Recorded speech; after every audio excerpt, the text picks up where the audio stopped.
somebody dumber than me. Yes. When you're in an office pool with somebody playing fantasy football and it's somebody who just puts it on autograph, they're like, oh, I don't watch football, whatever.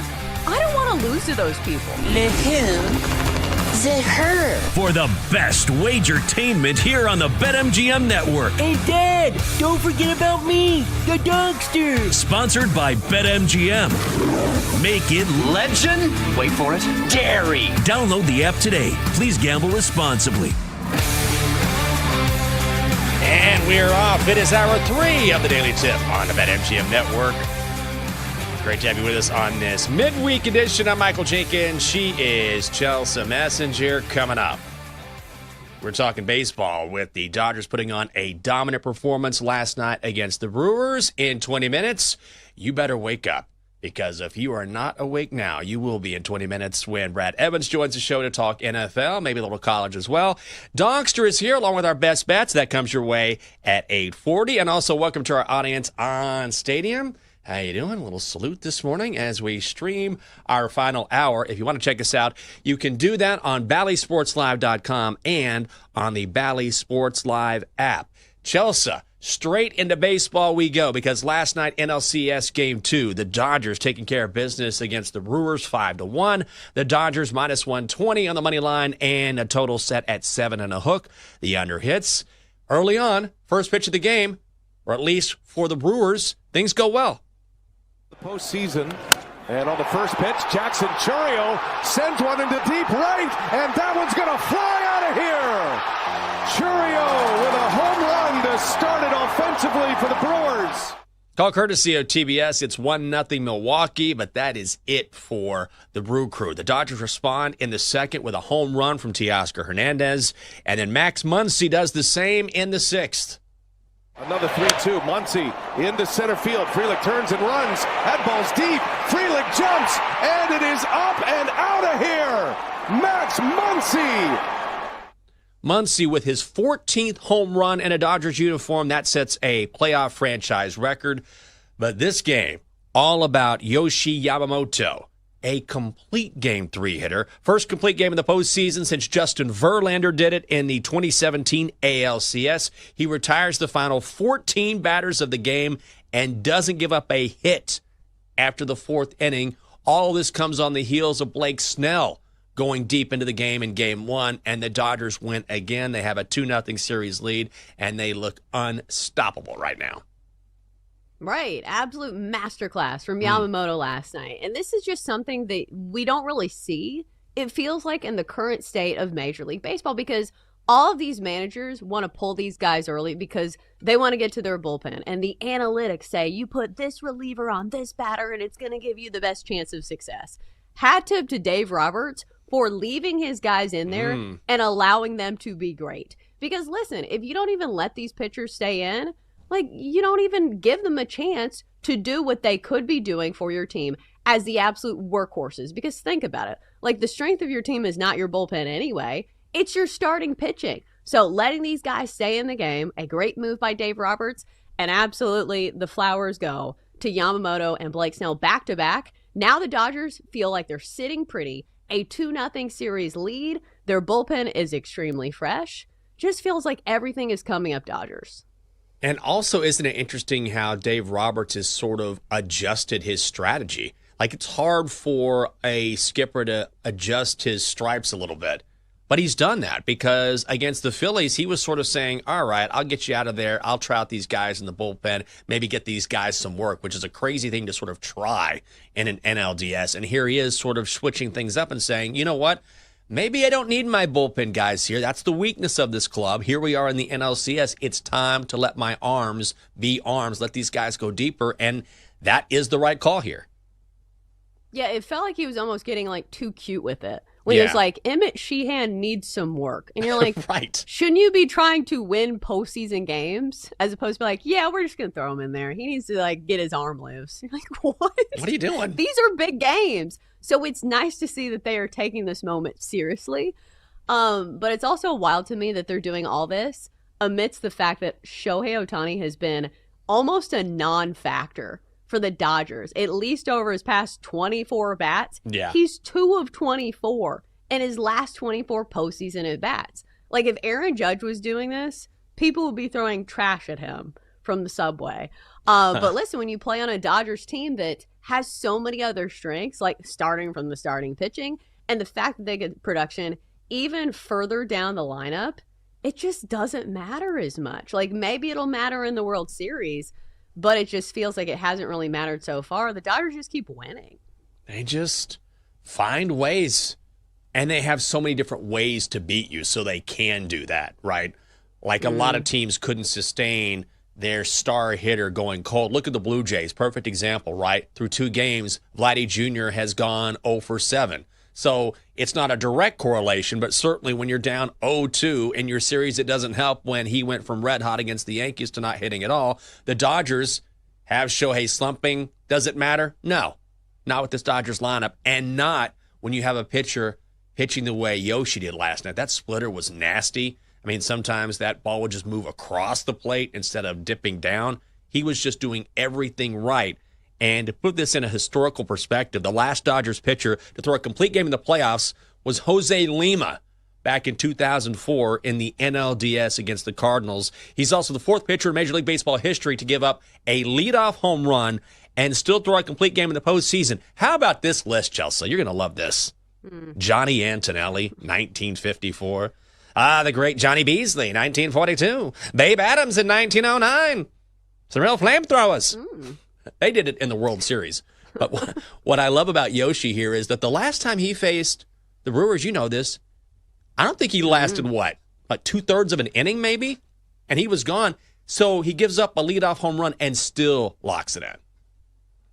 Right. Like, you would think that the demons in the back of his mind were starting to creep up, saying, uh-oh, is this going to be another disaster performance like it was last time against the Brewers, where I couldn't get out of the first inning?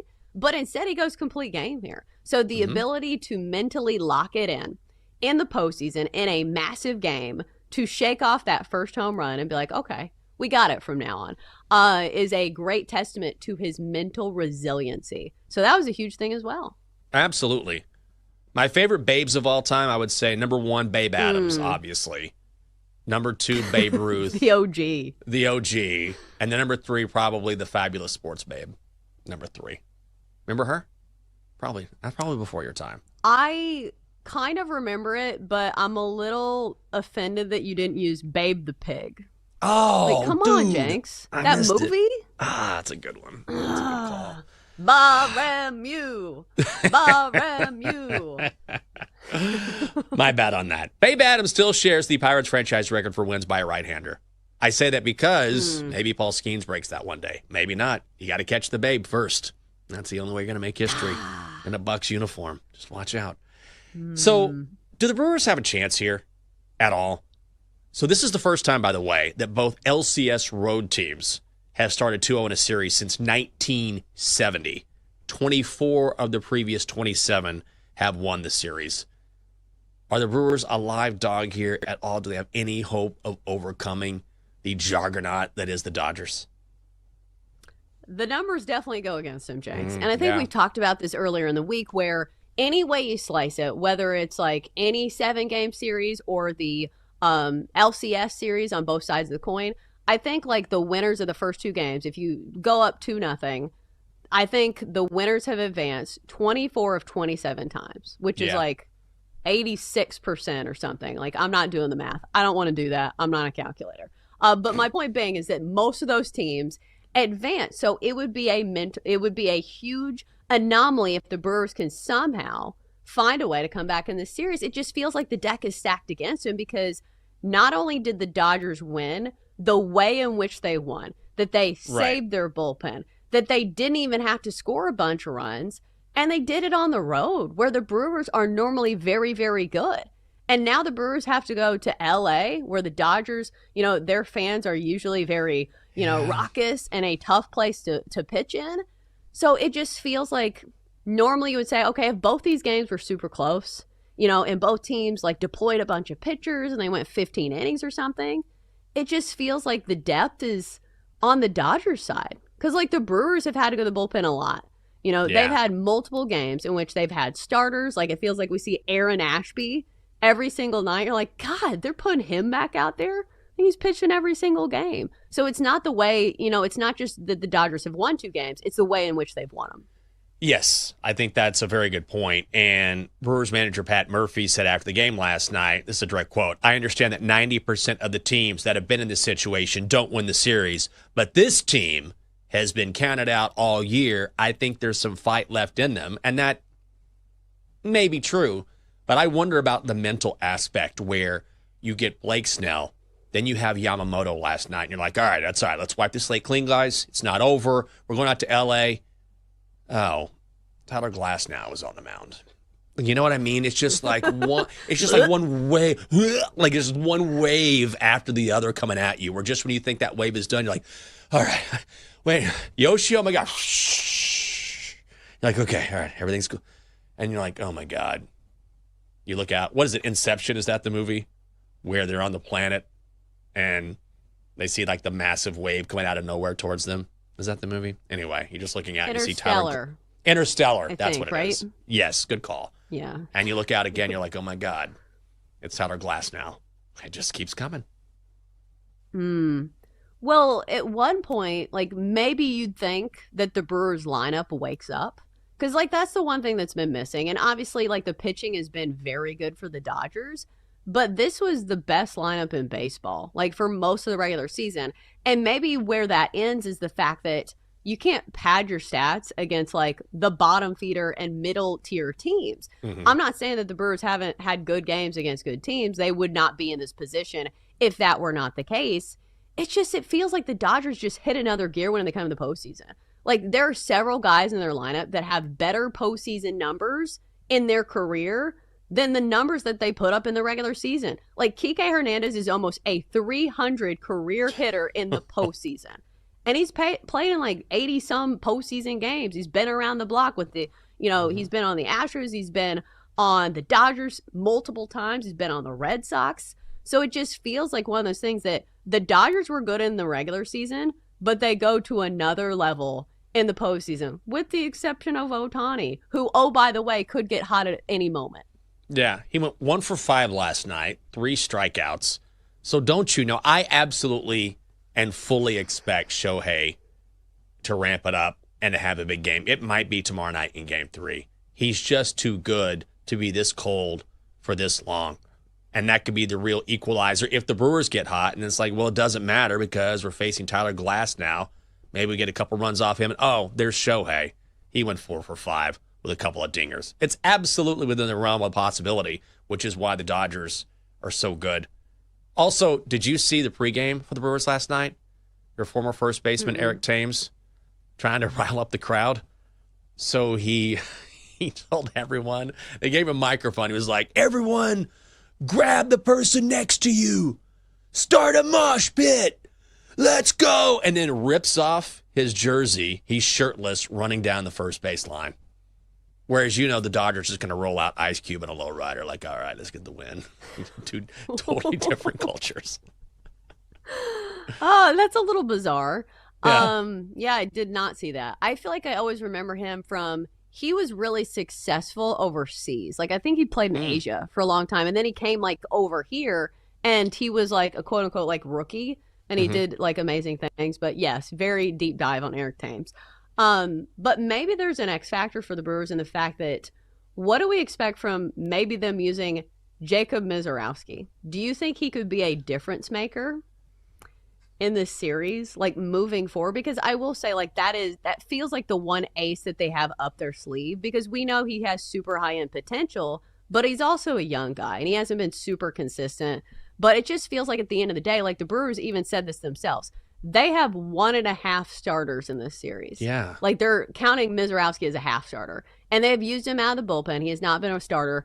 But it just, the depth just is lacking. And they used Freddie Peralta last night. And he was supposed to be their ace. And they didn't win that game. Well, also, Misiorowski is such an interesting case.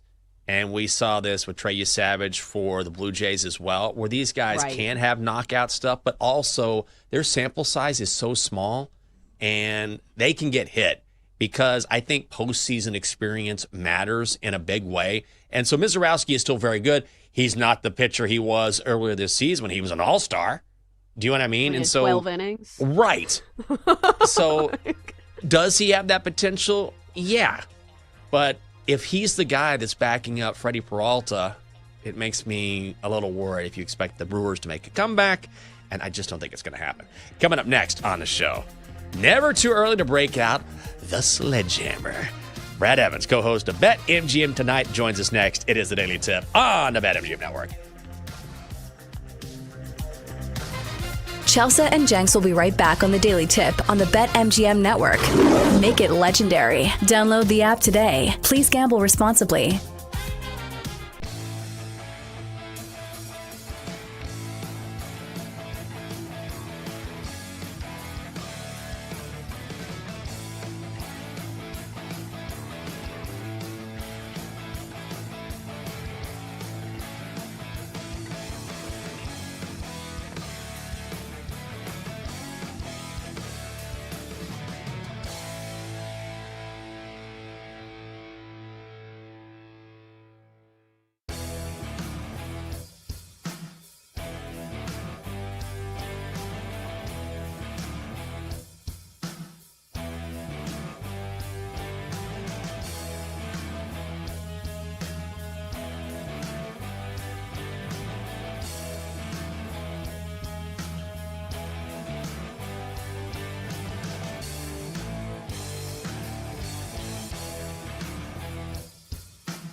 Welcome back to the Daily Tip with Michael Jenkins and Chelsea Messenger on the BetMGM Network. Make it legendary. Download the app today. Please gamble responsibly. Back on a Wednesday. The Daily Tip on the BetMGM Network. Great to have you with us. Coming up on the show, special treat, midweek edition. We got some early NFL insight from a man who loves to keep you up late. Brad Evans, the co-host of BetMGM Tonight. So Brad has a great nickname on X, Twitter, whatever, Noisy Huevos.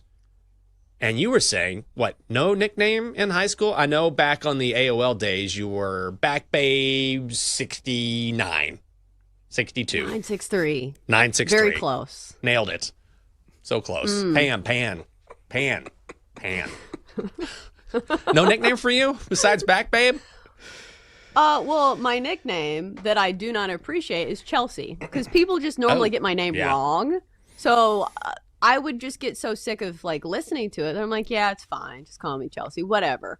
But it feels like it's not a thing in the culture for girls as much as boys. Like, I feel like boys have like this culture, especially when you play sports, is that there's always nicknames handed out. Where like so many guys like have nicknames. Even you, Jenks. Yeah. Like, people don't call you Michael. People call you Jenks. So I feel like it's a male thing. Yeah, maybe so. When I was in high school, I'm sure I've said this before, when I worked at a grocery store, my nickname was Snowman. And David Doyle, who I love David, and David was a lifer. Like, he worked in a grocery store for a living, and he gave all of us nicknames. And like my friend James was Bird Nuts. I don't know where that came from, but James was Bird Nuts. TC was Huggy Bear. I was Snowman, and David Doyle would get on the intercom and call us these names. And it's small town Texas. And so you hear like, Bird Nuts aisle 3, Bird Nuts aisle 3. And people are like, what? And he was a psycho, but he made it so fun for us. And then I'd be, getting ready to, stock something, aisle 7 or something, and I'd hear a Snowman. I'd be like, what? I'm looking around. Snowman. I don't see. I look down the aisle. David is on the floor, but just so I can see like his eyes, like peeping across the aisle. And he's just like laying horizontal so people can see him, but I can only see like his eyes up. He's like, hey, good job. And I'm like, thanks, David. Anyway, he was a psycho. Best guy, though. They asked him one time, why did you name Jenkins Snowman? And here was his well thought out explanation. He goes, you guys have seen that movie Rain Man, right?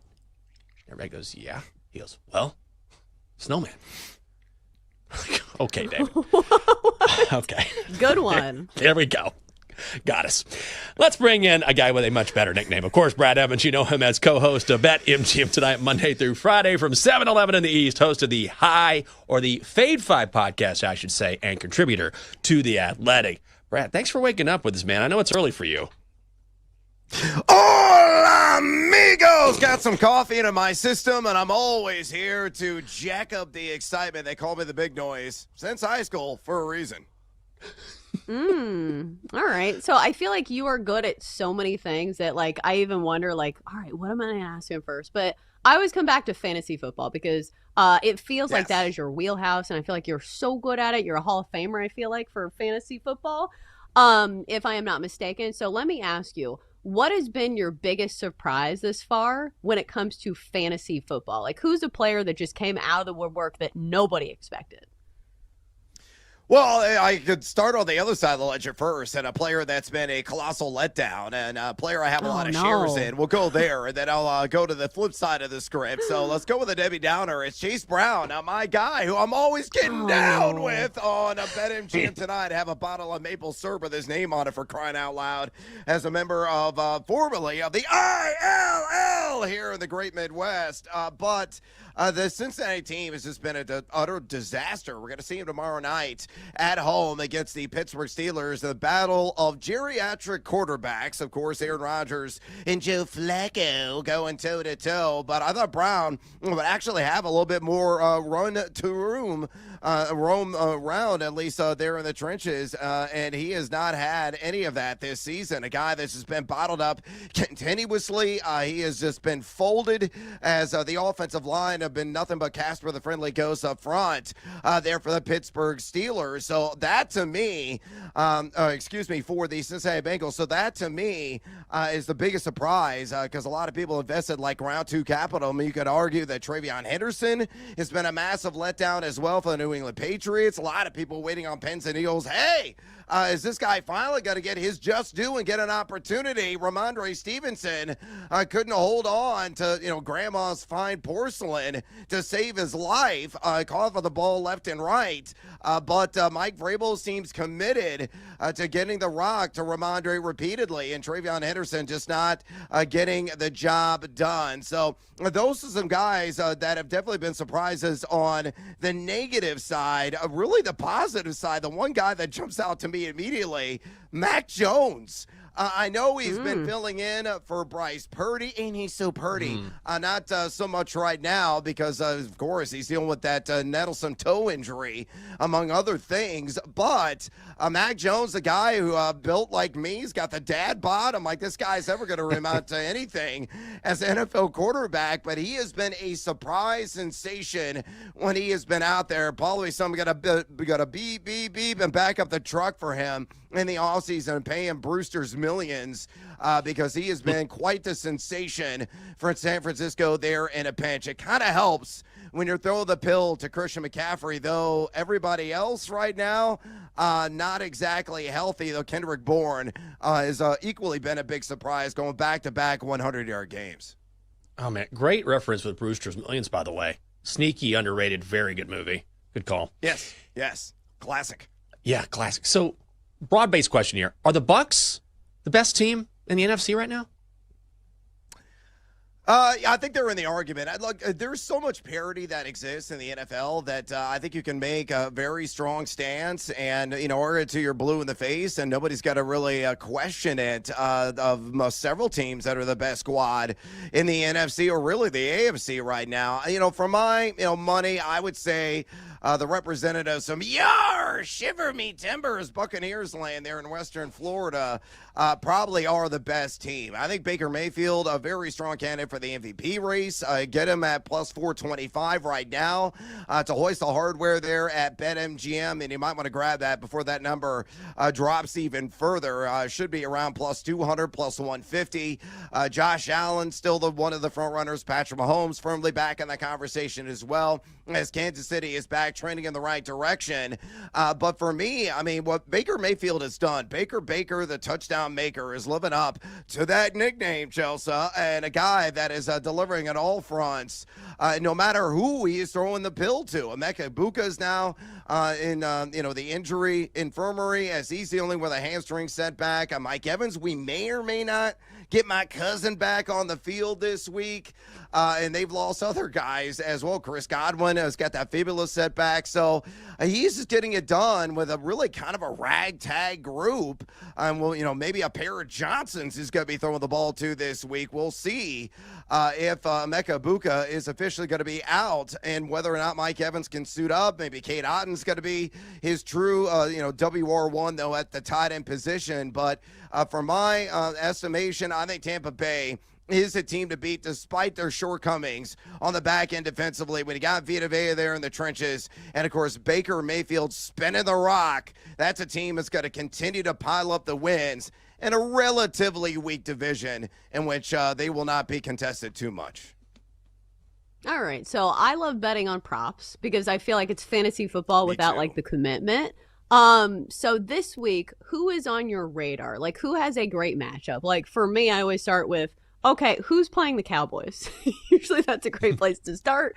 Yeah. But who are you looking at this week to have a big production week when it comes to fantasy or props? Yeah, look, and the props have been a very slow drip releasing this week. I'll give you one on Thursday night and a line that's actually available. I love Jamar Chase. I grabbed it immediately when the line opened at 70.5. It's already up 2 ticks to 72.5. You look at the matchup and you might say, well, it's the steel curtain, man. It's Pittsburgh. Who's throwing him the pill? It's Joe Flacco. He once roamed with the Triceratops back in the Cretaceous period. Yes, I understand that. but Jamar Chase is going to be funneled with targets. Another but tunnel vision Flacco had for him last week. And you look at the mano-a-mano matchup projected. Who's he going to see most often in coverage on the back end defensively? Well, it's probably going to be not so big play Darius Slay, a guy really nicknamed Big Play because of the plays he allows, not because he's making those plays. He's given up the 17th most yards of any defensive back in the NFL through a handful of weeks. He's also given up a 117.6 passer rating to his assignments. Chase coming off that double-digit target game, had over 90 receiving yards. It might be a little bit of a go Billy Raft on you, nickel and dimer action in small chunks, but I think he's going to get well past the now 72.5 yards needed to cash in. And the one prop I'm waiting on pins and needles to drop today, make it happen, BetMGM. Quinshon Judkins of the Cleveland Browns, a running back there who has dodged suspension probably, and a player who is really shedding and shredding tacklers as well. He's way up there in the act per attempt on the year. In Miami, one of the worst. They're the bottom 3 in rush EPA defense on the season. So he's going to get the ball early, often, and absolutely ground and pound Miami there along the shores of Lake Erie with that game he played in Seatown. So give me the Cleveland Brown, Quinshon Judkins, whatever the number is. I'm guessing it's going to be somewhere in the mid-70s. I would play the number up really probably like 89.5. I think he's got a chance. And if you want to get some plus money in the alt market, to go for 100-plus rush yards, and you might be able to get that at Significant Juice once it opens. Talking to Brad Evans, the co-host of BetMGM Tonight, Monday through Friday from 7 to 11 in the East. Brad, is there a player who, I know props are, they don't really come out necessarily right now. We'll have to wait a couple days. But if the number is right, is there a player that you believe is maybe still sort of undervalued by the market, maybe not a big name? Yeah, we'll go with a number right now that is available for the Thursday night game. Okay. I love playing a lot of these secondary running back valuations that are out there. And Kenneth Gainwell, an appropriate last name. Good Lord, that's unbelievable that he's a running back on the pro circuit. His number opened at just 23.5 rush yards. It's jumped to 24.5. And I say that is too low against those Bungles who may or may not have Trey Hendrickson there in the trenches as he's day-to-day with a back injury, did not practice yesterday. I would play that number up to like 29.5. Look, Jaylen Warren is going to be the main man. Probably going to get around 60% of the opportunity share, which he has logged for much of the season. But Kenneth Gainwell is a guy that will get plenty of meat left on the bone. He may get around 25-30% of the overall snap share and opportunity share in that 1-2 punch backfield of the Pittsburgh Steelers. So for me, against the Cincinnati front, that's bottom 5 in rush EPAD entering the week, one that's given up over 4.5 yards per carry to opposing plowshares, well north of 100 rush yards per game to running backs as well. He may only need, let's say, 6-7 rush attempts, and I think he'll get that kind of volume on a Thursday night short week to cruise past the number needed here, which right now is just 25 rush yards. So, yeah, pay attention, not to the superstars necessarily, but some of those softer lines that are out there tied to the second fiddles in NFL backfields. Check him out as co-host of BetMGM Tonight, Monday through Friday from 7 to 11 in the East. Also host of the Fade 5 pod and contributor to The Athletic. It is our guy, Noisy Huevos. You gave out more information in like 8 minutes than I have all show. Bravo, sir. Bravo. Bravo. Gracias, mi amigo, and gracias, mi amiga. We got to figure out a nickname for you, Chelsea. Something ultra creative. To get, I don't know, a bumper sticker, put it on your license plate, a vanity plate. We got to roll with something. So, Jinx, you're a mastermind with that kind of stuff. Start brewing up some concepts, and I'll vote on it. I'm on it, my friend. Also, vanity plate. Great idea. I would love that. Thank you, Brad. Appreciate you, buddy. Oh, something that works. Thanks, guys. Good luck. Thank you, buddy. Something that works on a vanity plate? We could do that. I hate vanity plates. Can I just say that? Of course. I feel like this is made for like 16-year-old girls. They're like, I want my name. I want Princess 22. I don't know. It feels like these are the same people who like celebrate their birthday month, right? It's all about them. Swim for more. No, that won't work. Yuck. Cringe. I don't know. I'm trying. You Swim know? for more. No. How about Roadhouse chick. Roadhouse chick. We could do that. Like, you know, Roadhouse. RDHSCHK. Roadhouse chick. That would work. Yuck. What? No. That seems like kind of white trash, even though it fits the bill. You're like, even though I ate it for 3 straight days. She looks like she eats a lot of rolls. Oh, she loves a good roll. How about butter roll? No. You're like, no. So sexy. Stop with the nicknames. How about Chelsea? How about a name? Okay, we'll do that. Coming up next in the show. Only one game on the baseball slate tonight. How will we bet it? Or will hockey make an appearance? Maybe so. It's coming up next on the Daily Tip on the BetMGM Network. Coming up, Jenks and Chelsea give out their best bets here on the BetMGM Network. Make it legendary. Download the app today. Please gamble responsibly.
Let's get back to the Daily Tip with Chelsea Messenger and Michael Jenkins on the BetMGM Network.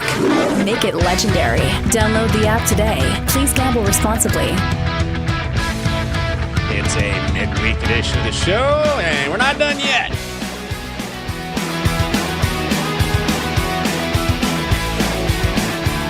Thank you, Double D.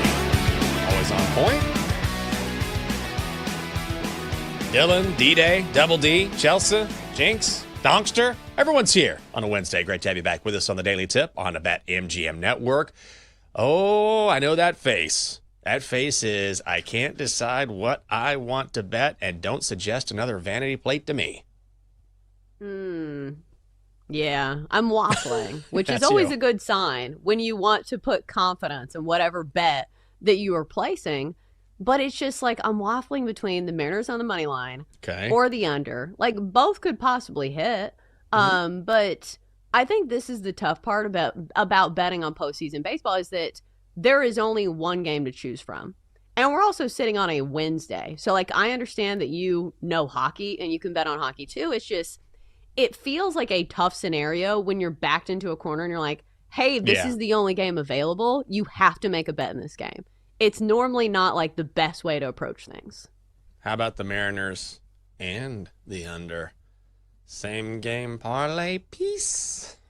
No? Yes, because we do so many parlays for official bets on this show. Why not? I don't think we played a plus Nothing to many lose. Bet in like many moons. Well, why not now? If not now, when? If not now, when? Now's the time. Never. Never. Also never. Okay, let's check in on Dabby Doo because yesterday at this time, Dabby Doo was struggling. But now, Dab's on the up and up.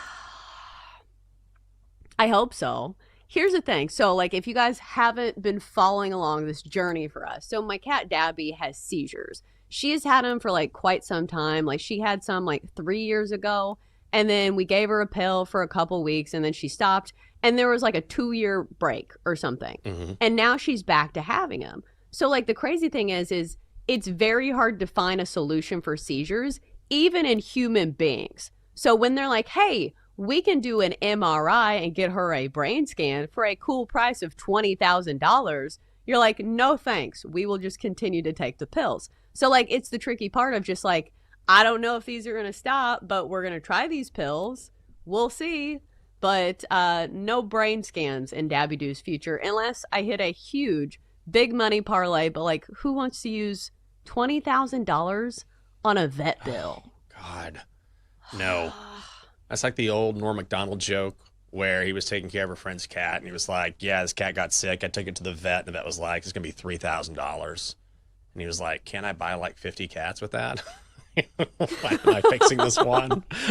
But if you love your animals, you love your animals. Dabby Doo is doing okay. And I asked because I got stunned this morning by Bijou, our cat, because Bijou is on my schedule, which means we wake up at 4 a.m. and he is waiting in the hallway. And he knows when I get up, we go downstairs together. And that's when he gets his scratches for about 10 minutes and his treats. Mainly scratches, though. He's a very peculiar cat. Like, he needs to be on the carpet or on the rug in the kitchen, and that's when he likes to be scratched. It's really odd. But this morning, I get up, I go into the bathroom, I open the door, and I see this little silhouette. And I was like, oh, my God. He was just, like, standing there waiting for me to open the door. That bedroom, man, that bedroom has been nothing but weirdo vibes over the past week. Maybe I need some sage or something in there. It was just very creepy as we get closer to Halloween. I think he was just waiting in a different area, but he never does that. So I don't know what's going on in there. Until you find a body in the basement. Ooh, there it is. Show you've been watching. Yes. I mean, I can't really complain about anything dark if we're watching these things each and every night. Anyway, but the cat's fine. He got his scratches. He got his treats. So everybody's happy.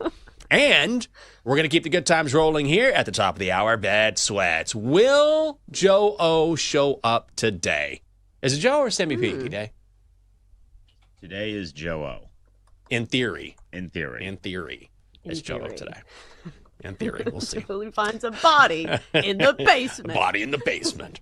They're going to give us their favorite plays for tonight's game in Major League Baseball. They'll look at college football futures as well. Nate Collins along at 9:20, Todd Frazier at 11, and Caroline Fenton will join the show at 11:20. Okay, we've sussed it out. We've talked about it. Now it's time to lay down our favorite bets of the day. Time to place your bets. Looking like a squad play here. One game on the card, one bet. All right, so as I mentioned, I've been walking back and forth on this bet.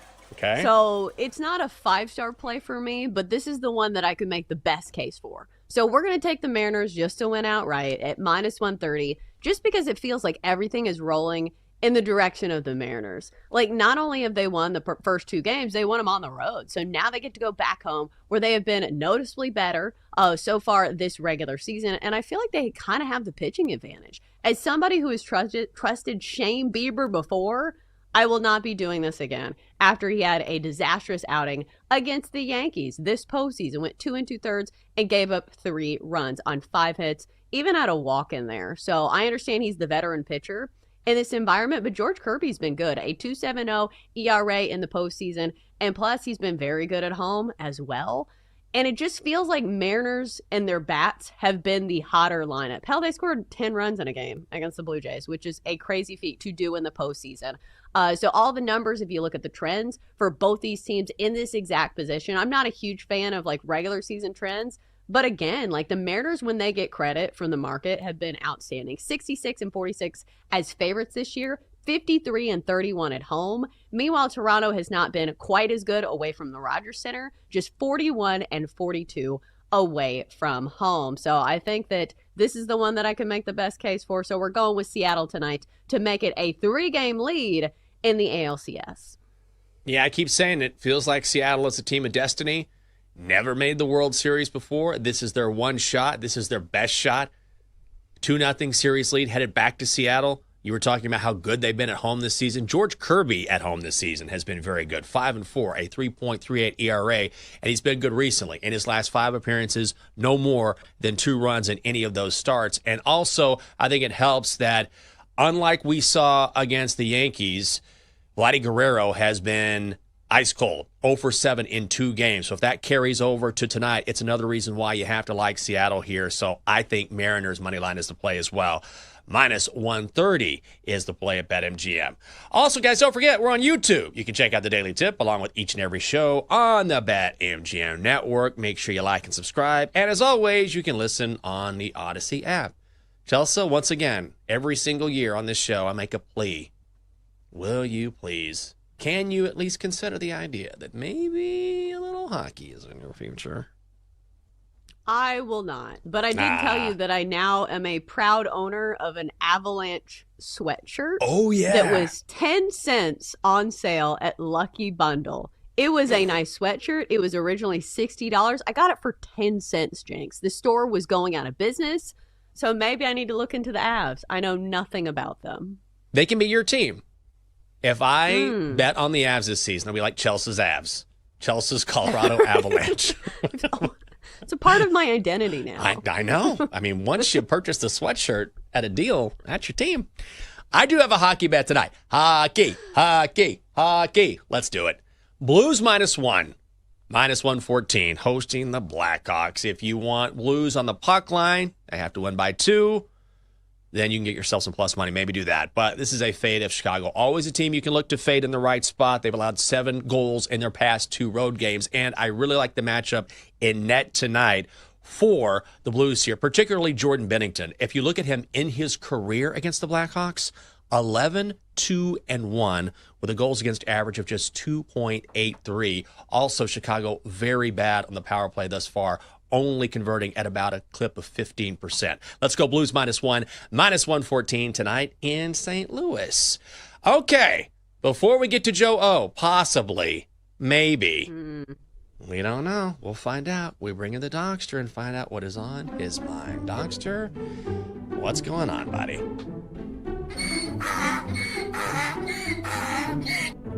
Since I'm the only one undefeated on the show this week, It's time to inspire the rest of the crew, just like Eric Thames. Oh, please don't. You'll see I'm not wearing a shirt. You never are. That's right. Look at this smooth and moisturized skin. Caution, slippery when wet. Now go win some bets. That's not really inspiring, but all right, let's hear your play. Blue Jays, money line against Seattle. Oh, plus money. Well, not like you, doctor. I believe. There he is. Legendary in the flesh. From Bet Sweats, it is Joe Ostrowski. Joe, good morning. Morning, Jenks. I know you didn't want me to show up because you didn't want to think about that Commanders rushing defense against the god-awful DeAndre Swift. Oh, that was so... You know what's bad is that at the end of the game, after that fumble, which was just, I mean, I thought I had it. I had a parlay. I had Bill Krosky Merritt over 50 yards and a Commanders money line win, and I thought they convert this third and one. It's over. Then they fumble it. And once the Bears got it, to your point, you knew they were going to feed DeAndre Swift, and you knew the Commanders couldn't stop it. Couldn't believe the game that he had. He was awful coming into that game. That play, do you put it on the OC or the quarterback that was trying to kind of shovel it off to the running back as he couldn't handle the ball in the ring? I mean, it's on Jaden Daniels, but ultimately, why is he not under center? I don't know. You know, that's the thing. So I think that's the bigger issue. Yep. Yeah, for sure. That was such a 6-7 play. So question of the day, John. Have you heard this term? Have I you heard have kids. it? I live it every day. I coach a group of 12, 13-year-olds. Oh, it's all here. Everything. Hey, coach, the score is 6-7. You know, how many runs do you think we're going to win? It is non-stop. Yes, it's everything. And then it doesn't even make sense. No, it doesn't. And I walk into it all the time, and I'm like, oh, I said it. And, of course, they always catch it. Yeah. I know. The doing the stupid hand stretches. motion. 5, 6, 7. Yeah. How many runs tonight? Mariners, Blue Jays. 6-7? 6-7? What's the total? Total. Oh, 6-7. That's our 6-7 boy, Joe. Hey, Joe, have a great show. Good to see you as always. That's it for the Daily Tip on the BetMGM Network. For Chelsea, D-Day, Double D, Dylan, I'm Jinx. Have a good Wednesday. You've been listening to the Daily Tip on the BetMGM Network. Make it legendary. Download the app today. Please gamble responsibly. If you missed any of the show, listen back anytime on the new and improved Odyssey app.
Wednesday. Welcome into Send It In, presented by BetMGM here on the BetMGM Network. I'm your host, PJ Glass. We got a great show for you guys coming up on this Wednesday. A lot to get to. We're going to continue previewing Week 8 in college football. Michael Katz is standing by, going to get his thoughts on the marquee game of the week between Ole Miss and Georgia. Also going to talk some NFL. We'll dive into the other half of the games we didn't get to yesterday in Week 7, and then we'll look at some survivor pool strategies that we like for the upcoming week. Chase Kitty going to join us later on in the show, and then we'll wrap everything up with our favorite plays of the day. As always, any questions, comments, best bets that you guys have for us, chime in, let us know. You can write in anything that you have to us at the BetMGM Network on Twitch, on YouTube, or on X. And if you guys miss any part of the show today, as always, check out the Send It In podcast. Every episode available for you there wherever you get your podcasts. Let's get rolling on a Wednesday. Glass is in session. We go to the Glasser guest line. Check in with Michael Katz, who joins us. Give Michael a follow on X at Michael L. Katz. Covers Ole Miss for the Northeast Mississippi Daily Journal. Michael, great having you back on, man. Big matchup this week in Athens, the top 10 showdown, Ole Miss and Georgia. As you preview this matchup, you start to dive into it a little bit. What do you think are going to be the key factors that determine who comes out with the win on Saturday between Georgia and Ole Miss? Crazy things just in the history of this matchup. It is only the second time ever that these two teams have both been ranked in the top 10 when they're playing, which is pretty insane given how many times they've played. Obviously, it's been Georgia's won a lot of these matchups, but Ole Miss won a really important one last year. I think when I look at it, so much of this is going to come down to how does Trinidad Chambliss handle the situation, assuming that he is the quarterback who takes the field for them. He's played really, really well. He started the last 4 games in place of Austin Simmons, and he does not get rattled, but this is his first major road start. He played a little bit at Kentucky when Austin got hurt, but the 4 games that he started have all been at home, so this is going to be a very different beast. He's not going to be rattled or nervous or anything, but playing in Sanford Stadium is going to be a little bit different than anything that he's had to deal with so far. So listen, he's been really good at not turning the ball over for the most part. He's hit the big plays. He's such a big factor in the run game. I don't think Ole Miss can win this game if he doesn't play one of his better games. He was so good against LSU a few weeks ago.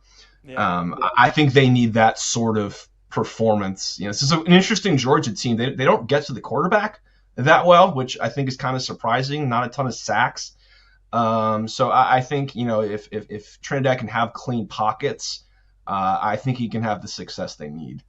Yeah, I mean, Michael, Georgia, like you said, it's not your typical Georgia defense we're used to Kirby. Like, the front 4 doesn't terrify you. Don't get after the quarterback. The secondary feels like it's gettable as well. We've seen Tennessee and Bama have some success through the air. I mean, Chambliss has been great. They've been rolling while he's at quarterback. If Simmons is available this week, I mean, do you think there's any chance that maybe Kiffin goes with 2 quarterbacks? Does he give Chambliss the quick hook if maybe he turns it over a couple times in the first half? Or do you think that Chambliss is going to be the guy that they ride out through the Georgia game? The way I kind of looked at it was if Chambliss had his worst game last week against Washington State. And it's not like he was awful, but he wasn't the guy we had seen in his previous few starts. And again, I'm not the coach, I'm not in the meetings, but my thinking was like, if you didn't pull him in that game, like, what situation are you going to? Because, like, are you really going to have Austin's first action be like back at Georgia being thrown in the game? That just seems like a really tough situation. So I'm not in those meetings and whatnot, but I'm a guy who go with the hand that brought you there. Trinidad, I don't think has done anything to lose the job. Could you see Austin in certain situations? I mean, I will never put anything outside of the realm. When Lane Kiffin is your offensive mind, he is as good as it gets with drawing things up and scheming them. And maybe there's some situations they think it can work. But watching last week's game, if they didn't make the switch then, it's hard for me to see it happening now. As you mentioned, I mean, Kiffin, one of the best, certainly from an offensive standpoint. The big question with Ole Miss coming into the season was how the defense would look because of how many great players they lost on that side of the ball. Last year being one of the top defenses in the SEC. How do you feel like Ole Miss has played up to this point, Michael, defensively? Certainly going to be their biggest challenge on Saturday. But do you think this group, do you think they can hold their own against that Georgia offense on the road? So this is a really interesting Ole Miss defense too. They led the nation in sacks last year. Sacks per game, I think it was 4. I believe they have 9 total this year. So this is a team that has gotten to quarterbacks. They've got a bunch of hurries, but they haven't been able to finish the job. And Centurion Perkins is a guy who was a preseason All-ACC, All-American type player. He had 10.5 sacks last year.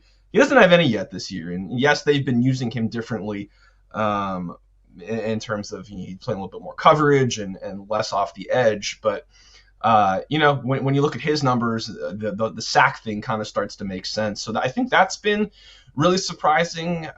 They also had the number 2 rush defense in the country last season. It's been a little up and down this year. It looked awful against Arkansas. And granted, that's a great Arkansas offense. Taylor Green can do a lot of different things to you. It looked great against Tulane and LSU, and then last week against one of the worst rushing offenses in the country, Washington State. I think they came in averaging 78 yards a game, and they had 120 something. So it's been a little bit up and down on the rush defense. I think the biggest surprise has been the secondary. That's where I think we all had the biggest question mark. Other than the defensive front they were replacing, because they lost pretty much everybody in the secondary from last year. And their pass yards per game numbers weren't great last year, and they were fine. But I think we all sort of expected it to take a step backward. And for the most part, it's been really good. They probably need to start forcing more turnovers. I think they're in the negatives right now in turnover margin, which I think they're like -4, something like that overall, which – last year when you had Jackson who just didn't turn the ball over and you had a playmaking defense, those numbers were a little bit different. But I think overall, the defense has been fine. I am curious to see how it responds to elite athletes. And again, we saw it against LSU, and they held LSU to 254 yards, and they played great in that game. It was really impressive. Can you do it again against a different type of quarterback? Because Gunnar Stockton can make things happen when the play is dead. Garrett Nussmeier was not able to do those things this year. Can you do it on the road against a team like that? I'm really curious.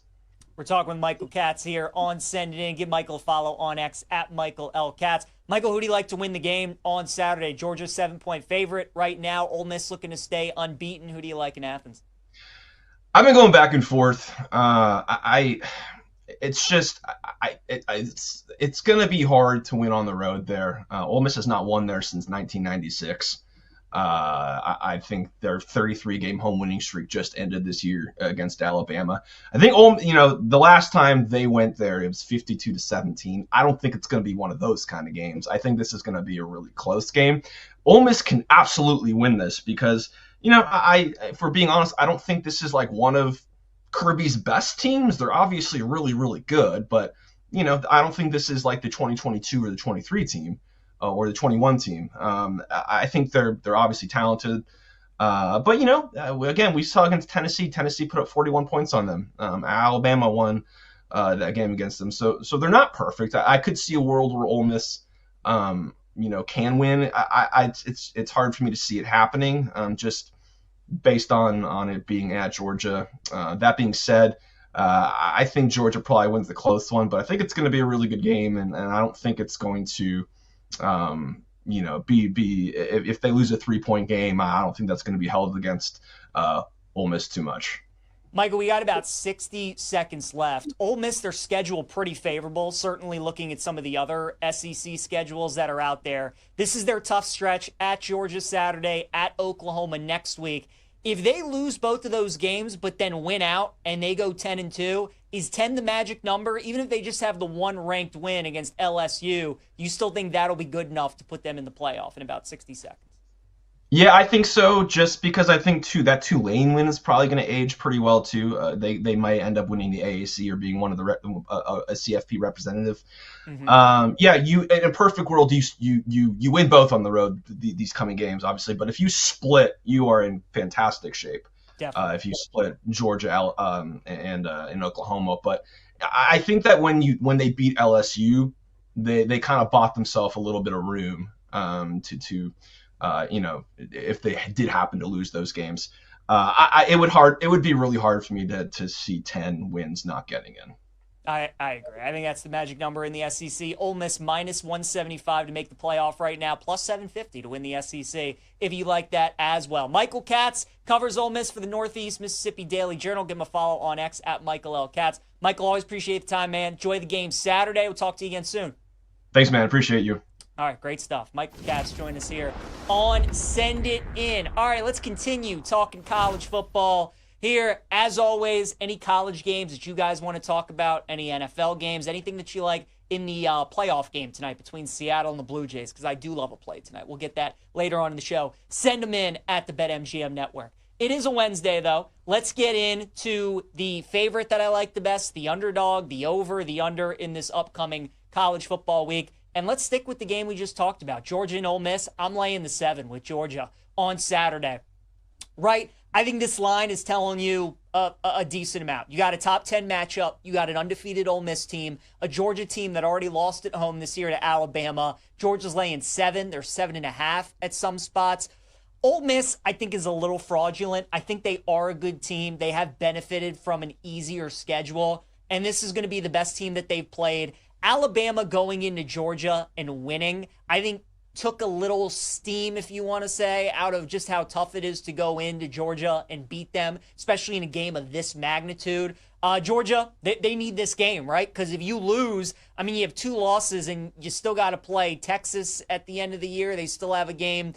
They still have some tough games on their schedule. So Georgia's got a tough schedule. This is a game that they need to win. And again, like Michael was saying, Ole Miss is really just looking for a split over these next 2 road games. I like Georgia minus 7. I think offensively they're going to be able to move the ball on this Ole Miss defense. I think the Rebels on the road going to struggle in this game. So I do like Georgia minus 7. The underdog that I like is going to be Purdue plus 3.5 against Northwestern. This is going to be a fade of Northwestern after the biggest win that their program has had under their head coach, David Braun, in his 3 years there in Chicago or in Evanston with that big win over Penn State, right? 3 touchdown dogs, go on the road, win outright, massive win. Now you come back home. Keep in mind, this was a Northwestern team that beat UCLA by 3 before UCLA started to get rolling, right? I mean, UCLA, that was their last game as being horrendous UCLA, and Northwestern was only able to beat them by 3. Purdue has been a pesky team in year 1 over Barry Odom. They've been able to put up some points. I think they can win that game. I like Purdue plus 3.5 against Northwestern.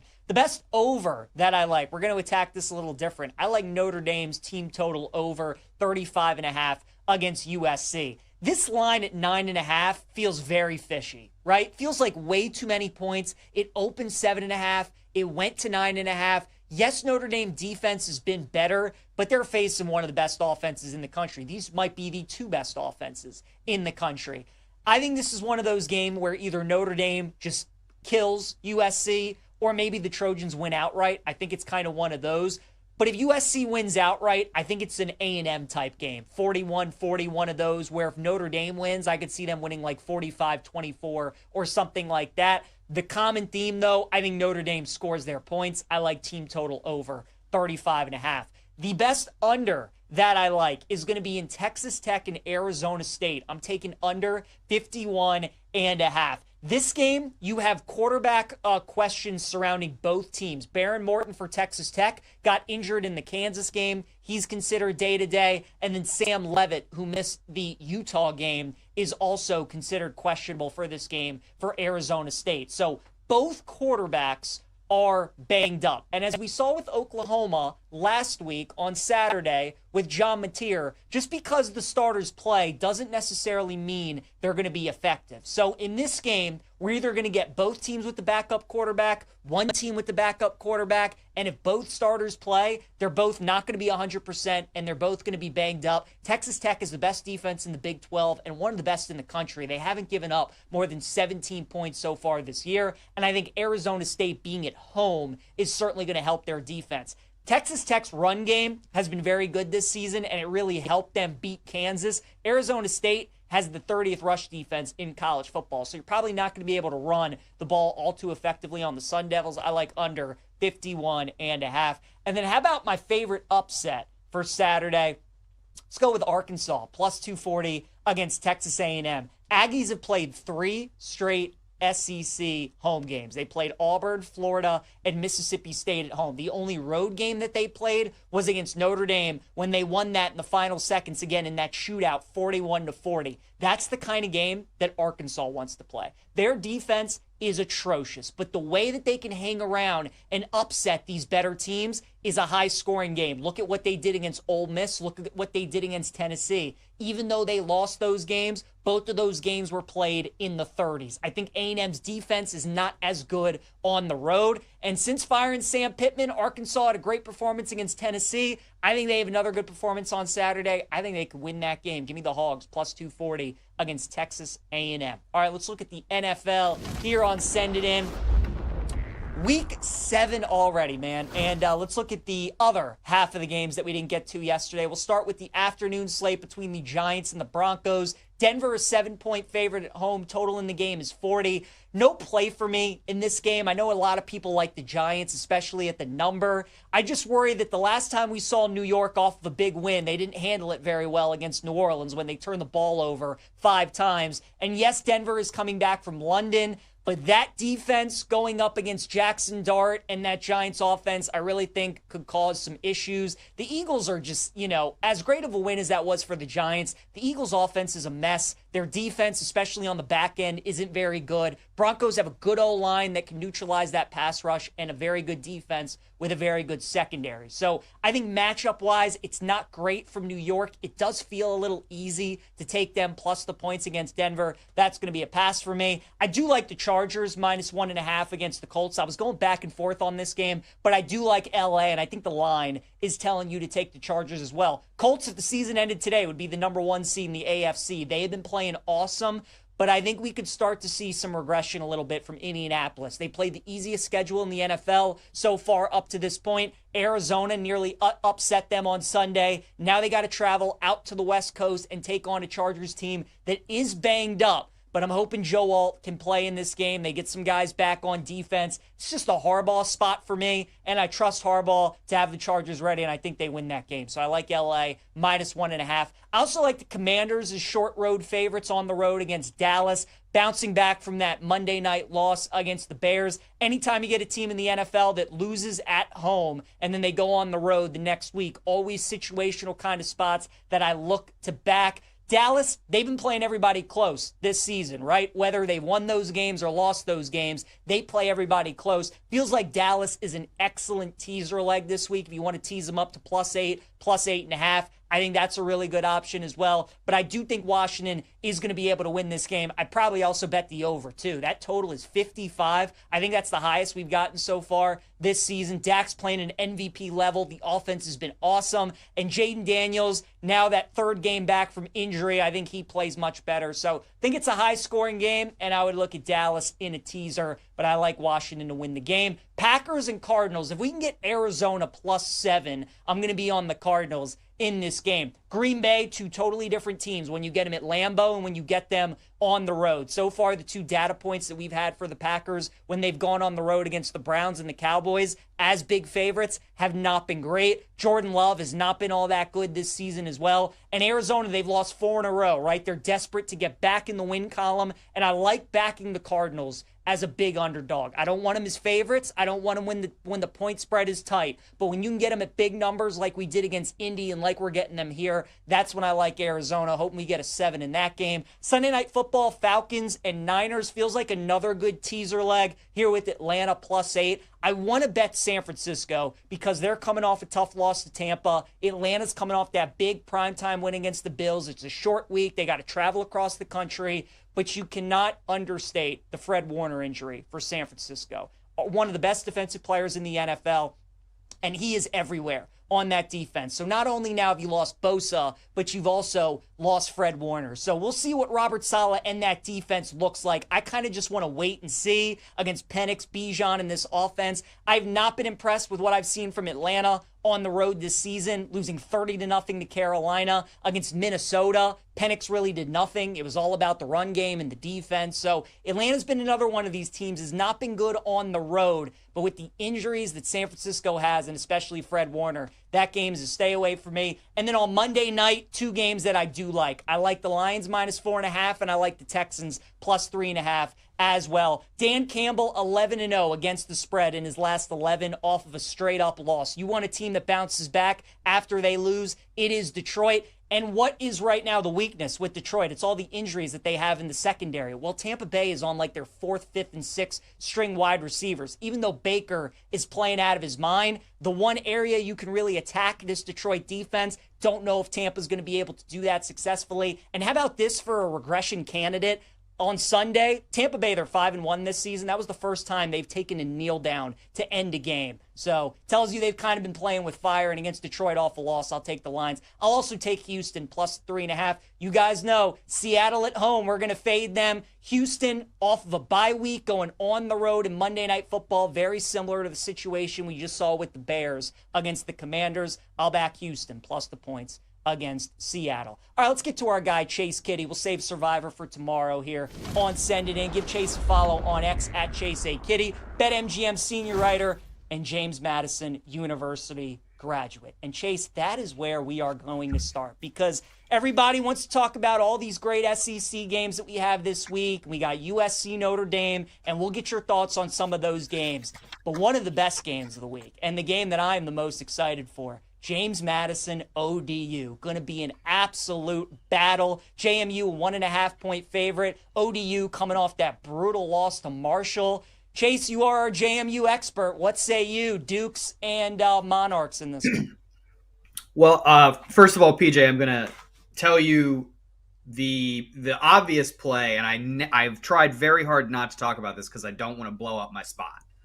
But JMU's played 6 games this year. They've hit 6 unders. This is an under team. It is arguably the best under team in all of FBS college football. The defense is sick. It is the best unit in the Sun Belt.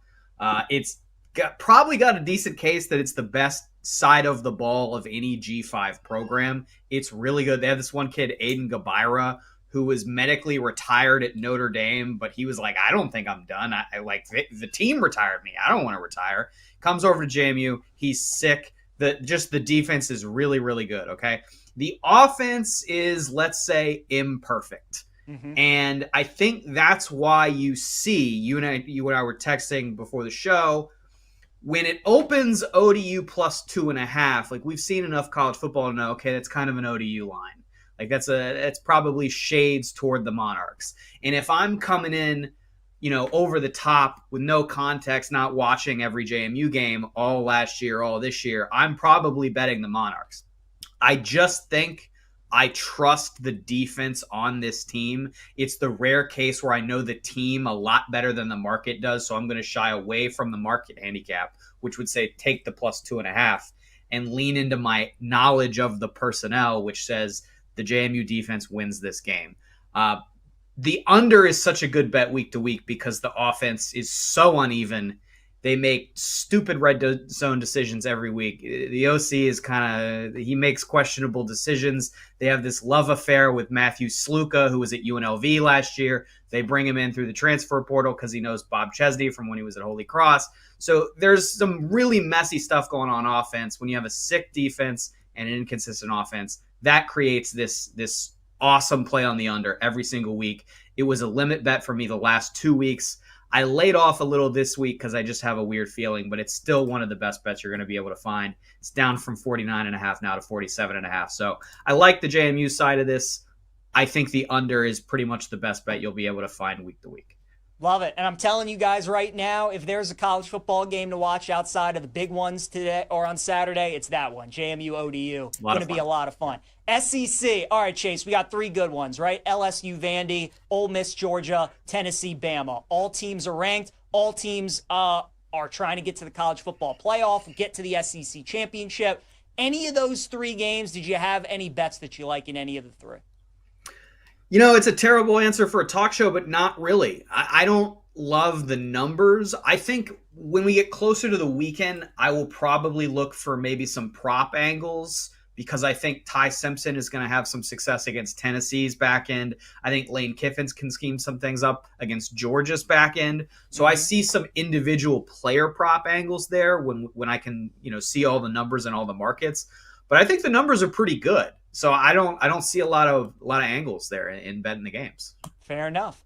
Chase, we also have the angle this week of a couple of teams who are playing their first game since their coaches have been fired. We have Penn State plus the 3 against Iowa. We also have UAB against Memphis as well as they get rid of Trent Dilfer. So you got a couple of those spots. Are you interested in Penn State? Are you interested in UAB at all this week? I'm definitely not interested in Penn State. And the reason why is, I buy the idea that Penn State's been frustrating this year because Drew Aller doesn't really match what Andy Kotelnicki wants in terms of an offensive quarterback to run his offense. So I kind of want to see what Penn State looks like, not just without Franklin, but now with a new quarterback coming in. How does that modify what Kotelnicki's offense is going to do there for Penn State? So that's kind of what I need to see the next couple weeks before I know how to bet that team again. And then Memphis UAB, just not interested. The number's huge. Fair enough. Chase, real quick, any other bets that you like in week 7 or week 8 college football? Limit bet Thursday night, actually. East Carolina, Tulsa, under 54.5. I slammed that one with pretty much every out that I had. Duke is a nominal favorite against undefeated ranked Georgia Tech. I think that one's pretty interesting. I bet the Blue Devils on the money line. I laid it with Texas Tech. We don't know if Sam Levitt's going to play for Arizona State. I don't care. Texas Tech, talk about markets that haven't been updated yet. Texas Tech is really good and people haven't adjusted yet there. Hawaii and Utah State in the Mountain West. I like them both. All right, there you go. Chase, before I let you go, we had Nick Kenyon on yesterday, and he told me that you like the Ravens to make the playoffs. And I told Nick that I would prevent you from doing such a thing. So why do you like Baltimore to make the playoffs? Well, first of all, you're too late because I've already placed a bet that has a comma in the unit sizing on the Ravens to make the playoff at plus 100. And, Nick, me, and Shane Jackson, another writer for BetMGM, we have a fun teams chat called Alleged Ball Knowers, and we were debating this back and forth. He's also a Ravens fan, so there were a lot of angles on the discussion. Nick's case, which I think is a good one, is basically, hey, they're making you pay a tax because it's the Ravens. You should be getting a better number than this. I just think, here's the games they have after the bye. Bears, Dolphins, Vikings, Browns, Jets, Bengals, Steelers, Bengals, Patriots, Packers, Steelers. If I told you they go 9-2 against that, would you be shocked? So I think they're live to make a giant second half run. I'm going to predict this is going to be one of the biggest storylines of the second half of the season. Is that the Ravens come surging back, they get healthy, and they make the playoffs. Couple things. I agree that I think the price should be a little bit better. I think they're going to lose at Green Bay because that game's ended December and it'll be too cold. They'll lose at Pittsburgh because they always do. And then they'll lose another game because that's what the Ravens do every year. They lose a game you never expect. So I think you're 9-8 at best. Now, could that be good enough to make the playoffs? Maybe. I think, Chase, the angle, you just bet Lamar to win MVP at 22-1. If he does all that and leads them to the playoffs, I think he's got a case. And you get a much better number. So that's how it's a great idea. I'll add it on. I'll add that too. If you like the Ravens to make the playoffs, that's the angle I would go, right? Because we all see how they look without Lamar if he gets them to the postseason. That I think is worth a bet. Chase Kitty, give him a follow on X at Chase A. Kitty, BetMGM senior writer, JMU graduate, always great stuff. Chase, appreciate it, my friend. We'll see you next Wednesday. Go Dukes. Fun weekend. Go Dukes. All right, guys, BetMGM promo, MLB postseason odds boost token to tell you about. Swing big on your next bet with an MLB postseason odds boost token. Use your token to net a bigger payout on a winning bet. Make it legendary with BetMGM. Download the app today, and please gamble responsibly. All right, you guys, wrap up the show. We got about 30 seconds left. Mariners and Blue Jays. I love the Blue Jays tonight at plus 110. How many times in the NBA playoffs did we see this where the road team would go into the opponent's building and win 2 games? We saw it with the Knicks against the Celtics. We saw it with the Pacers against the Cavs. And what did those teams do in Game 3? They lost at home. And I think that's what Seattle does tonight. So the Blue Jays are my favorite bet of the day. I like Shane Bieber over 14.5 outs. Vladdy's my playing going streaking. And Sam Houston State is my dog of the day at plus 3. Those are our favorite plays. We'll see you guys tomorrow. Have a great rest of your day.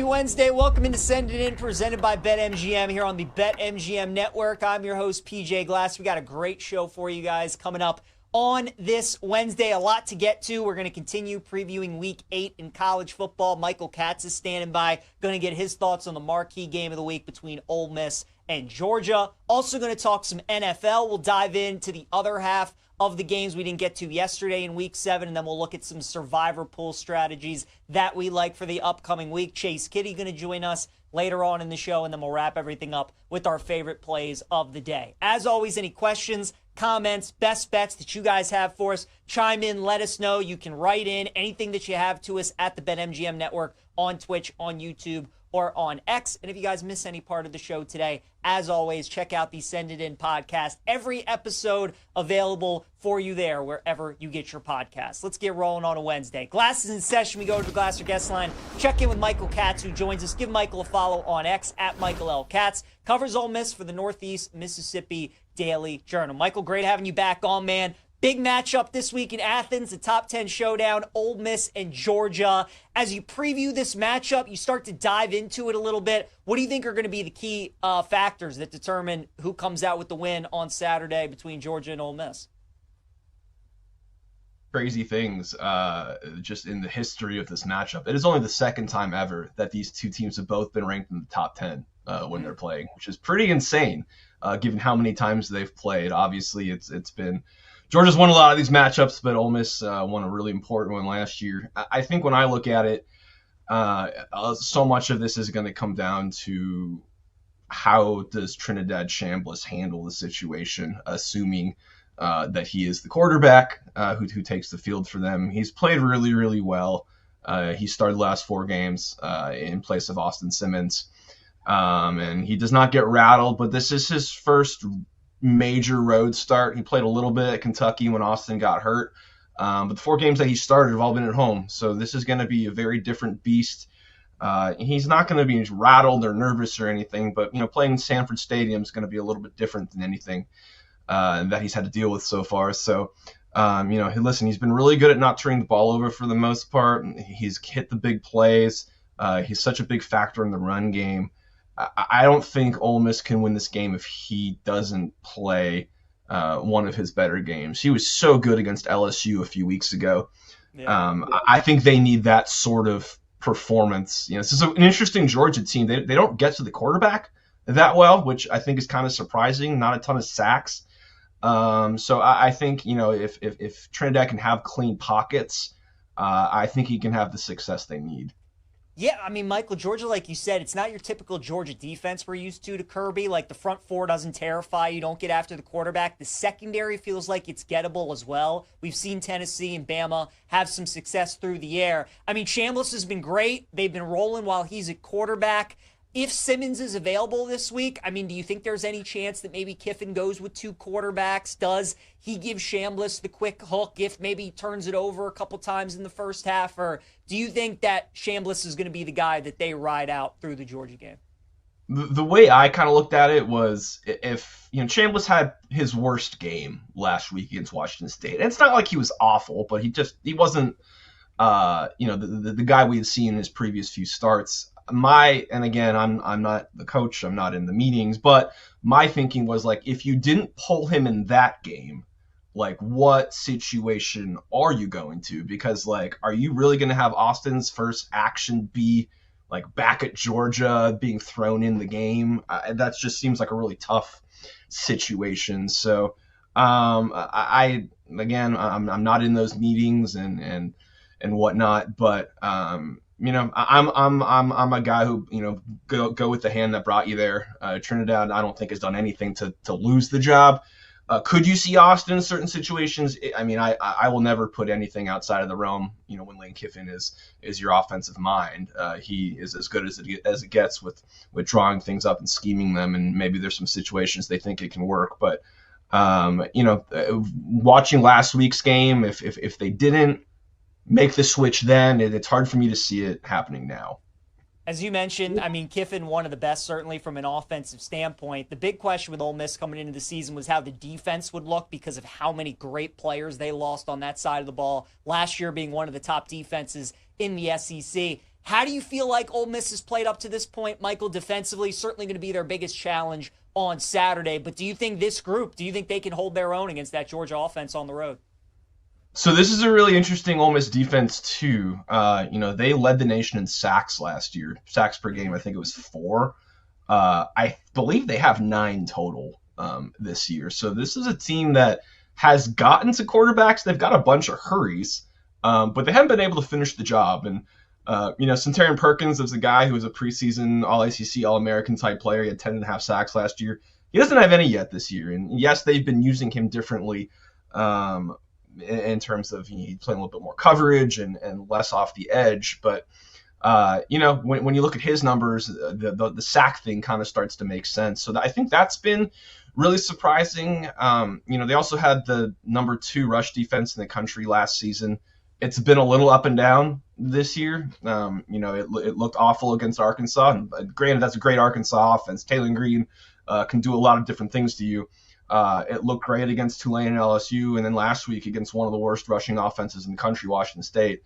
I think they came in averaging 78 yards a game, and they had 120 something. So it's been a little bit up and down on the rush defense. I think the biggest surprise has been the secondary. That's where I think we all had the biggest question mark, other than the defensive front they were replacing, because they lost pretty much everybody in the secondary from last year. And their pass yards per game numbers weren't great last year, and they were fine. But I think we all sort of expected it to take a step backward. And for the most part, it's been really good.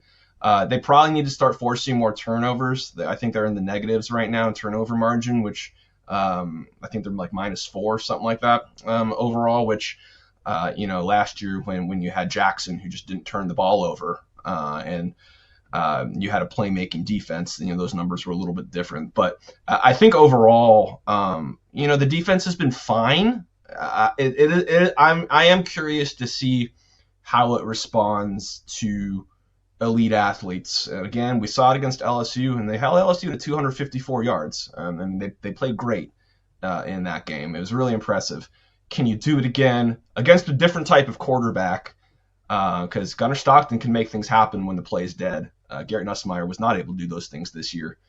Can you do it on the road against a team like that? I'm really curious. We're talking with Michael Katz here on Send It In. Give Michael a follow on X at Michael L. Katz. Michael, who do you like to win the game on Saturday? Georgia's 7-point favorite right now. Ole Miss looking to stay unbeaten. Who do you like in Athens? I've been going back and forth. It's going to be hard to win on the road there. Ole Miss has not won there since 1996. I think their 33-game home winning streak just ended this year against Alabama. I think the last time they went there, it was 52-17. I don't think it's going to be one of those kind of games. I think this is going to be a really close game. Ole Miss can absolutely win this because, if we're being honest, I don't think this is like one of Kirby's best teams. They're obviously really, really good, but I don't think this is like the 2022 or the 23 team. Or the 21 team. I think they're obviously talented. But, again, we saw against Tennessee. Tennessee put up 41 points on them. Alabama won that game against them. So they're not perfect. I could see a world where Ole Miss, can win. It's hard for me to see it happening just based on it being at Georgia. That being said, I think Georgia probably wins the close one, but I think it's going to be a really good game, and I don't think it's going to if they lose a 3-point game, I don't think that's going to be held against Ole Miss too much. Michael, we got about 60 seconds left. Ole Miss, their schedule pretty favorable, certainly looking at some of the other SEC schedules that are out there. This is their tough stretch at Georgia Saturday, at Oklahoma next week. If they lose both of those games but then win out and they go 10-2, is 10 the magic number? Even if they just have the one ranked win against LSU, you still think that'll be good enough to put them in the playoff in about 60 seconds? Yeah, I think so, just because I think, too, that Tulane win is probably going to age pretty well, too. They might end up winning the AAC or being one of the a CFP representative. Mm-hmm. In a perfect world, you win both on the road, these coming games, obviously. But if you split, you are in fantastic shape. If you split Georgia and in Oklahoma. But I think that when they beat LSU, they kind of bought themselves a little bit of room if they did happen to lose those games. It would be really hard for me to see 10 wins not getting in. I agree. I think that's the magic number in the SEC. Ole Miss minus 175 to make the playoff right now, plus 750 to win the SEC, if you like that as well. Michael Katz covers Ole Miss for the Northeast Mississippi Daily Journal. Give him a follow on X at Michael L. Katz. Michael, always appreciate the time, man. Enjoy the game Saturday. We'll talk to you again soon. Thanks, man. Appreciate you. All right, great stuff. Michael Katz joined us here on Send It In. All right, let's continue talking college football. Here, as always, any college games that you guys want to talk about, any NFL games, anything that you like in the playoff game tonight between Seattle and the Blue Jays, because I do love a play tonight. We'll get that later on in the show. Send them in at the BetMGM Network. It is a Wednesday, though. Let's get into the favorite that I like the best, the underdog, the over, the under in this upcoming college football week. And let's stick with the game we just talked about, Georgia and Ole Miss. I'm laying the 7 with Georgia on Saturday. Right? I think this line is telling you a decent amount. You got a top 10 matchup. You got an undefeated Ole Miss team, a Georgia team that already lost at home this year to Alabama. Georgia's laying 7. They're 7.5 at some spots. Ole Miss, I think, is a little fraudulent. I think they are a good team. They have benefited from an easier schedule, and this is going to be the best team that they've played. Alabama going into Georgia and winning, I think, took a little steam, if you want to say, out of just how tough it is to go into Georgia and beat them, especially in a game of this magnitude. Georgia, they need this game, right? Because if you lose, I mean, you have 2 losses and you still got to play Texas at the end of the year. They still have a game. They still have some tough games on their schedule. So Georgia's got a tough schedule. This is a game that they need to win. And again, like Michael was saying, Ole Miss is really just looking for a split over these next 2 road games. I like Georgia minus 7. I think offensively they're going to be able to move the ball on this Ole Miss defense. I think the Rebels on the road going to struggle in this game. So I do like Georgia minus 7. The underdog that I like is going to be Purdue plus 3.5 against Northwestern. This is going to be a fade of Northwestern after the biggest win that their program has had under their head coach, David Braun, in his 3 years there in Chicago, or in Evanston, with that big win over Penn State, right? 3 touchdown dogs, go on the road, win outright, massive win. Now you come back home. Keep in mind, this was a Northwestern team that beat UCLA by 3 before UCLA started to get rolling, right? I mean, UCLA, that was their last game as being horrendous UCLA, and Northwestern was only able to beat them by 3. Purdue has been a pesky team in year 1 over Barry Odom. They've been able to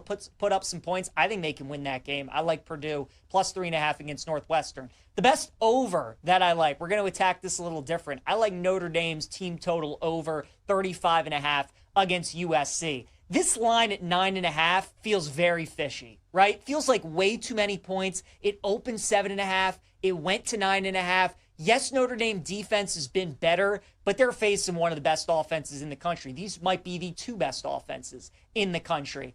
I think this is one of those games where either Notre Dame just kills USC or maybe the Trojans win outright. I think it's kind of one of those.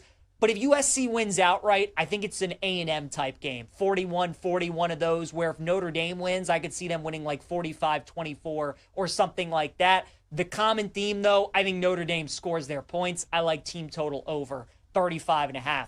The best under that I like is going to be in Texas Tech and Arizona State. I'm taking under 51.5. This game, you have quarterback questions surrounding both teams. Baron Morton for Texas Tech got injured in the Kansas game. He's considered day-to-day. And then Sam Leavitt, who missed the Utah game, is also considered questionable for this game for Arizona State. So both quarterbacks are banged up. And as we saw with Oklahoma last week on Saturday with John Mateer, just because the starters play doesn't necessarily mean they're going to be effective. So in this game, we're either going to get both teams with the backup quarterback, one team with the backup quarterback, and if both starters play, they're both not going to be 100%, and they're both going to be banged up. Texas Tech is the best defense in the Big 12 and one of the best in the country. They haven't given up more than 17 points so far this year, and I think Arizona State being at home is certainly going to help their defense.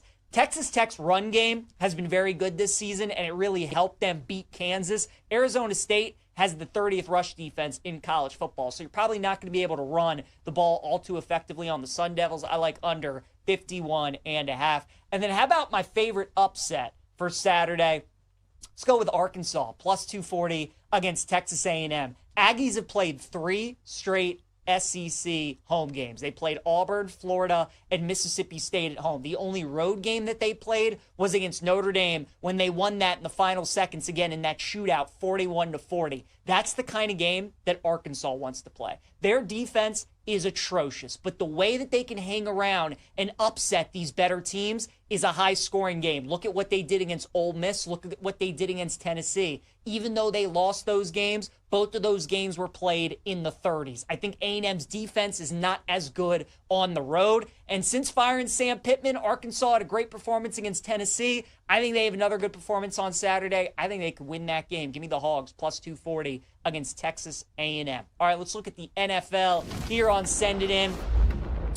Week 7 already, man. And let's look at the other half of the games that we didn't get to yesterday. We'll start with the afternoon slate between the Giants and the Broncos. Denver is 7-point favorite at home. Total in the game is 40. No play for me in this game. I know a lot of people like the Giants, especially at the number. I just worry that the last time we saw New York off of a big win, they didn't handle it very well against New Orleans when they turned the ball over 5 times. And yes, Denver is coming back from London, but that defense going up against Jackson Dart and that Giants offense, I really think could cause some issues. The Eagles are just, as great of a win as that was for the Giants, the Eagles offense is a mess. Their defense, especially on the back end, isn't very good. Broncos have a good O-line that can neutralize that pass rush and a very good defense with a very good secondary. So I think matchup-wise, it's not great from New York. It does feel a little easy to take them plus the points against Denver. That's going to be a pass for me. I do like the Chargers minus 1.5 against the Colts. I was going back and forth on this game, but I do like LA, and I think the line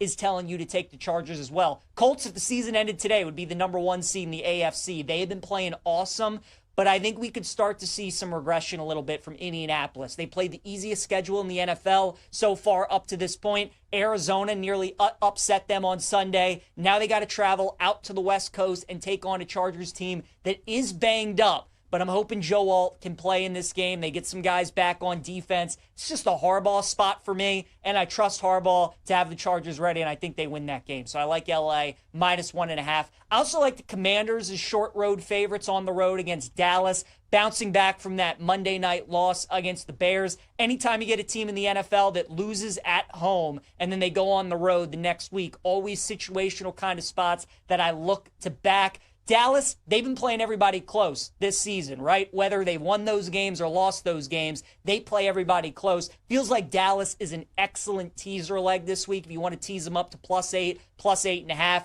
I think that's a really good option as well. But I do think Washington is going to be able to win this game. I'd probably also bet the over, too. That total is 55. I think that's the highest we've gotten so far this season. Dak's playing an MVP level. The offense has been awesome. And Jaden Daniels, now that 3rd game back from injury, I think he plays much better. So I think it's a high-scoring game, and I would look at Dallas in a teaser, but I like Washington to win the game. Packers and Cardinals, if we can get Arizona +7, I'm going to be on the Cardinals in this game. Green Bay, 2 totally different teams when you get them at Lambeau and when you get them on the road. So far, the 2 data points that we've had for the Packers when they've gone on the road against the Browns and the Cowboys as big favorites have not been great. Jordan Love has not been all that good this season as well. And Arizona, they've lost 4 in a row, right? They're desperate to get back in the win column, and I like backing the Cardinals as a big underdog. I don't want them as favorites. I don't want them when the point spread is tight. But when you can get them at big numbers like we did against Indy and like we're getting them here,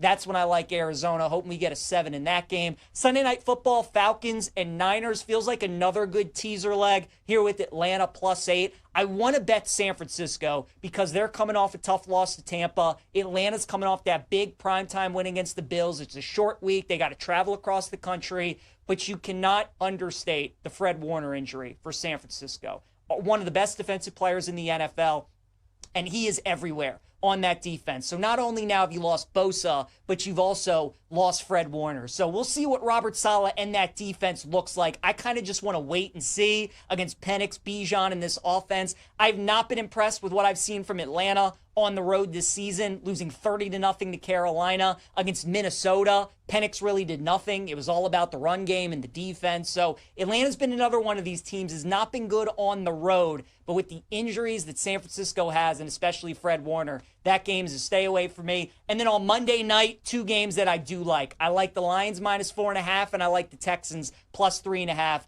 as well. Dan Campbell, 11-0 against the spread in his last 11 off of a straight-up loss. You want a team that bounces back after they lose? It is Detroit. And what is right now the weakness with Detroit? It's all the injuries that they have in the secondary. Well, Tampa Bay is on like their 4th, 5th, and 6th string wide receivers. Even though Baker is playing out of his mind, the one area you can really attack this Detroit defense, don't know if Tampa's going to be able to do that successfully. And how about this for a regression candidate?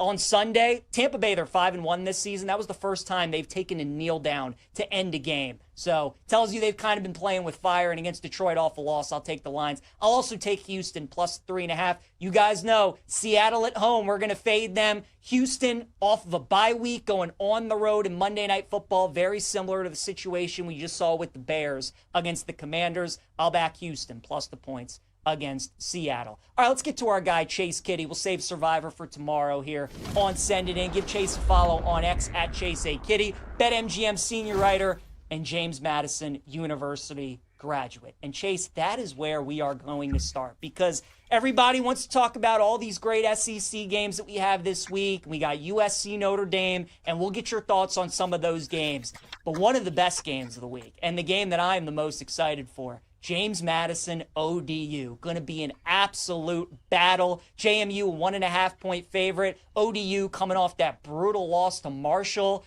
Chase, you are our JMU expert. What say you, Dukes and Monarchs in this one?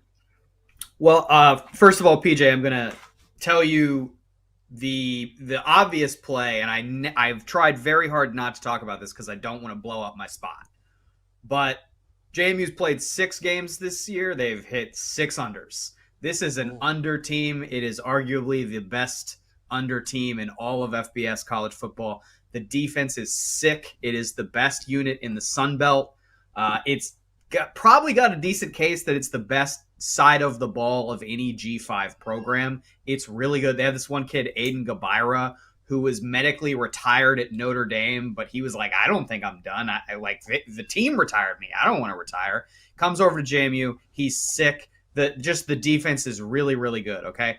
The offense is, let's say, imperfect. Mm-hmm. And I think that's why you see, you and I were texting before the show, when it opens ODU +2.5, like we've seen enough college football to know, okay, that's kind of an ODU line. Like that's probably shades toward the Monarchs. And if I'm coming in, over the top with no context, not watching every JMU game all last year, all this year, I'm probably betting the Monarchs. I just think I trust the defense on this team. It's the rare case where I know the team a lot better than the market does, so I'm going to shy away from the market handicap, which would say take the +2.5, and lean into my knowledge of the personnel, which says the JMU defense wins this game. The under is such a good bet week to week because the offense is so uneven. They make stupid red zone decisions every week. The OC is he makes questionable decisions. They have this love affair with Matthew Sluka, who was at UNLV last year. They bring him in through the transfer portal because he knows Bob Chesney from when he was at Holy Cross. So there's some really messy stuff going on offense. When you have a sick defense and an inconsistent offense, that creates this awesome play on the under every single week. It was a limit bet for me the last 2 weeks. I laid off a little this week because I just have a weird feeling, but it's still one of the best bets you're going to be able to find. It's down from 49.5 now to 47.5. So I like the JMU side of this. I think the under is pretty much the best bet you'll be able to find week to week. Love it. And I'm telling you guys right now, if there's a college football game to watch outside of the big ones today or on Saturday, it's that one. JMU ODU. Going to be a lot of fun. SEC. All right, Chase, we got 3 good ones, right? LSU Vandy, Ole Miss Georgia, Tennessee Bama. All teams are ranked. All teams are trying to get to the college football playoff, get to the SEC championship. Any of those 3 games, did you have any bets that you like in any of the 3?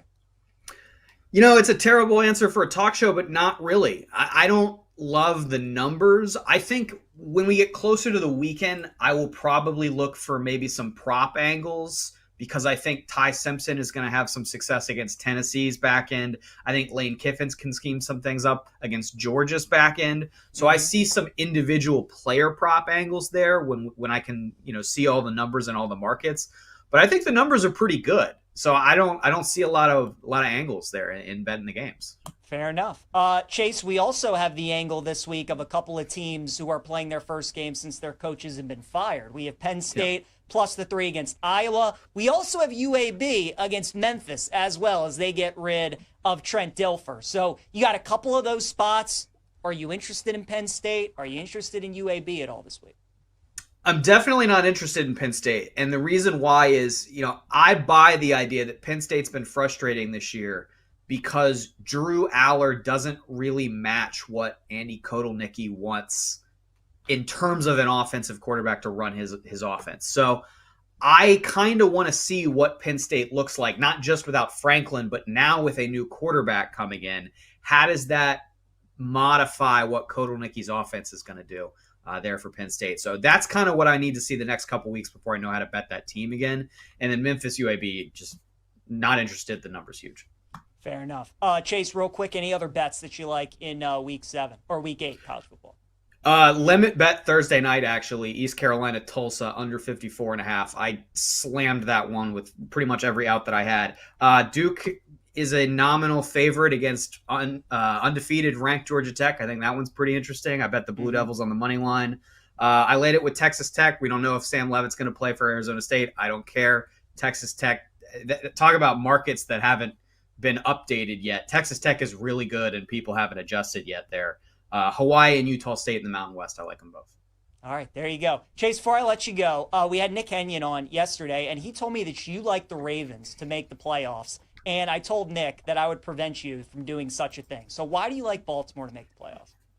Well, first of all, you're too late because I've already placed a bet that has a comma in the unit sizing on the Ravens to make the playoff at plus 100.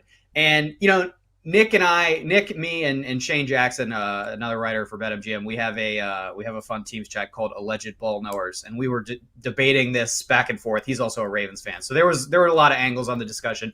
Nick's case, which I think is a good one, is basically, hey, they're making you pay a tax because it's the Ravens. You should be getting a better number than this. I just think, here's the games they have after the bye: Bears, Dolphins, Vikings, Browns, Jets, Bengals, Steelers, Bengals, Patriots, Packers, Steelers. If I told you they go 9-2 against that, would you be shocked? So I think they're live to make a giant second half run. I'm going to predict this is going to be one of the biggest storylines of the second half of the season. The Ravens come surging back, they get healthy, and they make the playoffs. Couple things. I agree that I think the price should be a little bit better. I think they're going to lose at Green Bay because that game's ended December and it'll be too cold. They'll lose at Pittsburgh because they always do. And then they'll lose another game because that's what the Ravens do every year. They lose a game you never expect. So I think you're 9-8 at best. Now, could that be good enough to make the playoffs? Maybe. I think, Chase, the angle, you just bet Lamar to win MVP at 22-1. If he does all that and leads them to the playoffs, I think he's got a case, and you get a much better number. So that's how it's a great idea. Bet. I'll add it on. I'll add that too. If you like the Ravens to make the playoffs, that's the angle I would go, right? Because we all see how they look without Lamar if he gets them to the postseason. That, I think, is worth a bet. Chase Kitty, give him a follow on X at Chase A. Kitty, BetMGM senior writer, JMU graduate, always great stuff. Chase, appreciate it, my friend. We'll see you next Wednesday.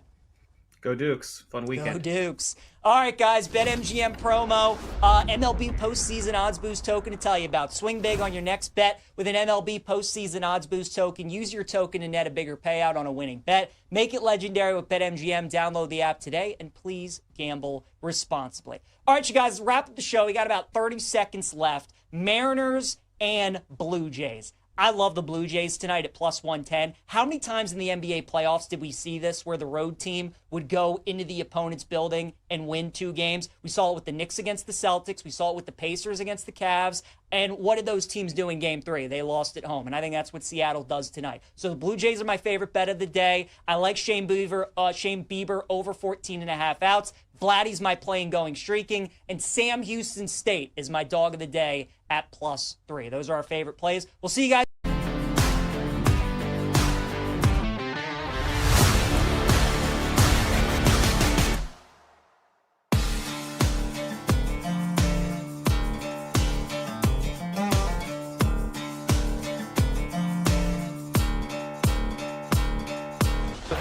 Muncy into center field. Frelick turns and runs. That ball's deep. Frelick jumps, and it is up and out of here. Max Muncy. Welcome back to Bet Sweats with Joe Ostrowski and Sam Panayotovich on the BetMGM Network.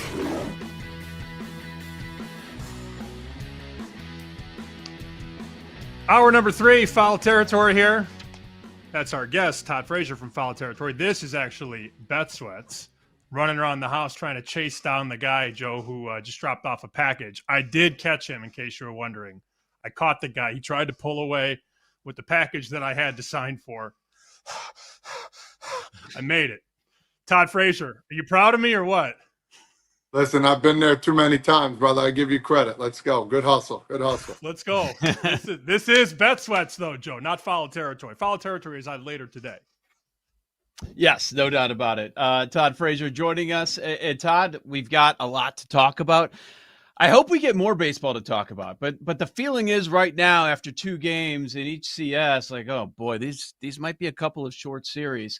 What do you think, man? Are we going to see some fight out of these teams that are down 0-2, or does it look like, it's probably going to be Seattle and the LA Dodgers in the World Series?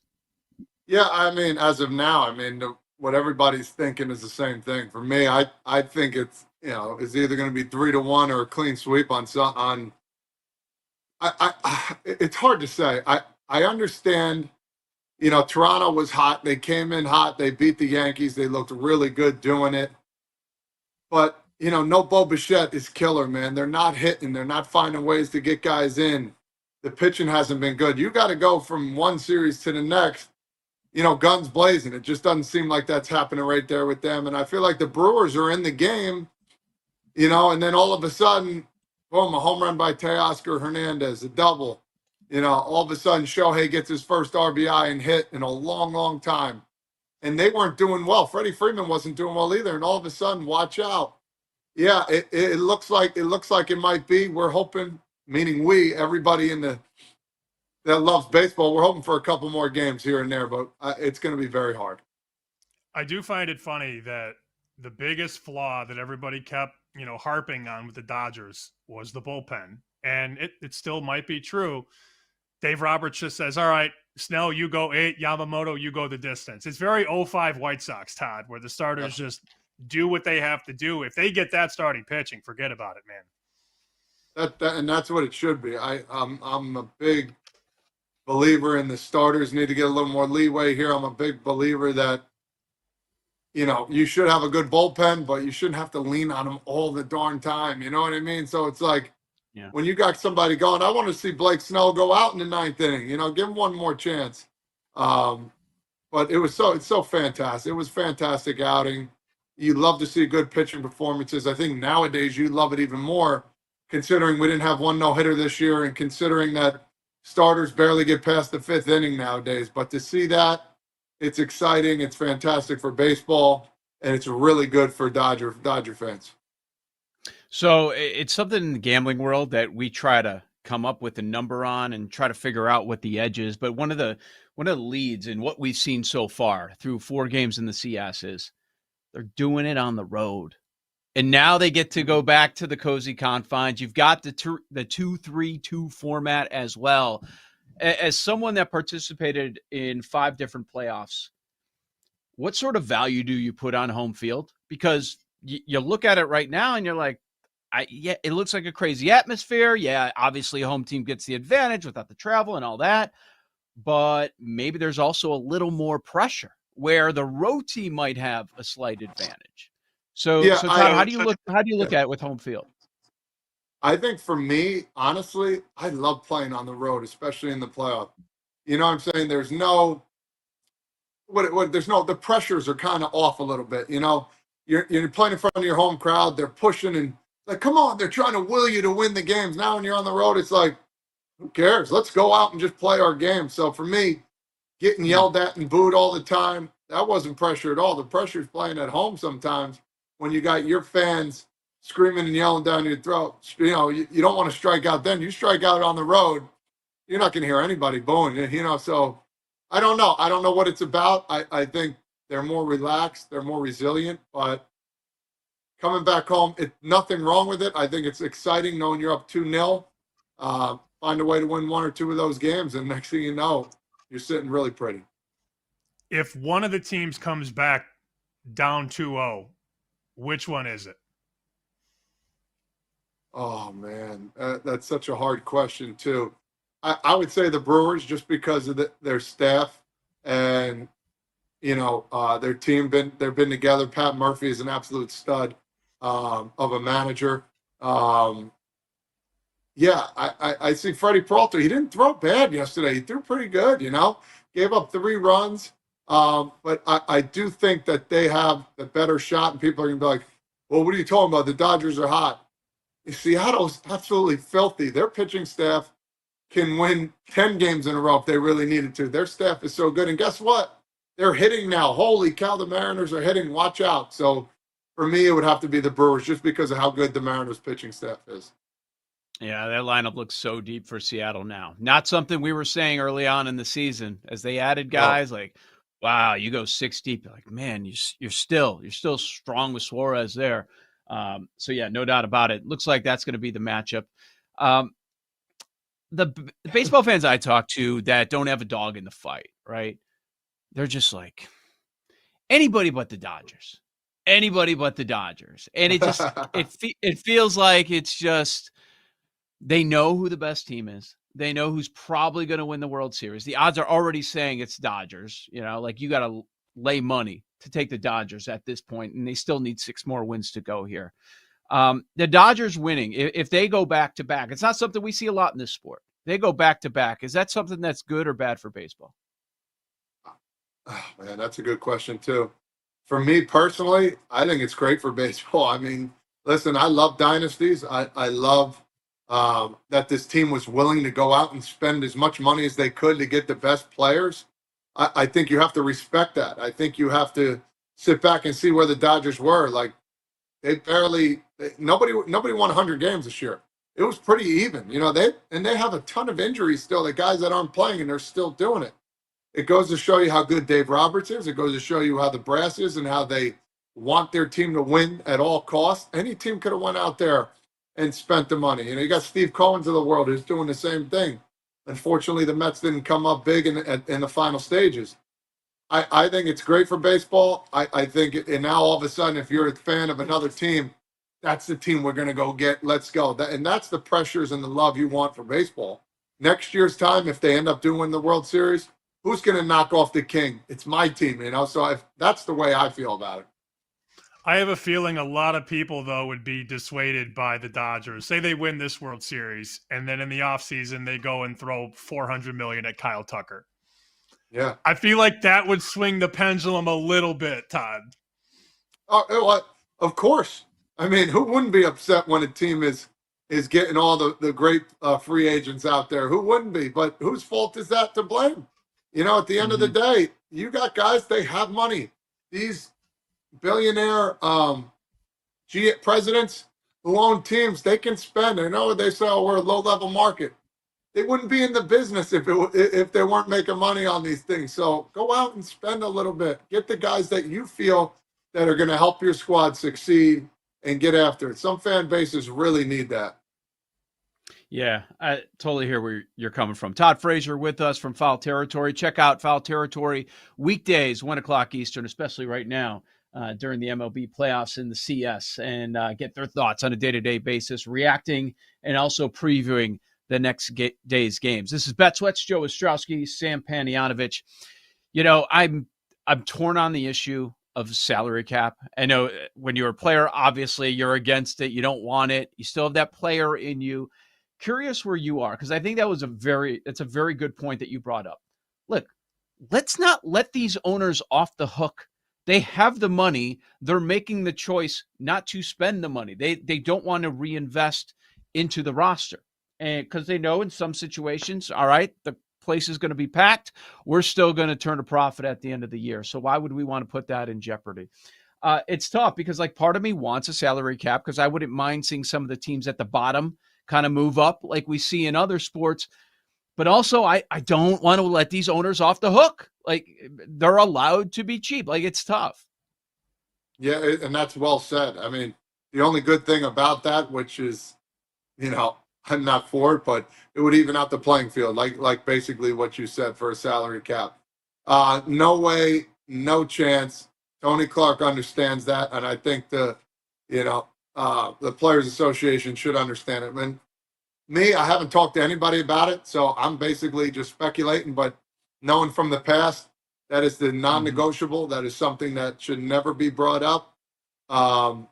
You're right. The owners have money. Spend the money and make your fans happy and make your city happy. This is something they need to do. No way should they have a salary cap. Move on. Next story. What else do you need? When it comes to when they have their meetings, for sure. Yeah, fans don't want to hear that, man. I covered both teams in town. I covered you when you were a White Sox, and I remember when I got to Wrigley for the first time as a reporter, the place was like a ghost town. And now you go and there's hotels and sports books and mezzanines and dog parks, and it's $9 for a water. And then Ricketts is like, yeah, well, we're kind of breaking even. And I don't want to hear that. I would never want to hear that as a fan. Show the books. You know what I mean? Show us the books. Let's see them, Yeah, it's crazy, Joe. A lot of Cub fans feel that way, though, Joe. You know it. Oh, well, spend. It's not salary cap. I think Cubs fans are like, spend like you did when you got here. Why did you stop spending? Why is it not even a conversation? Like Tucker, I get it. He had a struggling year, so they're probably going to let him sign somewhere else. But for everything that they bring in, where they are market-wise, everything, the TV deal they have, come on. Why are you not spending? Yeah. So, yeah, especially a team like that. That's where I'm at. What about the game tonight, Todd? Anything specific on this matchup? Is it going to go 3-0, or are we going to see something out of Toronto? The Mariners are a minus 135 favorite with Kirby. Oh, God. I mean, how don't you not love that line? 135. I mean, that's absolutely incredible for a guy who's been absolutely dominant. Yeah, he's going to be in the zone. He might give up, a home run or two in this game. But how do you not love what Seattle's doing? I mean, listen, Vlad Guerrero Jr. had a really good start against the Yankees in the playoffs. I think he's fizzled these last couple games. Again, it's that what have you done for me lately attitude you got to have in the playoffs. Who else is going to step up when all of a sudden he gets hot again? A lot of guys have been getting their hits here and there, but they need some more production from the bottom of the lineup. They need some more production of when guys get on to get them in. And I'm just not seeing that. And they got to play in Seattle, which we saw is a raucous atmosphere, and they are salivating for a World Series. So I don't see Toronto winning tonight. I'm going to call a shot here, and if you want to one-up me, that's fine. But I'm going to bet Josh Naylor to go deep at 6-1, 6.25. I don't know what it is. I just got this gut feeling, and I know that's maybe not how we should bet every day, but I see him just tanking one tonight. That's my shot, Josh Naylor. I love it. I don't see any problem with that. When you have a gut feeling, it's like in baseball when a coach used to yell at me, "Why were you in that position?" I said, "Dude, I went with my gut." I mean, how do you get mad at somebody after they say that? So I've learned that when I was a lot younger. Say you went with your gut, and most of the time coaches will move on. Yep. No doubt about it. All right, so let's say we get the World Series we think we're going to get. Okay. You think Seattle has a decent chance here? Of course. 100% I do. Again, like their pitching staff is really good. Is Wu going to come back? With who they got, Logan Gilbert, and the way they've been hitting, I just think if both of those are in, I think it's an even playing field. And I think, the stars are going to step up and people are going to have some fun. I think it's going to be a really tight race, and I could see it going to a game 6 or 7 for sure. Yeah, hopefully it's just not a big gap between the CS and the World Series. Hopefully we get more baseball. But, certainly agree with you. No matter what, it should be a fun World Series. Check out Todd Frazier, Foul Territory, weekdays, 1 o'clock Eastern. They got YouTube, podcasts, some TV networks as well. They're everywhere. So check out Foul Territory on a weekday basis. Thank you, Todd. Enjoy the rest of the season here. Thanks, guys. Talk to you soon. Good stuff there from Todd Frazier. Yeah, it's certainly it's fun to get the player's perspective on some of that stuff involving, where certain teams are. And he's right. You don't want to let these owners off the hook. They're in it. Like, you're a White Sox fan. You don't need me to tell you about letting Jerry Reinsdorf off the hook and choosing not to spend and kind of choosing to lose. Yeah, the worst thing that ever happened for White Sox fans, they gave John Danks, I think, 5 years and $60 million. It was the biggest contract he'd ever given out. And then year number 1, Danks blew his shoulder out. Bad. And Jerry's like, see, that's why you don't. Told you. Told you. That was his thing. Don't pay pitchers. And then he finally caved, and then, see, it was proven right on that front. All right, college football, one of our favorites, Caroline Fenton on the other side. You've got the BetMGM Network.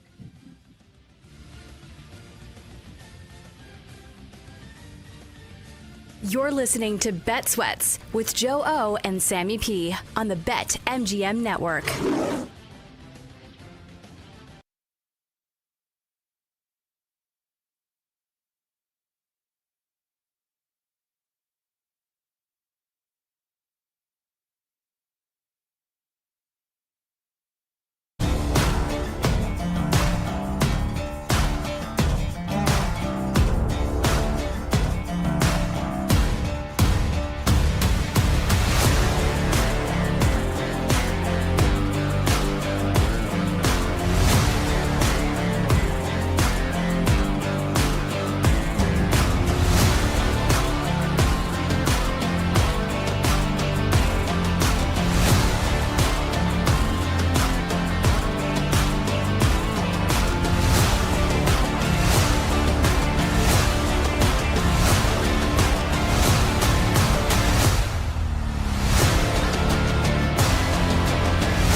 Who do you think burns more calories in a game, you or him?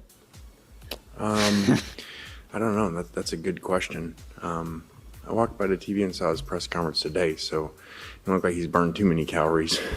Welcome back to Bet Sweats with Joe Ostrowski and Sam Paniotovich on the BetMGM Network.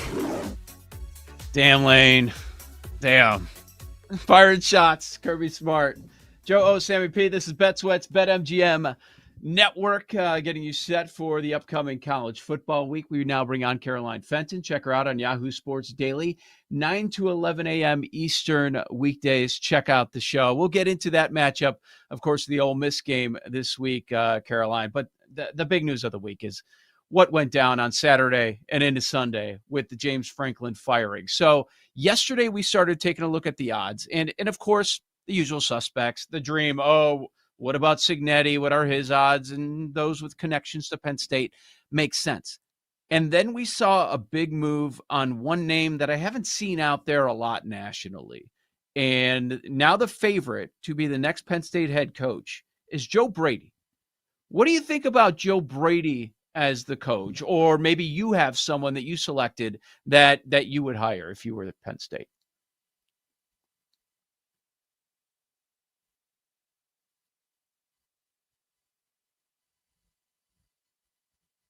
Mm.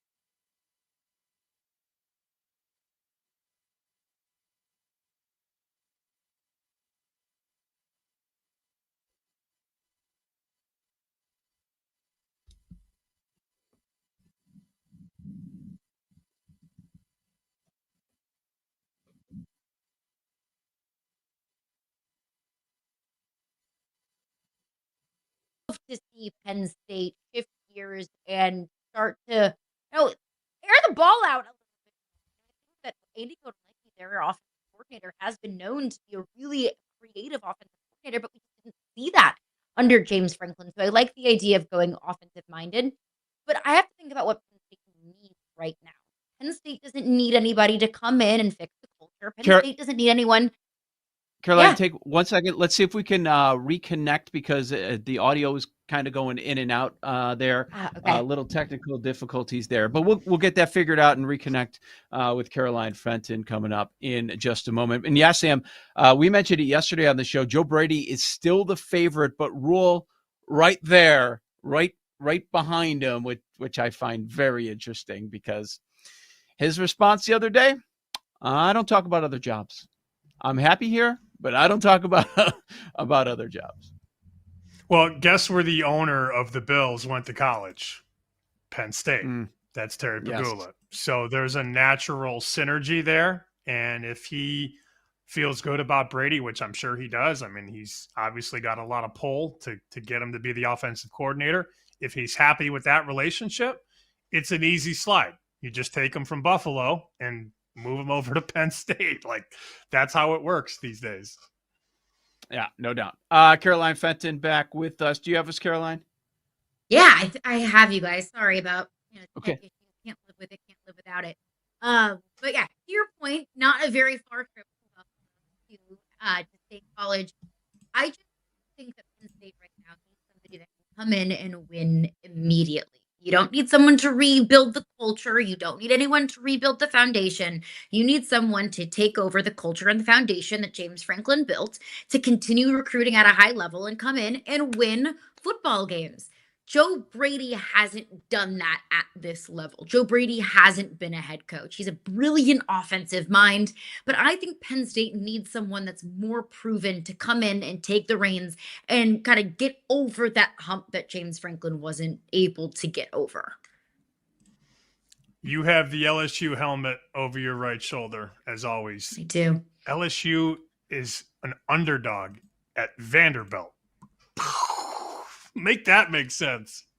Yeah, life comes at you fast in the NIL era, doesn't it? This is the first time ever in Vanderbilt's history that they're a favorite over a ranked opponent. But this is not the same Vanderbilt team. Frankly, it doesn't surprise me in the slightest that Vanderbilt is a favorite. They're at home. LSU's offense has struggled mightily. Garrett Nussmeier does not look right. Even after the bye week against South Carolina, he was limping around a lot. He was able to air the ball out a little bit more maybe than we've seen in the first few weeks of the season, but still Garrett Nussmeier doesn't look like the same Garrett Nussmeier that we saw in the 2024 season. Overall, though, I understand I have an LSU helmet behind me. Look, I graduated from LSU. LSU is my favorite team in the world, and I am willing to take my purple and gold tinted glasses off whenever. I feel like I'm harder on LSU than more LSU fans. This is just going to be a really tough out for Diego Pavia and this Vanderbilt offense against this LSU defense. It doesn't feel like LSU is 5-1 right now, and I think it's because of how much their offense has struggled. But LSU has been playing a championship level elite style of defense.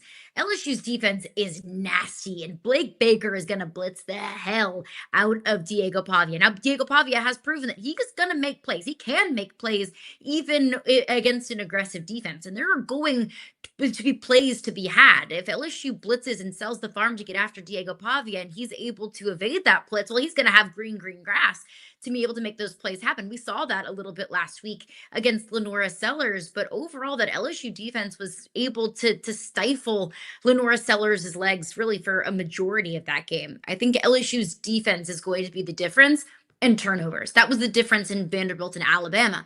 Maybe Vanderbilt wins that game if they just take care of the football, if they don't turn the ball over several times in the red zone against Alabama. LSU's been really good at forcing turnovers. The issue is the offense hasn't been able to capitalize on them.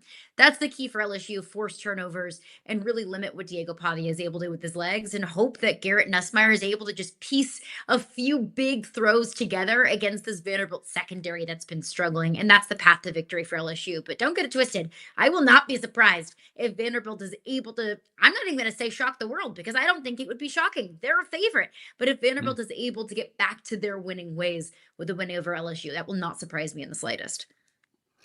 The SEC has 6 of the top 11 in the country. And the reality is, as we're trying to figure things out going through conference play, is that a couple of those teams that are in the top 11 in the SEC are not going to make the playoff. That's just how it's going to be. And maybe there's a team that's further down, like that's going to jump back in. Maybe Texas. I don't know. Only one conference loss so far. Is there a fraud, whether it be this week or big picture wise? Is there a team that is ranked highly in the SEC that you are not buying? Honestly, one of them is LSU. Defense wins championships, but if your offense can't score, you're not going to be able to survive the grind of an SEC schedule. And that's exactly what LSU has facing them over the next couple of weeks. They have Vanderbilt this week, then Texas A&M, then a bye, then they go to Alabama, and they round out the season with Oklahoma. That's a lot. Looking at that stretch, if LSU can go 2-2, I think you would call that a success. But then you're looking at a ceiling of 9-3. That's not good enough to get into the college football playoff. And when you're a top 10, top 15 team in the country, and when you are in year 4 of the Brian Kelly experience, the expectation is college football playoff. The other one I would add, though, is probably Ole Miss. I think that Ole Miss, massive win over LSU. Yes, you give them a whole lot of credit for that. They've earned that. They're 6-0. But then they struggled last week at home against Washington State. And now they go on the road to Georgia, a team that does not lose at home to anyone not named Alabama. I think that Georgia's going to be able to run all over this porous Ole Miss run defense. So I think right now they're a little overvalued for what they're going to end up being at the end of the season. But one team that I don't think is a fraud that's at the top is Texas A&M. I do this every year. Like, I buy into Texas A&M. I love what I've seen from Texas A&M, and they do the same things every year and disappoint us and end up going 9-3 or 8-4. With this defense and with the weapons that Marcel Reed has around him, whether it's Mario Craver or Casey Concepcion, I think they're one of the best, if not the best, wide receiver duo in the SEC. And then what Le'Veon Moss can do on the ground as well, plus that defense led by Mike Elko. I think Texas A&M, I say it every year, but maybe this year is different. Texas A&M is not a fraud. I do think Texas A&M is legit. You got some really big games in the SEC. Really nice slate for the conference on Saturday. If there's a favorite that falls flat, that loses outright, Who is it? Maybe this is just like a total cop out answer because they're only 1.5 point dogs at home. But I think it's Auburn. Auburn hosting Missouri this weekend. Look, Jordan Hare, not an easy place to play, especially Jordan Hare at night. I mean, Nick Saban called it haunted, and I think he's totally right. That we give Tiger Stadium a whole lot of credit for how tough of a place it is to play. Neyland Stadium, absolutely, those places get credit, but so Jordan Hare doesn't get enough credit for how weird and spooky of a place it is. And Auburn, aside from a really questionable no touchdown call against Georgia last week, they beat Georgia. I mean, once that was called a no touchdown, things just kind of went off the rails, and they weren't able to hold on in that game. But I think Auburn is pissed off about how things went last weekend. Now they're back at home in a night game hosting a Missouri team that felt like they gave Alabama everything they could give. They got pretty banged up last week at home against Bama in a loss. So I think Missouri's kind of dragging their heels a little bit coming off of a very emotional loss versus Auburn, fired up, pissed off at home. Home dogs run faster. Even though they're slight dogs, I'm going to take Auburn to take down the Tigers this weekend in a Tiger Bowl. Tiger on Tiger. What are we going to see out of Oregon this week on the road after what happened last week?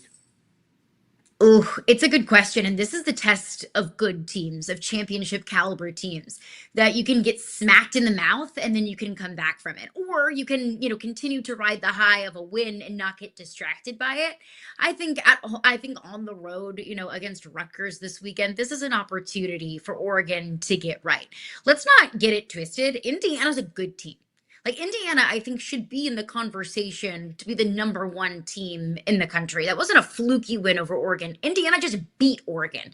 So I don't think that we can say that Oregon, everything's going to go off the rails, that their season is totally lost because they lost to this Indiana team. No, I think there's going to be a lot of teams on Indiana's schedule that lose to this Indiana team. So this feels like a get-right opportunity for Oregon and to prove to everybody, yes, we are still very much so a Big Ten contender, a college football playoff contender, and a national contender. I think that's exactly what Oregon is, as long as Dante Moore is taking care of the football.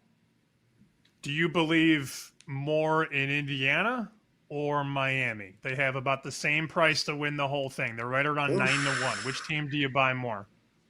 Oh, it's such a good question because I believe so much in both of them. If I have to pick, though, I lean Indiana. And it has everything to do with the quarterback. Look, if the season ended today, I think that Carson Beck and Fernando Mendoza easily could be two finalists for the Heisman Trophy. One thing, though, that Fernando Mendoza doesn't do, that Carson Beck has a tendency to do, is throw interceptions and to throw dumb interceptions at inopportune times. I mean, Fernando Mendoza is taking care of the football, which is shocking for how much he wants to throw the ball around the yard. And he has supplementary playmakers to help him out as well. Whereas Miami, whether it's going back to last year at Georgia or what we've seen from Carson Beck this year, he does have a tendency to try and play Superman just far too much. And so I fear for Carson Beck in big game situations. Look, we've seen Miami in big games. We've seen them take down Florida. We've seen them take down Notre Dame at a neutral site. We've seen them go into Florida State and take down a solid Seminoles team.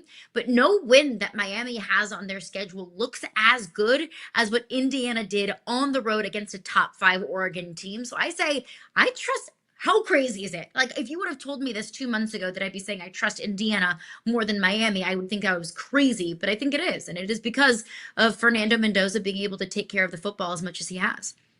A couple more minutes here with Caroline Fenton of Yahoo Sports. What about this quarterback matchup? Maeva and Carr on Saturday night. Which side has the edge? Ooh, well, I would have to say CJ Carr has the edge just being at home. And if you watched Notre Dame in the first couple of weeks of the season, you probably wrote them off, right? Like, this Notre Dame team, they're not going back to the national championship. They've struggled. They dropped their first 2 games. I get it. If you haven't watched Notre Dame since then, that's probably your mindset. Notre Dame looks like a different football team now. Like, CJ Carr has so much more poise. It feels like he's playing with so much more confidence, that he has so much more of a better understanding of his role in this offense.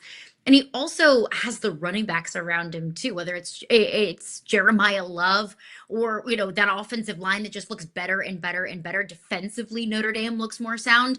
And look, USC, that offense is humming, and it finally looks like Lincoln Riley has at least some semblance of a defense to back up that offense. But overall, I do have to say the way that CJ Carr has been playing as of late is incredibly impressive. But the path for USC is literally what they did last week. They out Michiganed Michigan. They smacked Michigan in the mouth. They ran the ball incredibly effectively. That is kind of the formula for beating Michigan. I also think that's the formula for Notre Dame. Out Notre Daming Notre Dame, running the football, being tough at the lines of scrimmage. But USC has been dealing with some injuries at the running back position, and I think that's going to hurt them, especially being on the road at South Bend this weekend. Check out Caroline Fenton on Yahoo Sports Daily, weekdays 9 to 11 a.m. Eastern. Thank you, Caroline. Enjoy all the games this weekend. Lightning bets on the other side. This is the BetMGM Network. You're listening to Bet Sweats with Joe O and Sammy P on the BetMGM Network.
Welcome back to Bet Sweats with Joe Ostrowski and Sam Paniotovich on the BetMGM Network.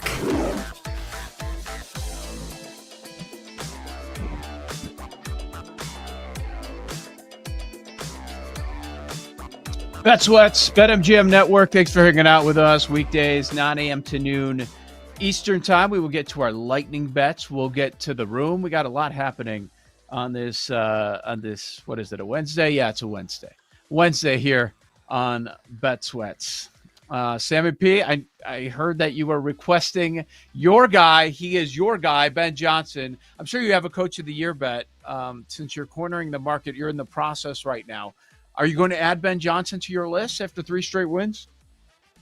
I don't have a single bet on Coach of the Year, but it is interesting. In the summer, the 2 favorites were Ben Johnson and Mike Vrabel, 2 of the trendy overs, 2 of the trendy teams to make the playoffs, and here's it. They're doing their jobs. Look, I'm happy for the Bears. If the Bears are finally good again, that's great for the city. You're not happy.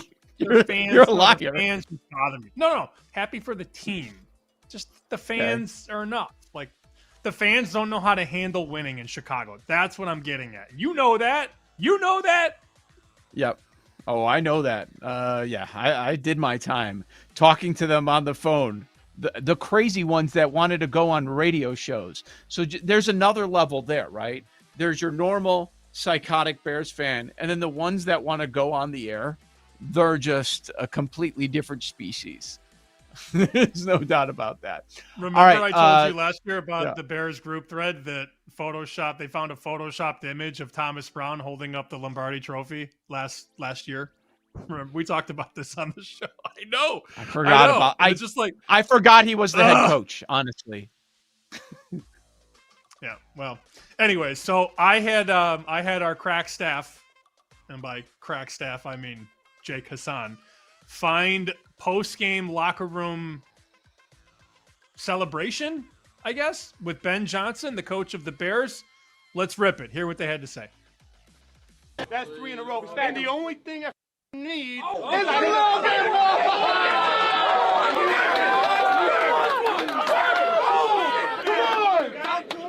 better, best. Never let it rest. Good gets better. Good gets better. You better get better. You better get better. Bears on 3. 1, 2, 3.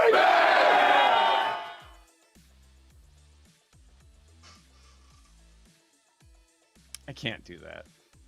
I can't. No. That's what I'm saying. That's it. It's too much. It's too much. I'm not that guy. But we're not that guy. I made a mistake the other day. Maybe doing something similar. All right, so we had a playoff game on Saturday, and twice there were kids that slowed down as they were approaching first base. One got burned on it. Would have had a hit if he ran hard all the way through. Practice on Monday, I was pissed.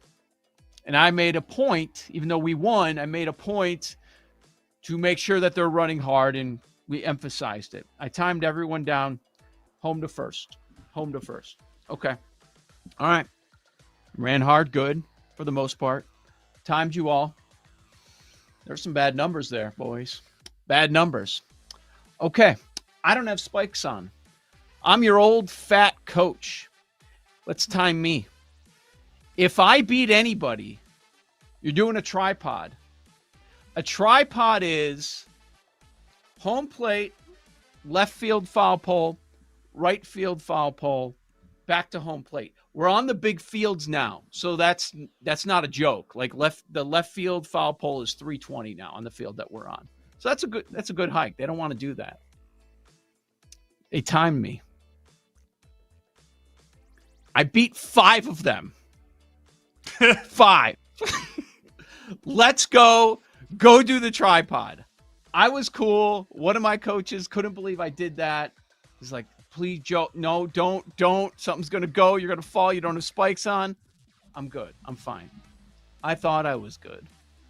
Dude, this is Monday. The last 24 hours, I'm gimping like an old man. But dude, I got looks like I got a peg leg right now. I'm just in constant pain, the hamstring area. Constant. And this is after an entire football season of you needing surgery on your foot. Yeah, I still need surgery on my toe, which I have not gotten. But I think I'm going to be fine. I'm slowly falling apart. Well, just in case, if you need a little bit more motivation or you want to feel a little bit better on the inside, let's just hear from Coach Ben Johnson one more time to rile Joe up. Good, better, bad. Good, better, bad. Never let it rest. Never let it rest. Good gets better. Good gets better. You better get better. You better get better. Bears on 3. 1, 2, 3. Bears. All right, I'm stealing it. We beat the I'm Raiders stealing it. and Commanders. I'm using it. Awesome. I'm using it this weekend. Yep. What is this, high school? They didn't do, It sounds believe like it or it. not, they did not do good, better, best when they lost 52-21 to the Lions. Ah, damn. No, did not happen. What did Eberflus do? I mean, Trestman and Eberflus, this is just the opposite of what they've always had. Paul Aspen has some info that people might be interested in. You got some room info for tonight? Yeah, and I was also like, maybe we're wrong. Like, on a vet team, like a Lovey team, like the Lance Briggs, Tillman, Urlacher team, that stuff doesn't work. Maybe we should look at the average age of the Bears. Maybe the like second-year quarterback. Maybe it works for young guys that are basically 4 years removed from high school or 5. Maybe we're wrong. Anyway, Yeah, I thought it was cringe. But all right, the room. It is. Couple. It is. Yeah. Couple home runs, which are whatever, but 5 up through 1 most bet props at BetMGM tonight for Mariners Blue Jays game 3. Mariners up 2-0 going to Toronto. Number 5 most bet prop at BetMGM. Shane Bieber over 14.5 pitcher outs -120. Okay. Interesting. Fade the Biebs. Vladdy home run. Big Dumper home run. Vladdy home runs plus 425. Big Dumper home run is plus 300. And then this is, again, very room. Number 2, most bet prop at BetMGM. George Springer under half a single at -110. But their number 1 most bet prop is Springer to hit a home run at plus 5. No! What is Damn this? it. What Was Springer your guy? I think Springer is going to pimp one out of the box. It's going to go off the top of the wall, and it's going to be a 400-foot single. Oh, that would be funny. That would be worst case scenario for the room, no doubt. Jake, was Springer your guy? Or are you just laughing? I was gonna go Springer home run, but now to Paul's, but now I just got to do the bases. Damn it! Total bases. Why? What's behind Springer? Why have everybody playing tonight? All these home run hitters. Is he being singled out? Just because he's been hot. Like it makes like the 2 leadoff home runs. Like that's very room. I knew better. That's my fault. There you go. We might as well finish it out. What else you got, Jake? It is room. The room's on the outs. I actually like Bieber K's. He's seen this Mariners lineup before and has like a 38% K rate. So I'll go over the 5.5 with him. And I'm going to go the first 3 under. First time through the lineup, I think both these guys should have success. That park in Seattle is very pitcher friendly. So I'll go first 3 under 1.5. I have no idea who's going to win. I've kind of flipped. I kind of think the Blue Jays are going to win, but I'm just going to go first 3 under. I'll take the Springer over 1.5 total bases and Bieber over 5.5 Ks. Did I hear landscaping somewhere? I thought it's not here because nothing goes on for a here. second. But Yeah, there's a truck. A truck by Paul? Oh, okay. He gave you some horn? Little Bet Sweat's horn? They're listening on the Odyssey in app? Paul's living room. Yeah. That's what it's horn. Yeah. Jake, Speaking of- out of order, but I agree. I agree with where Jake was going. I think Toronto wins. It's a slight dog tonight. We're going to have a series. We're going to have a series here. It's going to be 2-1. Yeah, where are we at in the plus money? Let's see. Frazier disagrees, which is always dicey to go against him. Plus 110, 115 is what you could find. But that's where I'm going. Where are you going, Sam? I don't love anything. I'm going to make a really, really small bet on Josh Naylor to hit a homer. BetMGM has plus 625. You can't call your shot with Rage and then not be about that life. So, Naylor Yavo tonight. It's my MVP.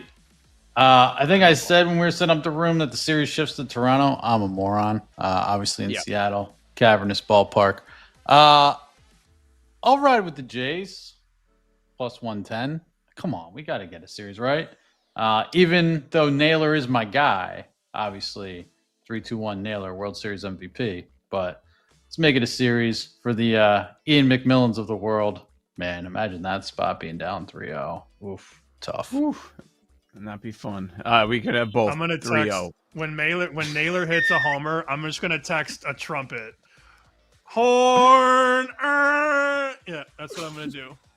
It's my celebration. There you go. With the trucker. Should be able to clip that, Jake. Should have that ready at any time. We'll make it work. Swing big on your next bet with an MLB postseason odds boost token. Use your token to net a bigger payout on a winning bet. So off our 3-2-1 game of the divisions, I started plugging in some different divisions. You made one last week, Paul, you mentioned, and some of the ones that I think we sort of agreed on. Buffalo. I put in Pittsburgh, Indy, and Kansas City, and Detroit. I don't know which one's wrong there. That's about 30-1, though. Those all are there. Yeah, Keep keep on going. I didn't think I had that many. I probably will. Moon. I probably will. Washington. Let's go Washington. Which one am I missing? Well, you're missing two Yeah, more. When's Jake Seahawks. Paul's next fight? That's only 6. I'm not going Atlanta. All right, we'll go Seattle. Did them all. 270-1. Perfect. I have to do it. Good. It's a lock. It's a lock. That's called an account extender. When you do that, they just extend your shelf life when you make those bets. Yes. Sometimes it needs to be done. Speaking of that, John Murray will be joining us tomorrow, and as will Andy Molitor. We'll get you ready for Thursday night football, NFL, college football. We'll continue with baseball. We got 2 games tomorrow. All that coming up. Bet Sweats right here on the BetMGM Network. Thanks for listening to Bet Sweats. If you missed anything on today's show, make sure to listen back on the Odyssey app or wherever you get your podcasts on the BetMGM Network. Make it legendary.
Ready.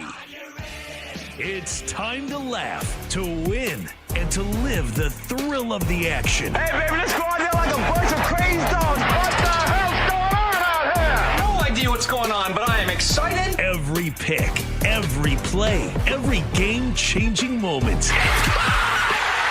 Unbelievable! This is You Better You Bet on the BetMGM Network. Make it legendary. It's a great day to be alive, and it's a great day to be a better. Welcome to another edition of You Better You Bet, presented by BetMGM, right here on the BetMGM Network. I'm Femi Abebefe, hanging out with you guys over the next 4 hours, where you can find us across a multitude of platforms. Make sure to watch us live 24/7 on the BetMGM Network and directly on the free Odyssey app. You can also check us out on Twitch at BetMGM Network and on YouTube at the BetMGM Network. You can watch us on Roku, Fubo TV, Samsung TV Plus, and more. If you'd like to listen to us, you can go ahead and do so at Sirius Channel 160 and Sirius XM 205. And throughout these 4 hours, make sure you hit us up on social media. You can find me on Twitter at Femi Abebefe. You can find me on Instagram, Femi_Abebefe, which I will raise my hand and admit I have been horrendous with my IG activity. I need to pick it up. I haven't been on in like 2 weeks. I'm sure BetMGM Network has sent me things to share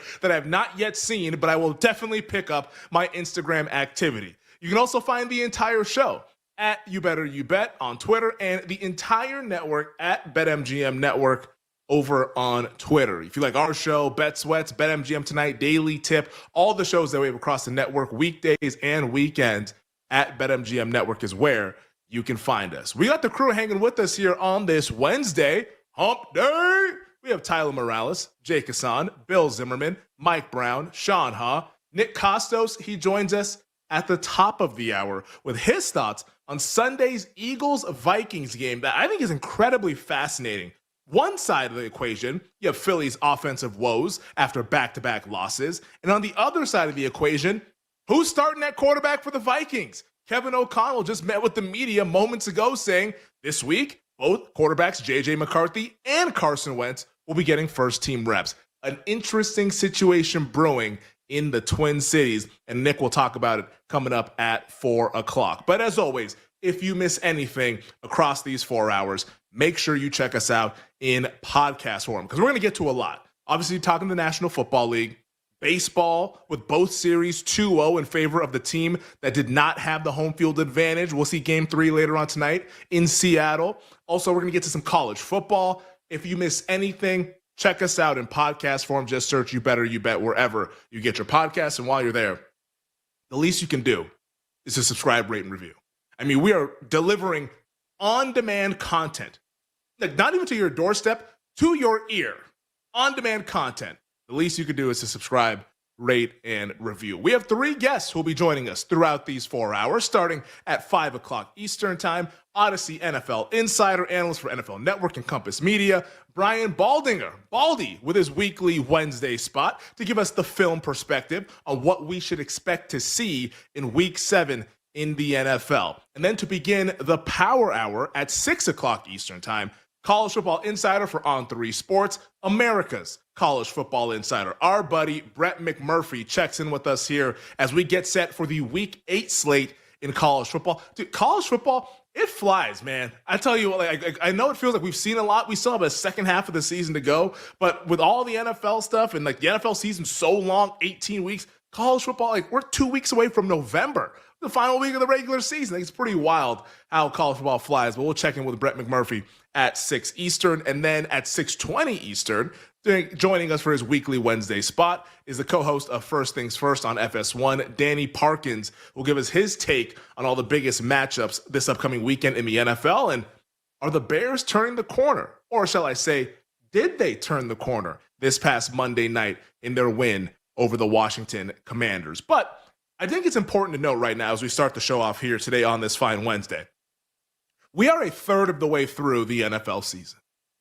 And I know it feels like we've seen a lot. We've seen 6 weeks already. We all have our takes. Maybe we've changed our opinions on one team, or maybe we've kind of just been like reaffirmed our opinions on another team, but we're only a third of the way through the season. But I do think it's a good time to kind of take inventory on where things stand because, I mean, think about all the storylines that we've had so far in this NFL season. I mean, you got the Baker Mayfield MVP buzz, which we'll talk about later on at 3:40 when we get into our NFL awards segment. Shane Steichen and Indiana Jones with the Colts and what they've been doing at 5-1, best record in the AFC. You got the Rodgers resurgence in Pittsburgh, the NFC North Gauntlet with all 4 teams above 500, the Gen Z Giants with Jackson Dart and Cam Scatterbo. So many fun storylines throughout the NFL. But here's where the fun stops. Here's where the spoiler begins. Because I am going to tell you, as we are a third of the way through the season, who the 14 playoff teams will be this January. Today, on October 15th, I know the 14 teams who will be in the upcoming NFL playoffs. And I want to start in the AFC because the AFC, I think, is a lot more interesting than the NFC in terms of who's going to make the playoffs. I don't know what's going to happen once we get there. Like, I have sneaking suspicions about who might win the Super Bowl, who can win multiple playoff games, et cetera, et cetera. But I just want to do the exercise. Who are the 14 teams you believe will make the playoffs? Not the teams that are in there right now, the teams that you think will get there once the dust settles after 18 weeks. And we'll go division by division, and of course we can get to the wild card teams as well. And in the AFC, we'll start with the East. I do think that Buffalo will hang on to win this division. The last couple of weeks have been bad. I think everyone has been downgrading the Bills as they should have been over these last couple of weeks. I mean, heck, you could have downgraded the Bills off of their performance against the Dolphins, honestly, knowing what we know about that team right now and where they stand. But Buffalo, still really good.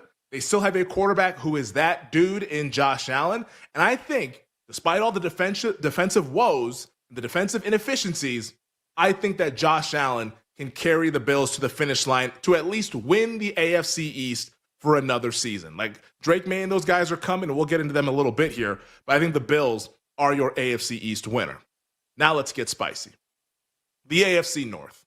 Right now, your first place team is the Pittsburgh Steelers. I don't think they're going to win the division.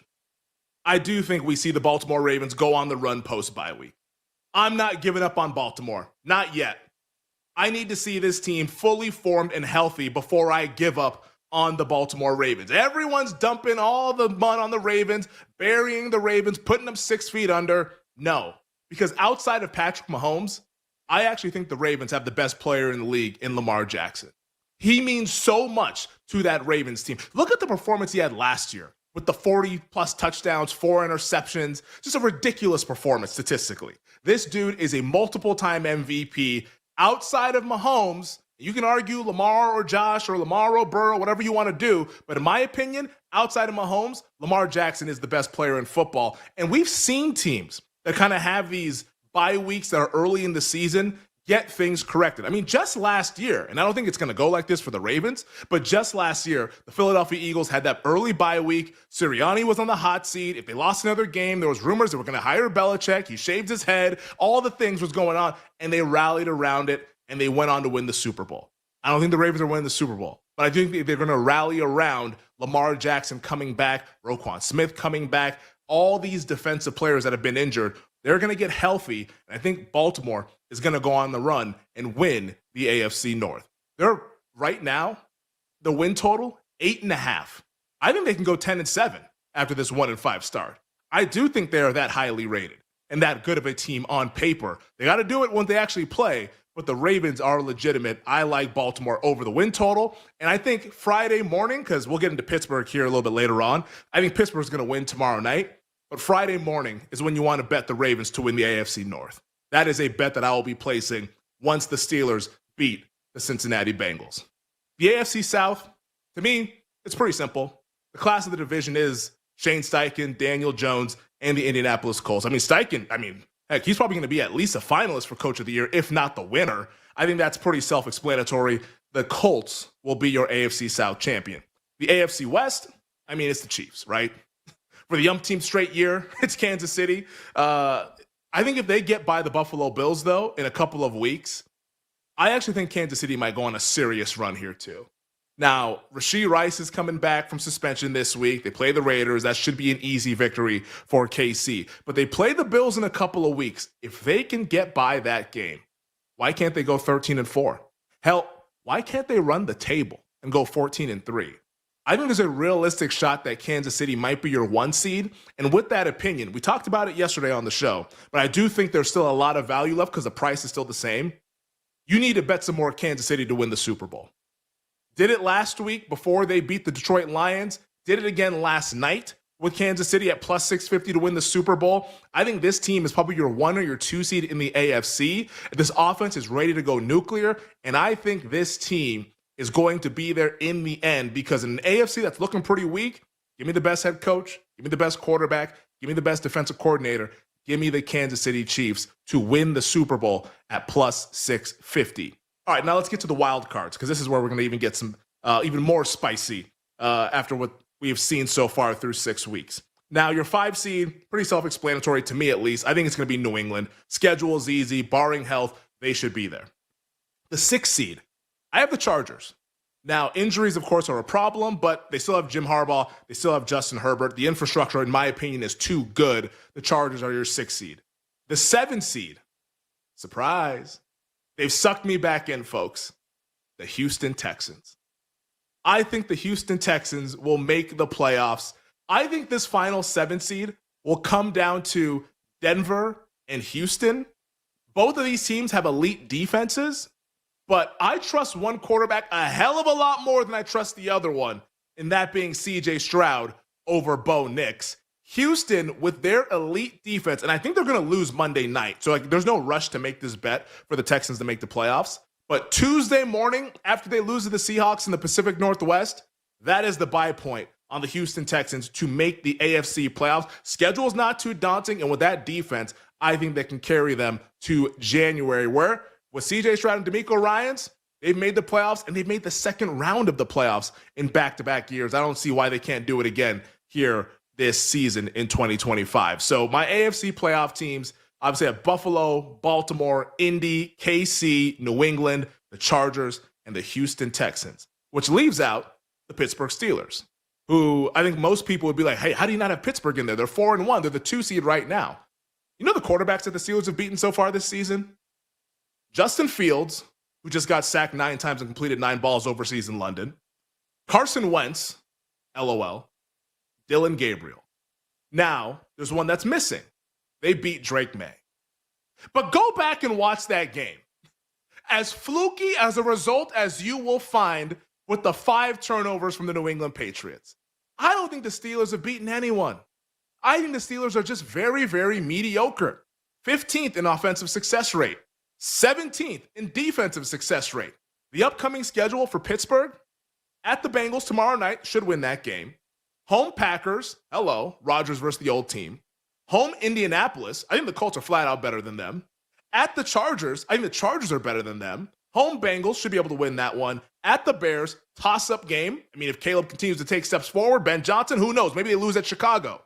Home Buffalo, Buffalo's better. At Baltimore, Baltimore's better. Home Miami, yeah, Miami stinks. At Detroit, LOL. At the Browns, they'll beat the Browns. Then home Ravens. I don't think that we're going to see this glorious, Steelers 12-5, 13. No, I think they're going to go 8-9 or 9-8 at best. And I don't think that's going to be good enough to make the AFC playoffs. This team collapses. Friday morning, I will be betting Steelers to miss the playoffs. Right now, it's plus 240. If they win Thursday, tomorrow night, probably going to be plus 350, maybe plus 400. That will be a bet for me on the Steelers. The Jaguars, I don't think they're good enough. Plus 185. That's a bet right now for the Jags to miss the playoffs. And then Denver, after this weekend, because I think they're going to beat the Giants, although it might be an ugly game, plus 240 on the Broncos to miss the playoffs. Don't need to bet it now. Let's just wait for them to beat the Giants, and we can do it Monday morning when we wake up. The NFC. This one's a little bit of a faster conversation because I think the 7 teams who are currently in the playoff picture in the NFC will be the 7 teams that make it there come January. I think the Eagles hang on to win the East. Now, I don't think the ceiling is high until they fundamentally change something with their offensive philosophy. But right now, I got to give it to the Eagles. On paper, they're still the best team. I do think the Lions win the North. And at plus 150, that is a bet for me. Detroit to win the North over Green Bay. Schedule is not easy, but it's manageable. Offense, defense, consistency, coaching, they have it all above all the other teams in the NFC North. So I do like Detroit at plus 150. Tampa, they're minus 400. That's the correct price. They're going to win the South. And I do think the Rams, who are currently your favorites to win the West, will win the West because they have a head coach quarterback combination that I trust and a defense that is absolutely sick. And my wild cards, Green Bay, a lot of talent. Seattle, defense is awesome. Sam Darnold quietly playing like the best quarterback in the league. And then finally, this might surprise some people, but it's not going to surprise the betting market. They're minus 350 to make the playoffs. That's the San Francisco 49ers as your 7th seed. The offense will get healthy, and the offense will be amazing when they do. Defensively, it's going to be put together with some duct tape. But the Niners, I think, have just good enough coaching and offensive infrastructure to make the postseason. So there you have it, your 14 playoff teams this 2025 NFL season. Hey, we got to get this thing down, baby. I think we will get it down, and I think there are some awesome bets to be made heading into next week. All right, we're just getting started. We'll get to the top stories from around the world of sports next here on YBYB. We'll be right back with You Better You Bet on the BetMGM network. Make it legendary.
Because eventually, the Reaper always comes for you, and it feels like all these teams who have looked good in the NFL eventually have a stinker. Like, we've seen it across the NFL, where, you know, the Bills were looking amazing, and now it's back-to-back losses for the Bills. So keep that in mind as I read some of these legs. So, first leg, we're going to start with the Colts getting 7.5 on the road at the Chargers. So the normal line in this game is Colts plus 1.5. I do think the Colts have a great chance to win this game outright because as somebody who's a hater of the Colts, you cannot argue with some of the numbers that they have been putting up. They have the best points margin in the NFL, and we've seen them have a consistently good offense. And it's not just Daniel Jones. It's Jonathan Taylor who's having a great season for the Colts as well. So Colts plus 7.5. Next up, we're going to go to the Falcons, who I understand are playing on a short week, but plus 9 on the road at the Niners. I feel like the Falcons can at least keep it close. And I feel like when you have a good ground game like the Falcons do, and that defense, did you see what they did to Josh Allen last night? I feel like plus 9 is a solid play against the Niners. And then finally, Bucks plus 10.5. Again, this feels like a buying high situation where the Bucks have been playing out of their minds. They played in all these close games, but they should be getting healthier. I think Mike Evans should be back for this game.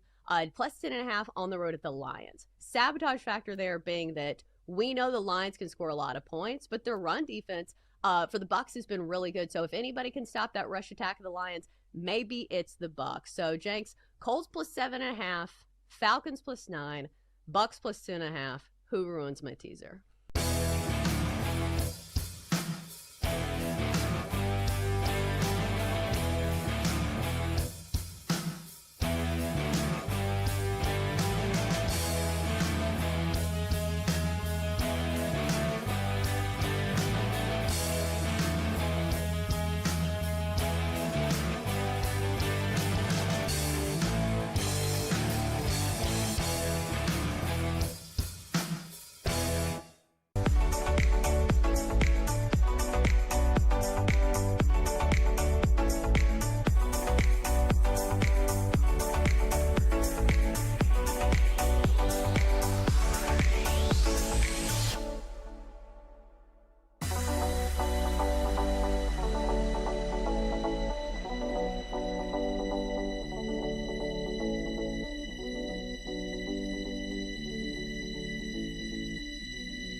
Let's get back to You Better You Bet on the BetMGM Network. Welcome back. This is You Better You Bet, presented by BetMGM on the BetMGM Network. Femi and Bebfe hanging with you guys this Wednesday afternoon. 40 minutes from now, we'll be joined by Nick Costos with his thoughts on an intriguing game this Sunday in the NFL. We have the Eagles at the Vikings. Philadelphia coming off of back-to-back losses. They have their issues offensively. And then Minnesota, which a short while ago, Kevin O'Connell meeting with the Minnesota media, telling them that, hey, Carson Wentz and J.J. McCarthy are going to be getting reps at practice this week. So we don't know what's going to happen with this Vikings quarterback situation, but I think it makes it a fascinating betting market and a fascinating game where right now the Eagles over at BetMGM still a 2-point road favorite in that contest with a total sitting at 43.5. So that's where things stand with the Eagles and the Vikings. Nick will rap about that and many other things to begin the 4 o'clock hour. Later on in 20 minutes here during the 3 o'clock hour, we'll get into some NFL awards with MVP, Offensive Player of the Year, and Defensive Player of the Year. MVP is getting all the buzz, but OPOI is where we are thriving, folks. How about our guy, JSN? Now, among the favorites after last week being sitting there at 15-1. So we'll talk about Offensive Player of the Year coming up in the next segment. But joining me right now, like he does each and every weekday at 3:20 Eastern, it's our executive producer, Bill Zimmerman. Bill, how we doing on this fine Wednesday, buddy? We're doing okay, Femi. We're going to cross our fingers here for this this headline segment because about 2 minutes before we went to air, I had a smoke detector go off in my house. There's no fire. Oh boy. Everything seems to be fine. But okay, that's good. Yeah, if we start hearing some obnoxious beeping though while you're talking though, we know what's going on here. We may have a malfunctioning smoke detector. All right, well, hey, I can carry the headlines as well if need be. So we'll be on standby as long as the smoke detector's all good. It'll be business as usual. But if things get all crazy, well, then hey, we got to do what we got to do. So we'll keep that in mind moving forward here. But let's go ahead and get into the top stories that we have here on this Wednesday because there's a lot to get to now that we're sitting here in the month of August. Or October, yeah. I should say. Month of October. Yeah, August, there's not much to get to. October, there's a lot to get to, Femi. And we're going to start on the diamond because the Dodgers are cruising. They win game 2 last night, 5-1 over the Milwaukee Brewers in the NLCS. Yamamoto, a complete game, only allowed 4 base runners, had just an outstanding performance. Hernandez homers, Muncy homers. Femi, the Dodgers are up 2-0 in this one. And now the series heads back to Los Angeles. This one may be a short one. Yeah, it's starting to feel like it. In the betting market, you look at the series price right now after 2 games, the Dodgers minus 1,400 to win the series, and you have the Brewers at plus 900. Now, I think there's still intrigue from a betting standpoint, game to game. Like, oh, can the Brewers win this game? Or what do you think of the total? Which, speaking of the total, I mean, so I bet over 7 at minus 125 last night. I said, hey, you know what? Like, we could get some runs. I was obviously dead wrong about Yamamoto. He brought his stuff on the road. But like Peralta, you know, he was giving it up a little bit, and the Brewers bullpen wasn't that much better. However, the Dodgers, who I shouldn't be mad at the Dodgers because they did their part of this over 7 minus 125. The Brewers were the real culprits here and why I didn't cash my ticket. But I'll say this about the Dodgers. So many opportunities to absolutely blow the game open. And they didn't do it. Shohei Ohtani, bases loaded. I'm just going to strike out. Another opportunity with the bases loaded with like nobody out, and then they pop up and then ground into a double play. I'm like, dude, like, are we for real? We couldn't get 1 or 2 across the board. I had just taken 1 just to push. You know, give me 6-1. At least I don't lose money. Like, I was not on tilt because I was like, you know what? Like, it was not a big bet. It was like a small unit bet for me. Like, hey, like, let's just have something to sweat the game. But still, it was very, very annoying losing over 7 in that contest with so many base runners for the Dodgers. The Dodgers left 10 on base. That'll tell you the story right there. But luckily for them, it didn't matter because Yoshinobu Yamamoto, he was that guy. I mean, I didn't think somebody was going to one-up Blake Snell, especially didn't think it was going to happen the very next night. Like, we're talking about Blake Snell. Here's 8 innings and 10 strikeouts. How about a complete game with 7 strikeouts? And the fact that the first pitch that Yamamoto threw was Jackson Chourio taking him deep. After that, he completely settled in. Just walked 1 batter. He was so locked in. And I do love, because the broadcast was talking about it last night, like, hey, like, is Dave Roberts going to put him out there for the 9th? You know, like, you know, with that 100 pitch mark, you know, we usually pull guys at that point. Let's see what happens. Dave Roberts didn't flinch. He said, you know what? Why do we need to go out there to our risky bullpen? Let's just throw the starter out there who continues to dominate. And Yamamoto finished the job. And the biggest concern about the Dodgers heading into the postseason, it was the bullpen. But if the starting pitching is going to be doing this and limit the bullpen's participation in these playoff games, how do they lose? Like the lineup is awesome. Muncy's finding his way. Teoscar Hernandez is doing his thing.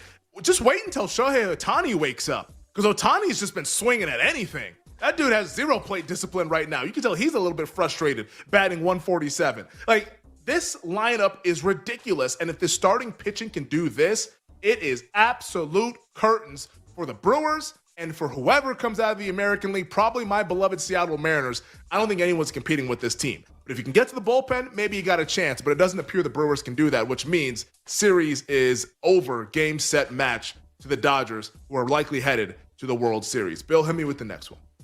All right, Femi, you just said it. Your beloved Seattle Mariners. They are playing tonight on FS1, 8 p.m. Eastern, against the Blue Jays. Mariners up 2-0. Next 3 here in Seattle tonight. It's going to be Shane Bieber for the Jays, George Kirby for the M's. Mariners are minus 130. Total runs, Femi, over at BetMGM, set at 7.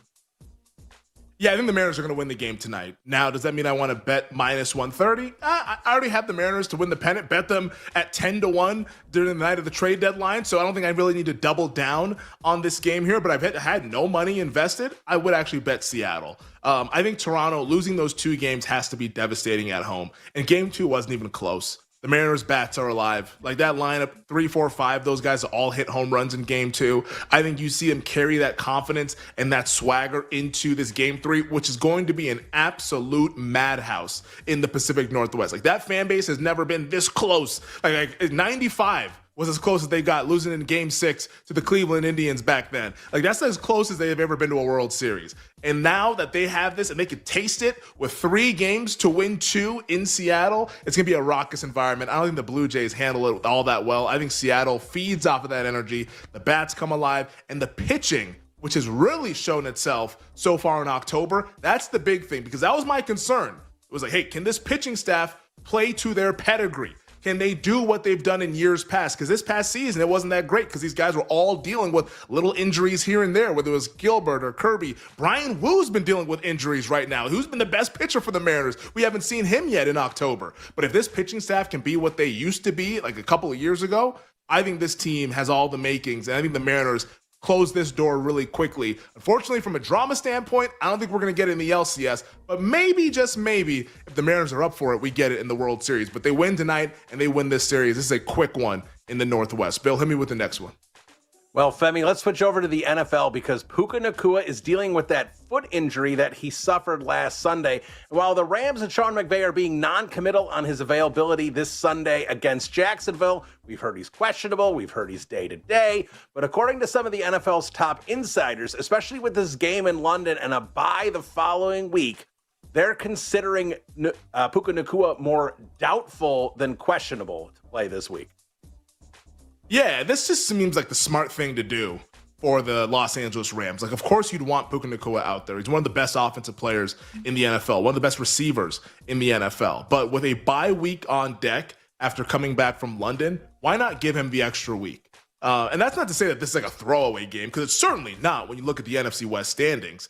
I think the Rams are going to win the division, but if they lose this game, you get the Niners with some of their like issues with injuries, but what if they get hot on offense? You obviously have the Seattle Seahawks, who are kind of like breathing down the Rams' neck. They're also a favorite.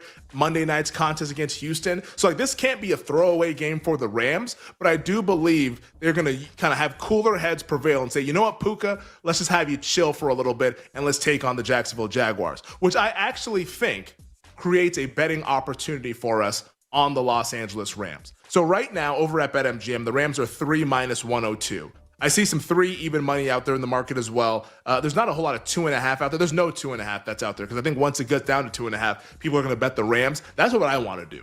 I want to bet the Rams minus 2.5. So if that pops at some point when Nacua is officially ruled out, I'm assuming going to be on Friday.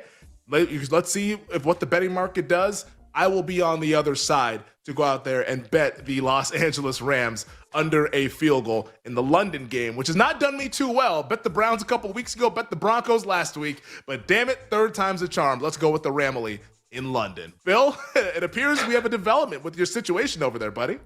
We do, yeah. We had I was quick with the mute button. Hopefully it didn't interrupt you too much. We have decided to dissect the smoke detector. We ripped the batteries out. I don't know if this thing's getting back up on the ceiling, but yeah, we're done with this thing. So. Okay, hey, that's one way to do it. You know, it keeps beeping, rip the sucker out. That's right. What you got to do. That's the only way this segment was going to work. So let's stick with the NFL here, Femi. Let's talk about the Cincinnati Bengals because they host the Pittsburgh Steelers tomorrow night on Thursday Night Football. You were talking about it there in the opening segment. Big injury to monitor here for Cincinnati is Trey Hendrickson. Now, he has not practiced the first 2 days of the week with that hip injury. We're still waiting an official word from Cincinnati today on him. When we get one, we'll make sure to pass that along whenever that is during the body of the show. But Femi, obviously, Bengals are hoping Hendrickson can give it a go tomorrow night. They have any chance to beat Pittsburgh.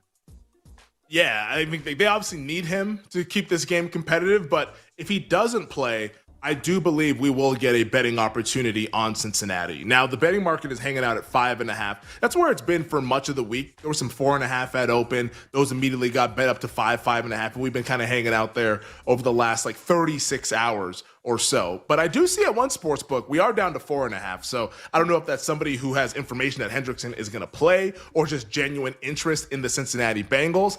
To me, I have genuine interest in the Cincinnati Bengals. Or I guess a better way to phrase it would be genuine interest in fading the Pittsburgh Steelers.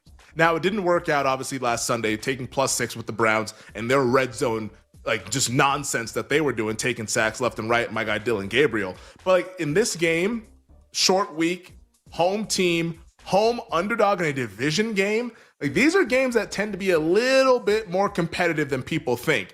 And if there's ever a time to fade Mike Tomlin, it's when everyone's patting his team on the back and everyone's talking about how the Pittsburgh Steelers are so good. This is like the Tomlin nightmare spot. Tomlin, big road favorite. You love Tomlin as a home dog. Oh, that's the time to bet the hell out of Mike Tomlin. All right, everyone against us, backs against the wall. Nobody believes. Now people are believing. They're talking about the 4-1 Pittsburgh Steelers. Hey, did you know the Steelers are the favorites to win the AFC North? All of that conversation, I think this is a chance where the Steelers might actually lay a dud.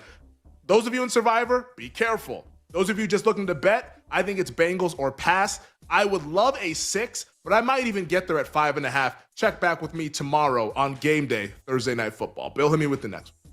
Let me staying in the NFL. Washington Commanders wide receiver Terry McLaurin has not played since September 21st, but Dan Quinn says McLaurin will practice all this week, and if all goes well, he could be in line to play this Sunday against your Dallas Cowboys. Yeah, pretty clean injury report for both teams in this contest. Terry McLaurin back for the Commanders on the practice field. CeeDee Lamb and Kevontae Turpin back on the practice field for the Dallas Cowboys. And that's why the total is as high as 55.5. This total is insane. But are you looking to bet the under? I'm not in particular. I will say this, though, about the side, because I think the side actually makes a lot of sense. Like Commanders 2-point favorite. They should be a short favorite on the road. I think the Commanders are just going to win the game because they're just better than Dallas. You know, like the Cowboys, the worst unit on the field by far is the Dallas defense. And I know Jerry Jones was on with our guys down in Dallas, 105 through the fan, our Odyssey station down there, talking about how, hey, we're still in it, and maybe we have the assets to go out there and make a move for a defensive player. LOL. Come on, man. I think the whole thing just sounds ridiculous, and he keeps talking about adding these defensive players. Well, they're not adding anybody before Sunday's game. And if that's the case, and it's McLaurin back with Jaden Daniels, and this offense that's coming off of a bad loss, now getting to play in ideal conditions in Jerry World, that to me bodes very, very well for the Washington Commanders. So for me, from a betting standpoint, I'm probably not going to get to the window, but if I did have to bet it, it would be on the Washington Commanders side. It would not be taking the 1 or the 1.5 or 2 with the Dallas Cowboys. I wouldn't even tease Dallas either. Games with these totals like this that are so high, those are ones we want to stay away from. Those can get a little bit volatile. Maybe one of the teams wins by 10 or whatever. So I think it's Commanders or pass. For me right now, it's pass. But if we get down to a pick 'em and there's genuine interest on the Cowboys, I'll be on the other side, taking command and getting to the window with Jaden Daniels. Bill, hit me with the last one before we head to break. Well, Femi, the Florida Gators, who sit at just 2-4, face the 4-2 Mississippi State Bulldogs this Saturday. There are a lot of rumors that Billy Napier's seat is a burning bonfire. It's not just hot. This is a huge game for Florida if Napier wants to keep his job. Yeah, I don't know. Regardless of results, I think it might just be over for Billy Napier. Like, when the money starts to talk, that is when people start making moves. And it sounds like the money down there in Gainesville is talking. This USA Today report saying that influential, boosters are saying that they don't know how much of financial backing they can give unless something fundamentally changes within the program.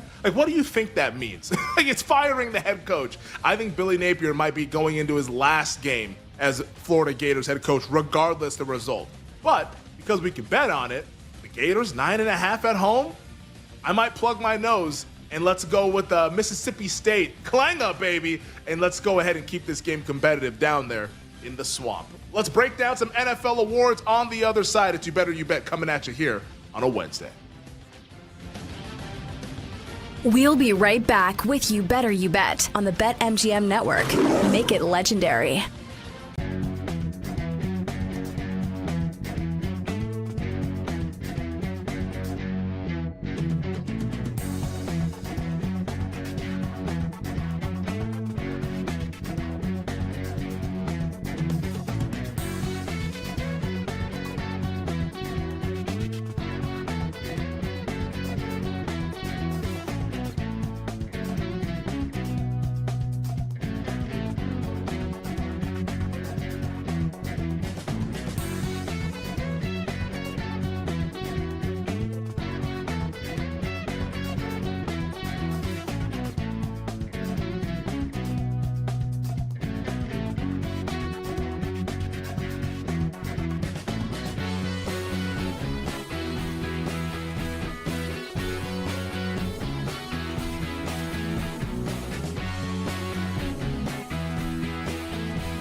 As I start to look at power rankings of different people that I respect, one thing really jumps out to me, and it's something that a lot of people, if they were to make their own top 25 rankings, they would not have, is even though they have 2 losses, there's a lot of people that I respect that have Notre Dame very, very high.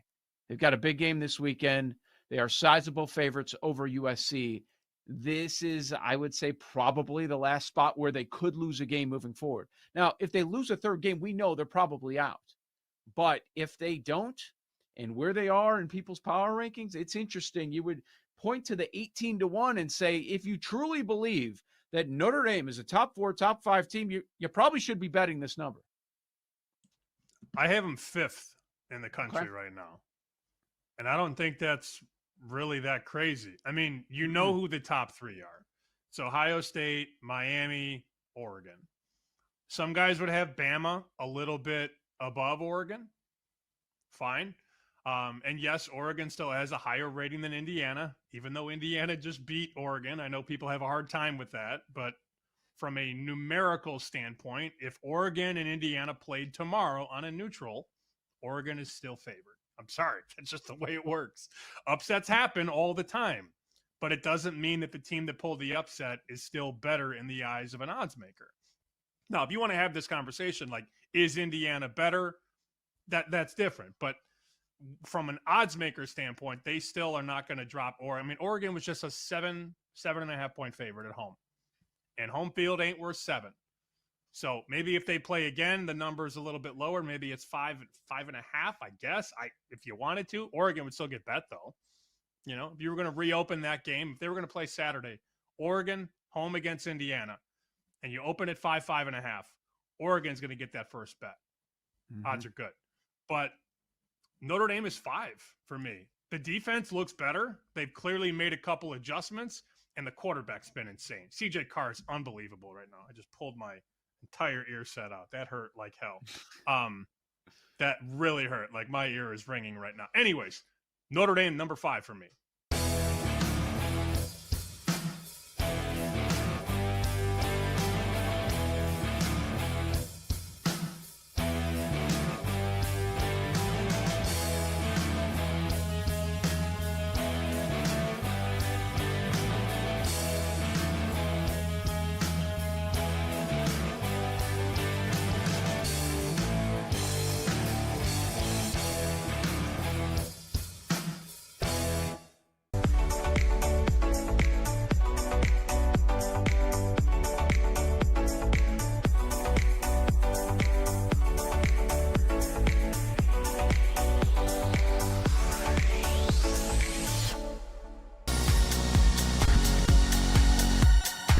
Let's get back to You Better You Bet on the BetMGM Network.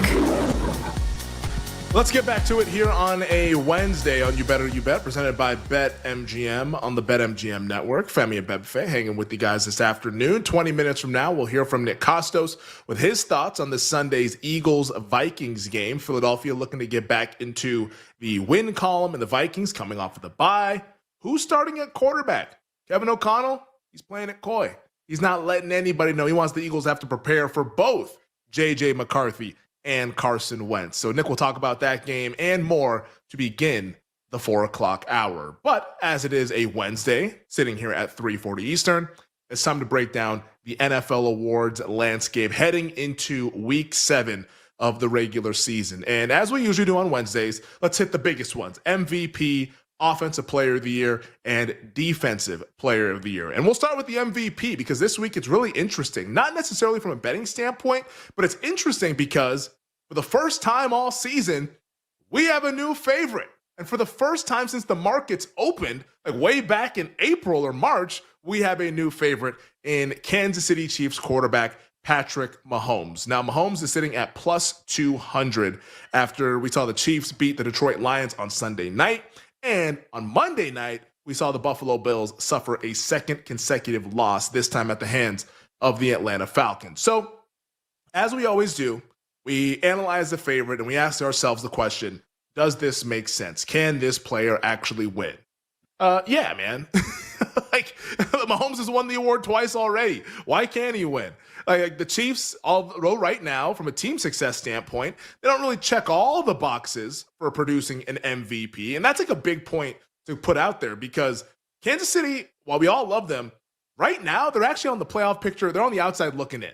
They're like the 8th seed right now in the AFC. Now, I don't think anybody believes that's what's going to be the case once we get to December and January. But, you know, it is worth noting that Kansas City is not even in the playoffs if the season ended today. Luckily for them, it doesn't.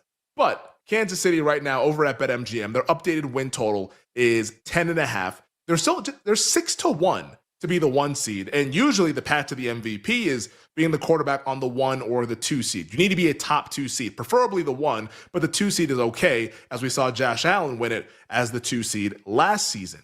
Statistically, Mahomes is pretty good. I wouldn't say he's like elite or anything like that, but he's pretty good. You know, 10th in EPA per play, 4th in the QBR, which is really, really high. But the pedigree is there.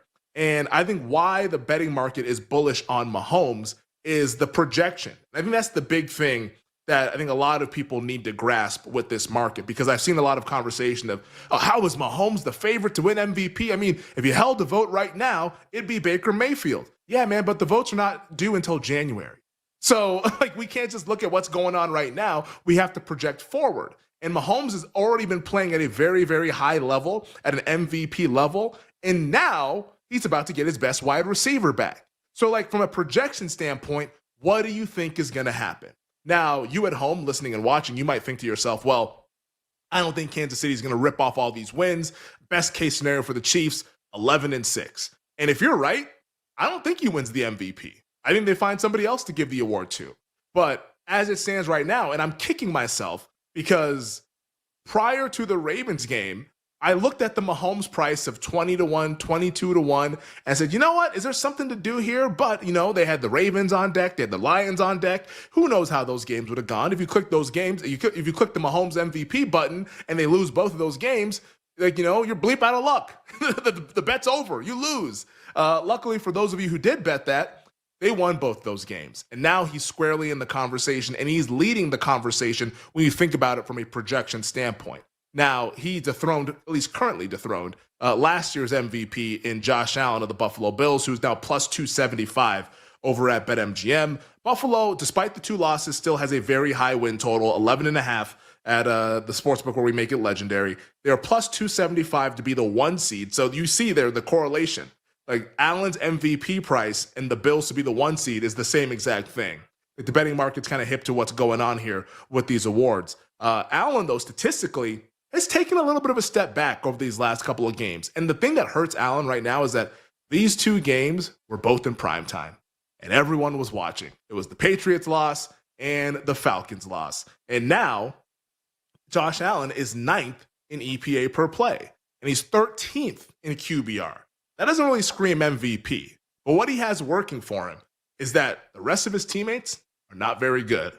And that might sound counterintuitive, but hang with me here. Because if the Bills were to ever be 12-5 or 13-4, which is realistic when you look at their schedule, I mean, the story of Allen dragging this mediocre team to the 2 seed or to the 1 seed, it's hard to beat that. So Josh Allen, even though it feels like, he's not going to win, his time was last year, no, he's still very much in the picture.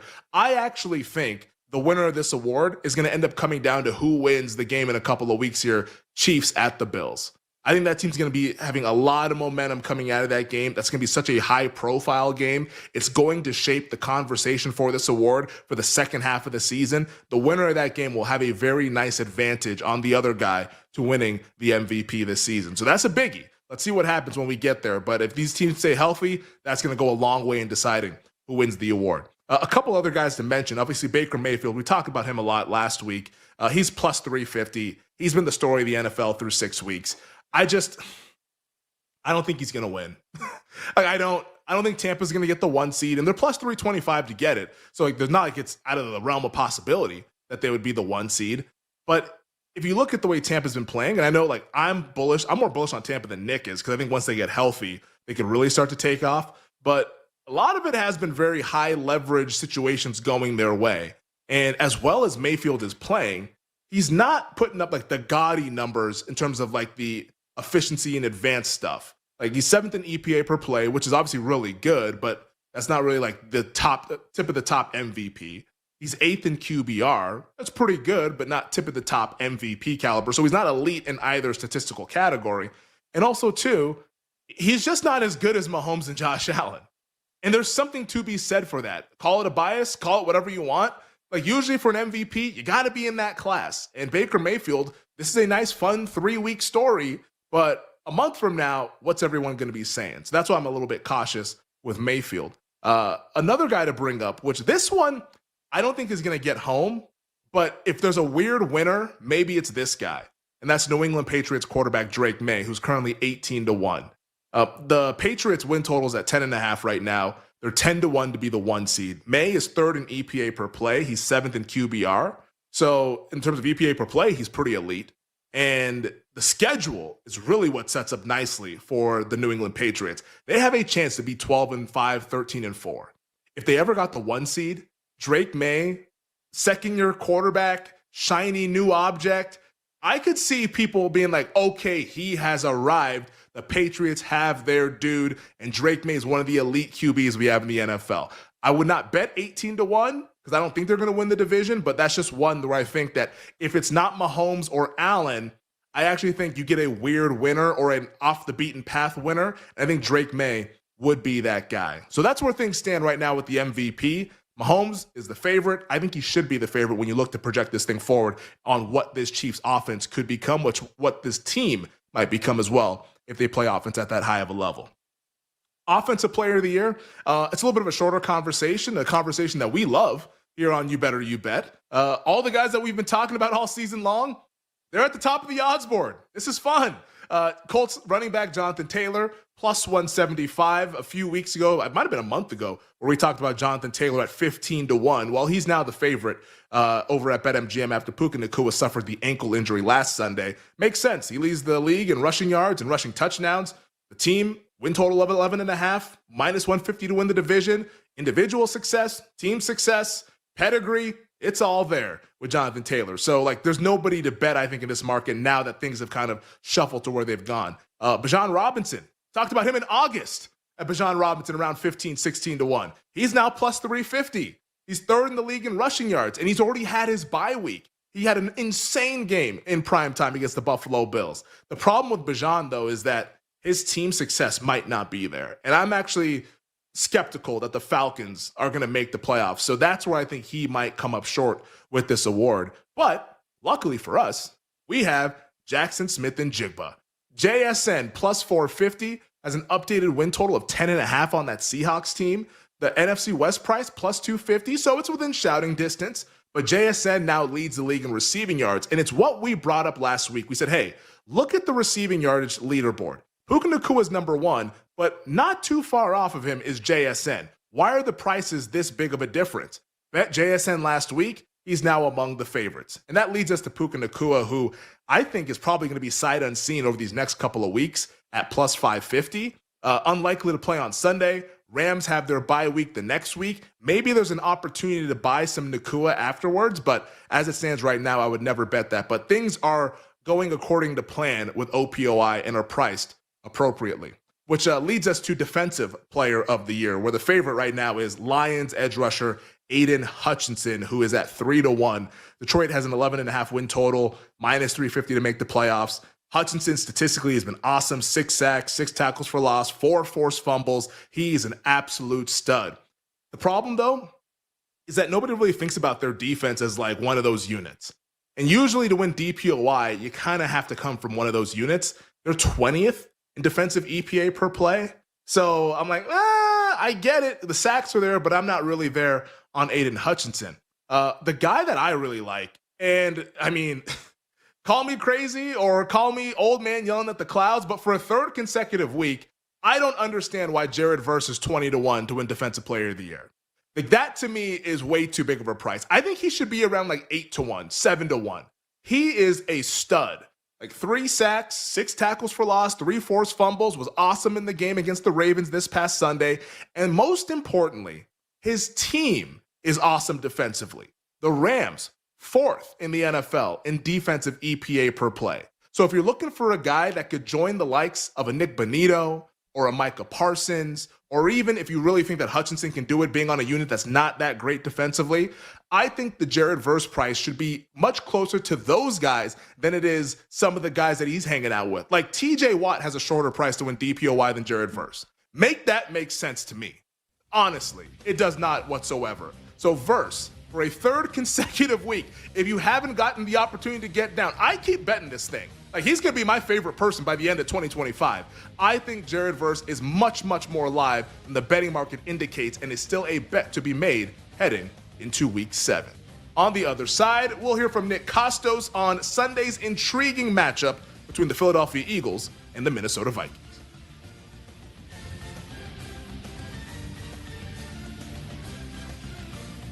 We'll be right back with You Better You Bet on the BetMGM Network. Make it legendary.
anytime touchdown market is wide open for business, folks. Jalen Warren is attractive. Now, unfortunately, he's not a plus money. I was hoping he opened at like maybe even money, plus 105. He's at minus 120, but I'd still fire off a ticket.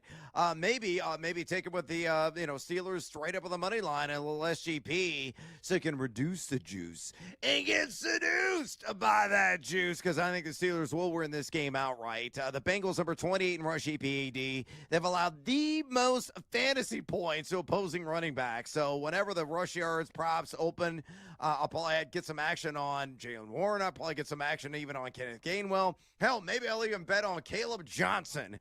Just for you, Monty, working the video board as an Iowa grad, who's getting a little bit more run. He may get like 4 or 5 carries in that one. But you look at the Bengals giving up 4.57 yards per carry, 166 flat total yards per game, and 10 total touchdowns they have allowed to the running back position. Warren seeing over 66% of the opportunity share. He's averaging 5 yards per touch, number 12 in yards created per touch, netting a appreciable 3.00 yak per attempt. He's number 7 in missed tackles force as well. Catching balls, do a little bit of everything. He's built like a bowling ball. He is going to hit a strike and shatter those pins. Anytime touchdown, minus 120, I'm in. Rush yards, I may look at the alt market, might ladder it. Jalen Warren. And guess what? More Jalen Warren. Steelers should be able to run all over the Bengals in that game. Yeah.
The BetMGM Network presents to you the most unique show in sports. Sorry for hating. No, I'm not. I love being a hater when it comes to winning money. A show so unapologetically original, it needs its own word to describe it. Wagertainment.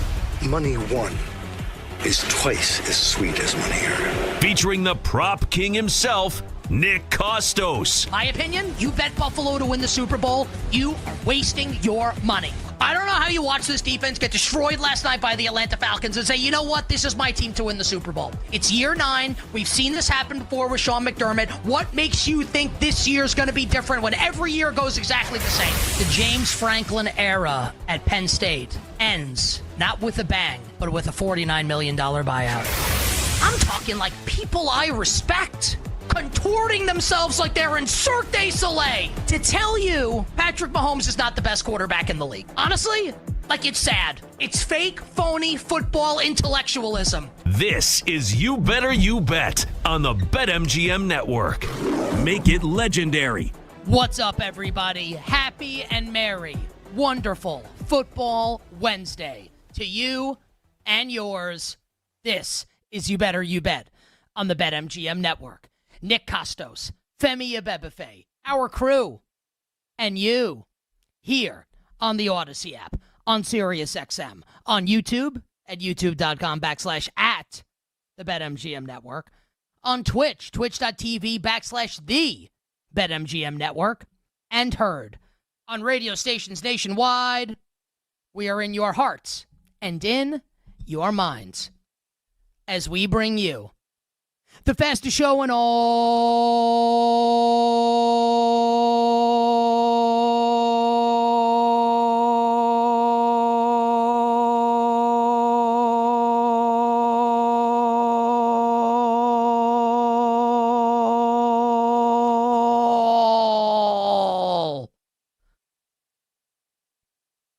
of Wagertainment. Talking all things sports betting. The show presented today and always by BetMGM. Make it legendary by downloading the BetMGM app and visiting BetMGM.com. Coming up today on the show. Dun, dun, dun, dun, dun.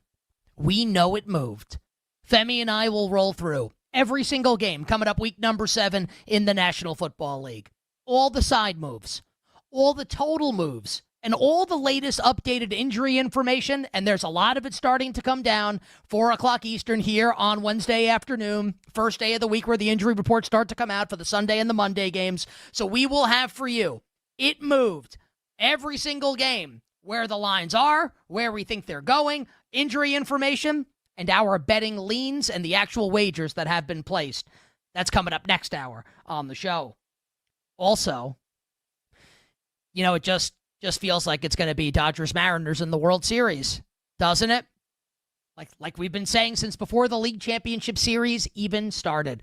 We will talk about the Dodgers' win last night in Milwaukee to take a 2-0 series lead, and why, for me, as an old-school baseball fan, this was like borderline sexually arousing.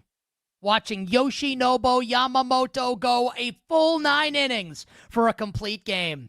What a novel concept. We'll talk the Dodgers and the Brewers. We'll get you set to bet Game 3 of the ALCS tonight in Seattle with the Mariners up 2-0 over the Toronto Blue Jays. 3 tremendous guests will join us on the show. Odyssey Sports NFL insider, the great Brian Baldinger. On 3, college football insider, our friend, the great Brett McMurphy. And our pal Danny Parkins of First Things First on Fox Sports 1. We will talk National Football League and college football with our 3 tremendous guests today on You Better You Bet.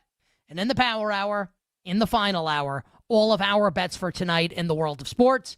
And I will resist the urge to give out a hockey bet after my under 6.5 last night. The Ducks and the Penguins ended Anaheim 4, Pittsburgh 3. And I know that because when I woke up this morning to drive my wife to the airport, I have the house to myself for a few days. It's a weird feeling. The first thing I did when I woke up this morning was not look at the monitor. Is my daughter awake? It wasn't to look at the clock to be like, did we oversleep? Like we're the McAllisters in Home Alone? No. I checked the score of Ducks Penguins. And I was unhappy when I saw that we went over the total. I bet under 6.5. They ended on 7 goals. So we'll give our bets out at the end of the show for tonight in the world of sports. But we officially begin wonderful Football Wednesday edition of You Better You Bet with a couple games on Week 7 NFL Sunday that have big time tickled my fancy. And I love to get my fancy tickled. I think about these 2 games, ripe with storylines, just tons of content on both sides, bets to be placed, and it gets me really, really excited. And there are a couple games that I'm pumped for. Both games on Monday night are awesome. Seahawks-Texans, Bucks-Lions, both games on Monday are sick. There are a couple Sunday games that didn't make the cut, like the Chargers and the Colts, and I'm pumped for that game. I think the Chargers might have a big-time schematic advantage there. If the Colts are going to be down players in their secondary, could be a huge game for Justin Herbert throwing the ball. But we want to see what the injury report has in store for that game. So there are other games that I'm super into, and we will talk about all of them next hour on the show with It Moved. But for now, 2 games that have really caught my attention, and when I'm thinking about putting the show together, these are the games that I wanted to lead the show with. And we will start in Minnesota, where the 3-2 Vikings will come out of their bye and entertain the reigning, defending, yet reeling Super Bowl champion Philadelphia Eagles, losers of 2 straight after a 4-0 start. Do the math. Now sitting at 4-2. And we're going to lead with the Vikings angle here because there's so much going on, and a lot of it, honestly, at this moment right now, infuriates me. I think what's happening right now in Minnesota is gamesmanship for the sake of gamesmanship, and I think it's stupid, and I think that Vikings head coach Kevin O'Connell, who I have a ton of respect for, Coach of the Year last year, we won money on it. It was awesome. We were out for dinner in New Orleans at the Super Bowl with the waiter that asked us 17 times if we wanted to order appetizers. It's a true story. And we won Coach of the Year, and it was really great on Kevin O'Connell, and that was we rode Femi's coattails to a victory. We love Kevin O'Connell. I bet the Vikings to make the playoffs this year because of Kevin O'Connell. I don't know if it's going to happen or not. But, man, I respect Kevin O'Connell. I think he's one of the best coaches in the league.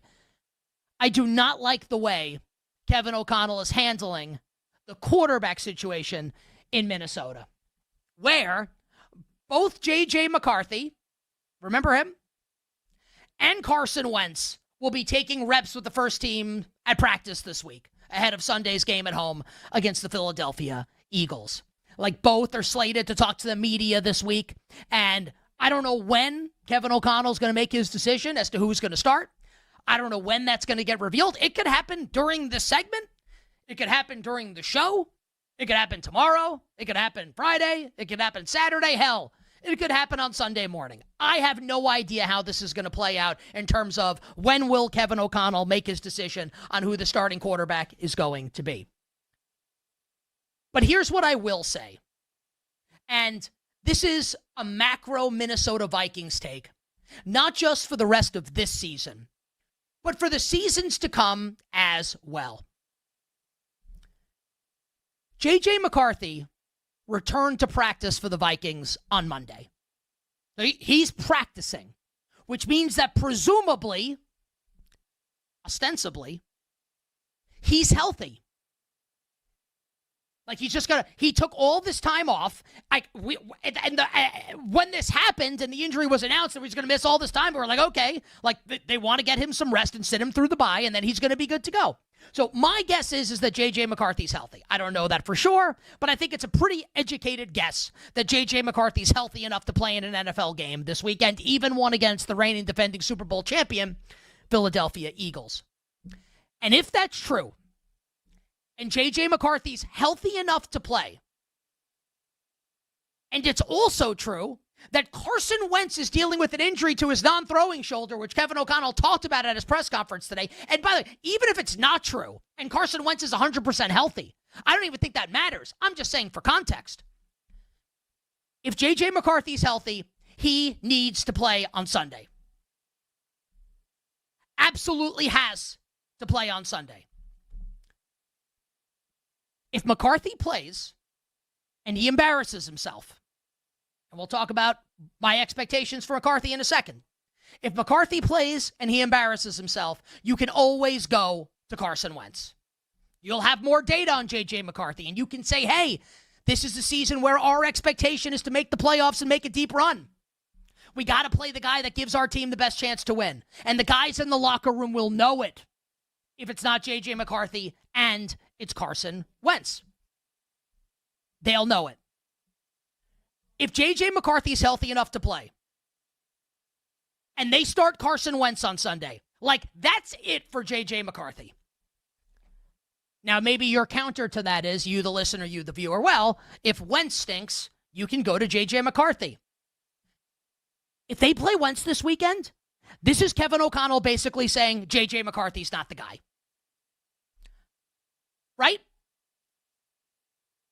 Someone construct an argument that disproves what I just said. That if McCarthy's healthy and he doesn't play, that's Kevin O'Connell basically admitting he's not the guy. And that's it for McCarthy in Minnesota. Like, sure, Wentz can get hurt and McCarthy can go in, or Wentz can be bad and McCarthy can play, but it's a statement by the Vikings that they don't believe in J.J. McCarthy. The McCarthy stuff is incredibly interesting to me. And kind of his arc as an NFL player since winning the national championship at Michigan and being selected 10th overall by the Vikings in the 2024 loaded first-round quarterback class. So gets hurt, obviously, early in preseason in his rookie year, and Sam Darnold leads the team to a 14-3 record.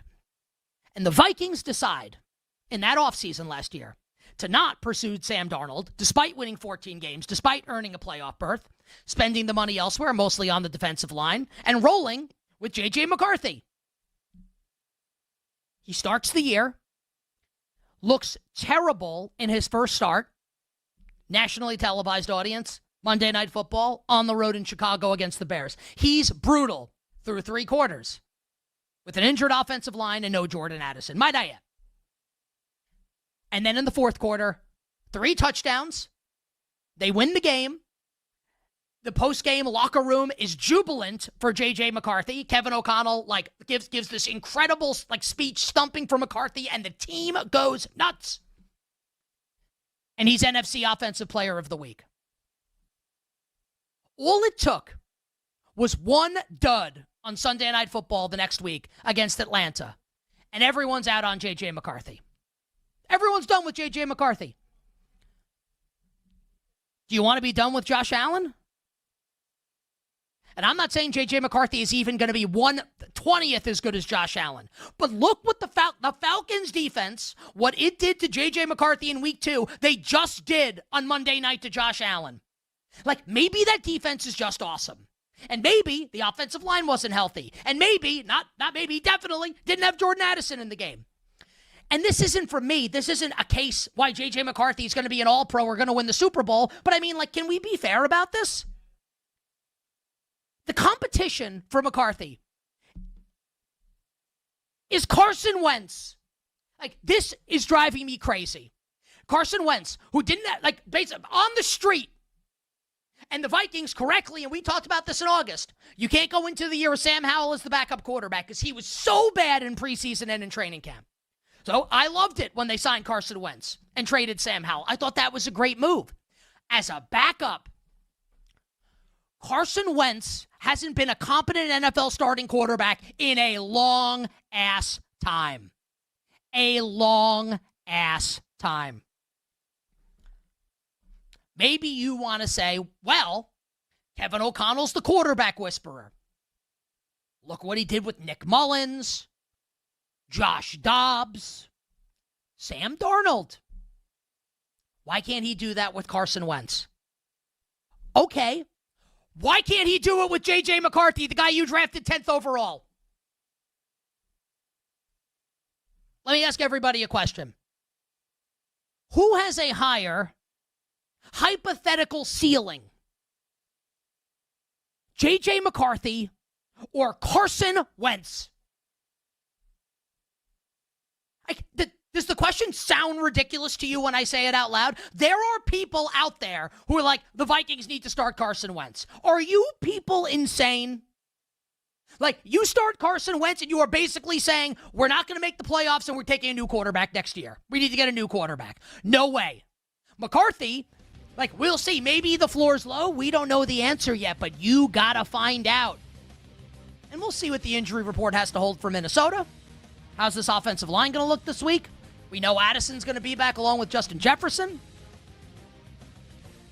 I've got some optimism here around J.J. McCarthy and the Vikings, but it's got to be J.J. McCarthy starting for the Minnesota Vikings this week. On the other side, we'll get into more of this game, Vikings and the Eagles, on Sunday. We'll be right back with You Better You Bet on the BetMGM Network. Make it legendary.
So we're going to take the Mariners just to win outright at -130, just because it feels like everything is rolling in the direction of the Mariners. Like, not only have they won the first 2 games, they won them on the road. So now they get to go back home where they have been noticeably better so far this regular season. And I feel like they kind of have the pitching advantage. As somebody who has trusted Shane Bieber before, I will not be doing this again after he had a disastrous outing against the Yankees this postseason. Went 2 2/3 and gave up 3 runs on 5 hits, even had a walk in there. So I understand he's the veteran pitcher in this environment, but George Kirby's been good. A 2.70 ERA in the postseason, and plus he's been very good at home as well.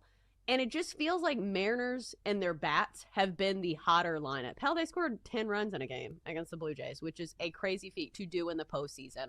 So all the numbers, if you look at the trends for both these teams in this exact position, I'm not a huge fan of like regular season trends.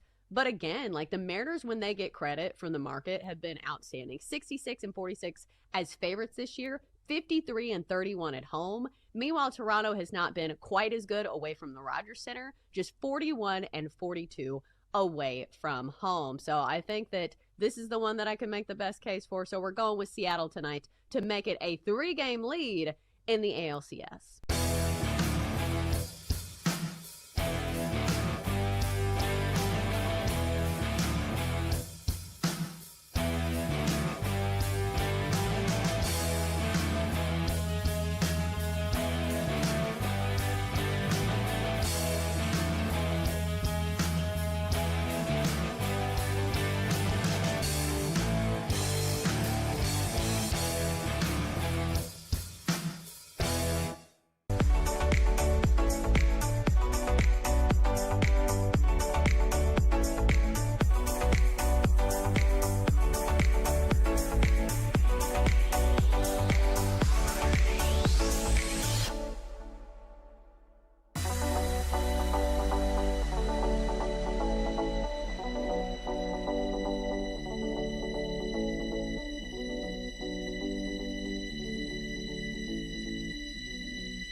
Where do things stand as far as your starting QB for Sunday, Kevin? They stand in the same place they did Monday when I answered that question. How will you handle it in practice in terms of reps and between Carson and JJ? Yeah, they're both going to get work, both going to get reps, and very much looking forward to our whole team getting back out there. You're tuned in to You Better You Bet with Nick Costos and the crew on the BetMGM network. Make it legendary. I hate it from Kevin O'Connell. That obviously the voice of Vikings head coach Kevin O'Connell. Is he really going to start Carson Wentz on Sunday? And I love hearing and seeing people that are like, it's a revenge game for Carson Wentz. Revenge for what? Because he tore his ACL playing for the team in 2017 and Nick Foles went and won the Super Bowl? Like, he got his job back the next year. Like, as soon as he was ready to play, like, Carson Wentz was the starter. Like, Foles got 2 games the next season starting until Wentz was ready, and here's Carson Wentz. Revenge game? Like, come on.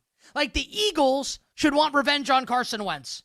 Like, the Colts should want revenge on Carson Wentz. Remember that game against Jacksonville at the end of the year a couple years ago? Like, stop it. Revenge game for Carson Wentz. Enough. Enough with this.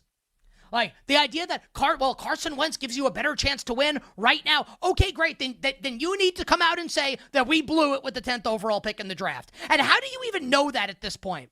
After 2 games.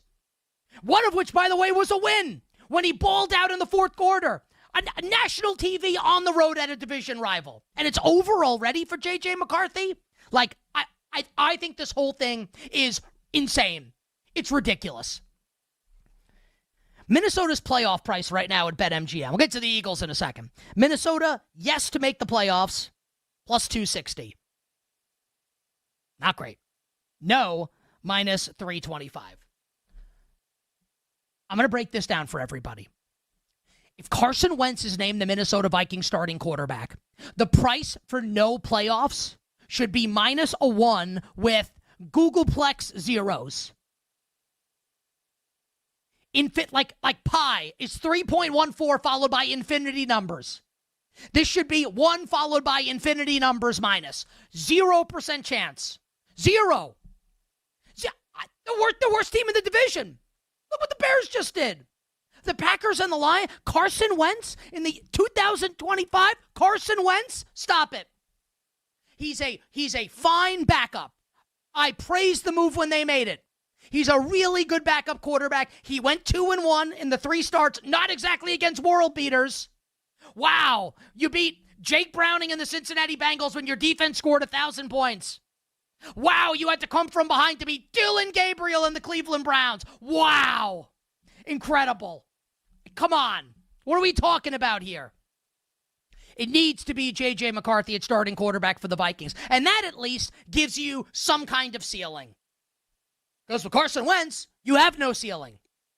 With McCarthy, you can make a case that the Vikings could reach the ceiling outcomes that we were talking about in July and in August and in early September. With Carson Wentz, this is like Michael Jordan. What did he say? The ceiling's the roof. With Carson Wentz, the ceiling is the Earth's core. Grab the shovel and keep on digging.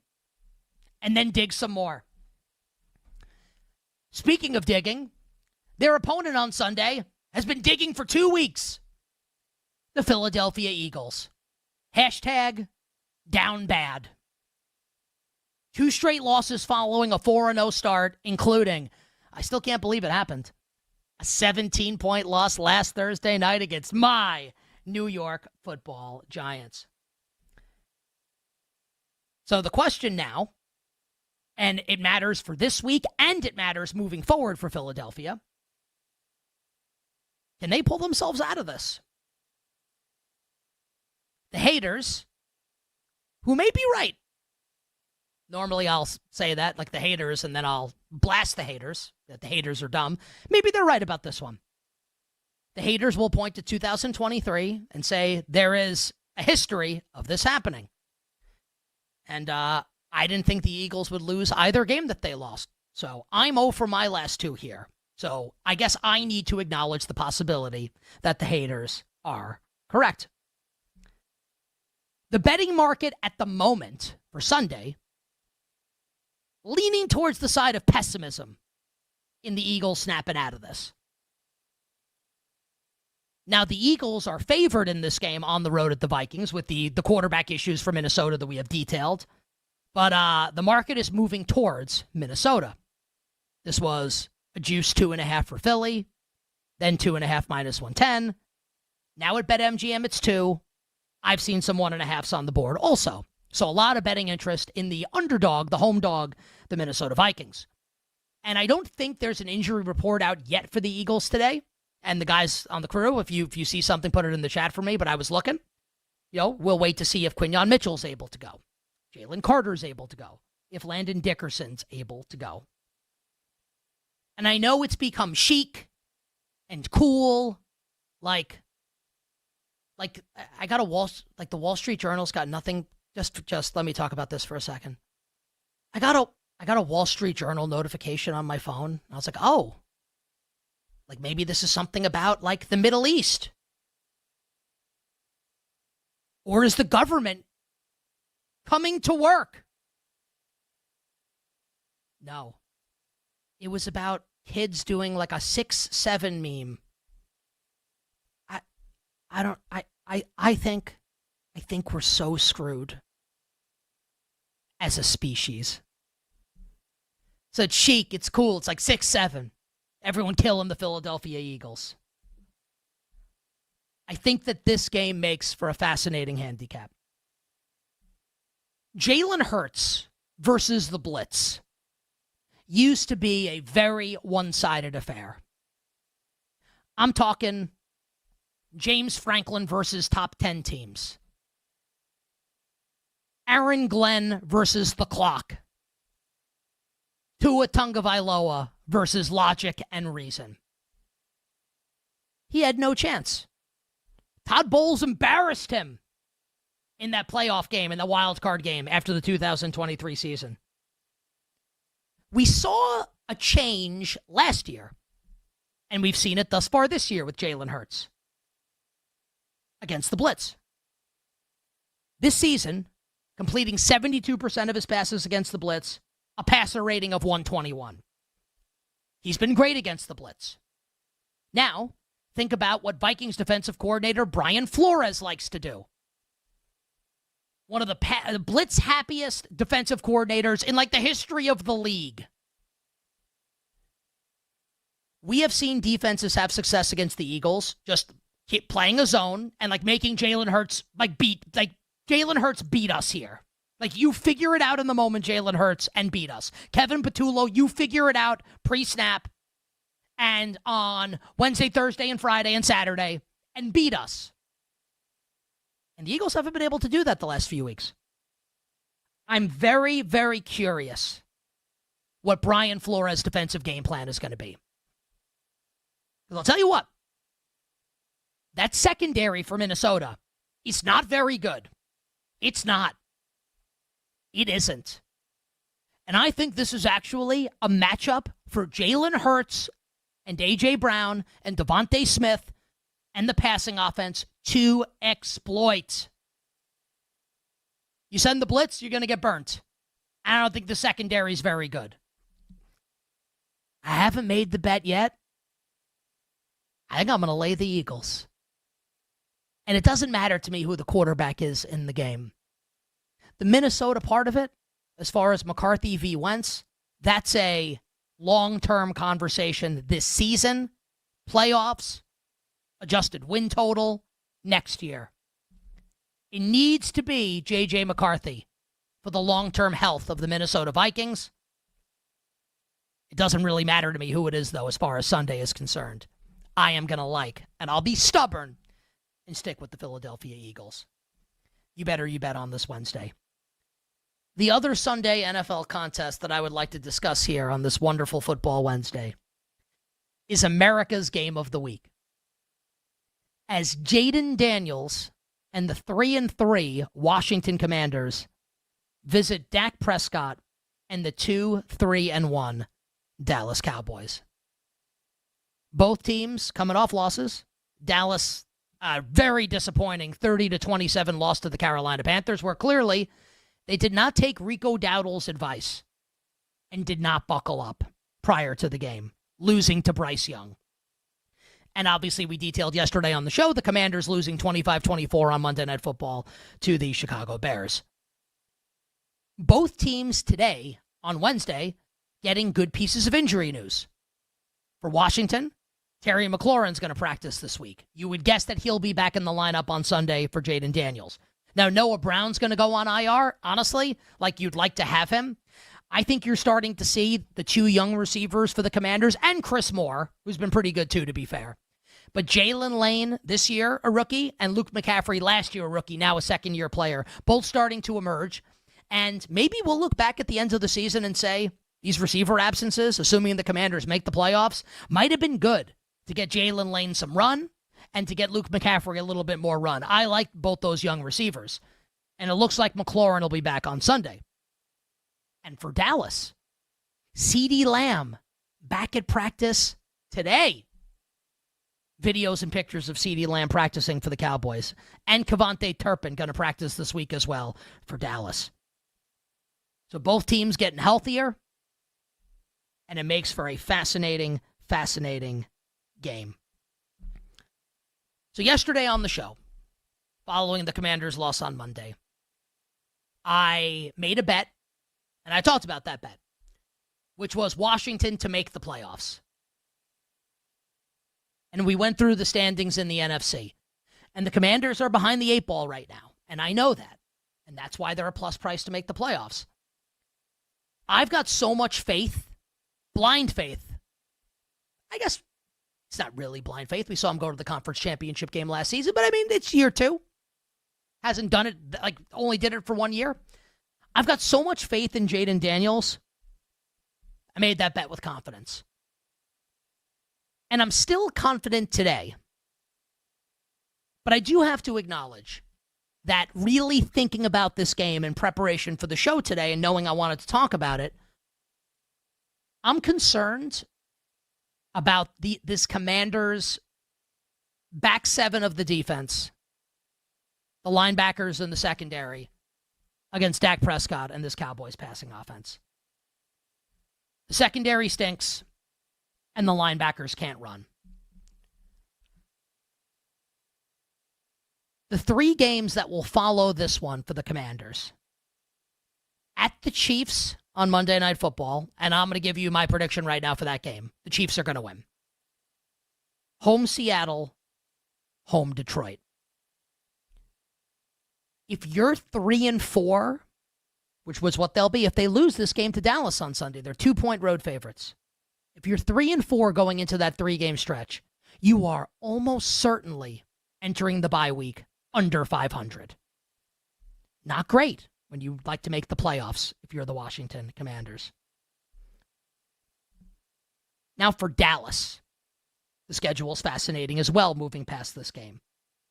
Next week at Denver, then home against Arizona. Presumably Kyler Murray's back for that game. Not the most daunting 2-game stretch. Then the bye. And then from there, it gets exceptionally difficult for the Dallas Cowboys.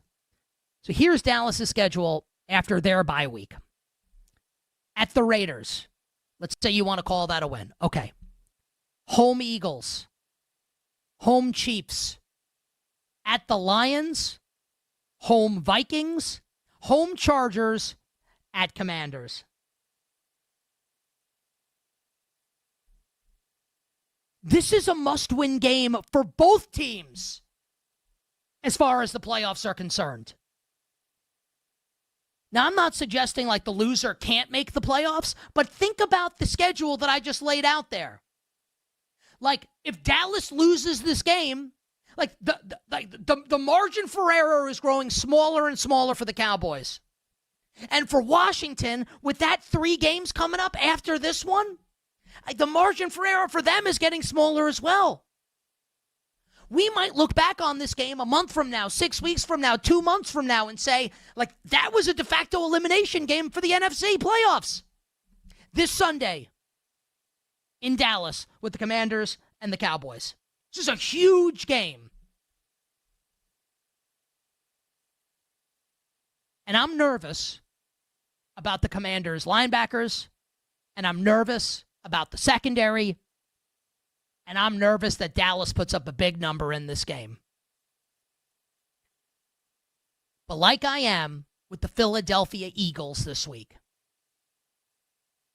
I'm going to be stubborn. I'm going to stick to my guns. And I'll place my money on the better quarterback in the game. Give me Jaden Daniels and the Washington Commanders to win on Sunday in Dallas. Take a quick break, and on the other side, we'll take a spin around Major League Baseball and answer the question, is it just going to be Dodgers and Mariners in the World Series? We'll be right back with You Better You Bet on the BetMGM Network. Make it legendary.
All right, so we'll kind of, between Jake and I, we might ping pong between who's teeing these up. But for the NFC North, Jake, you will be in the mix as well. So basically, I'll go 3-2-1, throw a division out there, an NFL division out there.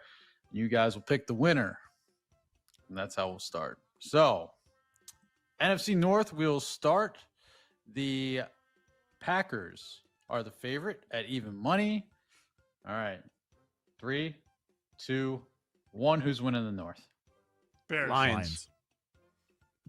You are not the Bears. Bears. What do you mean? Do better, best. Lying. 12-1. No, You jump Lions. in. It's Lions. 4-2 after they beat the Saints. 4-2. 3-3. Yeah, probably. All right. Lions. So Nobody said the Packers. Nobody. No, The I favorite. don't believe in them. I don't like their I don't either. quarterback. Never have.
Another 3-2. Muncie into center field. Freelick turns and runs. That ball's deep. Freelick jumps, and it is up and out of here. Max Muncie. You're tuned in to You Better You Bet with Nick Costos and the crew on the BetMGM network. Make it legendary. Our guy Brian Anderson on the call. BA will join us coming up this Friday. Phenomenal Playoff Baseball Friday, 4:40 p.m. Eastern Time. Max Muncie homer last night. Dodgers win 5-1, up 2-0 in the best-of-7 NLCS. 3 games coming up in Los Angeles. Series over. Just to say this quickly, and then we'll pay the bills with BetMGM.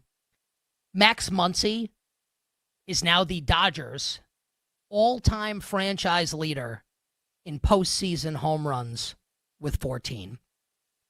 And this was like in the early 2000s, really. I don't think it really happened in the late 90s with the Yankees, where all of a sudden, like Bernie Williams, and I'm not trying to diminish Bernie Williams, he's a great Yankee, great player, where he's like the all-time home run leader in like Yankee postseason history. Just like, I don't like love that. Like it's Max Muncy because they play so many more postseason games now. That's a 42-year-old yelling at cloud Nick Costos giving you a sports opinion. I just wanted to say that. We would love for you, dear listener and dear viewer, to swing big on your next bet with an MLB postseason odds boost token. Use your token to net a bigger payout on a winning bet, like Mariners money line tonight. Make it legendary with BetMGM. Download the BetMGM app and please gamble responsibly. And don't forget to download and subscribe to You Better You Bet in podcast form. Just search You Bet wherever you find your podcasts. Femi gave a bet for NFL Defensive Player of the Year today. Search You Bet wherever you find your podcasts. YouTube.com/@the BetMGM Network. Twitch.tv/the BetMGM Network. Like, comment, and subscribe to our video feeds. Man. Yoshinobu Yamamoto. First complete game in the Major League Baseball postseason in 7 years? Does that seem crazy to anyone? Right? Complete game, 3 hit, 7 strikeouts. What's so fascinating to me about this is that the manager that let Yamamoto finish the game is Dave Roberts. I used to, on this show, because that's how long we've been doing the show, like 2019, You Bet first year on the air. And years before that as well, like when the Dodgers lose the 18 World Series to the Red Sox, they lose to the Astros when the Astros were cheating. I used to kill Dave Roberts. And the bit that I did on the show was, Robo Manager, pull pitcher out of game, look at spreadsheet to tell me when to take hitter out for pinch hitter. He was the worst. The actual worst. The drizzling, you know what. And all of a sudden, he's the man. And the Dodgers are the highest price. I said this last week, the highest priced team of destiny in the history of sports. They've got an air of inevitability about them. And when Dave Roberts is the guy that's letting this ain't like A.J. Hinch with Justin Verlander. I was 8 years ago, not 7 years ago. It ain't A.J. Hinch that's letting his hoss finish the game. Like, it ain't Dusty Baker. This ain't Tony La Russa. Like, it ain't Bruce Bochy. We ain't throwing it back here. It's Dave Roberts. I think it just goes to show that the Dodgers have evolved, which is really, really scary for everybody else. If you think the 2020 World Series counts, if the Yankees had won, I'm being transparent. If the Yankees had won, I would tell you it counts, like, to my dying breath. Like, if you want to say the Dodgers winning the World Series that year counts against the Rays, whatever, then fine. Remember when Justin Turner tested positive for COVID like 20 minutes after the final game? Like, this is, like, did all of these things, is this like the Mandela effect? Did that actually, it happened, right? Like, this is a crazy run that they're on here. And they're about to win another world championship. Or at the very least, they're about to win another National League pennant. It's done. It's over. Like I told you it was before the series started. It's done. And both series are done. Tonight is Game 3 of the ALCS. Seattle's up 2-0 with 2 wins in Toronto. 3 games in the Pacific Northwest.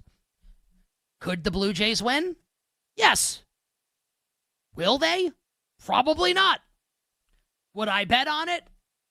Not with your money. And Dodgers-Brewers, could not be more over. This series ended the moment Bryce Harang pulled his leg out from getting hit by Blake Trinan in the bottom of the 9th of Game 1. And I hate to boil it down to that, but it's like that. That's it. It's done. Dodgers-Mariners is your World Series. I think the Dodgers are going to win, but I do acknowledge there were one team from the American League that could potentially take down the team of destiny, the LA Dodgers. It could be Femi's Seattle Mariners. But last night is just more of what we already knew. The Dodgers are winning the National League pennant and more than likely going to win another World Series championship, and this time going back to back. You Better You Bet on this Wednesday. Odyssey Sports NFL insider Brian Baldinger joins us at the top of the next hour. Femi, how are you feeling about the baseball? And you've got some football for me as well.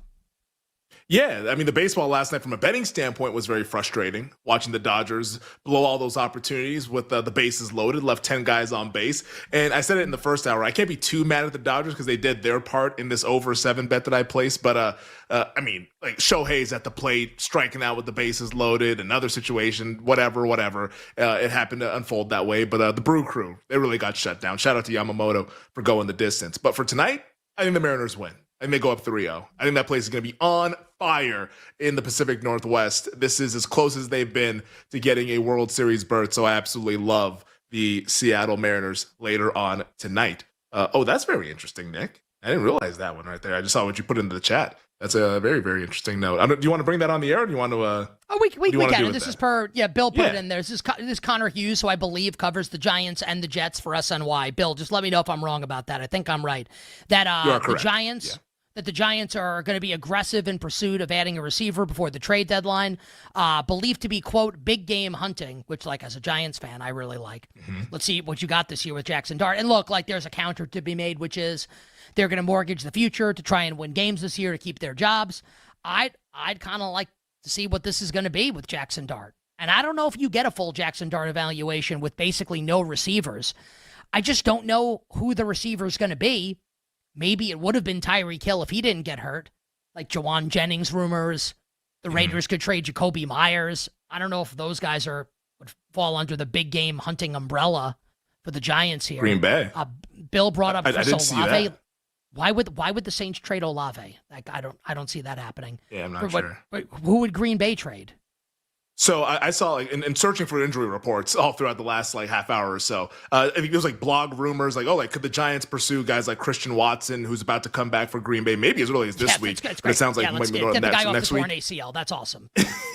Yeah, but hey, you want to stretch the field? Love He's a guy that can do it. So can my Darius guy, Slade. Dontavian Wicks, man. Dontavian Wicks is a name. So, like, there's been, like, Dontavian Wicks is a good receiver. About. Like, he's better than Jalen Hyatt and Bo Collins, but, like, big game hunting. So Hughes later in the report says Olave, which again, like, I don't know why the Saints would do. I guess they could. It makes no sense for them to do that. Jacoby Myers, who I don't consider to be big game hunting, and he's been terrible this season. The Raiders' best wide receiver this year has unequivocally been Trey Tucker. Trey Tucker, yeah. So, and we're going to trade for the second best receiver on a terrible passing offense? Like, come on. And Jalen Waddle. I mean, you trade for Jalen Waddle, you're taking on a monster contract. Now, the Giants did restructure a bunch of contracts in the secondary today. They did just do that with a Debo and others. Maybe making a run at Waddle. I mean, I just, like, if the Dolphins are going to trade Jalen Waddle, then they need to fire Mike McDaniel. Like, so there's a lot of things that need to happen before any of this happens. I don't see it. I can be wrong. I think it's more like Myers is the one that I can see happening. But Jacoby Myers is not big game hunting. Just that's my opinion on this report from Connor Hughes. I don't know Connor personally. Maybe he's right. I'm not saying his info is bad. There's just my opinion. Yeah. I could see Waddle, though. Like, especially with this regime being like, hey, like, it's do or die for us in terms of keeping our jobs. Like, contract, like, let the next general manager worry about that. Let the next head coach worry about that. We need to protect our desk. Waddle, I think, would be a nice addition to the Giants offense. So, like, that to me, I don't think it seems crazy at all. Like, it's just Miami. Okay. Are they willing to do it? You need to fire Mike McDaniel then. Because you are basically, if you trade Jalen Waddle, you are saying, like, we have no passing offense for the rest of the year. But isn't that what's going to happen? Like they're 1-5, you know? And then no hope. But with Jalen Waddle, like, you have a passing offense. Like, you have a legitimate receiver. Without Waddle, you have no receivers. But if you can get the contract off the books from Miami. It's Malik Washington and Nick Westbrook again. But, like, Tyreek's going to be off the books this year. So then you have your wide receiver that you're paying. Yeah, clear it all. Like, this is not going anywhere for the Miami Dolphins. Go get the high draft pick. Passing offense, great. We don't need a passing offense if we want to go get the number one overall pick. Then fire the coach. Which I think is happening. Isn't that happening soon? Like, but like, then what I'm saying is, if you're going to do that, then you have to fire the coach also. You can't trade Jalen Waddle and keep Mike McDaniel and leave him twisting in the wind because they're going to be horrible. And they're horrible already. Like, but at least they can move the ball. Like, they scored 27 points last week. Well, trade deadline's November 4th. Like, they still got some time to do both of those things, but sure. I think if you're the New York Giants, that's a phone call I'm definitely making. And hey, it depends if Miami wants to go ahead and do it, but I think the Dolphins should be open to doing this because this thing's going nowhere quick, fast, and in a hurry. What else you got? Want to talk about who wants to be the AFC number 1 seed? I think that's a fun betting market over at BetMGM.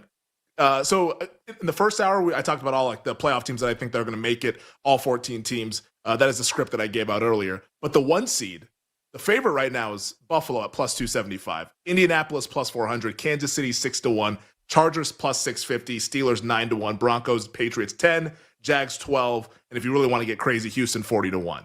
$100. Where are you going with the 1 seed? I have a couple teams that I want to bet on, but I think this is a really, really fun betting market. I like Kansas City and New England. Ooh, yeah, New Kansas England. City and New England. Patriots New easy England's schedule, 10-1. right? Soft as like they could be 12-13 wins, and I think that might be enough to get the 1 seed in the AFC because I don't think Buffalo's going to take advantage of this easy schedule with all of their warts that they have defensively. I'd like to, if we can't get to that in long form today, like we'll have some space tomorrow or Friday because I like this conversation. Hour 1 done, hour 2 for you coming up on the other side. We begin the hour with Odyssey Sports NFL insider Brian Baldinger. We'll be right back with You Better You Bet on the BetMGM network. Make it legendary.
Georgia Tech at number 53, defense efficiency, according to PFF. Duke at number 84, Tech at number 103. So put all together, what's your call here? Again, I know the answer. Duke minus 1.5 against Georgia Tech. Fade or follow?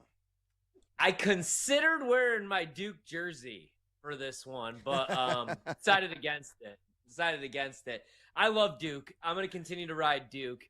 The only time they let me down, well, there was a couple, but the only time that they really let me down was against your boys, against Illinois. And they outgained them. They just couldn't stop coughing up the football. They had 5 turnovers. But right now, everything's finally starting to click. This is why you go out and you pay your quarterback $4.5 million or whatever they're paying Darian Mensah. He's been awesome. 15 touchdown passes, only 2 picks. He right now is completing almost 70% of his passes, 1,838 yards. Nate Shepard, the running back, has 447 yards on the ground. He's averaging 8 yards per carry. I really like a couple of their wide receivers, and they're getting better defensively. I think Duke wins this game, and I feel like everybody that we talk with this week and we ask about this game, everybody's going to like Georgia Tech, and I get why. I like Haynes King, really well coached, but Duke's going to win this football game by a field goal. So Blue Devils for me. Shocking. And I'm probably going to ride with Duke as well, to be honest with you.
on You Better You Bet with Nick Costos and Femi Abebefe. Hey, this is Joe Buck, and you have done it. You have found it. You are listening to You Better You Bet. Great decision. The great Iron Eagle. Nick and Femi are such close friends. I would even consider getting divorced, even though I'm very happily married, just to get remarried, to have them as groomsmen.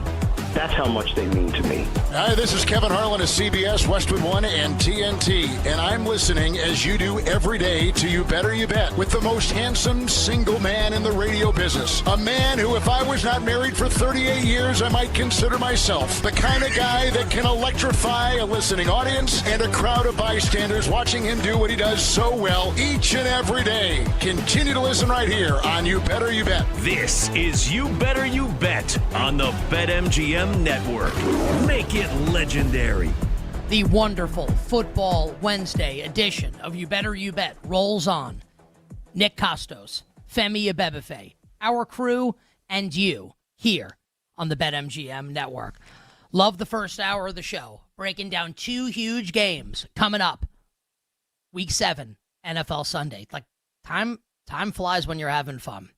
Week 7 already in the National Football League. Talked about the Commanders and the Cowboys, why I think this is absolutely a must-win game. I know it's early in the season to say that, but this is a must-win game for the Commanders, and it's a must-win game for the Dallas Cowboys as far as the playoff picture is concerned.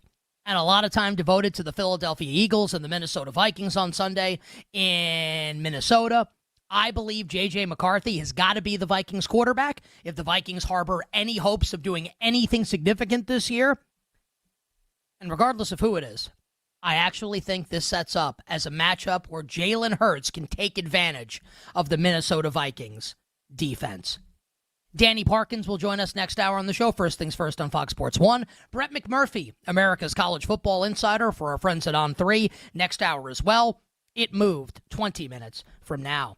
But joining us right now on the show, the great Brian Baldinger, Odyssey Sports NFL insider, host of the Best Football Show podcast. Insider calls are brought to you by Nationwide. For your insurance and financial needs, Nationwide is on your side. Baldy, welcome back to the show. Happy Week 7, my friend.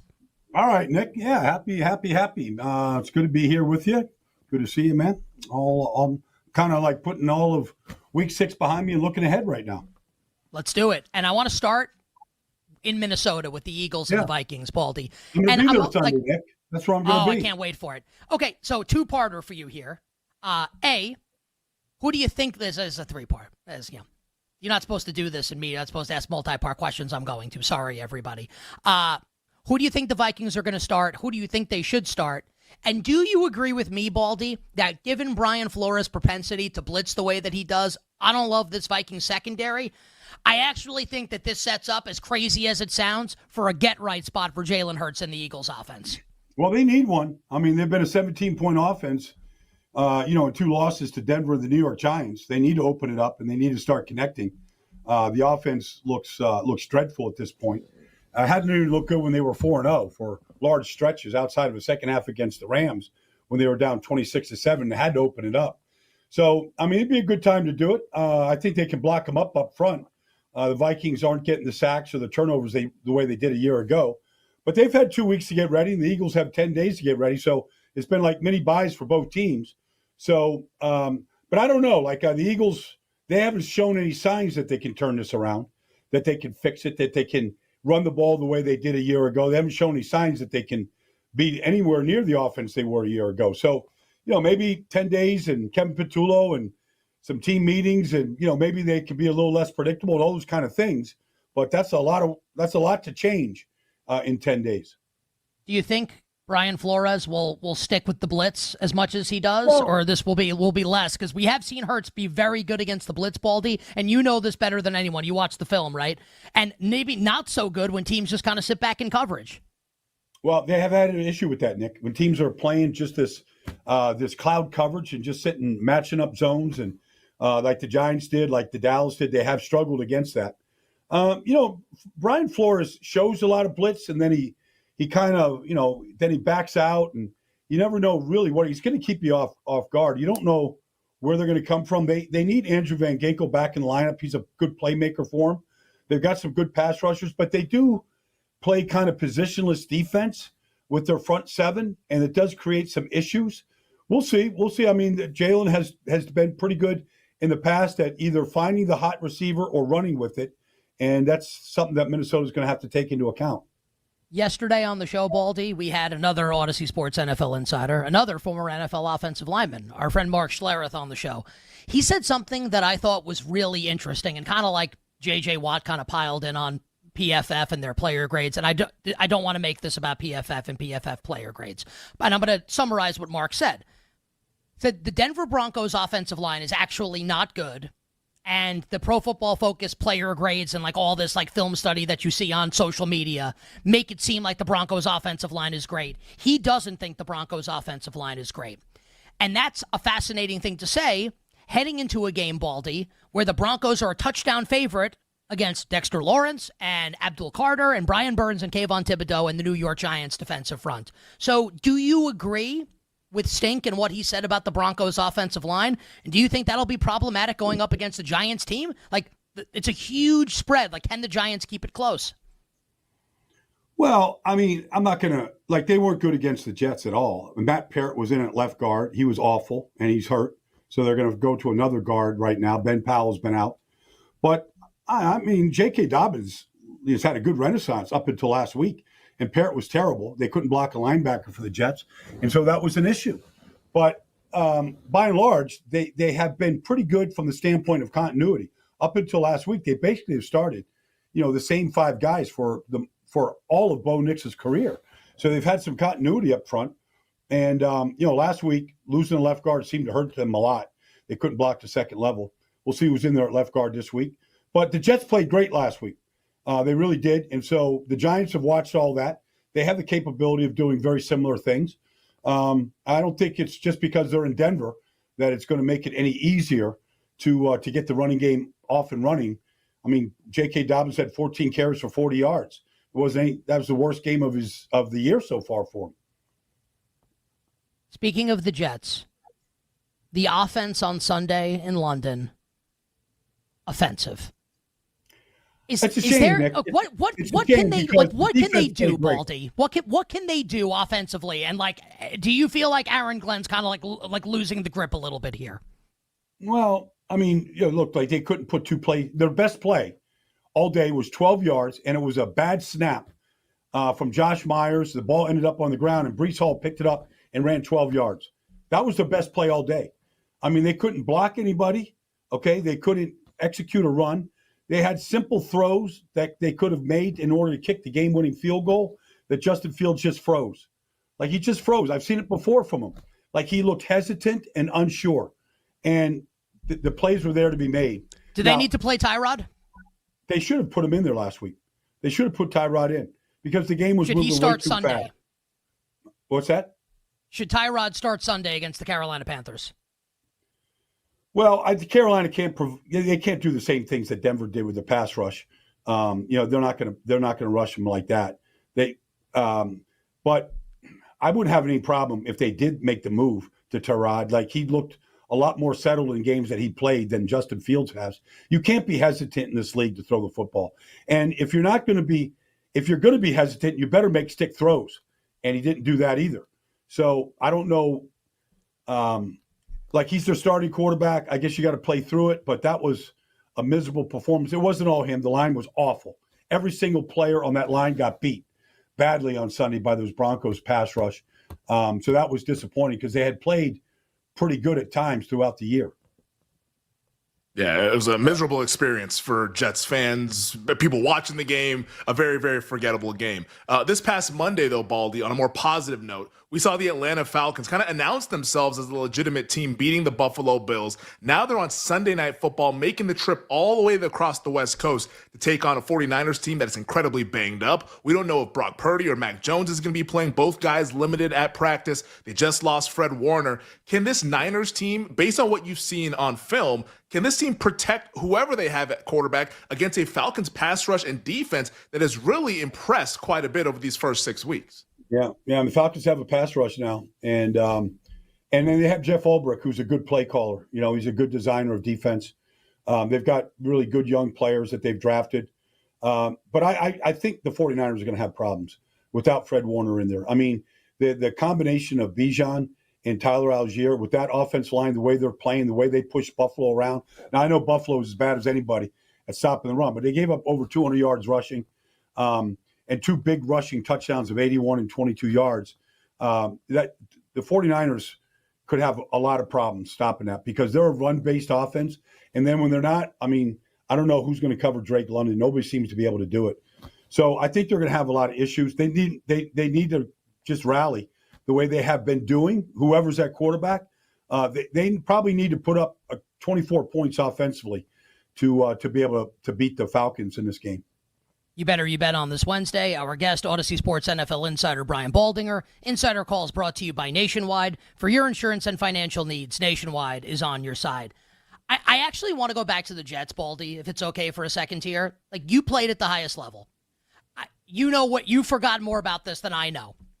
When Aaron Glenn manages the clock the way he did at the end of the first half, and then at the end of the game, like going forward on that 4th and 8, when they can't protect and the quarterback can't complete the forward pass instead of trying a 61-yard field goal. Like, when I say, is he losing? I know it's only 6 games. Like, it's not. He should get obviously a lot more time to prove himself here, at least this season. When you watch this, are you thinking to yourself, like, this guy doesn't have it as far as being a head coach is concerned? So I'm doing the Raider game in the afternoon. I'm watching that game, Sunday morning out in Las Vegas. And I'm screaming at the TV at the end of the first half, Nick. There's 30 seconds to go, and they let the clock run out. They don't do anything. It's 4th and 1. I mean, get the first down, spike it, take a shot. I mean, there's a million things you can do besides letting the play run out. They need points. The defense is playing the best they've played in over a year. It was a tremendous effort. Jarvis Brownlee, Jermaine Johnson, you pick a guy like they played Marino. They played great. I was so ticked.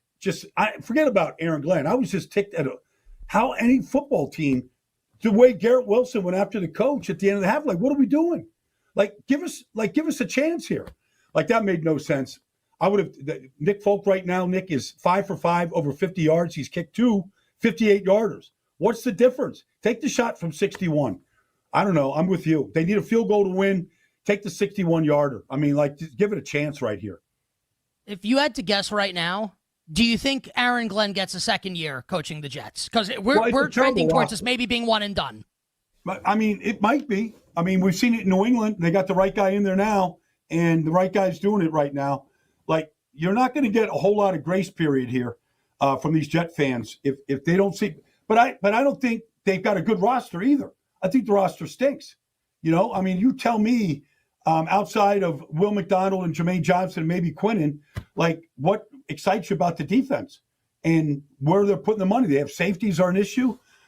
Receivers are an issue. I mean, it's, they can't find a returner. Like, they've got major issues on that team. So I don't know if Darren Moogie's done a good job either. I don't disagree with you on the roster, and I thought they were going to be bad this year. I don't think Justin Fields is any good, but I think if you could say at least they go 3-14, but Aaron Glenn is good at game management, you could say, okay, like, you get a quarterback, you get another offseason. The fact that the game management is this bad, like, that's what's alarming. Garrett Wilson's going after him. It's a bad look. Look, I mean, he's delegated all of the play calling to other guys, right? He's got Tanner Engstrom calling the offense. He's got guys calling the defense. I mean, that's his job, is to manage it, is to look at the situation and be on top of it. And some guys, and I'm not here to throw, Aaron into the crypt after 6 games, but, some guys can be a head coach and some guys can't. And, managing the clock and making good decisions is a big part of it. And so standing up in front of the room when guys are questioning what you're doing at the end of the first half is tough.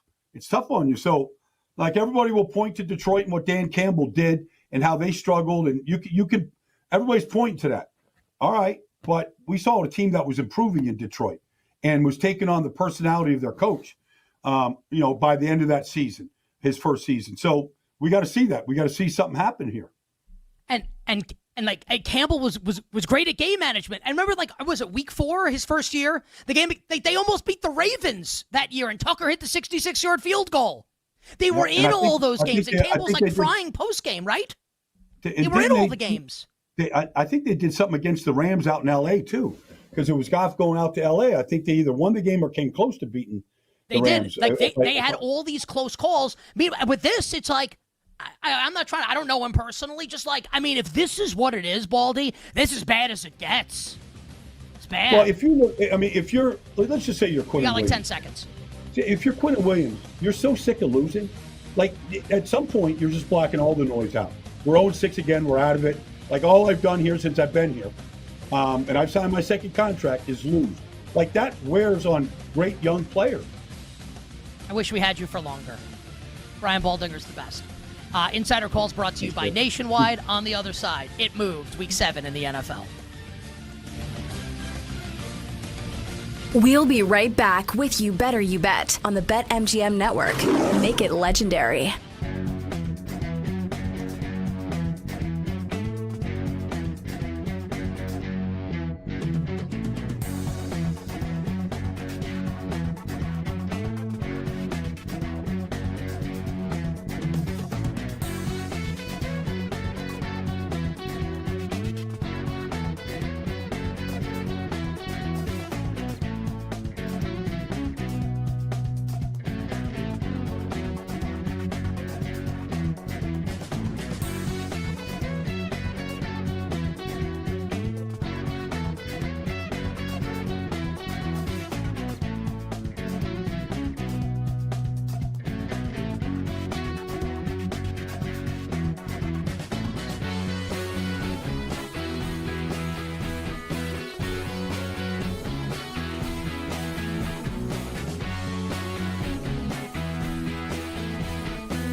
Let's take Mississippi State plus the 10 against Florida. I think this line is going to move. I'd grab the Bulldogs at plus 10 against Florida. You guys know I love my scheduling spots. I love looking for when teams are going to have letdowns, and these are the kind of games that I live for, are these type of matchups, right? Florida's last 4 games that the Gators have played in have all been against top 10 opponents. They played LSU when they were top 10, Miami when they were top 10, Texas when they were top 10, and then on Saturday they played Texas A&M. Those have been their last 4 games. They have played 4 straight top 10 teams, right? I mean, you're playing the best teams in the country. You got to get up for all those games every single week. And now this week, you're at home. You're a big favorite against Mississippi State after being an underdog and going up against all these top teams. Now you're a big favorite against a pesky Mississippi State team that's much improved, that upset Arizona State, took Tennessee to overtime, was hanging with Texas A&M for 3 quarters. And, oh, by the way, Mississippi State is off of a bye week. And did we not see Florida in a look-ahead spot earlier this year against South Florida not take a good team seriously and lose outright at the Swamp? This is what Billy Napier does, man. He's good against good teams. He gets his team to compete. In these kind of games, though, these aren't the kind of games you want to bet Florida. I like Mississippi State plus the 10.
This is You Better You Bet with Nick Costos, Femi Abebefe, and the crew on the BetMGM network.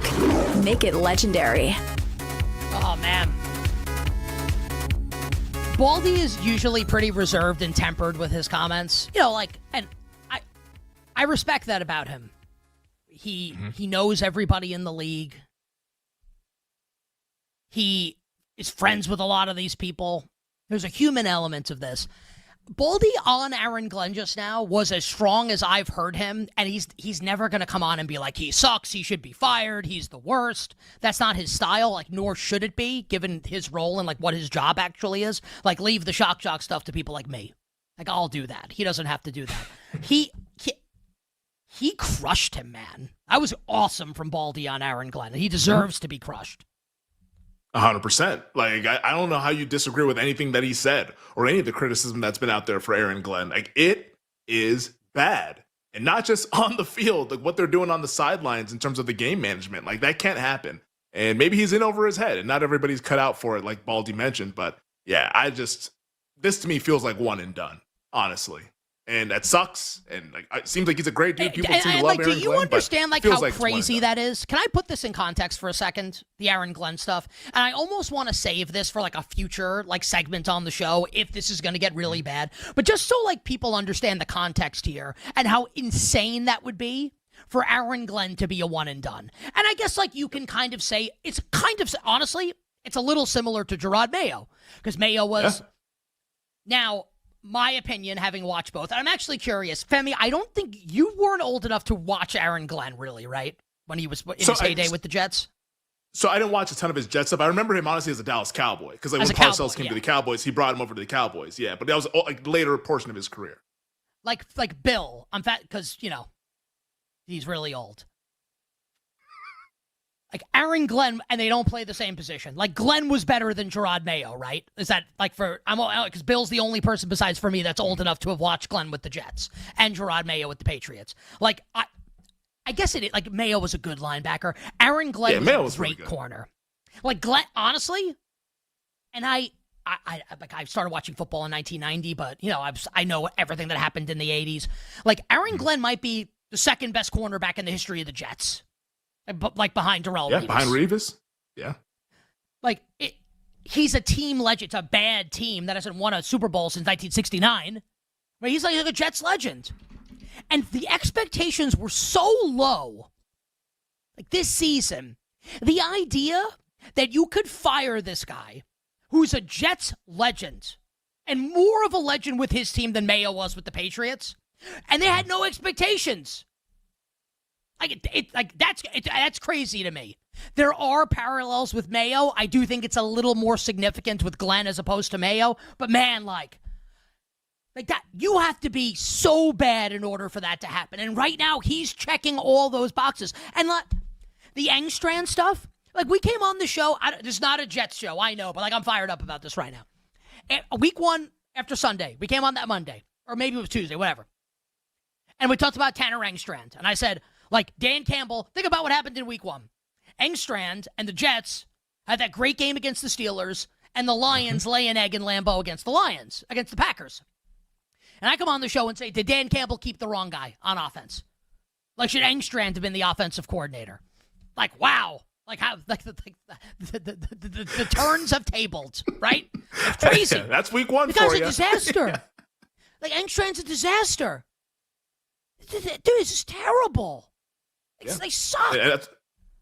Stink was talking about it yesterday on the show on Tuesday. But the offense does not fit. Maybe Engstrand could be good with a quarterback that's more similar to Jared Goff, and maybe I don't think Fields can be better with a different OC. I think we've seen too much of that. But maybe that's what it is, that Engstrand's just not willing to adjust to what Fields can do. But maybe Fields can't do anything. So I don't want to pile on Engstrand as much just because the quarterback situation is terrible.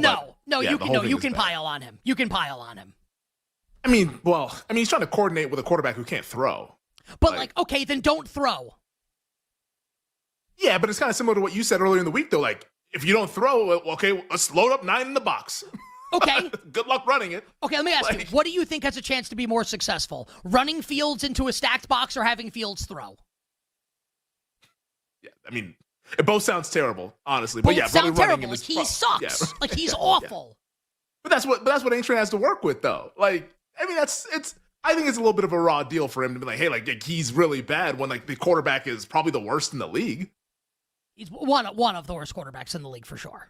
Yeah. Well, yeah, I mean, my guy's out there in Cleveland, you know. I mean, I guess like you'd have to take Fields over Gabriel just because Fields, like his athleticism's insane, but I mean, like Fields is not good. No, he's at least an NFL athlete. Dude, like a great dude, NFL athlete. Dude, Gabriel short, his arm's not strong, and he can't move. Like the joke I always tell is like he's me, except he's playing quarterback. Yeah, maybe he's on the Kellen Moore program. Left-handed quarterback, a little bit limited. Who's smart? No, maybe that's the program he's on. Kellen Moore. Kellen Moore couldn't even get on the field in the NFL. And like you say that, and this Kellen Moore enters threw a for 400 Boise yards one game. This gets a Boise State message board, and like the Boise State fans will go insane over this. We got to get to it moved in a second, but Bill asked a question. Is there any non-rookie you would take Fields over who starts? All right, so let's see. Allen, Tua. Stop me if you would take a quarterback over. You would take Fields over this quarterback. Fields over that quarterback. Allen, Tua, May. Lamar, Flacco. Honestly, Gabriel's a rookie. No. Rodgers, Stroud, Dimes, Lawrence, Nix, Mahomes, Geno, Herbert, Kyler, Stafford, Purdy, Darnold, Penix, Bryce Young, Rattler. You take Rattler, right? Yeah, Not even I'd a take question. Rattler. You take Rattler. Yeah, I'm not Baker, hesitating. Caleb, Goff, Love. Oh my goodness. What? I guess would you take Fields over Wentz? That now we got a fun conversation because Carson Wentz is just going to be taking sacks back there. Just think about that. What about Fields over JJ McCarthy? You take the upside with McCarthy. Yeah, and I also put JJ kind of in the rookie kind of bucket too because he's only played 2 games. But yeah, I'd still take McCarthy just off of the chance that maybe he's great. There were really smart people, and this is I bet the Cardinals to win the NFC West. I'm wrong all the time. Yeah, I bet the Raiders to make the playoffs. Yeah, we all have duds, you know.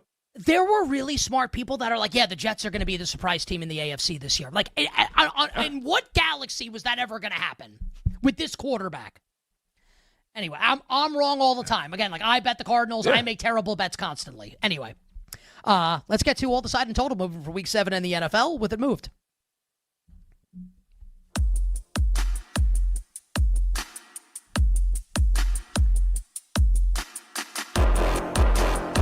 I think it moved. I think it moved. I think it moved. It moved.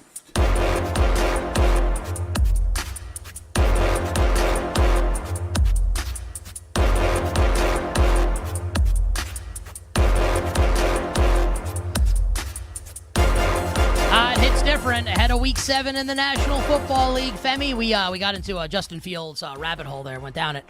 So let's try and haul ass a little bit here. Thursday Night Football, aka tomorrow night, the Pittsburgh Steelers visiting the Cincinnati Bengals. What do we have here? We got a bunch of games we have to hit. We really have to haul ass. We do.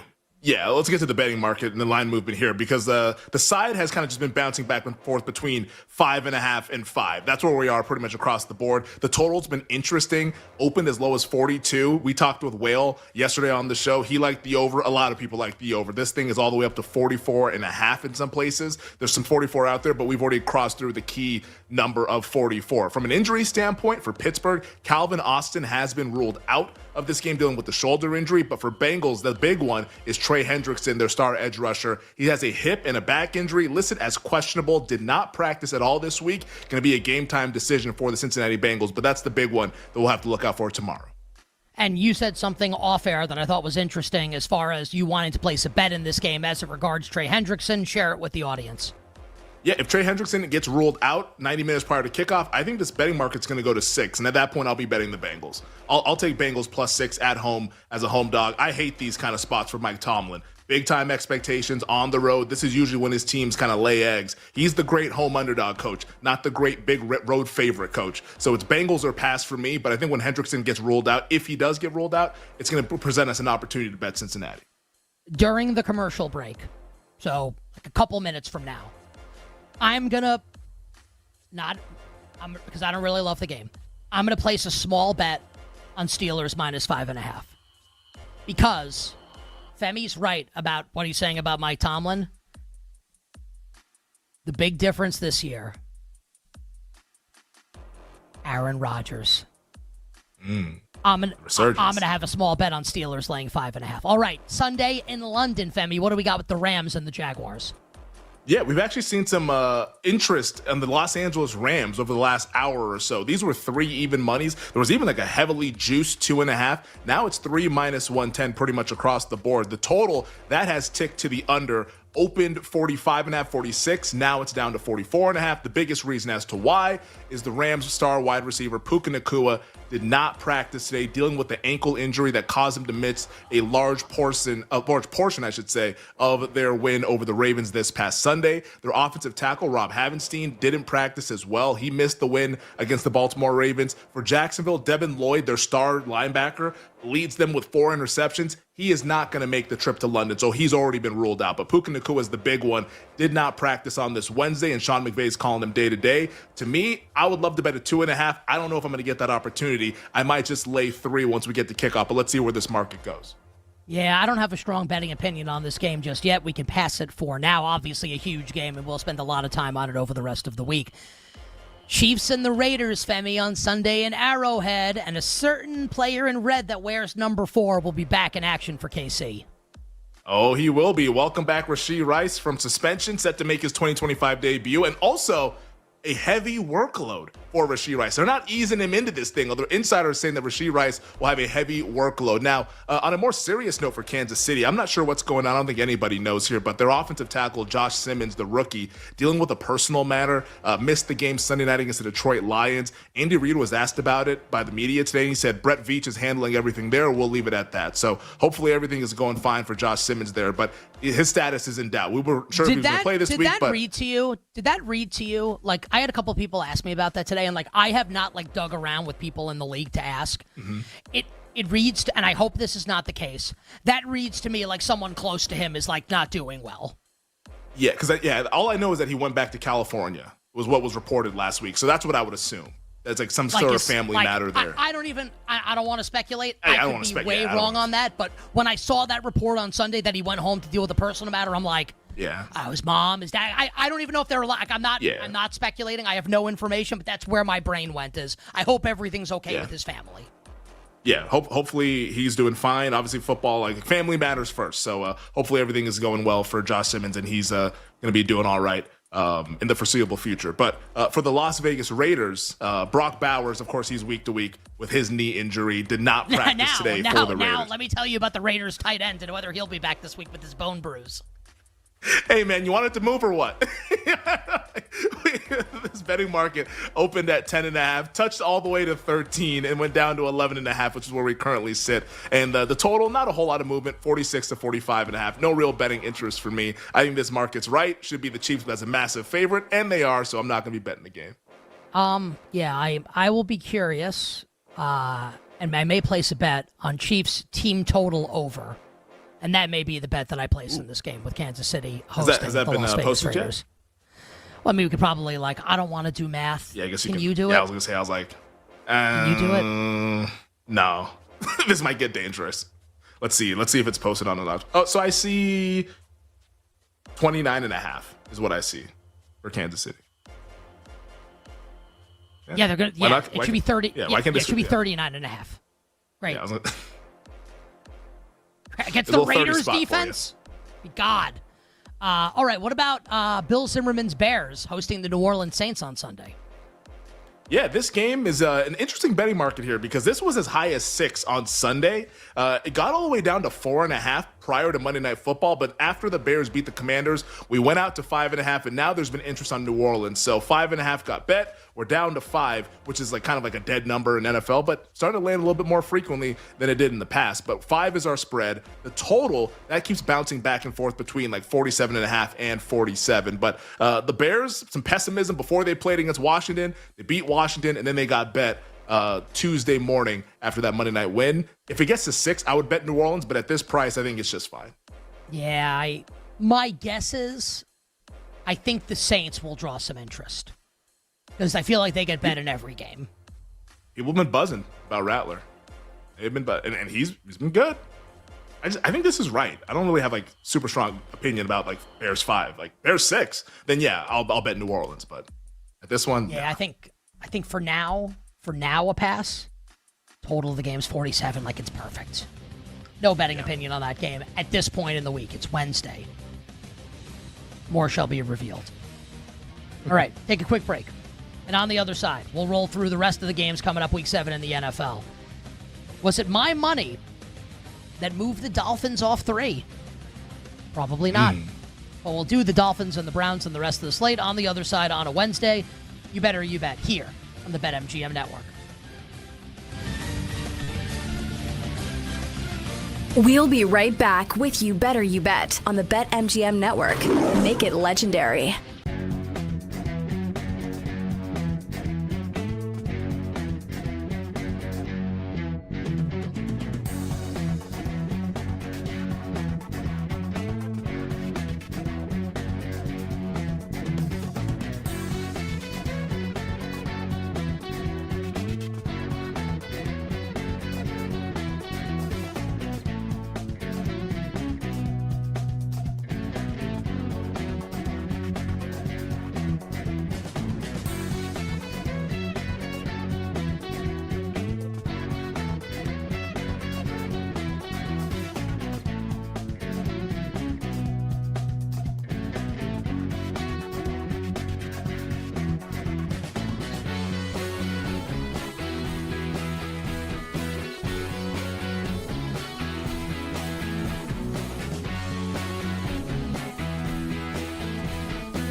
Joe Brady's 36 years old, and he bounced around early on in the NFL. Like, he was first viewed as the next guy, an offensive genius. Then he went through his troubles, and then he landed in Buffalo. Then he ends up taking that job over when they fired Dorsey as the OC, and he's been phenomenal there. I don't remember hearing his name much as far as NFL head coach. Maybe this is something that Brady would prefer. The next step for him would be college head coach instead of NFL head coach. Yeah, I don't know what his goals are. Obviously, I don't know Joe Brady. He's 36 years old. This seems like a really good job, though, for a guy like that. Yeah. And it sort of fits the mold. You know, he's a likable guy. He's young. I think players relate to him. Offensive guys certainly want to play for him. He also did spend a couple years at Penn State as a grad assistant, but the connection there is between Pagula and Brady. Like, that, I think, is what's driving this move. And clearly they took bets. I mean, to have him at 10 or 12 to 1 and now 24 hours later have Brady plus 150. Clearly you got enough to realize, oh, Brady's going to get bet. There's a lot of things that sort of mesh together. I think it'd be a great hire, no doubt.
This is You Better You Bet with Nick Costos, Femi Abebefe, and the crew on the BetMGM Network.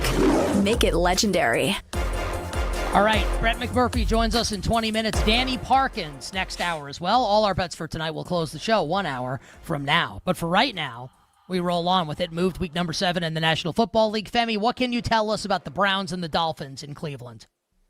We have moved off of the key number of 3. So this opened up around Browns 1.5, 2 Sunday. And then there was a lot of interest coming in on Cleveland Monday morning and here on Tuesday as we got all the way out to that key number of 3. And at that point, earlier this afternoon, then the Dolphins money showed up. +3s got bet to where we're now 2.5 across the board. The total, that continues to tick under 41.5 at open. We're now down to 39.5. So a lot of money on the under and money coming in on the underdog Miami Dolphins, who it hasn't been a great week. Tua had to apologize to his team and to the media earlier this afternoon. A lot's been going on, but I agree with you, Nick. I think at 3, it was a bet, and it was a bet that I placed as well earlier this afternoon. Luckily, got it before it moved, and Dolphins +3s in pocket. There's some injury news on Cleveland side with Njoku and Conklin. Those guys didn't practice today, but the big move and the big story is the line movement going from 3 down to 2.5.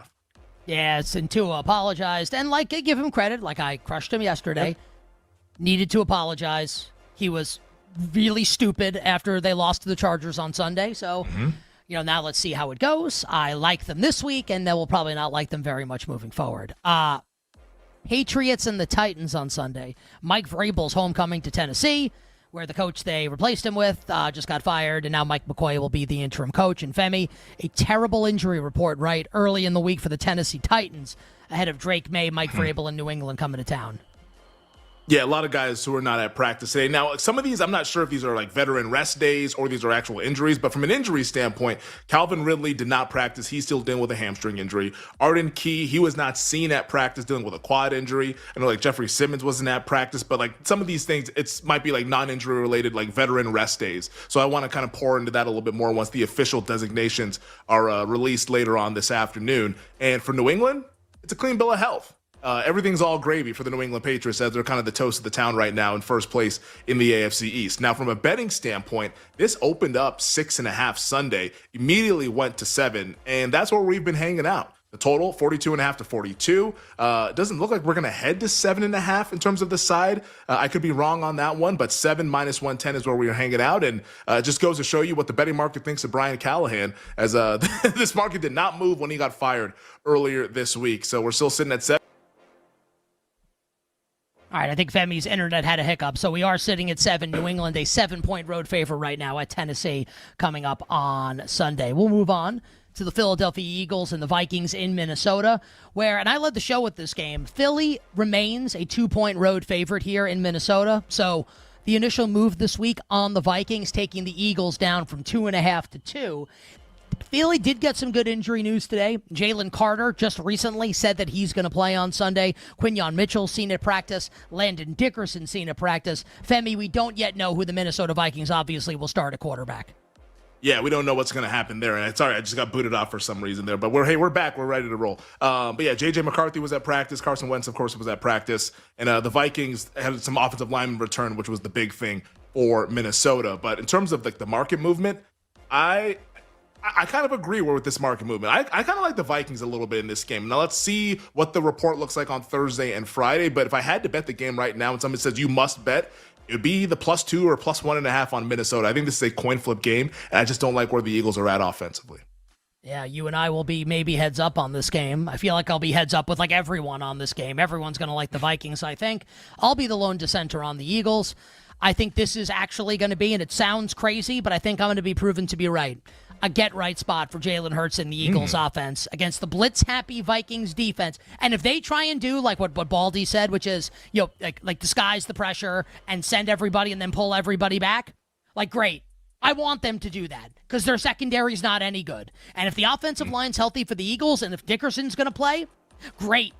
They're not going to be able to get home because the Eagles' offensive line is too good, and they are not going to get pressure without sending a blitz, and their secondary stinks.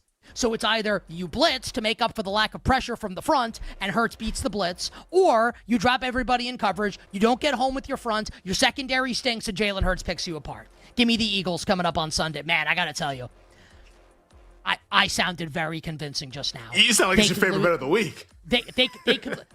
So it's not. Maybe, I don't know. My best bet of the season, actually, my favorite bet was Chiefs on Sunday night against the Lions. I was actually thinking today, I don't know if there's going to be a bet the whole season that I like more than that one on Sunday night. Like Chiefs over Lions. With all the Lions' defensive injuries in the secondary, less than 3, come on. Give me I the think Chiefs Eagles over on Ravens. Sunday. That was my favorite bet. Like, you're getting Mahomes as a dog at home. Like, come on now. But that was more like, that was fun. Listen, I bet it also. That one was more like the Chiefs are dogs at home, so I'm going to bet this. Sunday night against the Lions was like, I know what's going to happen in this game, and I can't believe that the number's this. And look, I could have been wrong, but I was right. Okay. Panthers and the Jets Sunday at MetLife. Yeah, this game over the week has seen us flip the favorites. The New York Jets were a favorite. We all saw how Sunday transpired. Carolina beat Dallas. The Jets embarrassed themselves against the Denver Broncos, and now it's been all Carolina money. It got all the way out to 2. At that point, there's some Jets money came in there. So there's some 2 out there, but 1.5 is the consensus number. The total has just been getting hammered to the under. This was 45.5 at open. We're down to 41.5. Not a lot of confidence in what the Jets are doing on offense. Carolina also showed a little bit somewhat on defense. Maybe they could stop the run a little. And if they can do that, the Jets are definitely not going to score in this game. But from an injury standpoint, positive news for the Carolina Panthers. Chuba Hubbard back at practice. Maybe a little 1-2 punch with he and Rico Dowdle. Jatavian Sanders back at practice as well at tight end. Taylor Moton came back to practice, and as did Jalen Coker. He was back at practice as he's looking to activate him off of the IR. And for the Jets, it's bad injury news. Garrett Wilson, their best offensive player, the only guy that's capable of doing anything pretty much on that offense outside of Breece Hall, he's expected to miss multiple weeks with his knee injury. And then Michael Carter II in their secondary, he practiced in full in the concussion. But the Panthers were seeing all the money throughout the week as they've now become the favorite in the game. Giants and the Broncos Sunday at Mile High. And if I had to bet the game, I'd bet Carolina. I may. Giants and the Broncos Sunday at Mile High. Yeah, this one opened at 7.5 Sunday night, and it immediately got bet. All the 7.5s are gone. We're now down to 7 across the board. The total, that keeps bouncing between 40.5 and 40. Not many points expected with these two defenses. Giants defensive line, the Broncos probably the best defense in the league. From an injury standpoint, not great for New York. Darius Slayton still DNP with the hamstring, and also John Michael Schmitz, their center, in the concussion protocol, did not practice today either. So that's the injury news for the New York Giants. Denver relatively healthy, as they've been the healthiest team in the league now, going on like 24 straight weeks of football dating back to last year. But did a clean bill of health for the Denver Broncos outside of Ben Powers on IR. Yeah, I'm gonna bet the Giants. I want to make sure I get the 7. I think the Giants defensive line will be able to disrupt. I do. Well, how about this? I think there will be interest in the Giants at this number. Yeah, I mean, the 7s are getting, there's like some 7 minus 107 out there. So like the 7s are getting bet a little bit. Yeah, I guess it's more likely to go to 6.5 than 7.5. So why not take a shot at? I'm gonna end up with a ticket on the Giants in this game. Chargers and the Colts Sunday in Los Angeles. Yeah, this game right now, it's been interesting betting market movement here because like the Chargers from an injury standpoint, it's obviously not great. And this was opened up at 1, got all the way out to Chargers 2, and now we're back down to like 1.5. So like we've been bouncing around, not through massive key numbers here, but still bouncing around nonetheless. The total, that's still been holding steady at 48.5. But from an injury standpoint, the Chargers, obviously, Quentin Johnston, he was back at practice dealing with a hamstring injury, didn't play in their game last week. Joe Alt, of course, not expected to play. Trey Pipkins, DNP as well. He's dealing with a knee injury, so the O-line's still banged up for the Chargers. And for Indianapolis, it's their secondary. We all saw Travarius Ward suffer the concussion during warmups before the Cardinals game. And then Kenny Moore, he's back at practice with the calf injury. He's missed a handful of games so far this season. My opinion, I mean, it's a coin flip game. If I had to bet it, I would probably bet the Chargers. But, man, that O-line, it's going to eventually catch up to them. And they're going up against a better front in Indianapolis. So I could see this one going either way. Yeah, I think the Chargers might have a lot of success throwing on this Colts defense. Fascinating handicap. More on that game coming up later this week. Commanders at your Cowboys, Femi, on Sunday. All the interest has been on the Dallas Cowboys throughout the week. This opened 2.5, and with the Cowboys injury report looking pretty solid, we're down to 1.5. And it wouldn't shock me if we're ended up getting at 1 at one of these places in the market here. But the interest is because of the Cowboys injury report. CeeDee Lamb, Devontae Turpin, Tyler Booker, all of those guys back at practice today. Jerry Jones said they're all trending in the right direction, and they're all expected to play come Sunday. For Washington, a so-so injury report. McLaurin, he's back at practice. That's the good news. Unfortunately, Deebo Samuel, DNP today. I'm assuming that's probably just like a veteran rest deal, but he was on the injury report with the heel injury. Noah Brown placed on IR, and then Dorrance Armstrong, he has a hamstring injury, one of their edge rushers. He did not practice today. So the side has been all Dallas. The total, that's been all over, as it was 52, all the way now out to 55.5 in some places, with McLaurin and CeeDee Lamb, the two headliners, back at practice today and looking good for Sunday. Yeah, I'm a little nervous about the bet because I think Dallas might score a lot, but I think they give up a lot too. I'm in on Jaden Daniels. I'm gonna wait. The money line's minus 130 now. Maybe this gets a little lower as we approach Sunday. 2 more games to hit, Femi. Hit us with both of them to wrap up the hour. Packers at the Cardinals in Arizona, and Sunday Night Football as the Atlanta Falcons visit the San Francisco 49ers. Yeah, the side has been hanging out at 6.5 all week. Not a whole lot to say there with the Packers and Cardinals. The total, that's also been bouncing back and forth between 44 and 44.5. Now, from an injury standpoint, Kyler Murray was limited at practice today. Let's see how he progresses throughout the week. Marvin Harrison Jr., he's still in the protocol, but was limited today. So maybe a good sign that he could potentially clear protocol later on in the week. For the Green Bay Packers, Dontavian Wicks, he was back at practice. Christian Watson practicing again. Dontavian Wicks, man, back at practice with an ankle injury. Christian Watson has a knee injury, obviously that dating back to last year. He was practicing again. I don't think he's going to play this week. Sounds like a next week deal for him. And for Sunday Night Football with the Falcons and the 49ers, interest in Atlanta. This opened 3. We're down to 2 after everybody saw the Falcons beat the Buffalo Bills Monday night. In terms of the total, that's ticked up from 46.5 to 47. Brock Purdy limited in practice today for the Niners. No Ricky Pearsall. George Kittle also limited in practice with his hamstring injury. And for Atlanta, Darnell Mooney, he's got a hamstring. He was limited today, and we're still waiting word on their left tackle, Jake Matthews. But Raheem Morris said he felt really positive about Jake Matthews this week against the 49ers. I think there's a chance we might have a WTF game on Sunday night with the Falcons and the Niners. Really? Maybe. Ooh. Falcons defense, if that's what Atlanta's defense is going to be.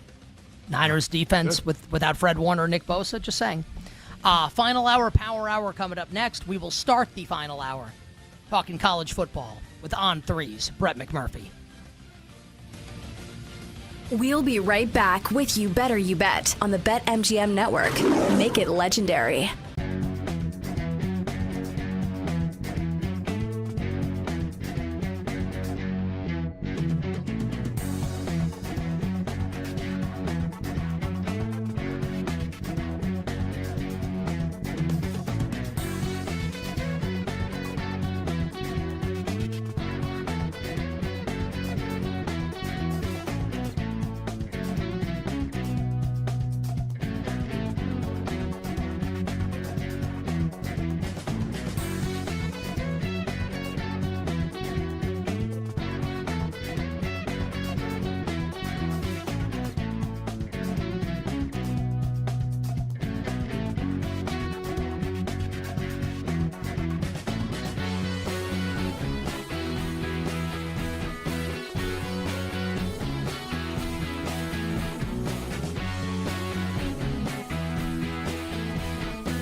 My AFC playoff teams, obviously, have Buffalo, Baltimore, Indy, KC, New England, the Chargers, and the Houston Texans, which leaves out the Pittsburgh Steelers, who I think most people would be like, hey, how do you not have Pittsburgh in there? They're 4-1. They're the 2 seed right now. You know the quarterbacks that the Steelers have beaten so far this season? Justin Fields, who just got sacked 9 times and completed 9 balls overseas in London. Carson Wentz, LOL. Dylan Gabriel. Now, there's one that's missing. They beat Drake May. But go back and watch that game. as fluky as a result as you will find with the 5 turnovers from the New England Patriots. I don't think the Steelers have beaten anyone. I think the Steelers are just very, very mediocre. 15th in offensive success rate, 17th in defensive success rate. The upcoming schedule for Pittsburgh, at the Bengals tomorrow night, should win that game. Home Packers, hello, Rodgers versus the old team. Home Indianapolis, I think the Colts are flat out better than them. At the Chargers, I think the Chargers are better than them. Home Bengals should be able to win that one. At the Bears, toss-up game. I mean, if Caleb continues to take steps forward, Ben Johnson, who knows? Maybe they lose at Chicago. Home Buffalo, Buffalo's better. At Baltimore, Baltimore's better. Home Miami, yeah, Miami stinks. At Detroit, LOL. At the Browns, they'll beat the Browns. Then home Ravens. I don't think that we're going to see this glorious, Steelers 12-5, 13. No, I think they're going to go like 8-9 or 9-8 at best. And I don't think that's going to be good enough to make the AFC playoffs. This team collapses. Friday morning, I will be betting Steelers to miss the playoffs. Right now, it's plus 240. If they win Thursday, tomorrow night, probably going to be like, plus 350, maybe plus 400. That will be a bet for me on the Steelers.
This is You Better You Bet with Nick Costos, Femi Abebefe, and the crew on the BetMGM network. Make it legendary. Bring it up, Jake.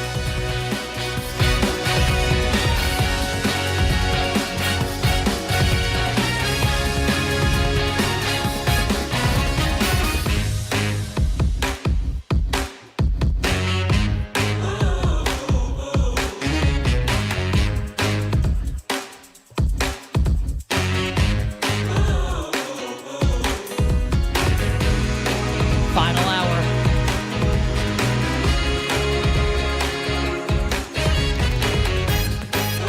Power hour.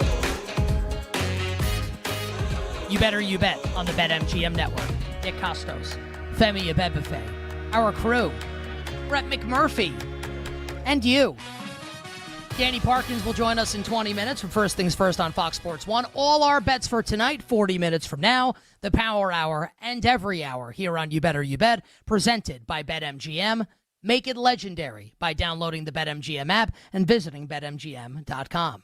And joining us right now on the show to talk college football, America's college football insider for our friends at On3 Sports, the one, the only, the great, Brett McMurphy on Twitter at Brett_McMurphy. My friend, what's going on? Welcome back. Hey, Nick, Femi, good to talk to you guys again. Hope everything's going great. Oh, everything is magnificent. Maybe not for James Franklin, although I would argue it is. Here's $49 million not to work. We should all be so lucky. Brett, we'll get to Heisman. We'll get to actual games this weekend. But I do want to start with coaching vacancies and the coaching news and some rumors. So James Franklin gets fired by Penn State. Rumors they're going to try and throw a bag at Kurt Cignetti. We'll see. Rumors that the Florida Gators are going to can Billy Napier.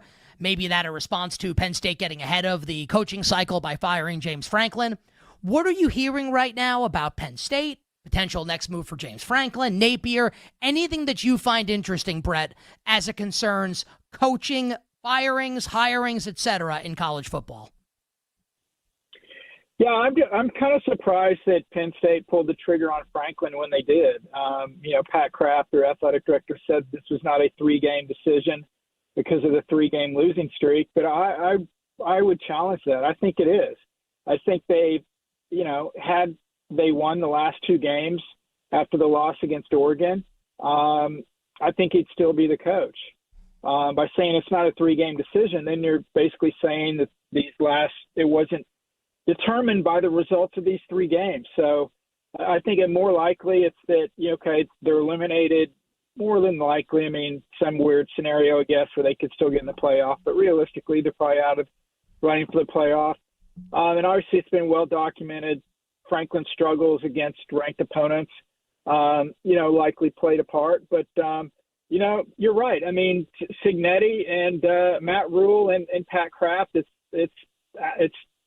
it's no secret. Both individuals have said it. They're very close. They're very good friends. They've worked with each other. Does Kraft go to him first? Does he try Cignetti?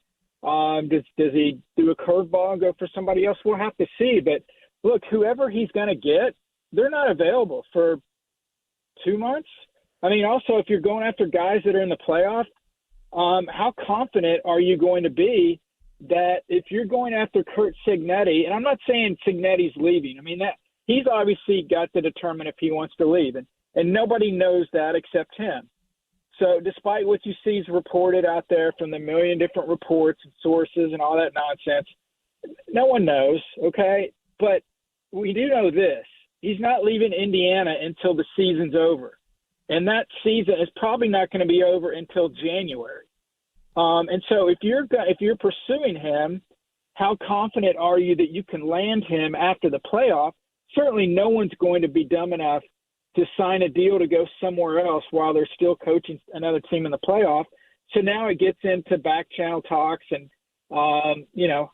how confident are you in that a coach, whether it's him, whether it's, Lane Kiffin gets in the playoff. I think he'll be the top candidate at Florida. Billy Napier will not return at Florida unless he runs the table. He has to win the final 6 games. And if you guys have seen the schedule, I'm sure you have, that's probably not going to happen. They're not going to fire him if they beat Mississippi State. They're not going to fire him after a win.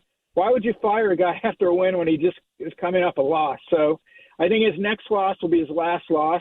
And I think Kiffin's going to be one of Florida's top candidates. I think Cignetti will be one of Florida's top candidates. But again, these guys are in the playoffs. Are you willing to take that chance?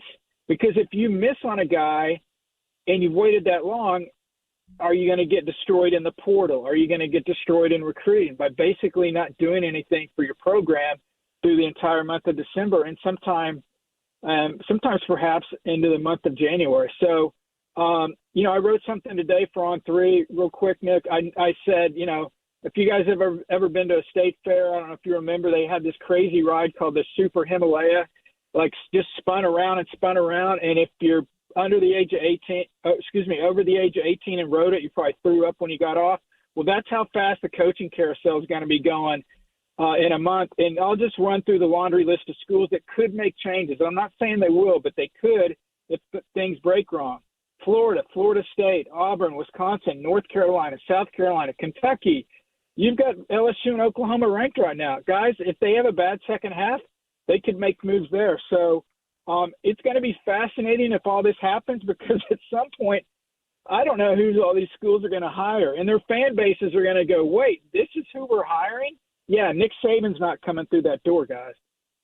It was called, Brett, and because I remember, in New York at least, the Super Himalaya was called the Gravitron. And at St. Anastasia, the grade school that I went to in Little Neck in Queens in the late 1980s, I absolutely threw up after a ride on the Gravitron at the fair there at St. Anastasia. I want you to give me 30 seconds on 2 questions in a row here. First one, your best guess, pencil, not pen. You got a chance to change your mind.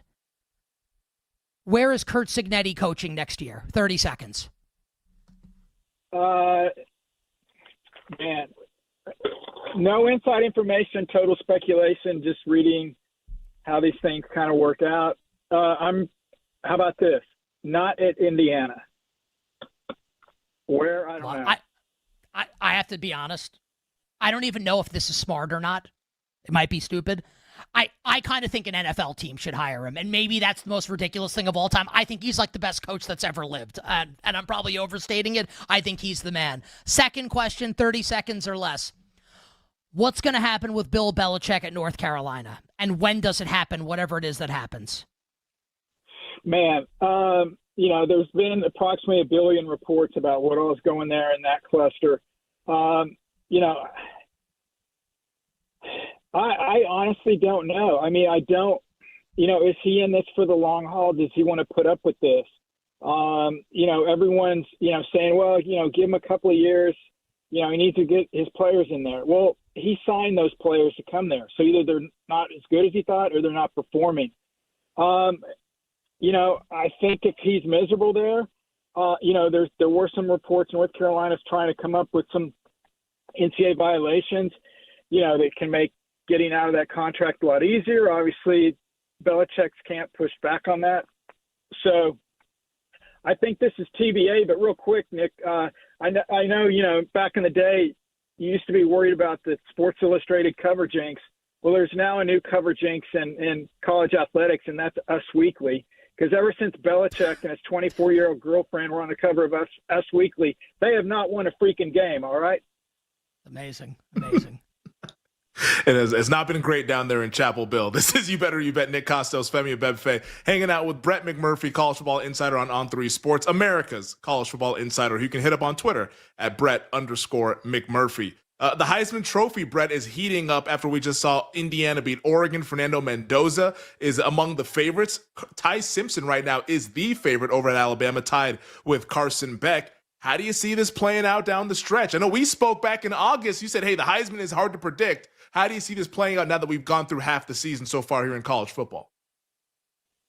It's hard to predict. I'll do this. I'll tell you guys, if you guys promise not to tell anyone, I'll tell you a secret on how just between us. Pick who's going to win the Heisman. Just between us, all right? Cross your fingers. Here's the deal. Statistics don't matter, okay? I don't care what Mendoza's thrown for. I don't care what Ty Simpson's done. I don't care what Carson Beck has done or anybody else. It's the narrative. Who's got the best narrative and who's on a team that's winning? Last year, the narrative was Travis Hunter versus Genty. Travis Hunter, we didn't care how many receptions he had. We didn't care how many interceptions we had. What was the big thing? How many plays did he play? That was it. He could have played 90 bad plays, but nobody cared because he was doing something nobody else had done before. That was the narrative. That's why it was over midway through the season. It's a little bit more difficult now because the narrative, you can make a narrative for all those guys. Carson Beck leads Miami to the first ever ACC title. Ty Simpson leads Alabama back after last year's disaster and the opening loss to Florida State. Mendoza leading Indiana to undefeated season. All those are great storylines. The problem is we need a little bit more results to see how these games play out. So I don't think you can necessarily say any of those guys are definitely going to win it. And it may not be any of those guys if their teams don't win down the stretch. But just don't, if you're trying to make a future wager on the Heisman, please, please, please do not get caught up on statistics. I vote for the Heisman. I'm not necessarily saying I do this all the time. I guarantee it a bunch of other people do it. You can't – how many yards has Mendoza thrown for now? How many has Beck thrown for? Nobody knows. The stats are crazy now. Everybody has monster stats. You can manipulate any stats to benefit you or have a better read on your candidacy than somebody else. It's all going to matter on the narrative. And look, listen to the TV announcers. When you hear them fawning over somebody repeatedly, and that person is not employed by that conference or work for that conference, keep that in the back of your mind. I think they may be telling you something. Because Couple more minutes here. Did you ever hear anyone not talk about Travis Hunter last year? It was all over the place last year, and a couple years ago as well, but obviously in overdrive last year when he won the Heisman Trophy. Couple more minutes with Brett McMurphy here from On3 Sports. Brett, if Ohio State goes undefeated, will Julian Sayin win the Heisman Trophy? What hurts him is that, again, let's say if Miami's undefeated and Ohio State's undefeated, then no, I think Beck wins it. Because Ohio State's been there, done it. It's not a surprise. Ohio State was preseason number 3. So, the fact that they go undefeated, okay, great. Ohio State's undefeated again. Yeah, okay, wake me up when you win another national title. Plus, you got Jeremiah Smith there, who could take votes away from him. So again, if Miami's undefeated, Miami wins the ACC, I would take him. That's not fair. I think he would win it over Sayin because of the uniqueness of what he's done. The same with, Ty Simpson at Alabama. Alabama coming off the miserable season. What he has the potential of doing. Indiana, if they go 12-0 and they lose to Ohio State in a crazy Big Ten title game, he may still have a better shot than Sayin, even though they lost that game, depending how those things play off. So I don't necessarily think you can automatically say he would win it. You're smart in thinking that, because I would say this also real quick on future Heisman picks. If you're thinking of taking a person on a team, look at their odds to win the national championship and or get to the playoff compared to their odds to win the Heisman, and take whatever the better number is, because one is not going to happen without the other. I'm not saying you have to win the national title, but certainly you would get deep enough in the playoff where you could hedge out of it, to make a positive return. I'm gonna box you in a little bit here because we only have like 45 seconds for the answer. We have a hard time break coming up here. My opinion, Brett, is that if Ohio State does not win the national championship, Alabama will. I'll ask you, if Ohio State does not win the national championship, who does? 45 seconds for the answer. Man, I'm boxed in. I'd love to disagree with you, but I can't, because I think Alabama's that good. I will put an asterisk on that. They need Jam Miller back. Their running back, he's a workhorse. They're a different team without him. That makes Simpson so much better. But talent-wise, absolutely. That's why the loss to Florida State was so shocking. I would put them up there. And also, Nick, I don't think there's a real dominant team. I don't think Ohio State's dominant. I really think you've got a handful of teams that can win this thing. And like last year, you don't even have to win your conference title. It's whoever gets hot at the right time and who you draw in the playoffs, I think will play a bigger factor on who wins. But I would have no issues with that. I wish I could disagree with you, but I can't. But check with me in a week or two, and I'll come up with somebody. Well, we look forward to that because we love having you on the show. And we'll see if Jam Miller plays for Saturday for Alabama. Has a concussion, questionable for the game against Tennessee. If he doesn't play, that game becomes way more interesting. Brett, you're the best. We appreciate it. Enjoy the games this weekend. We'll catch up with you soon. Okay, thanks, guys. Brett McMurphy joining us on You Better You Bet. On the other side, Danny Parkins from First Things First on Fox Sports 1 stops by. We'll be right back with You Better You Bet on the BetMGM Network. Make it legendary.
Let's get a little bit younger, all right, and go ahead and cannonball splash in the fountain of youth here. I'm going to go with Spencer Rattler, the slithering snake for the New Orleans Saints. I think is going to strike the Chicago Bears for a decent fantasy output. I'm not saying New Orleans is going to win. By any stretch of the imagination, bear down Chicago Bears. I think the Bears going to emerge victorious with somewhat relative ease, but fantasy points still count in garbage time, and the matchup is splendid on paper as the Bears are number 23 in drop-back EPA defense have allowed the fourth most fantasy points to opposing signal callers. Give it up. 7.84 pass yards per attempt, 219.4 pass yards per game, and 13 total touchdowns. You look at Spencer Rattler, number 17 adjusted completion percentage, not so great. Number 24 in red zone completion percentage, underwhelming in that category. He's only scored 18 or more fantasy points once. One time in 6 starts. That came earlier this season, week 2 against the San Francisco 49ers. But I think he's got to add his second 18-plus fantasy point performance. Some of the around like 220 to 230 passing yards, a couple of passing touchdowns, probably a pick.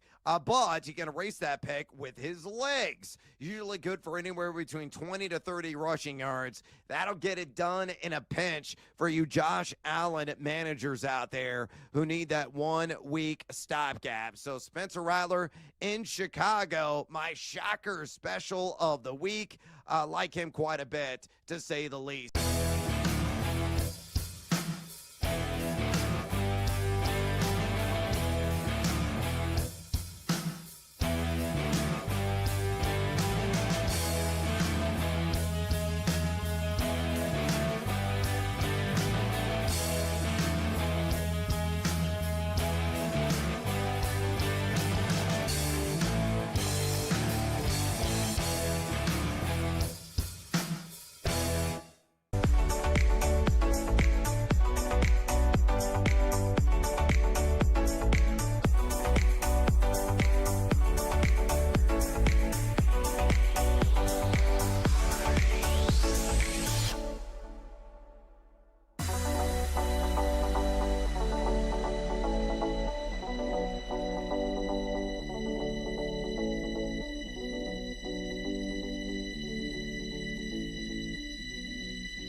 Caleb takes it, gets a block from Swift, and is in for the touchdown.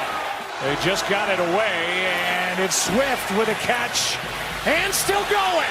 DeAndre Swift veers into the end zone. Snap a bit high, kick is good, and the Bears win it. Jake Moody, a hero tonight. This is You Better You Bet with Nick Costos, Femi Abebefe, and the crew on the BetMGM Network. Make it legendary. That's Joe Buck with the call on Monday Night Football.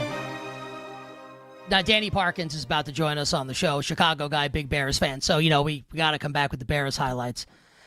I think you can tell that our engineer on the show, Jake Hassan, is also a Bears fan, since we played about 9 separate Bears highlights just now coming back from break. And there was a voice conspicuous from his absence in those highlights, and that is ESPN analyst Troy Aikman. Because while Jake Moody's kick was sailing through the uprights, you couldn't see it on TV, but he was throwing his fine china into the wall. He was not happy at the conclusion of that game. Joining us now to talk the 3-2 Chicago Bears and the rest of the comings and goings in the National Football League is our buddy, former You Better You Bet co-host, celebrity Chicago Bears fan. You can watch him weekdays on Fox Sports 1 on First Things First, 5 to 6 p.m. Eastern. Our pal Danny Parkins. Danny, welcome back to the show. Happy Week 7 in the NFL, my friend, to you and yours. Thank you. A part of a group that still has 2 entries alive and Circa Survivor, despite losing many entries on Rams and Cardinals last week.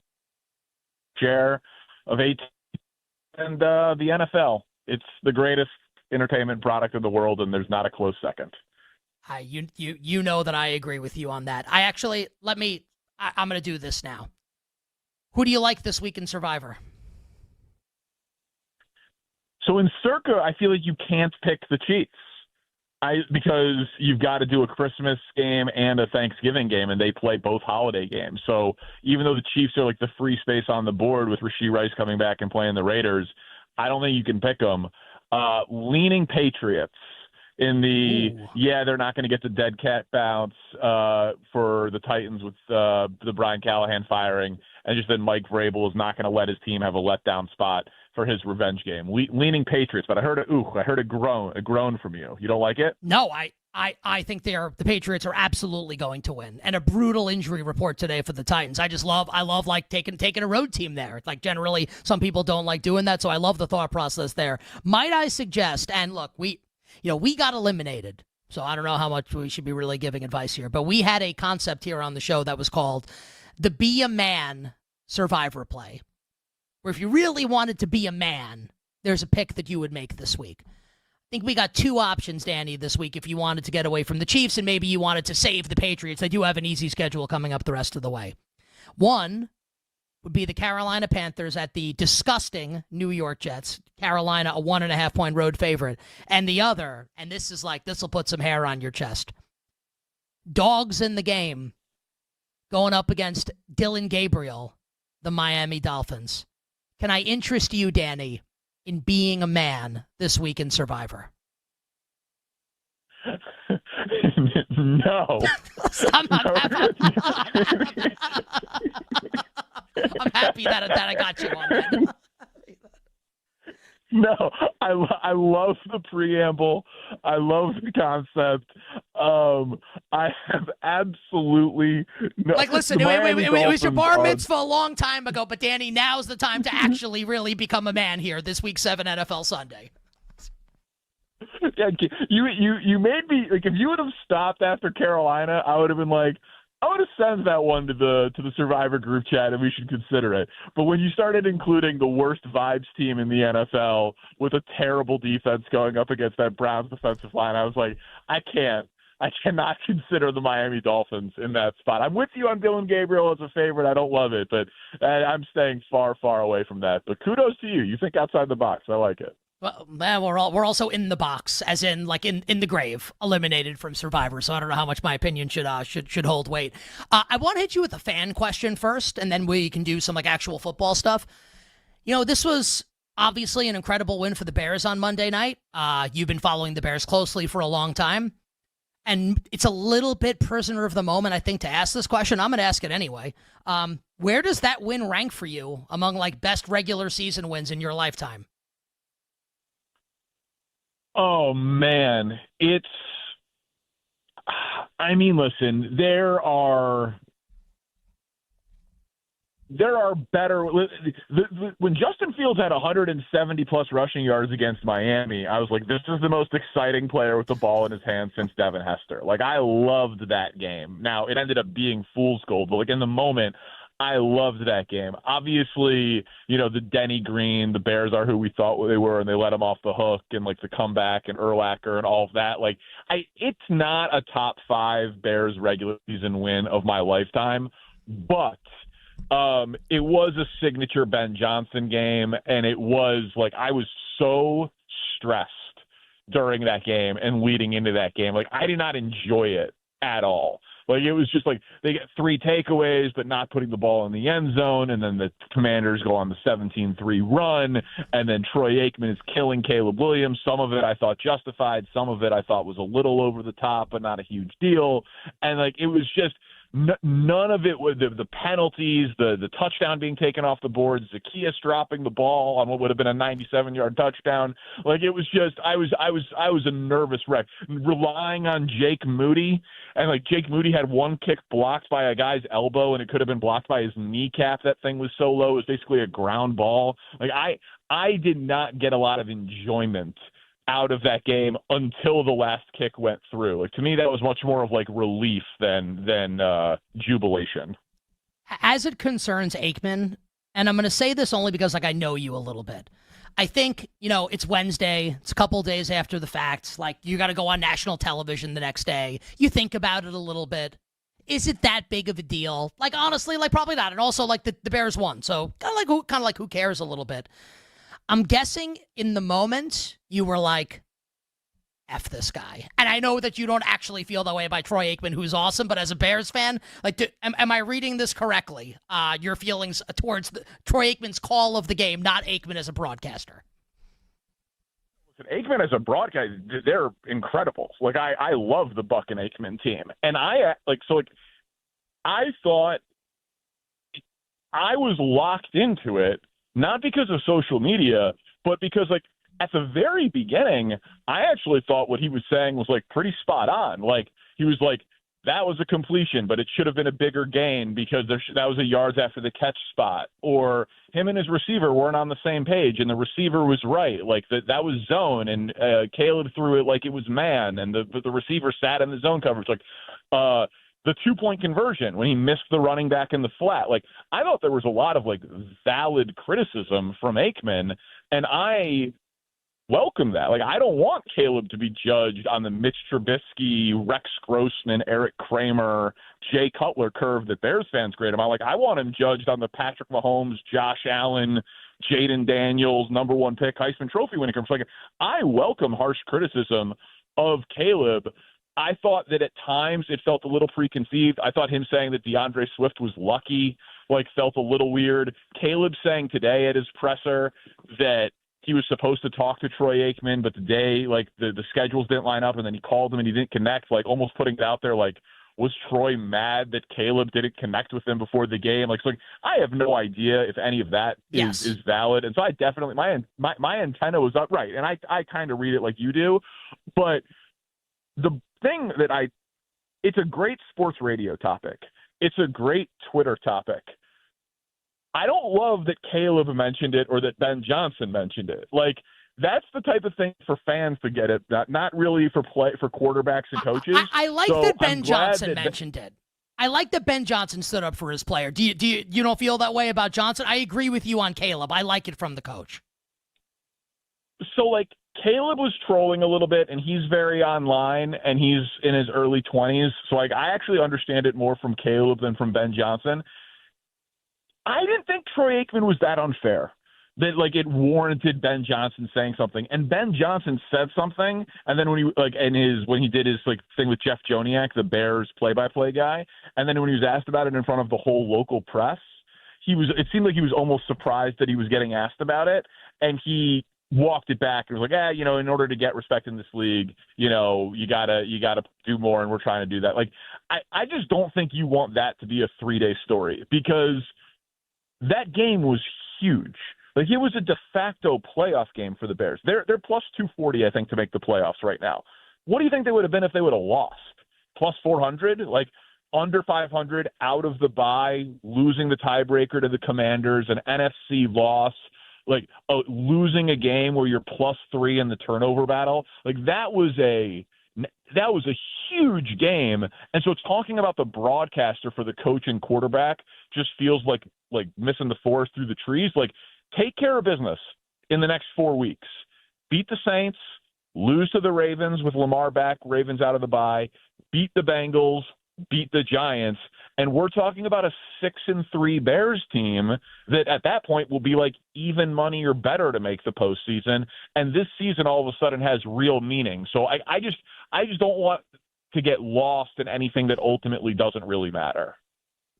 You bet here on this Wednesday. Danny Parkins is our guest. First things first on Fox Sports 1, on Twitter at Danny Parkins. The one thing I'll say, Danny, about Ben Johnson, when he said in the interview with Jeff Joniak that he saw the Aikman stuff because his kids were watching the second half the next morning, it's like, no, dude, like don't you don't have to lie about it. Like someone told you and you went back and watched it. You didn't happen to watch your kids watching the second half on replay while they're getting for school. Jeff Joniak should have responded to him by saying, Ben Johnson, you are ridiculous.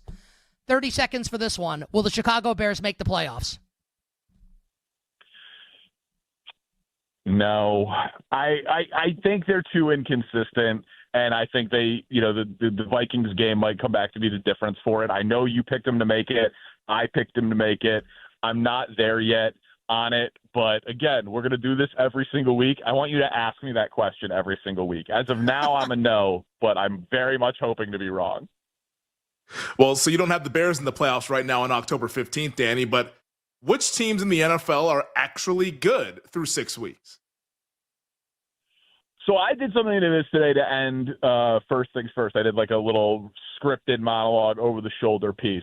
And my conclusion was, if no one's good, we should just say that the Chiefs are good because they've been to 7 straight AFC Championship games, 5 Super Bowls, won a Super Bowl when they led the league in drops, and won 15 games and made it to a Super Bowl when they had 4 different guys start at left tackle. So, like, if no one's good, then that means the Chiefs are good and they get the benefit of the doubt. But it's remarkable. Like, first time since 2014 that there was no undefeated teams after week 5. 4 teams that were a 7-point underdog won outright in just the last 2 weeks. 28 games have been decided by 3 or fewer points already this year, the most through 6 weeks since 2000. Like, the Panthers can shut out the Falcons, who then the next week can put up 34 on Washington and then beat Buffalo. The Giants can lose to the Saints and then 4 days later beat the champs. Like, the Colts would be the 1 seed. They had the 25th best Super Bowl odds before the year. The Bucs would be the 1 seed of the NFC. They had the 14th best Super Bowl odds before the year. Like, it is a truly wild year with flaws in every team. So I feel like then the default is, I guess the Chiefs are the best team in the league. I absolutely agree with that. I've been saying it since the offseason, not deterred by the start for Kansas City. Now they get Rashee Rice back. And Danny, I went nuts about this on Tuesday after the Bills lost to the Falcons. And final question here in about a minute. So Buffalo gets run over by Atlanta. Falcons beat them by 10. Defense is all over Josh Allen. And the Bills defense, yet again under Sean McDermott, like sucks in a big spot. Buffalo is still the Super Bowl favorite right now at our show sponsor, BetMGM. Like, I'm guessing you don't like the Bills to win the Super Bowl. Like, that's egregious, right? Do you agree with me on that the Bills are the favorite? It is egregious. It is, but the reason, and you know this, is like they believe that they're going to be the 1 seed, that they believe that their schedule is easy, that they will win the division, and that the AFC playoffs will go through Orchard Park. Like, it's not a power ranking, they are the best team in the NFL. It's who is most likely to have the easiest path. And so I think that's why the odds are there, because like the Bills clearly are not the best team in the NFL right now. For me, it's like borderline, like sexual fantasy. Chiefs as a road dog in Buffalo in January. If we get there, and I know we're putting the cart before the horse here, is that a button that you'll click? Assuming injury stuff remains static, Chiefs money line in Buffalo in January. Yeah, obviously. Yeah. Yes. Yeah. There's come on. Picking against the Chiefs in January is a virtual impossibility. I'm not going to go as far as borderline sexual fantasy, but that's why you're you and I'm on national TV. Well, you know what? You just wait. You wait till we get there, my friends, and we'll see when you see that plus money price. We will see. We appreciate you, my friend. Stay well, and we'll catch up with you next week here on the show. You guys are the best. I love coming on every week. Thank you, sir. Our friend Danny Parkins joining us here on You Better You Bet. All right, we will take a quick break, and on the other side, we will give you all our bets for tonight in the world of sports, and we will also play a rousing game of Predict the Prop with our friend Brad Evans. We wrap up shop on a Wednesday. You Better You Bet here on the BetMGM Network.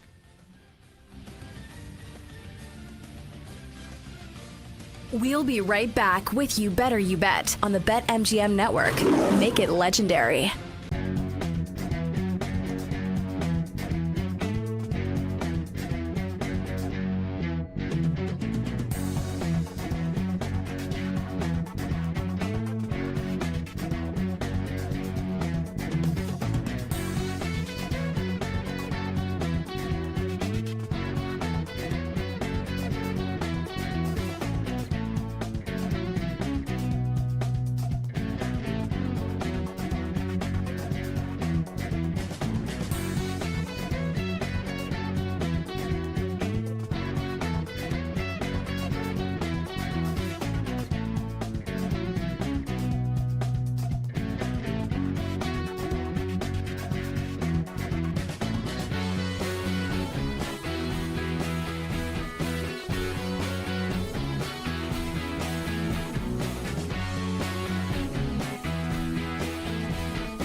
high school, I'm sure I've said this before, when I worked at a grocery store, my nickname was Snowman.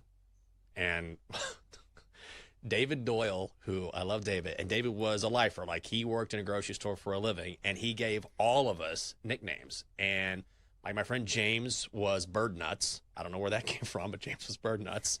TC was Huggy Bear. I was Snowman. And David Doyle would get on the intercom and call us these names. And this is small town Texas. And so you hear like, Bird Nuts aisle 3, Bird Nuts aisle 3. And people are like, what? And he was a psycho, but he made it so fun for us. And then I'd be, getting ready to, stock something, aisle 7 or something, and I'd hear a Snowman. I'm like, what? I'm looking around. Snowman. I look down the aisle. David is on the floor, but just so I can see like his eyes, like peeping across the aisle. And he's just like laying horizontal so people can see him, but I can only see like his eyes up. He's like, hey, good job. And I'm like, thanks, David. Anyway, he was a psycho. Best guy, though.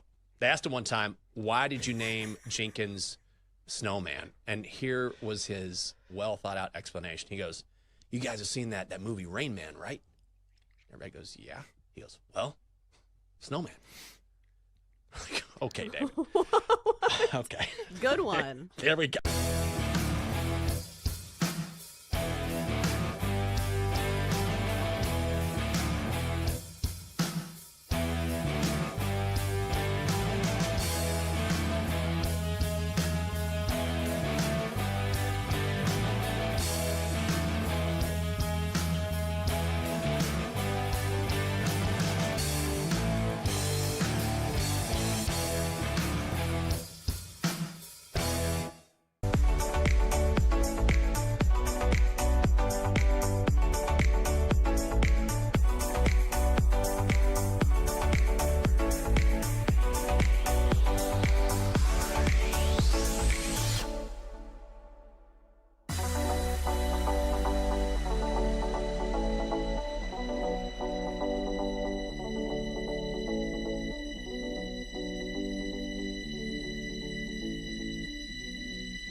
This is You Better You Bet with Nick Costos, Femi Abebefe, and the crew on the BetMGM network.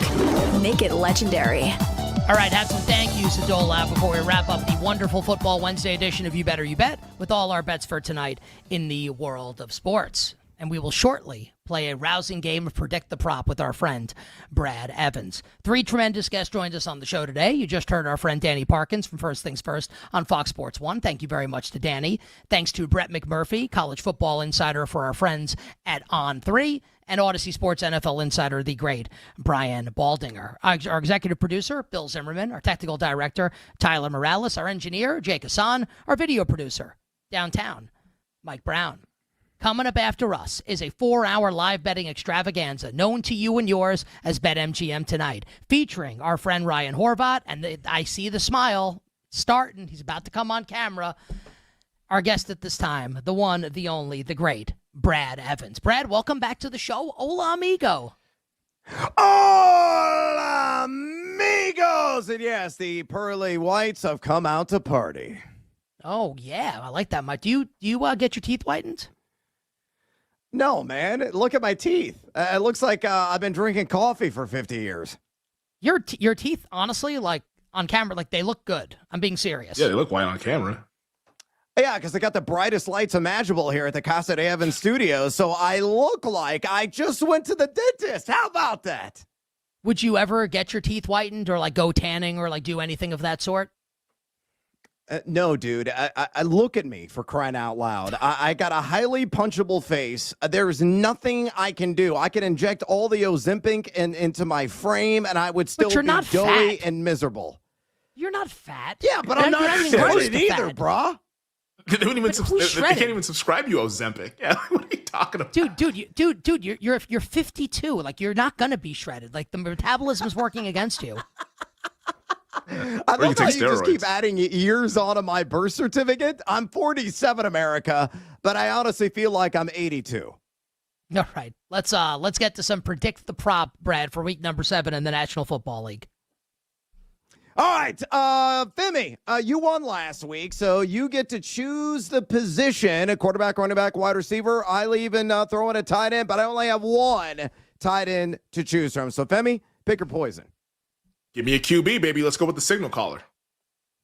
All right, the prop is pass yards for one. Drake May on the road in Las Vegas taking on the Tennessee Titans. Femi, predict the prop. So expectations are they're going to be winning the game, so maybe some second half runs. I'll say 242.5 for Drake May. All right, Costos. This is Drake May against the Titans. I don't bet quarterback props, so I have no concept of what this would even be. I could be way off here. Yeah, like it can't be like 300. It's not going to be that high. I'll say a little lower than what Femi get. I'll say 220, but I'm guessing. All right, both of you. Now, Costos was the closest, only 6 yards off at 226.5 is what the prop is for Drake May, who's been balling and shot calling, especially down the field. Femi, over or under? Oh, we're going all day over, baby. They're going to be throwing that thing in the first half, 200, maybe even the first half alone. Yeah, give me the over. Nick? If Jeffrey Simmons doesn't play and Devondre Sweat doesn't play, they might just run the ball for like 200 yards. But a pass for me for right now. Yeah, that's my concern is what will the score be at the end of the third quarter? It could be extraordinarily lopsided. And you get a lot of balls to Bill at Ramondre Stevenson. And maybe, just maybe, gentlemen, this is the week we get the breakout from one Travion Henderson. A lot of fantasy managers hoping for that. All right, Costos, you're up next. Don't hold. Let's not hold our breath on that one, please. Yeah, well, of course not. We shouldn't. Remember but August? It might happen. Yeah, it might happen. Running back, wide receiver, tight end. Nick, what do you got? Let's go wide receiver. All right, we're going to go with Brian Thomas Jr. of the Jacksonville Jaguars in a game at the Buck Crack of Dawn across the pond. So I think it needs to be up at this point after a good couple games in a row for Brian Thomas, even against the Rams defense. I think the first number is a 7 this week. Or it's either high 6 or low 7. I'll say somewhere in the range of 69.5 nice to 71.5 for Brian Thomas. Just give me an exact number. I don't deal in ranges. 70.5. We'll split it. I actually think the first number is probably a 6, but I'll shoot a little high and say 70.5. All right, 70.5. Femi. 64.5. All right, the actual number is Nick's the winner. Ding, ding, ding, ding, ding, at 68.5. So, Nick, what do you say? Over or under? Over. He's back. Trust him? I think that's strong. No more dropsies? Okay, let me ask you a question, Brad. Sure. What's Travis? I don't want to guess. What's Travis Hunter's number? You don't want to guess? Femi, you want to guess? No. I'd be way off. I don't know. How many snaps are they going to play him? I can guess. 32. 34.5.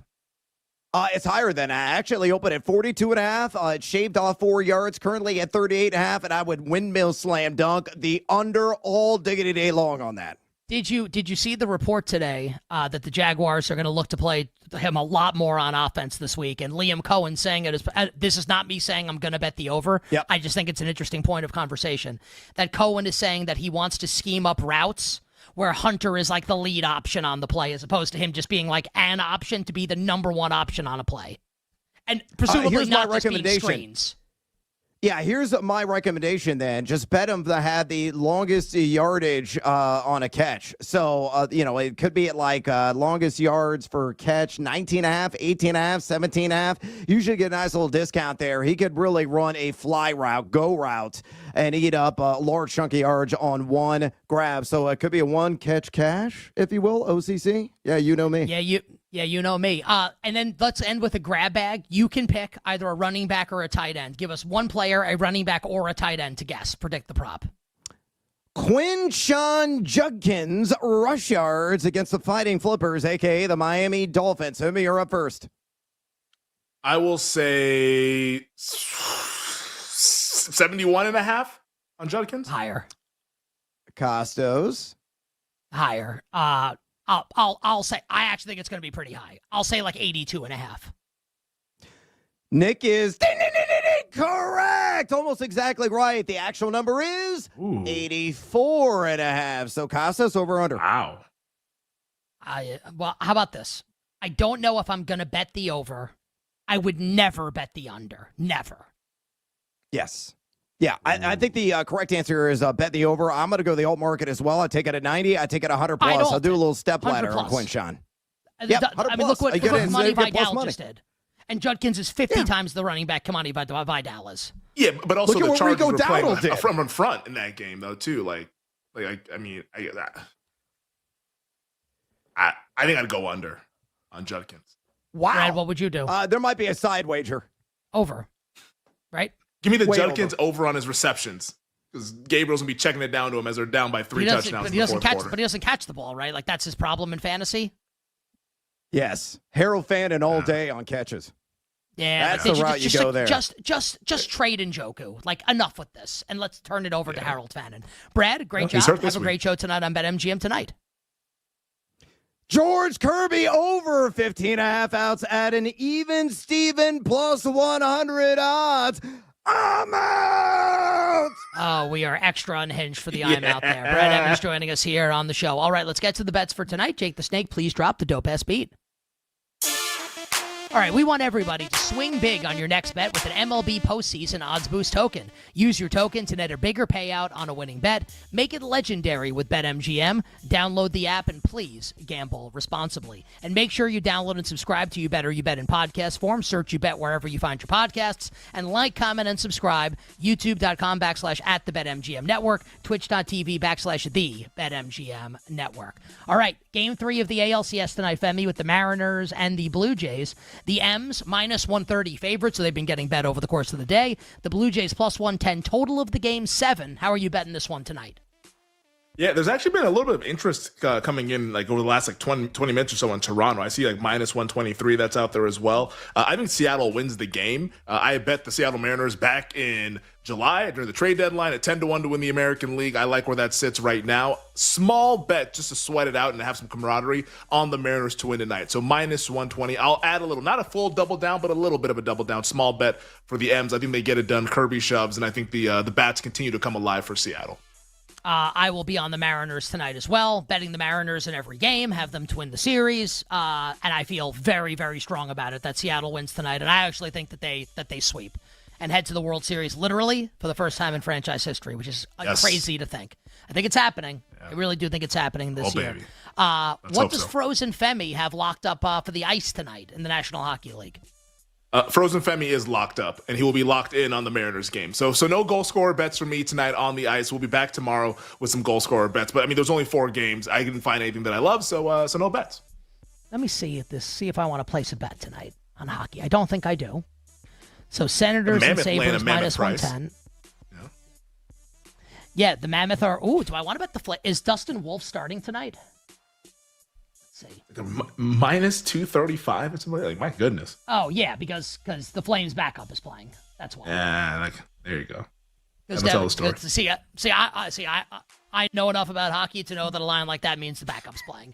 Because if Dustin Wolf were playing, that would be an easy bet on the Calgary Flames. Yeah. Blackhawks Blues a huge favorite. Yeah. Maybe the Blackhawks. It's not a great card in hockey tonight. No, it's not. Maybe the Blackhawks plus 195. I base it on nothing. What do you have for us to close the show? What the hell's going on with Travis Hunter? We were talking about it a while ago with Brad. Is he going to be on defense ever again? Is he on offense? Like, I don't know what to do with this guy. Like, I don't know why they drafted him if this is what it's going to be. Honestly, So here's the quotes from Liam Cohen today. Was asked about it. He said, scheming him open, meaning Hunter, is part of it. That's number one. Our job as an offensive staff is to make sure we're putting him in the progression and putting him in the position to be a number one option a little bit more often in some ways.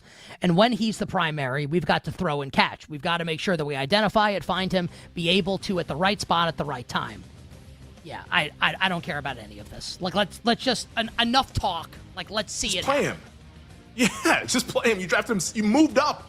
Drafted him second overall. Play the guy. Otherwise, why'd you do it? 2 first-round picks. 2 first-round picks and a second. Like, let's get the guy a little bit more involved. Yes. That does it for the Wednesday edition of the show. Tomorrow, Tremendous Football Thursday. We will get you set to bet and win on the Bengals and Steelers, Thursday Night Football, and more. Until then, I'm Nick Costos wishing you minimal sweats, winning bets. The absolute very best of luck.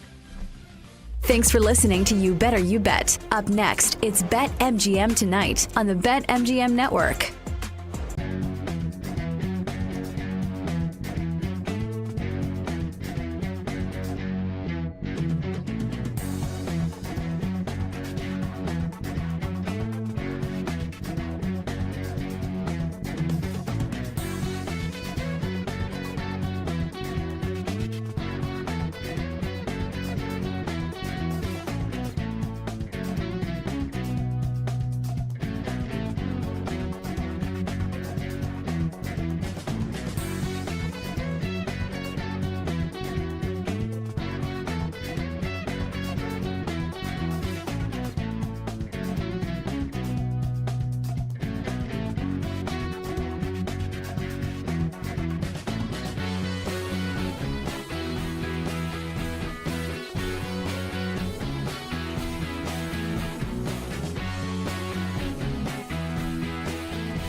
All right, you guys knew this was coming, right? I mean, we're on Penn State this week, plus a 3.5 against Iowa. You know we are. As soon as James Franklin got fired, I'm like, well, we got to do it. We got to take Penn State, plus a 3.5. Now the fear, obviously, is even with the firing of James Franklin, does Penn State, do they even still care, right? So many of these guys came back to try and win the Big Ten, try and win the national championship, and all those things are out the window. Now their quarterback, Drew Aller, is done for the season as well, which I don't necessarily know it's a bad thing because he's not very good. But that's really the fear, is that Penn State, it's all about pride now. It's all about, can they finish the season strong, try and make a good bowl game, and go out the right way. Clearly, Penn State, the administrators, they felt like there needed a change to be made, and I agree with them, because if Franklin kept coaching that team, I don't know if they would have won another game this season. But look, they still have a good coaching staff, right? That's why I like Penn State so much coming into the year, was because Kotelnicki was the OC and Jim Knowles now was the defensive coordinator. You still have those guys. You still have one of the most talented teams on paper in college football. It's just all about if they're motivated or not. But imagine before the season, even with Drew Aller not playing in this game, imagine before the season if I told you you're getting Penn State plus 3.5 against Iowa. We all know what this game is going to be. It's going to be low scoring, it's going to be ugly, and it's going to be physical. I mean, Penn State can lose this game 13-10. They can lose this game 10-7. They absolutely can. I'll be on Penn State plus 3.5.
It's time to bet and sweat. The sweat is on. Yeah, the sweat is on. With your hosts, the big noise, Brad Evans. I got to duplicate that. No way. No shot in the HE-double-L hockey sticks. And the mad better, Ryan Horvat. You don't got to bet every game. That's how you see those guys that live under the bridge? They lay 25.5 with UNLV week 0. It's BetMGM tonight on the BetMGM Network. Make it legendary. Hola, amigos! It's time to bring the noise. Another booming edition of BetMGM tonight. I'm Brad the Big Noise Evans, joined by my guy on this hump day edition of the show, Ryan Horvat, and we're going to stroll through all kinds of sports betting action tonight. Thank you, Camel, for the point of emphasis there. Of course, we're going to be reviewing our cards here momentarily. Could be some action in the MLB postseason. Could be some action on the college football gridiron. We had some craptastic football last night. Let's go ahead and run it back with some miserable games, but definitely some action. Maybe worth tailing. From there, we're going to do our crew to cash, try to book another win on our parlay plays. We are over so far to start the week, but today is a brand new day. We're going to say hello to our little friend, roll the shoulders and get seduced by the juice, and work at some bonus time wagers as well. Then, former NFL wide receiver and a former fantasy football stud over a couple of seasons, Allen Robinson's going to be dropping by in Seg 3 for his weekly hit, breaking everything down in the National Football League, followed by another thrilling edition of Feed or Follow in college football. We got another 4-pack of games tonight, including Clemson, SMU, Texas Tech, Arizona State, Florida, Mississippi State, and Oregon Rutgers. Who is going to cover? Who should you fade? Who should you follow? Ryan Horvat's got to answer that question coming up in Seg 4. Then we're going to continue to roll on the junior circuit with Joe DeLeon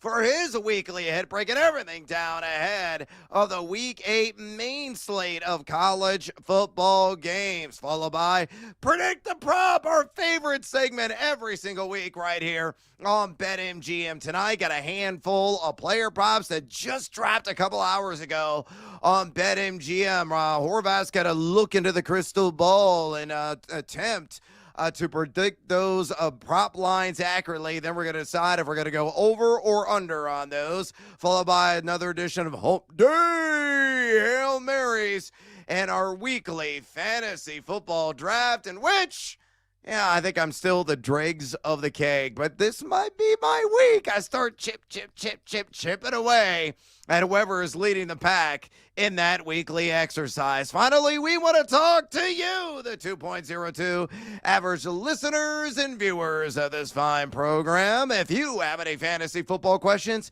for us, if you want to talk sports betting with us, you absolutely can. All you got to do to contact Tori and I is pick up the phone and dial us fools at 833-732-3875.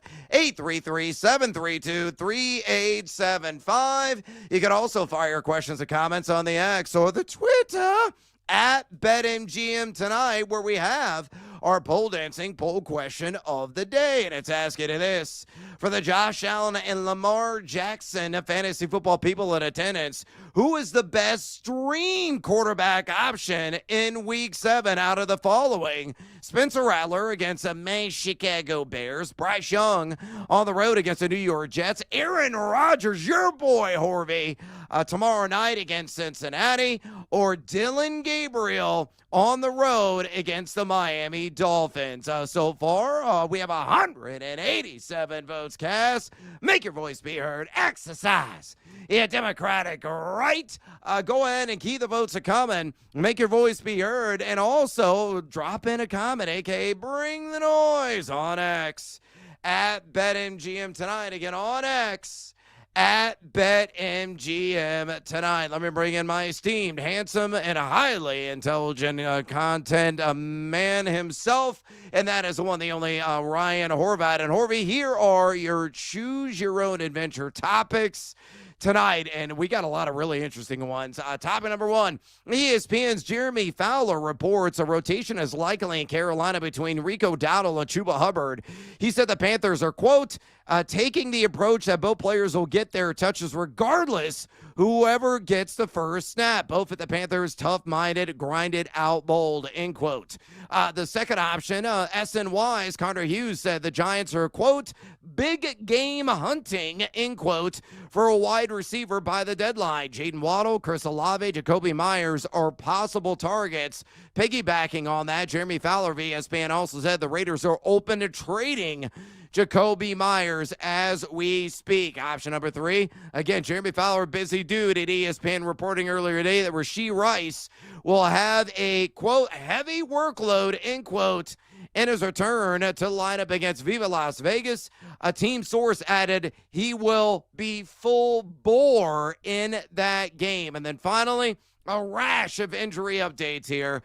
Puka Nacua, a long shot according to Jeremy Fowler. Dan Quinn said today that Terry McLaurin will practice, and he did do that. Jalen Coker is set to return this week against the Jets.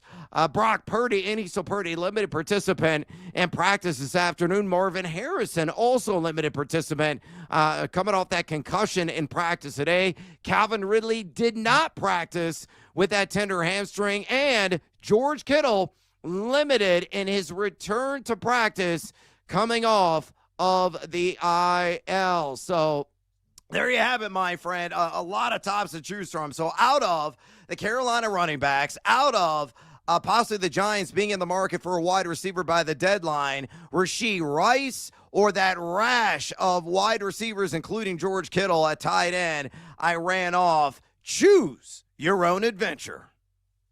The Giants news is really interesting, right? Because Jackson Dart looks really good as a rookie. Cam Scatterbo looks really good. Like I continue to say, I think the defense will continue to get better, at least the pass rush. I really like their, really everybody on the defensive line. They need help in the secondary, but another wide receiver would make complete sense because they're not going to have the services of Malik Neighbors for the rest of the year. Jacoby Myers, I think, would be a great pickup for the rest of this season as wide receiver number one. And just moving forward in the future, he's a really good number two when, Malik Neighbors comes back full strength. So the Giants, I continue to say it, man, are going to be really fun. And then the Rashee Rice news, that excites me because I do have him in one fantasy league. I've been stashing him for the last 5 weeks. Now it's time to unleash him on the rest of the family league. And I have the Chiefs futures that I continue to bet. Right now, you're really getting good prices still on Kansas City. And I think that offense is about to take off, man. It's looked really good the last couple weeks, especially against Detroit in that bounce-back victory. Even in the loss against Jacksonville, they had outgained them by 150 yards. Now, people forget, I think, how good Rashee Rice is. He is the true number one. I still like Xavier Worthy, Kelsey, but they take a backseat role now the rest of the season. So I can see Rashee Rice, man. I don't think it's going to be a ramp-up process. I'm thinking 8 to 10 targets this week against that Raiders secondary. Yeah, again, the key phrase here is full bore, according to 18 source. That's what the source said to one Jeremy Fowler. So, I don't think there's going to be any kind of limitations in terms of a snap share. A couple of people asked me on my website at thegamingjuice.com today, should I trust Rashee Rice? Yeah, absolutely you trust Rashee Rice. Get him in your damn lineup. I mean, I wish I had that luxury, considering the rash of injuries that are impacting my fantasy teams, to lean on a guy that is probably going to turn out a WR1 line immediately. By the way, too, Rico Dowdle's prop dropped today a couple hours ago on BetMGM. Horvat, do you want to do an early edition of Predict the Prop? What do you think his rush yards opened at in his matchup this week against the New York Jets? Ooh, that's a really good question. Because of the return of Hubbard, I'll go 62.5. But close. 55.5, and I'd still play the over. How about you? Yeah, I would still play the over. I was originally going to go 58.5, but he does have 2 straight games going over 200 total yards of scrimmage. Over for me, man. I really like Hubbard, but that might be a ramp-up process, him coming back from injury. Yes. And right now, man, Rico, he's playing with house money. He's got the hot hand. He's he's got a lot of confidence, obviously, coming fresh off that victory over the Dallas Cowboys in his revenge game. So I still like Rico. I think he finishes with around 70 at least. Yeah, in a sensational matchup. Jets are bottom 5 in rush EPA defense on the year. So, again, continue to ride the fiery fingers of one Rico Herrera Dowdle. All right, let's go ahead and get after with our cards tonight. These are top 3 plays. Could be of the action on the board this evening, or looking ahead to Thursday Night Football. The main slate of NFL games in Week 7 or college football in Week 8. Horvat, mi amigo, what you got at numero uno? I considered Sam Houston +3 all day long, and then when I went to bet it, it was 2.5, and I said, you know what? I don't want to do that to myself after last night. I'm going to wait till the good games, right? Like, we got a good one on Friday night even. We got Thursday Night Football tomorrow. So instead, let's actually, you know what? Let's go to the ice. I'm going to do a little audible here because right before the show, we were talking as we usually do, and our executive producer, Brandon Combs, said, I bet the Sabres tonight, and I'm going to fade the Blackhawks. I'm going to join him on Buffalo. Right now, best price I'm seeing, -104. This is going to be as gross as these 2 football games. But you got the Senators, who are 1-2. They've gave up 6 goals to Florida, 4 more to Nashville. And then Buffalo, 0-3, but they're home. They've only scored 5 goals. They've given up at least 3 in each game, but I like them to pick up that first victory of the season at home tonight, -104. So let's go with Buffalo, first hockey pick of the season. Yeah, dropping the buck and hopefully making some bucks. Numero uno on my card tonight. Let's go to the ALCS. And I'm going to do this for my corpulent Norfolk Terrier of the same name. His name is not George, but his name is Kirby. I love George Kirby on the over 15.5 ounce tonight. Even Steven +100 juice. Now, Kirby in the ALDS against the Detroit Tigers went 5 innings in 5 innings in his 2 starts. But tonight, I think he's going to go at least 6. Guy's got an outstanding 3.38 home ERA. At least that's what he had in the regular season. Toronto, number 8 in WRC Plus over the last couple of weeks. We know that Vladdy Daddy can split some gaps. They got a lot of big boppers in that lineup, but Kirby's just a different dude there at home. So I think ultimately he will get the job done, survive long enough. He's averaging 5.52 innings pitched at home this year. So, again, I feel he's going to go at least 5 1/3 innings pitched. If he achieves that, I cash the over at number 1 on my card on Kirby, 15.5 outs at +100. Numeros on your card, mi amigo. Please share. Considered betting Seattle, but I have the Seattle future. I have the Dodgers future. So I'm gonna stay away from sides in those series and just cheer for them to play in the World Series. And then either way, I'm a winner. Go Seattle, though. That's who I'm cheering for. Instead, I'm going to play a prop here. Give me Anthony Santander and give me I was thinking about an RBI, but let's just go to record a hit, -115. Going against George Kirby in his career, 6 for 15, 400 batting average, 2 home runs, and 5 RBI. So I considered the RBI, but I'll just go with the hit prop -115. All right, back to ALCS. I'm going to go for numero dos on my card. Little same game parlay. Give me the Mariners on the money line, meaning when they got to win straight up, and give me the guy who is a man of the moment right now, Jorge Polanco, to get a hit. Nice history for Polanco against the Bieber Fever, who is going to be taking the mound for the Blue Jays. 8 of 29 in his lifetime. It's a .279 batting average. He's gotten a hit in 3 straight games. A guy that's batting .288 at home this season. Bieber got rocked last time he went out against the New York Yankees. That was the last opponent he faced. Giving up 6 hits in just 2 2/3 innings. So all I need is Seattle to win, and also for Jorge Polanco to slap under the outfield, split a gap, and those 2 legs, if they do cash in, I cash in a ticket at +135. Numero tres on your card, Mr. Horvat. Bring it home. Also going to go with the hit prop. Give me my guy J.P. Crawford, batting 9th tonight, as he usually does, to record a hit, -134. In his career against Shane Bieber, not the biggest sample size, but he's batting .500. 6 for 12 lifetime with 4 RBI. -134 just to record a hit. I'm going to go with my guy J.P. Crawford. All right, Numero Tres on the card tonight. I'm going to go with the College Gridiron. Both these games are already underway, but you can still do a live dive and build this parlay out like I did. Give me the Fighting Joe Flacco's Delaware on the money line, and give me UTEP. The Miners, hopefully striking rich. I'll take them on the alt line, plus 3.5, taking on Sam Houston State. Delaware going against Jacksonville State. College football Graphs has the Blue Hens winning 27.51 to 25.02. It's going to be a bit of a sweat, but a far superior team in every measurement imaginable. So again, I'm going to ride with Delaware on the money line, then UTEP on the alt line. Just if you lose by a field goal, as this is a complete coin toss. According to College Football Graphs, has UTEP winning 20.73 to 20.53 against the sucky Sam Houston State Bearcats. So there you have that. Both those hit, plus 145 at BetMGM. We come back. Bets, and more bets. Our crew to cash included. Don't go anywhere, fools. This is BetMGM tonight on the BetMGM Network. Stick around. Wherever you go, we're there. Listen to the BetMGM Network live on Odyssey, TuneIn, and now on the iHeartRadio app. Wagertainment for every fan.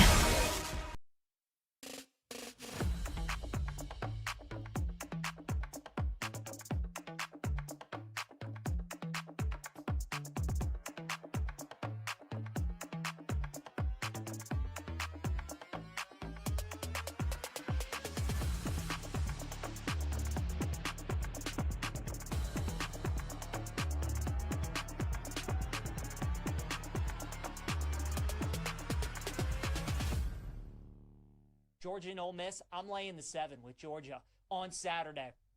Right? I think this line is telling you a decent amount. You got a top 10 matchup. You got an undefeated Ole Miss team, a Georgia team that already lost at home this year to Alabama. Georgia's laying 7. They're 7.5 at some spots. Ole Miss, I think, is a little fraudulent. I think they are a good team. They have benefited from an easier schedule, and this is going to be the best team that they've played. Alabama going into Georgia and winning, I think, took a little steam, if you want to say, out of just how tough it is to go into Georgia and beat them, especially in a game of this magnitude. Georgia, they need this game, right? Because if you lose, I mean, you have 2 losses and you still got to play Texas at the end of the year. They still have a game. They still have some tough games on their schedule. So Georgia's got a tough schedule. This is a game that they need to win. And again, like Michael was saying, Ole Miss is really just looking for a split over these next 2 road games. I like Georgia -7. I think offensively they're going to be able to move the ball on this Ole Miss defense. I think the Rebels on the road going to struggle in this game. So I do like Georgia -7. The underdog that I like is going to be Purdue plus 3.5 against Northwestern. This is going to be a fade of Northwestern after the biggest win that their program has had under their head coach, David Braun, in his 3 years there in Chicago or in Evanston, with that big win over Penn State, right? 3 touchdown dogs, go on the road, win outright, massive win. Now you come back home. Keep in mind, this was a Northwestern team that beat UCLA by 3 before UCLA started to get rolling, right? I mean, UCLA, that was their last game as being horrendous UCLA, and Northwestern was only able to beat them by 3. Purdue has been a pesky team in year 1 over Barry Odom. They've been able to put up some points. I think they can win that game. I like Purdue plus 3.5 against Northwestern. The best over that I like, we're going to attack this a little different. I like Notre Dame's team total over 35.5 against USC. This line at 9.5 feels very fishy, right? Feels like way too many points. It opened 7.5. It went to 9.5. Yes, Notre Dame defense has been better, but they're facing one of the best offenses in the country. These might be the 2 best offenses in the country. I think this is one of those games where either Notre Dame just kills USC or maybe the Trojans win outright. I think it's kind of one of those. But if USC wins outright, I think it's an A&M type game. 41-40, one of those where if Notre Dame wins, I could see them winning like 45-24 or something like that. The common theme, though, I think Notre Dame scores their points. I like team total over 35.5. The best under that I like is going to be in Texas Tech and Arizona State. I'm taking under 51.5. This game, you have quarterback questions surrounding both teams. Baron Morton for Texas Tech got injured in the Kansas game. He's considered day-to-day. And then Sam Leavitt, who missed the Utah game, is also considered questionable for this game for Arizona State. So both quarterbacks are banged up. And as we saw with Oklahoma last week on Saturday with John Mateer, just because the starters play doesn't necessarily mean they're going to be effective. So in this game, we're either going to get both teams with the backup quarterback, one team with the backup quarterback, and if both starters play, they're both not going to be 100%, and they're both going to be banged up. Texas Tech is the best defense in the Big 12 and one of the best in the country. They haven't given up more than 17 points so far this year, and I think Arizona State being at home is certainly going to help their defense. Texas Tech's run game has been very good this season, and it really helped them beat Kansas. Arizona State has the 30th rush defense in college football, so you're probably not going to be able to run the ball all too effectively on the Sun Devils. I like under 51.5.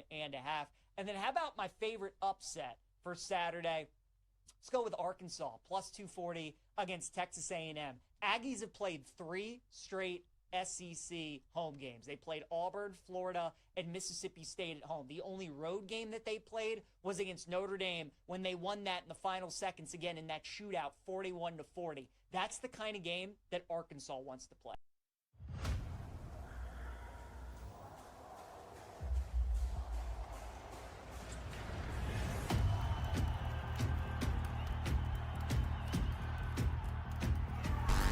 It's time to place your bets. This is BetMGM Tonight on the BetMGM Network.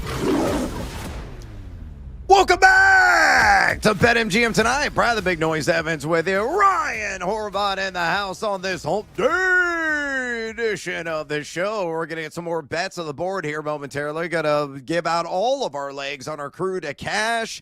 We're going to say hello to our little friend, the Sledgehammer Special. Roll the shoulders and get seduced by the juice, and working some bonus time bets as well. Friendly reminder, if you have any fantasy football questions for us, you want to share your sports betting thoughts or have any inquiries in terms of that hobby, by all means, you can contact Ryan and I right here on the show. We're always happy to lend a helping hand. So some way to dial us, just pick up the phone and dial us, fools, at 833-732-3875. 833-732-3875. You can also fire off your questions and comments via the X or the Twitter at BetMGM Tonight, where we have our pole dancing poll question of the day. And it's asking you this: for Josh Allen and Lamar Jackson, fantasy football people in attendance, they're on a bye week. Who is the best stream quarterback option in week 7? Your choices are Spencer Rattler of the Saints in Chicago against my Bears. Bryce Young taking on the New York Jets. Aaron Rodgers going up against Cincinnati, or Dylan Gabriel against the Fighting Flippers and the Miami Dolphins. So far, nearly 190 votes cast. Make your voice be heard. Exercise your democratic right. Go ahead and keep the votes coming.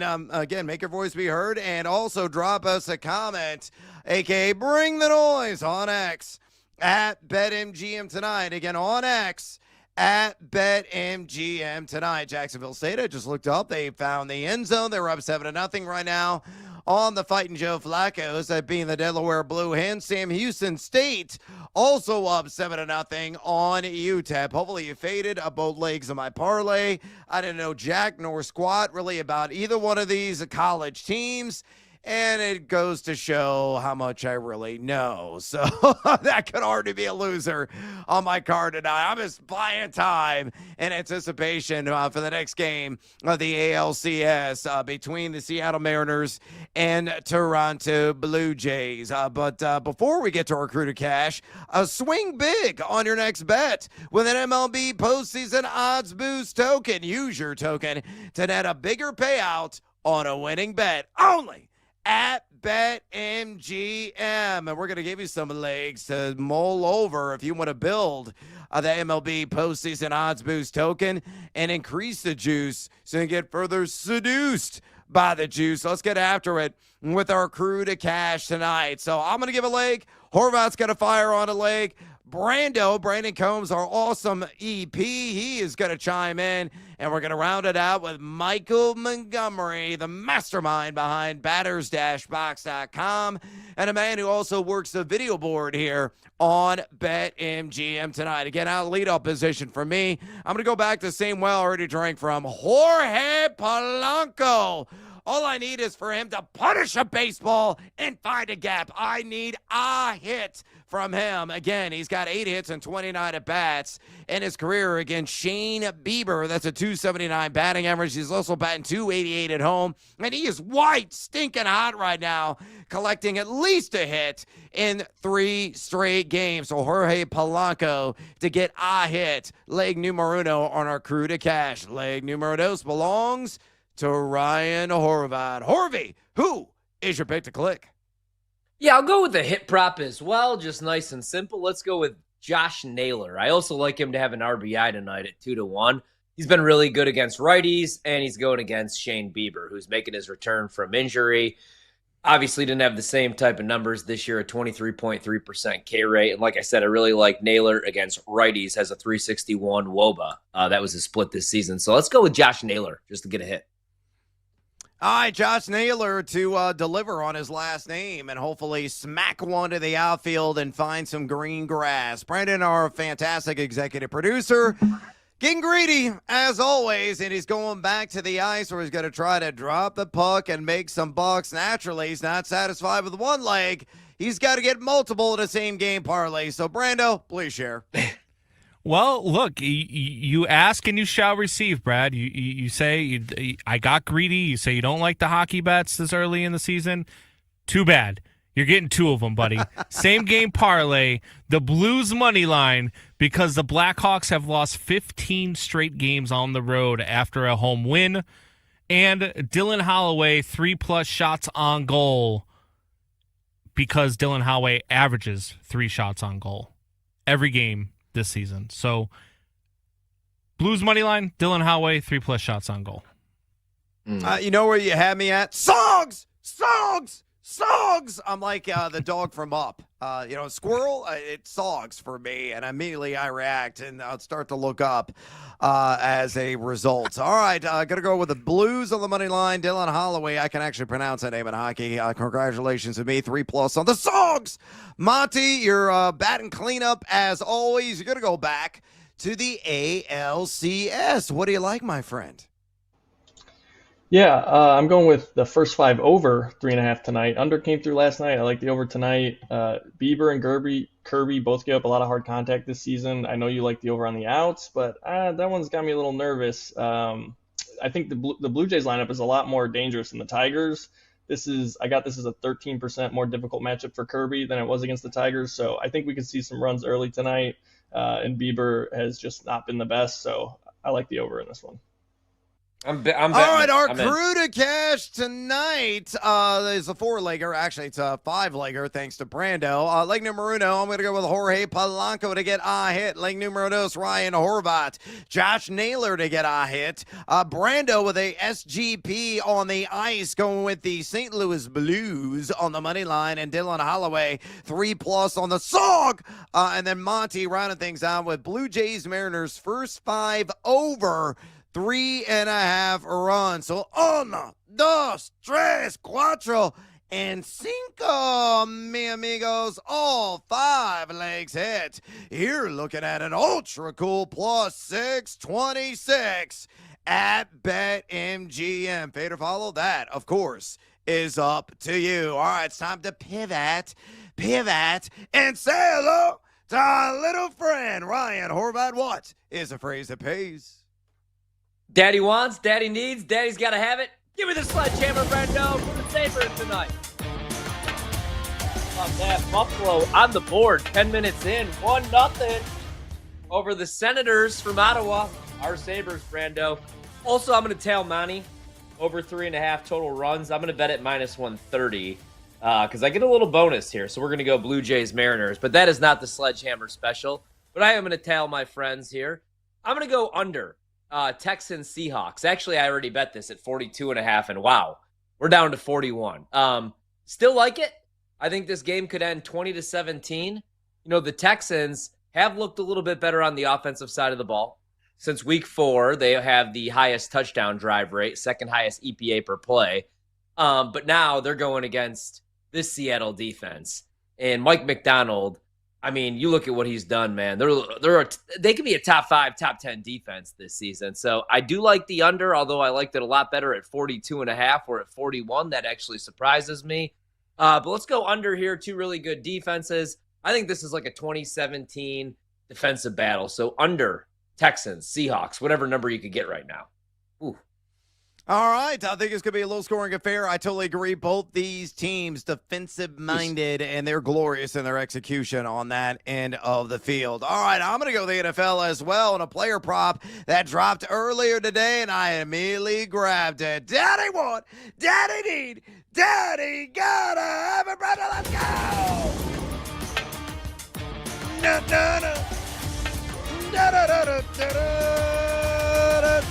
Getting down, gentlemen, with my guy, my main squeeze, my man crush, Chase Brown from where the ILL. Of course, I'm not going to bet on rush yards. No, I'm not going to even remotely touch anytime touchdown. I think the Cincinnati Bengals and this battle of old codgers are really going to be competitive in the pass game, and specifically in the short field pass game. So give me Brown over 15.5 receiving yards at a -110 juice. Yeah, the Steelers are respectable number 11 in drop-back EPA defense this season. However, they given up 5 receptions and 38.2 receiving yards per game just to the running back position. 4 RBs have gone over 15.5 receiving yards against them in a game this year.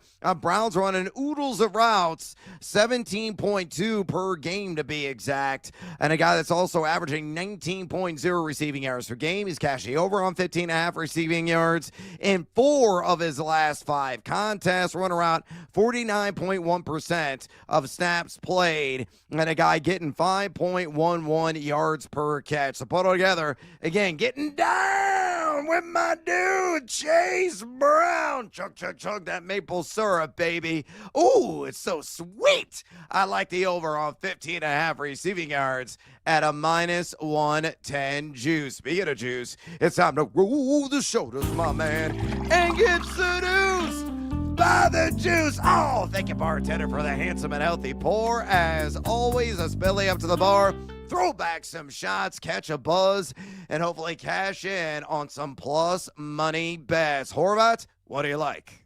Yeah, I know you like this guy. I think we all like this guy right now. Let's go with Jorge Polanco tonight. An RBI +180. It's at +175 right now. I still like it. 8 for 29 in his career against Bieber with a 276 batting average, 2 RBI. He's been on a tear in the postseason, 258, 851 OPS, 8 hits, 3 homers. And I think he's got a good shot to win ALCS MVP.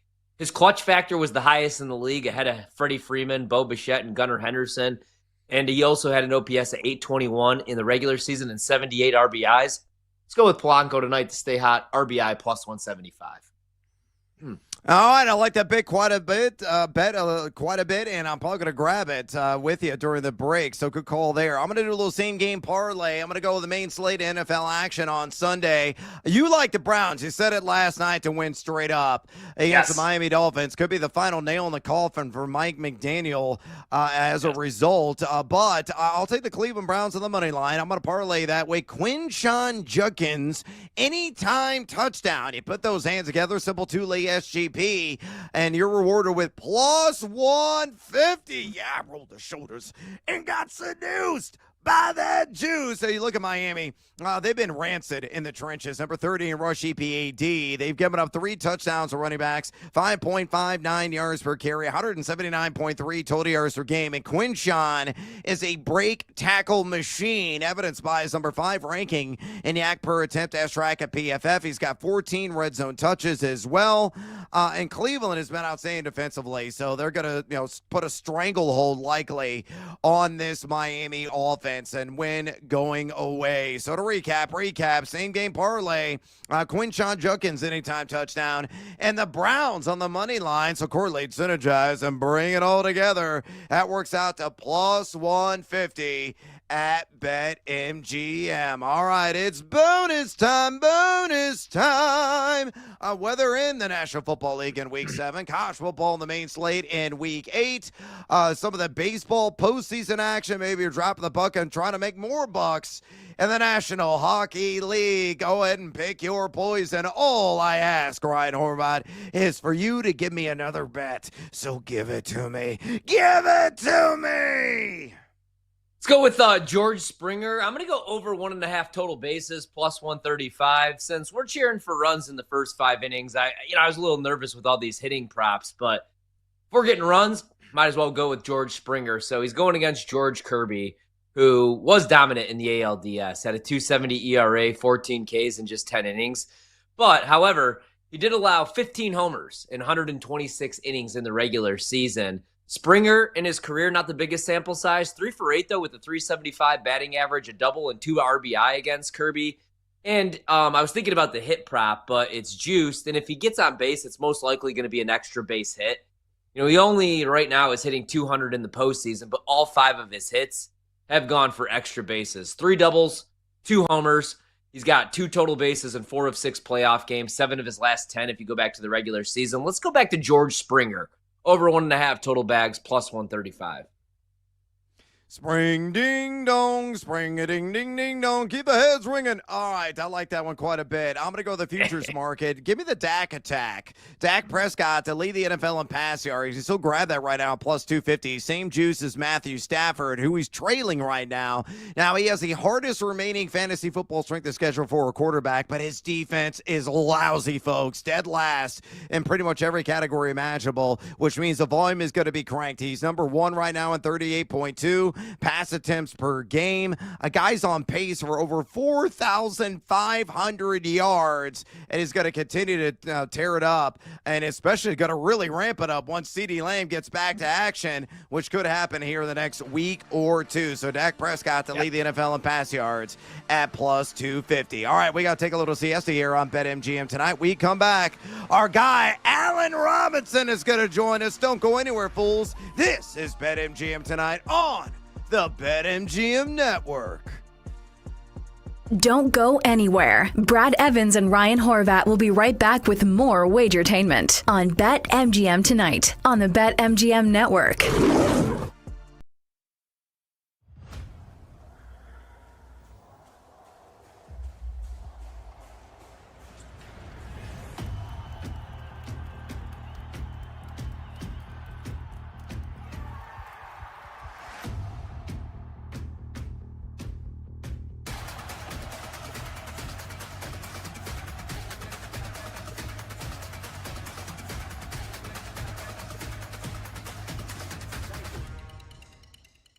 I know the 14 teams who will be in the upcoming NFL playoffs. And I want to start in the AFC because the AFC, I think, is a lot more interesting than the NFC in terms of who's going to make the playoffs. I don't know what's going to happen once we get there. Like, I have sneaking suspicions about who might win the Super Bowl, who can win multiple playoff games, et cetera, but I just want to do the exercise. Who are the 14 teams you believe will make the playoffs? Not the teams that are in there right now, the teams that you think will get there once the dust settles after 18 weeks. And we'll go division by division, and of course we can get to the wild card teams as well. And in the AFC, we'll start with the East. I do think that Buffalo will hang on to win this division. The last couple of weeks have been bad. I think everyone has been downgrading the Bills as they should have been over these last couple of weeks. I mean, heck, you could have downgraded the Bills off of their performance against the Dolphins, honestly, knowing what we know about that team right now and where they stand. But Buffalo, still really good.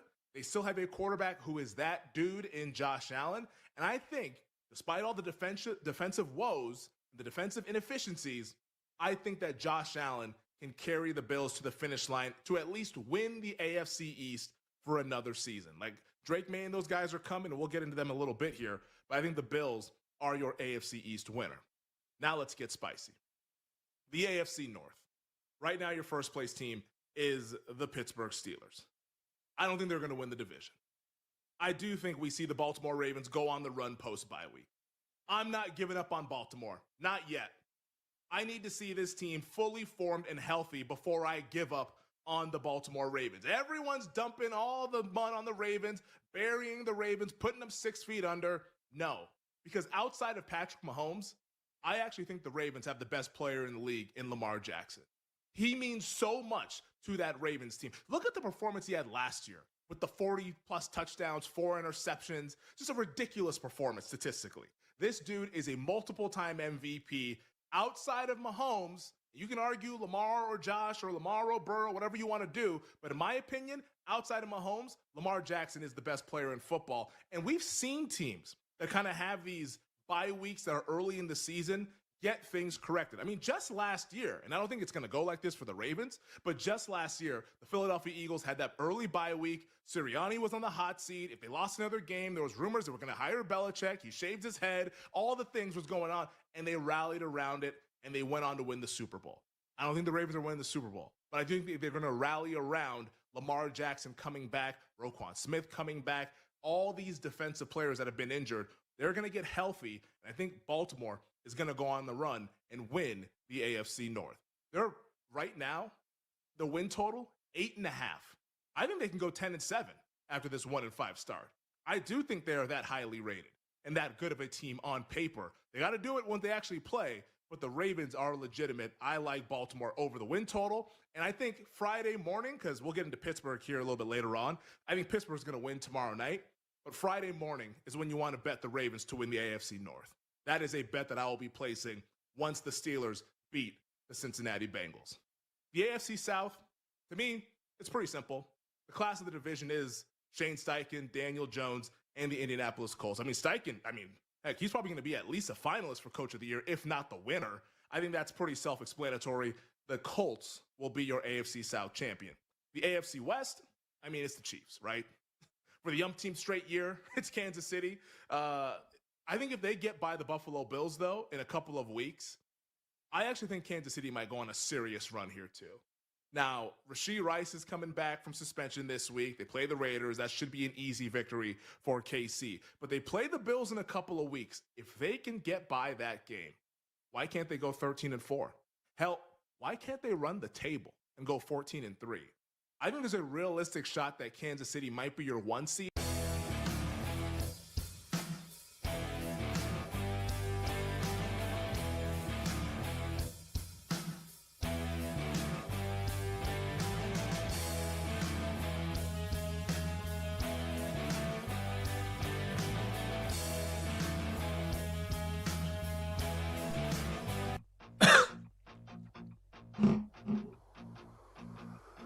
It's time to place your bets. This is BetMGM Tonight on the BetMGM Network.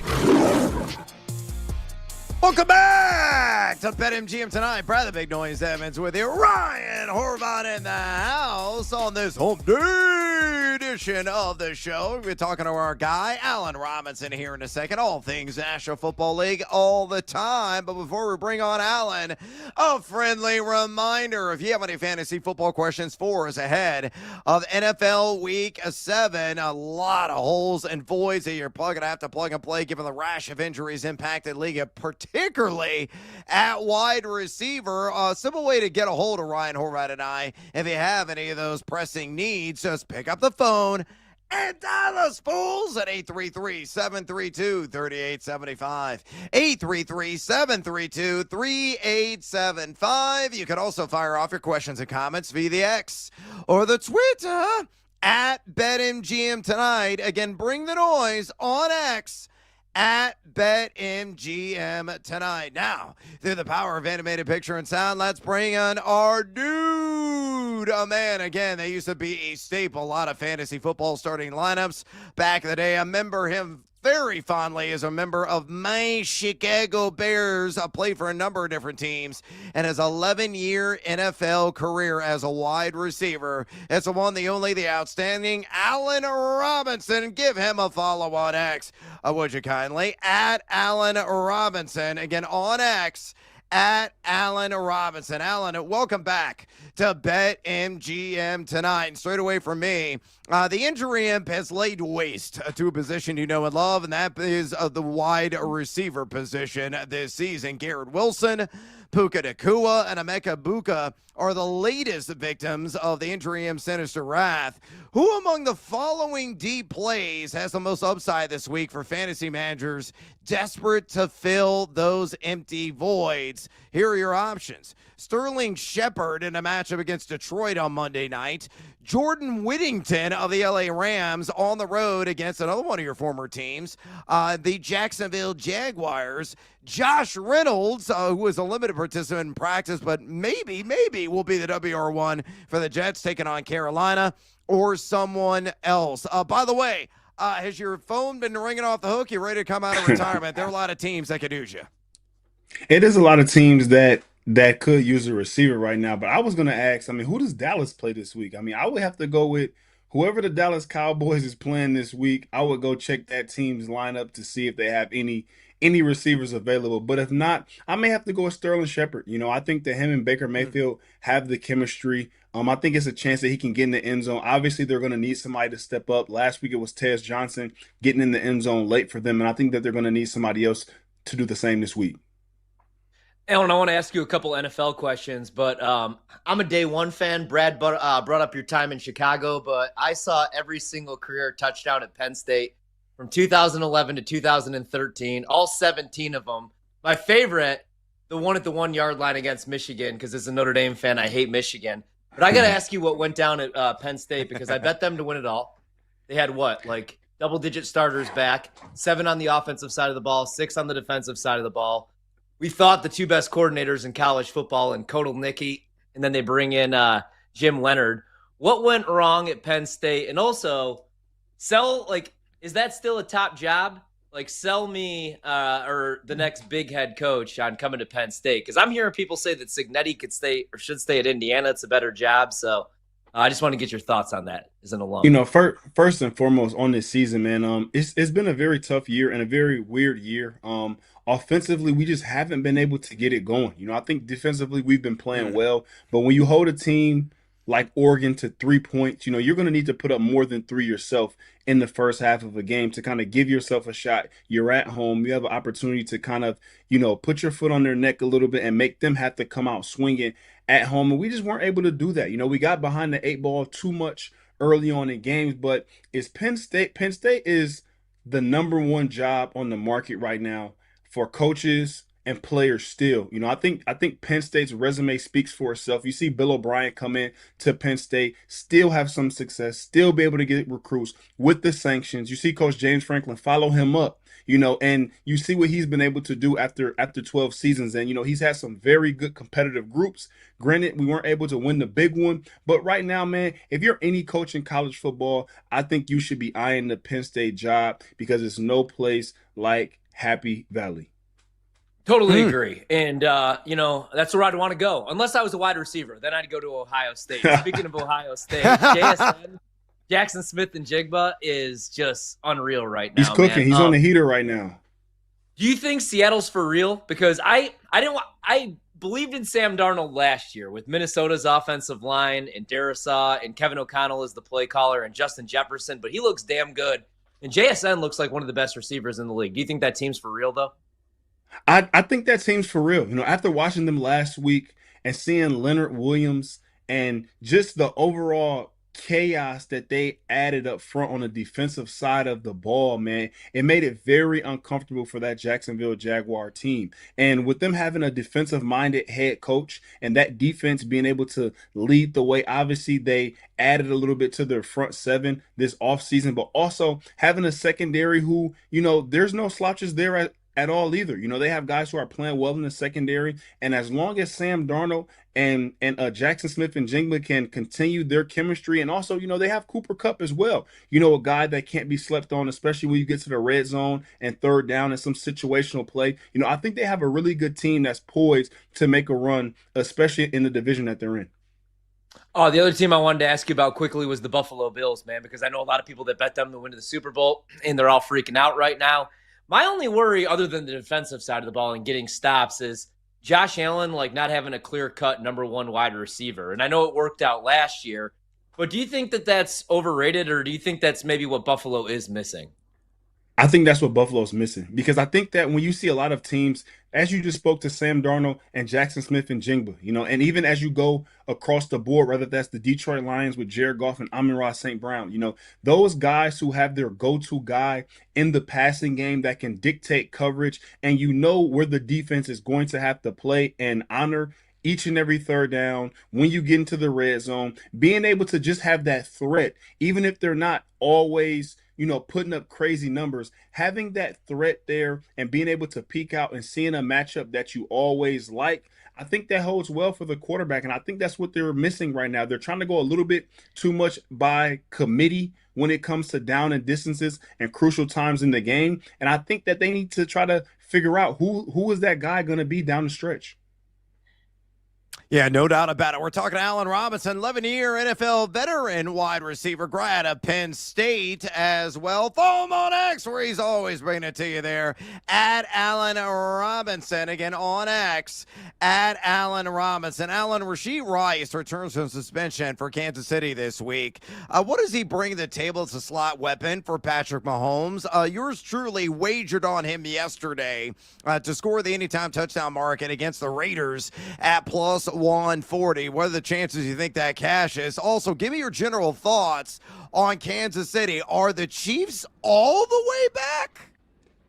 I don't know if they're all the way back, but they're getting there. I think Rashee Rice is going to be a big boost for that group. Just how we spoke to Josh Allen, somewhat trying to put it together in the receiver room by committee. I think Kansas City has been doing the same thing early on in the season. Obviously, they have some young guys, and they've just been trying to, they have some also guys banged up as well. But them being able to get Rashee Rice back, I think he'll be their go-to guy. And again, I think he'll be able to help dictate coverage. Patrick Mahomes will be able to lean on him in some of those third downs and in the red zone. And I think now it opens it up a little bit more for some of those younger guys and for some of those smaller receivers like Hollywood Brown, Xavier Worthy. And I think you'll see some of those guys be able to be in a little bit more comfort zone now that Rashee Rice is back. Alan, we'll get you out of here on this. You brought up the Dallas Cowboys. They're facing the Washington Commanders in a rivalry game this weekend. And Terry McLaurin got a limited practice today, so he may return to the field just in the nick of time. And his mouth has got to be absolutely watering at the prospects of going up against that miserable, despicable, deplorable secondary of the Dallas Cowboys. But sticking with the Cowboys, George Pickens has been tearing up in his own right, but CeeDee Lamb is close to return. My question to you is, can Pickens continue to maintain a high level of success even with CD on the field? And I'm guessing that you're going to say, yeah, he can, because that Dallas D is that bad. Definitely. And you just said it. I mean, they're going to have to. They're going to have to score 30 and 40 points a game to be able to give them a shot, week in and week out. Even with CeeDee Lamb coming back, I think something that has been very beneficial for them is him being out a little bit, so George Pickens and Dak have been able to create their own kind of rapport, and I think that will hold over. Some of the plays he's been able to make, you just can't take the ball out of his hand. He's been on a heater, and I think you have to continue to let him cook and, bring CeeDee Lamb along. Obviously, he's their guy, but also having CeeDee Lamb and him being able to play in the slot a little bit more, I think still helps out Jordan on the outside, and he'll be able to get some one-on-one still. Yeah, no doubt about it. The one, the only, the terrific Allen Robinson played for 11 years in the AFL as a wide receiver. As of those of you who play fantasy football know and loved him very much during his heyday. And a man you got to follow on X, at Allen Robinson. Again, on X, at Allen Robinson. Allen, as always, we appreciate the time. And my man, I hope you're in game shape, because these wide receivers are falling down like crazy. You're going to get a call. I guarantee it. I definitely will stay in shape for sure. All right. Thanks, Allen. We All right, fellas, appreciate you, man. Thanks, man. Yeah, we'll talk to you next week. There he goes, Allen Robinson. I'm not kidding, man. I mean, all these wide receivers every week, big name after big name after big name, are just falling to the wayside. Again, I listed off Garrett Wilson, knee hyperextension, is going to miss at least the next 2 to 3 weeks. Emeka Buka out for this week with a hamstring. We don't know when he's going to return. Calvin Ridley probably going to be out this week with a hamstring injury. Just one after another after another. Puka Nacua with that ankle. He's not officially ruled out, but looking increasingly doubtful he's going to play. It's crazy this season, the rash of injuries affecting wide receiver. Really is, man, and it makes fantasy football obviously so tough. I think that I think that there's like some value in if you're following along and you're paying attention to the practice reports as far as prop bets, because you do get some soft numbers for some of these fill-in wide receivers or backup running backs, but it sucks for fantasy purposes. It also sucks if you play futures. Offensive player of the year, if you had Puka Nacua, how much time is he going to miss? And when he comes back, is he going to be, Puka Nacua? So these injuries, every year they get more and more ridiculous. All right, stick around, folks. Coming up next, fade or follow college football week 8 right here. BetMGM tonight on the BetMGM Network. On the move? Take the BetMGM Network with you. Catch live Wagertainment anytime on Odyssey, iHeartRadio, or TuneIn.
As I start to look at power rankings of different people that I respect, one thing really jumps out to me.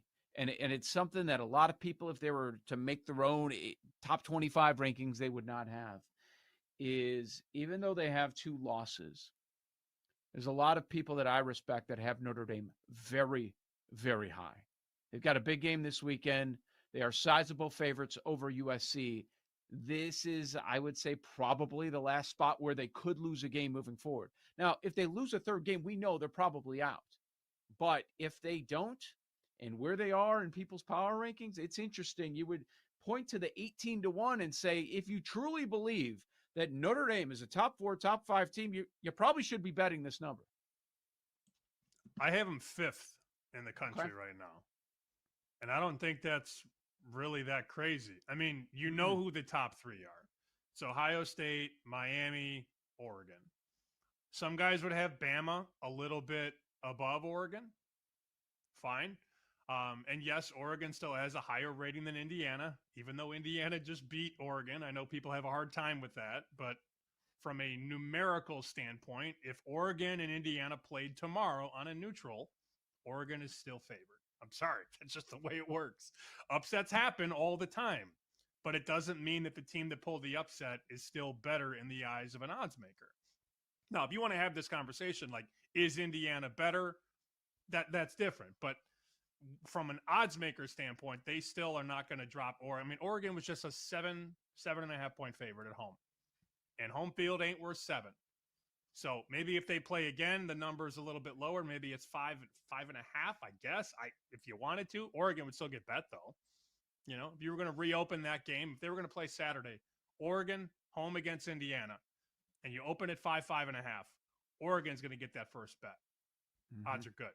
But Notre Dame is 5 for me. The defense looks better. They've clearly made a couple adjustments, and the quarterback's been insane. CJ Carr is unbelievable right now. I just pulled my entire ear set out. That hurt like hell. That really hurt. Like, my ear is ringing right now. Anyways, Notre Dame, number 5 for me.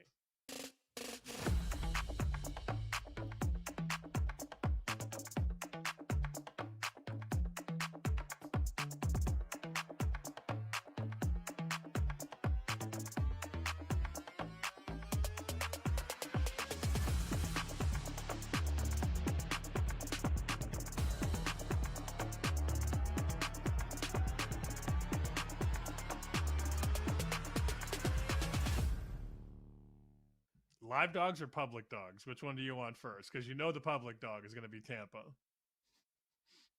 But can you be a public dog and a live dog? Question mark. I love Detroit. Do you? Yes. It's funny because you had the Chiefs over the Lions. I had the Lions over the Chiefs, and now I'm like, Tampa. And you're like, no, Detroit. So we see this one much differently. I will probably stay off the game. Probably on Friday when we do the room and Paul rifles out the 5 plays. Tampa. I agree. Paul said that on Monday. He's like, the room will love Tampa. And, you know, when nerds like me come on Bet Sweats and say, Tampa's #1 in power rankings, like that doesn't help. It doesn't help the cause, Joe.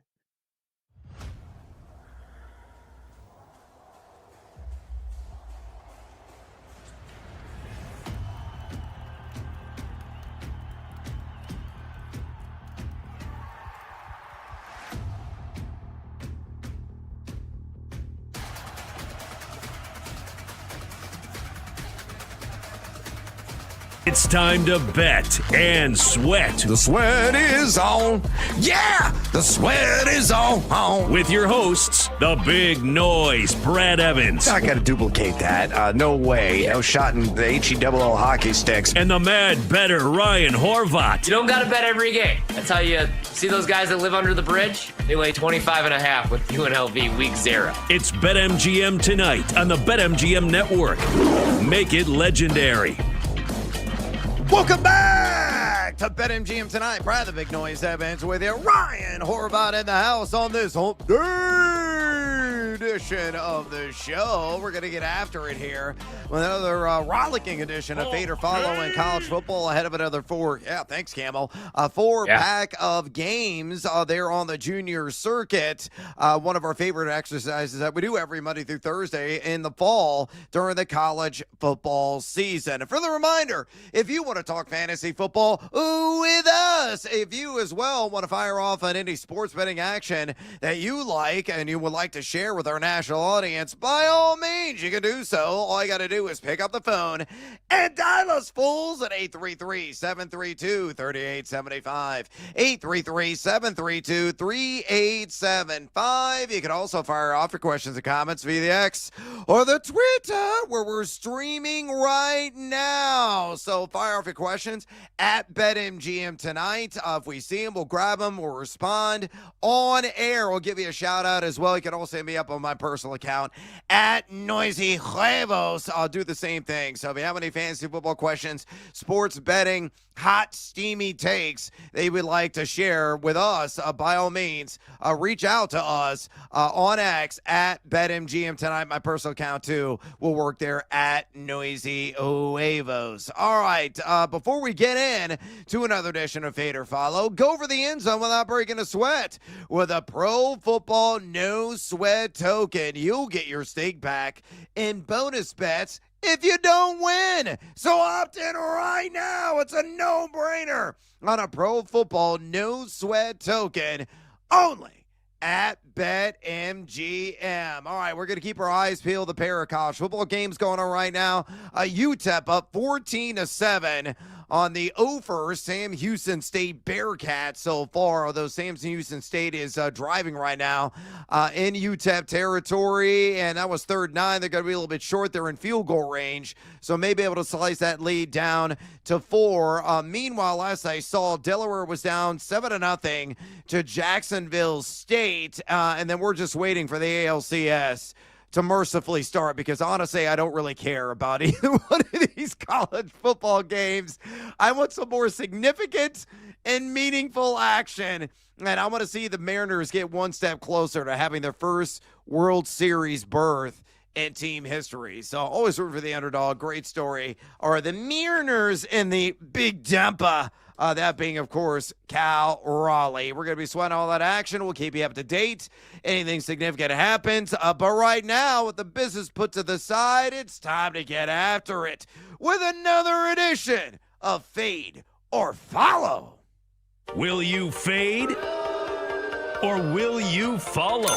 Whose car are we going to take? On BetMGM tonight. All right, here's how this little exercise works. I got a 4-pack of college football games. I'm going to give you the matchup. I'm going to give you the favorite and by how much in said matchup. And then the numbers nerd is going to come out and play. Give you a bunch of advanced analytics. I like the metrics that are out there. A lot of people certainly love them as well. And then I'm going to kick it back to Ryan. I'm going to simply ask him, you got to fade or are you going to follow the favorite? It's as simple as that. And we'll march on to the next game. So we got 4 muy interesante contests ahead of really what is a loaded college football Saturday. One of the better schedules of the weekend so far this season. All right, let's go to a team that's been massively disappointing, the Clemson Tigers. And good old Dabo Sweeney there, laying 9.5 at home, taking on the SMU Mustangs. And Numbers Nerd says this, a Football Power Index at ESPN has Clemson number 29 in the country, SMU at number 40. Offense efficiency, according to Pro Football Focus, Clemson number 60, SMU at a much higher number 35. Defense efficiency, Clemson only number 32, SMU even better at number 17. So again, with all that information at your disposal, Horvat, what is your call on this one? Clemson minus 9.5 at home against SMU. Fade or follow? Have not bet this game. If I were to bet this game, I would fade Clemson, though, right? Because Clemson, I picked them to win the ACC, not even at a good price at plus 110, I bet them. Did take a stab with Miami and Carson Beck to win the Heisman at 22-1. So hopefully they don't do what they did last year and fall apart the final 3 games of the season, because that looks great. Clemson does not look great. And it doesn't really make a whole lot of sense. Kind of like Penn State. They brought a bunch of talent back on both sides of the ball. On the offensive side of the ball, Cade Klubnik was getting a ton of hype coming into the year, potentially being the first quarterback taken, a Heisman candidate. Now, he has been much better the last 3 games. Granted, this is a little bit of a step up in class, although the SMU defense, I don't trust them in big spots. This is a little bit of a revenge game. The number has come down from 11.5 to 9.5. I think SMU keeps this game within a touchdown. Last year, close game. Kevin Jennings has been really efficient this season. He's completed 137 of 191 passes, just threw for 285 yards against Syracuse, 247 yards against Stanford last week. So Clemson's defense here is going to have to focus on containing him, and they're going to have to probably send some blitz here unless they could get some natural pressure, which that does concern me because he could pick them apart across the middle. I think Clemson wins this game, but I think SMU covers. So at 9.5, give me the points here with SMU in this revenge spot from last year's ACC championship game. Yeah, I think it's a good call. And again, the advanced numbers, the numbers nerd supports everything you're saying. I mean, they're significantly better in offense efficiency, significantly better in defense efficiency. Look at all the various EPA measurements that are out there. Better, and better again. It's shocking that Clemson's favored by 9.5. I don't really understand it, so I agree. Saddle up the Mustangs. Hopefully, the horses are going to win and score the cover there at plus 9.5. All right, moving on. Let's go to Texas Tech. Minus 9.5 on the road against Arizona State. The numbers nerd says this. Texas Tech and guns up number 10 in the country according to ESPN's Football Power Index. Arizona State at number 44. Offense efficiency at PFF. Texas Tech number 6.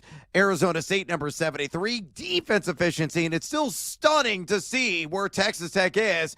Oh, that's right. Number 1 in the country. Arizona State at number 80. So much further down the ladder by comparison. So with all that information, Texas Tech minus 9.5 at Arizona State. Horvey, fade or follow? So, yeah, we talked about this on the show on Monday. I played Arizona State immediately at 11.5. Thinking there was a possibility that it was going to be Jeff Sims once again, which I can't believe he's still in college. But actually, we had some news come out about 32 minutes ago from Pete Thamel. Let's make sure it's the real Pete Thamel. It is. Okay. So Sam Leavitt is expected to be probable for Arizona State. He's in line to play Saturday against Texas Tech. Thamel says he looked improved in practice this week as he battles through the lower body injury. He did miss their last game against Utah. We bet Utah in that game. It was never a sweat. Got hurt against Baylor on September 20th. So that's why I number grabbed the 11.5. As far as the matchup, and I do like Dillingham. Wasn't really high on Arizona State this year. Bet the under on their win total. Really like this Texas Tech team. But with Sam Leavitt back, I think this is a touchdown game. I think 11.5, even 9.5, too many points. And that's why this number is going to go down. But Texas Tech, man, they're really good. My concern coming into the season was their secondary. Last year, they had the 4th worst coverage grade in the Power 4. This year, because of the transfer portal, they've completely turned that thing around. They have the best coverage grade in America, and they're not really giving up explosive passes. They're 24th in explosive pass rate allowed. Offensive side of the ball, they've been really good. Even in the game against Utah, right, when Morton got knocked out of the game, the backup comes in, looked really serviceable. But I just think 11.5 is too many points for Dillingham, especially with Leavitt back. So I like Tech to win, but I like Arizona State to cover the number here. All right, got to roll with the forks up there in ASU. All right, let's go to the SEC. Florida minus 8.5 against Mississippi State. The numbers there, it says this. Football Power Index has Florida at number 27 in the country, MSU at number 47. Offense efficiency, according to Pro Football Focus. The Gators at number 77. The Bulldogs at number 66. Defense efficiency, according to PFF. Florida at 39. Florida State within the same vicinity at number 41. Again, with that information at your disposal, mi amigo, what's the call here? Florida minus 8.5 against Mississippi State. Fade or follow? Yeah, not the biggest bet for me, but I did bet Mississippi State, so I'm going to fade Florida. So Florida, I just worry about the distractions, right? The latest is that Billy Napier could be fired as soon as this weekend. Also there's a lot coming out right now about the Florida Gators. Let's just say there's a lot going on behind the scenes, and I think there's a lot of distractions. Meanwhile, Mississippi State, all they've done for me this year is cover. Decent football team too, 4-2 on the year. Blake Shapen, he's been all right, 9 touchdowns, 4 picks. I trust him enough, and I really like Fluff Bothwell, man. 84 carries, 464 yards. I think they're going to be able to get the ground game going with both him and Booth. They do have some injuries, but I think they keep this game close. Hell, I think Mississippi State might win this game outright. So this might even be a little money line spring with all the rumors that are going around right now with Napier. All right, I'm going to circle that, scrawled in blood on my little cheat sheet here to commit to long-term memory because I have to get some action on that here in the next few minutes during the commercial break. All right, last one. Oregon minus 17, making that long cross-continental trip to Piscataway and taking on the Rutgers Scarlet Knights. So the numbers there, it says this. Football Power Index has the Quackers at number 5 in the nation. Rutgers at number 54. Offense efficiency according to Pro Football Focus. Oregon number 20. Rutgers, though, at number 7. Defense efficiency. Oregon number 27. And Rutgers, second to last in the country at number 135. They're terrible on defense. So put all together, Oregon minus 17 at Rutgers. Fade or follow? Following the Ducks, pretty big bet for me, actually, that I placed yesterday. I bet Oregon in this spot. I know that the trip sucks, right? Usually I would fade them, especially after a loss like that, but they're going to be extra motivated. They're going to be pissed off. They're also still going to be a playoff team. They're most likely going to finish 11-1, at worst 10-2. But I like this Ducks team, even with the loss to Indiana, man. Dante Moore. Now, Indiana is just really a good football team, and they're really underrated. We always talk about their offense and Fernando Mendoza, but they're really underrated with what they do on the defensive side of the ball, especially with their safeties, and they confuse the living hell out of Dante Moore.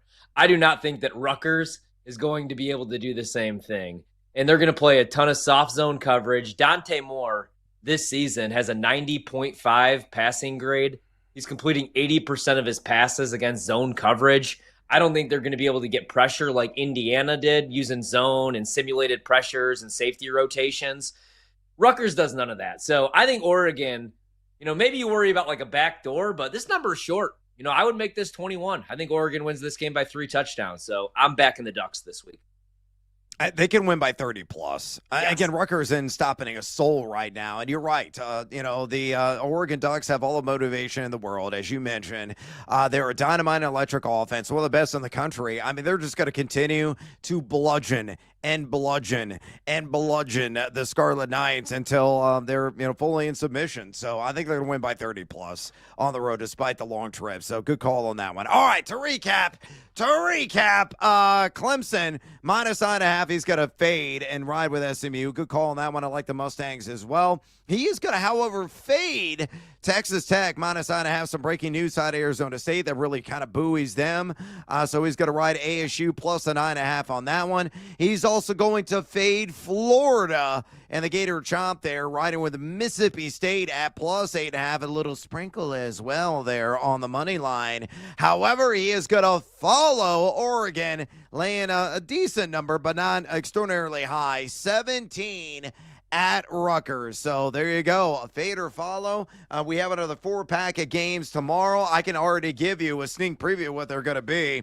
And there's some of the marquee matchups of the weekend. Alabama minus 8.5 against Tennessee. Notre Dame minus 9.5 against USC. You also have Missouri minus 1.5 at Auburn. And Utah minus 3.5 at BYU in the Holy War. So I can't wait for that Utah-BYU game in particular. My nephew goes to Utah, diehard fan, every single game. I think he's going to make the trip there to Provo to watch BYU take on his squad. So that is going to be a sensational matchup on the late night tip on Saturday. All right, we got to take a little siesta here on BetMGM tonight. When we come back, we're talking more college football with Joe DeLeon, one of our favorites. Don't you go anywhere, fools. This is BetMGM tonight on the BetMGM Network. Stick around, more to come.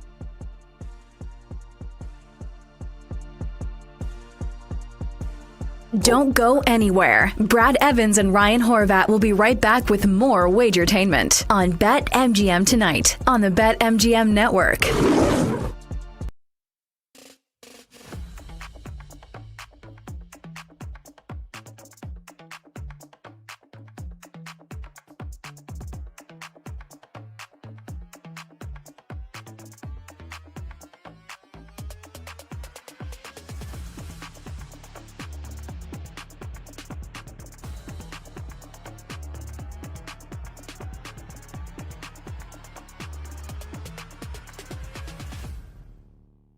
Georgia and Ole Miss, I'm laying the 7 with Georgia on Saturday.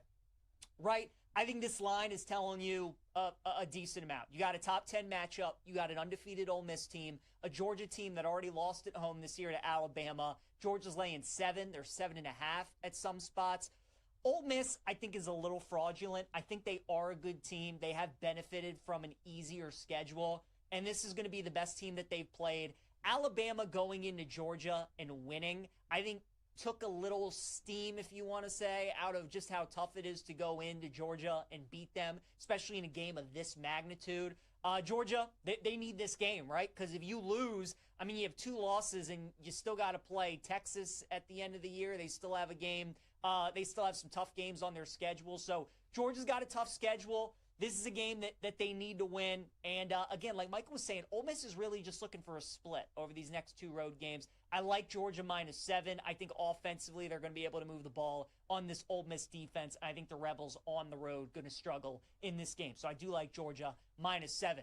The underdog that I like is going to be Purdue plus 3.5 against Northwestern. This is going to be a fade of Northwestern after the biggest win that their program has had under their head coach, David Braun, in his 3 years there in Chicago or in Evanston with that big win over Penn State, right? 3 touchdown dogs, go on the road, win outright, massive win. Now you come back home. Keep in mind, this was a Northwestern team that beat UCLA by 3 before UCLA started to get rolling, right? I mean, UCLA, that was their last game as being horrendous UCLA, and Northwestern was only able to beat them by 3. Purdue has been a pesky team in year 1 over Barry Odom. They've been able to put up some points. I think they can win that game. I like Purdue plus 3.5 against Northwestern. The best over that I like, we're going to attack this a little different. I like Notre Dame's team total over 35.5 against USC. This line at 9.5 feels very fishy, right? Feels like way too many points. It opened 7.5. It went to 9.5. Yes, Notre Dame defense has been better, but they're facing one of the best offenses in the country. These might be the two best offenses in the country. I think this is one of those games where either Notre Dame just kills USC or maybe the Trojans win outright. I think it's kind of one of those. But if USC wins outright, I think it's an A&M type game. 41-40, one of those where if Notre Dame wins, I could see them winning like 45-24 or something like that. The common theme, though, I think Notre Dame scores their points. I like team total over 35.5. The best under that I like is going to be in Texas Tech and Arizona State. I'm taking under 51.5. This game, you have quarterback questions surrounding both teams. Baron Morton for Texas Tech got injured in the Kansas game. He's considered day-to-day. And then Sam Levitt, who missed the Utah game, is also considered questionable for this game for Arizona State. So both quarterbacks are banged up. And as we saw with Oklahoma last week on Saturday with John Mateer, just because the starters play doesn't necessarily mean they're going to be effective. So in this game, we're either going to get both teams with the backup quarterback, one team with the backup quarterback, and if both starters play, they're both not going to be 100%, and they're both going to be banged up. Texas Tech is the best defense in the Big 12 and one of the best in the country. They haven't given up more than 17 points so far this year, and I think Arizona State being at home is certainly going to help their defense. Texas Tech's run game has been very good this season, and it really helped them beat Kansas. Arizona State has the 30th rush defense in college football, so you're probably not going to be able to run the ball all too effectively on the Sun Devils. I like under 51.5. And then how about my favorite upset for Saturday? Let's go with Arkansas, plus 240 against Texas A&M. Aggies have played 3 straight SEC home games. They played Auburn, Florida, and Mississippi State at home. The only road game that they played was against Notre Dame when they won that in the final seconds again in that shootout, 41-40. That's the kind of game that Arkansas wants to play.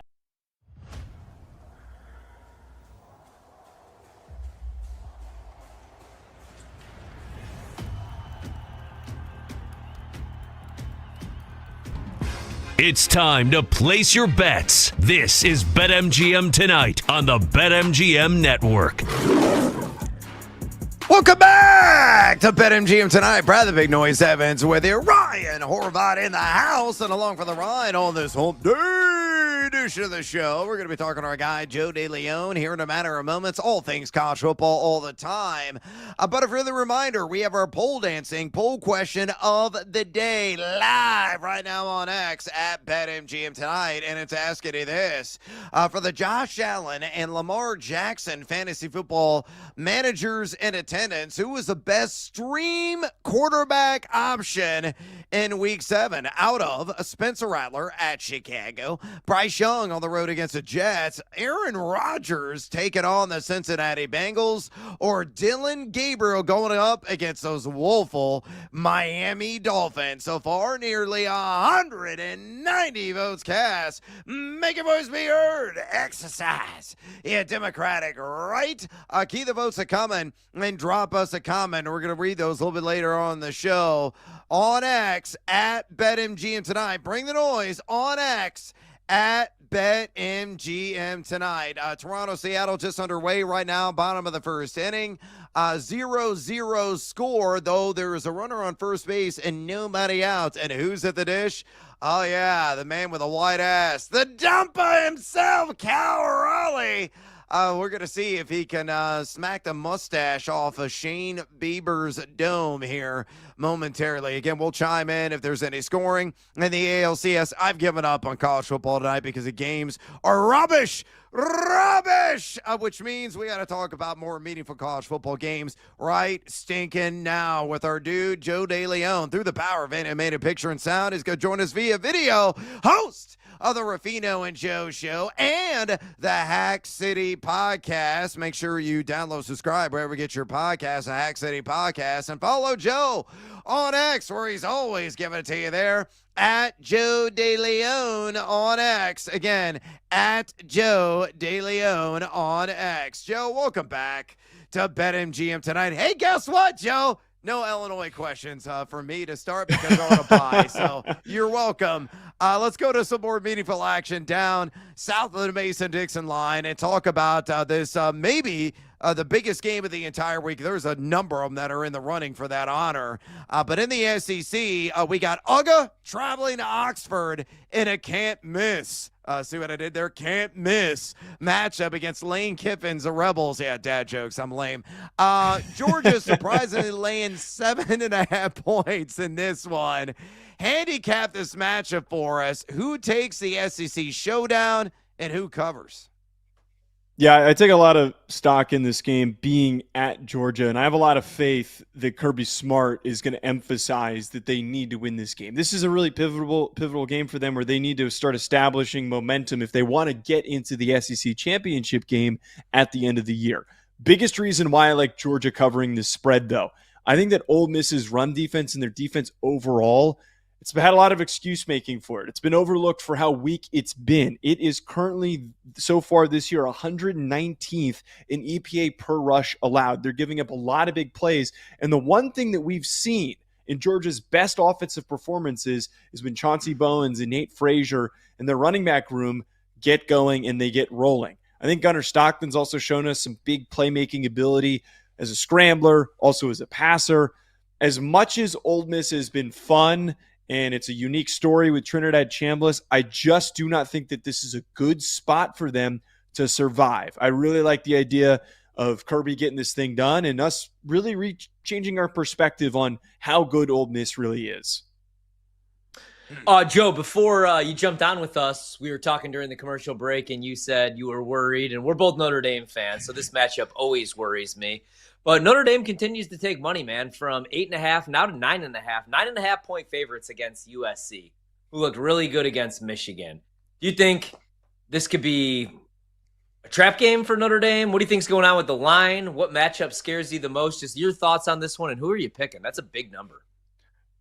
I think that Notre Dame is going to win this game. At least I'm hoping that they win this game as a Notre Dame fan, as you said. Otherwise, my mental state might completely collapse if they're fully out of the playoff mix. I at least can kind of live every single week hoping that something works out. But 9.5 points is huge. I don't understand this. I don't understand where this action is coming from, that the line is moving this much. And I'm wondering, is it going to move even more until Saturday? It doesn't make any sense to me because Notre Dame's defense has been woefully bad against teams that have fast and explosive receivers.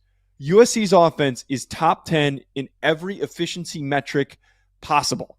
They are so dynamic at creating through the air with Mekhi Lemon and also Jacoby Lane, who's the perfect jump ball dominator, former basketball player type background, the way that he plays with. And Jaden Mayava has been amazing so far this year. They're banged up at running back, but they're turning to walk-ons in King Miller, who popped off against Michigan. I understand the current narrative around Notre Dame's defense, which is that it's gotten better. It has been much improved since their awful start at the beginning of the year. But I do not think that Boise State and do I think that NC State are indicators that Notre Dame's defense is fixed overnight. They gave up a ton of points to Purdue. They gave up a lot of big plays to Arkansas before they just quit in the third quarter. I am very worried about what Mario Craver did, what Casey Concepcion did, what Malachi Toney did, ending up translating to this game for Notre Dame. I think it's going to be close.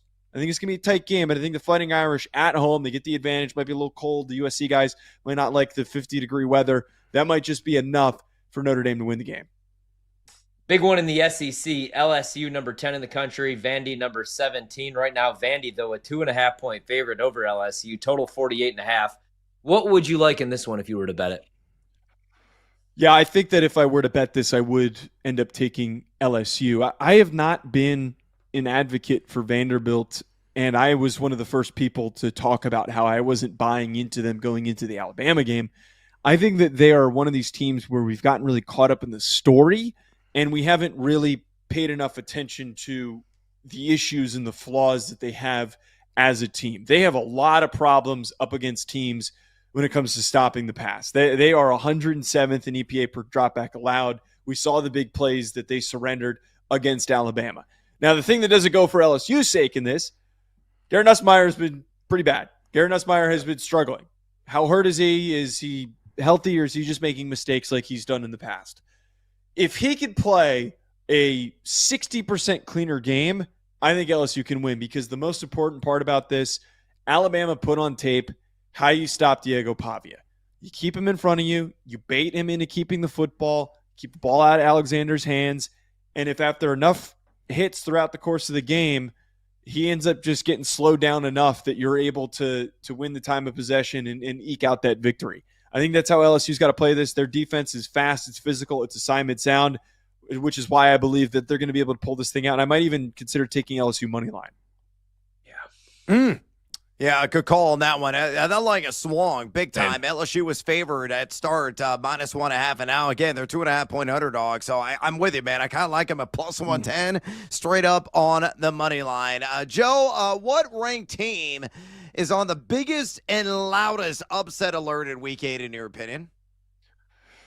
Most on upset alert, and I guess this kind of comes as an upset because both these teams are ranked, but I think that the one team that's going to get exposed, that's most likely to get exposed, it is going to be BYU against Utah. I think that this BYU team has been, they've been doing some great things. They've strung together a couple of nice wins, and LJ Martin's a great running back.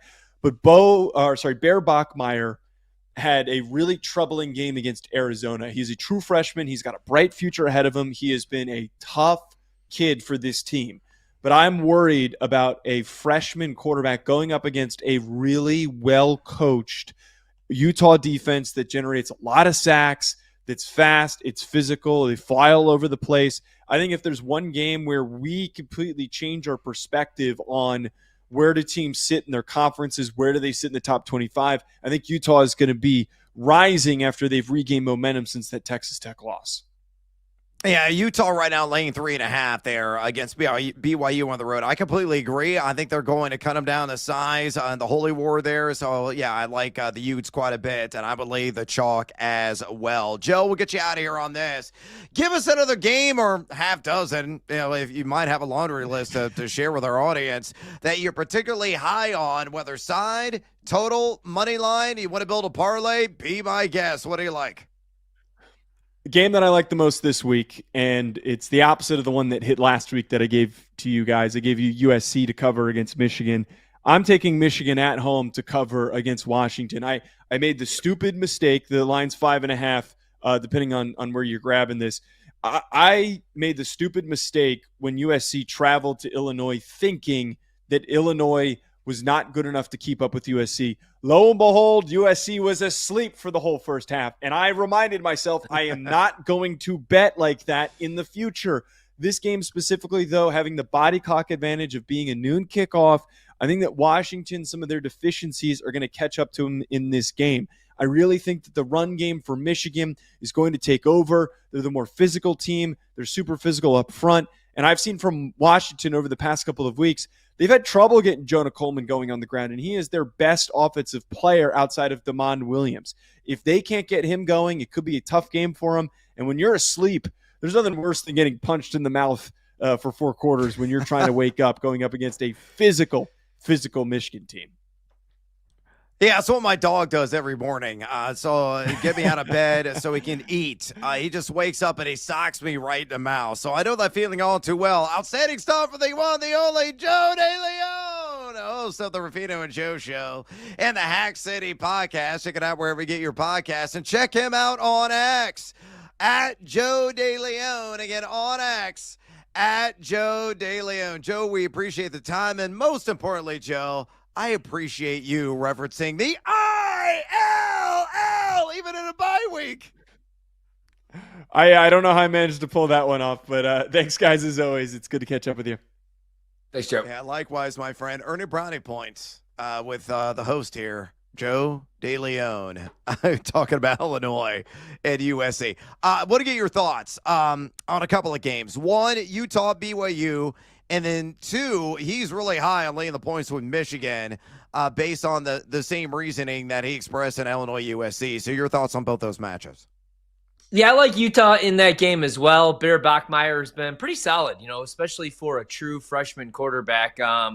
Utah on the road, not quite the same team that they are at Rice-Eccles, but I do like them in this spot. The only blemish on the record this year is a loss to Texas Tech, and Texas Tech is just a really good football team that spent a bunch of money to compete for the playoff this year.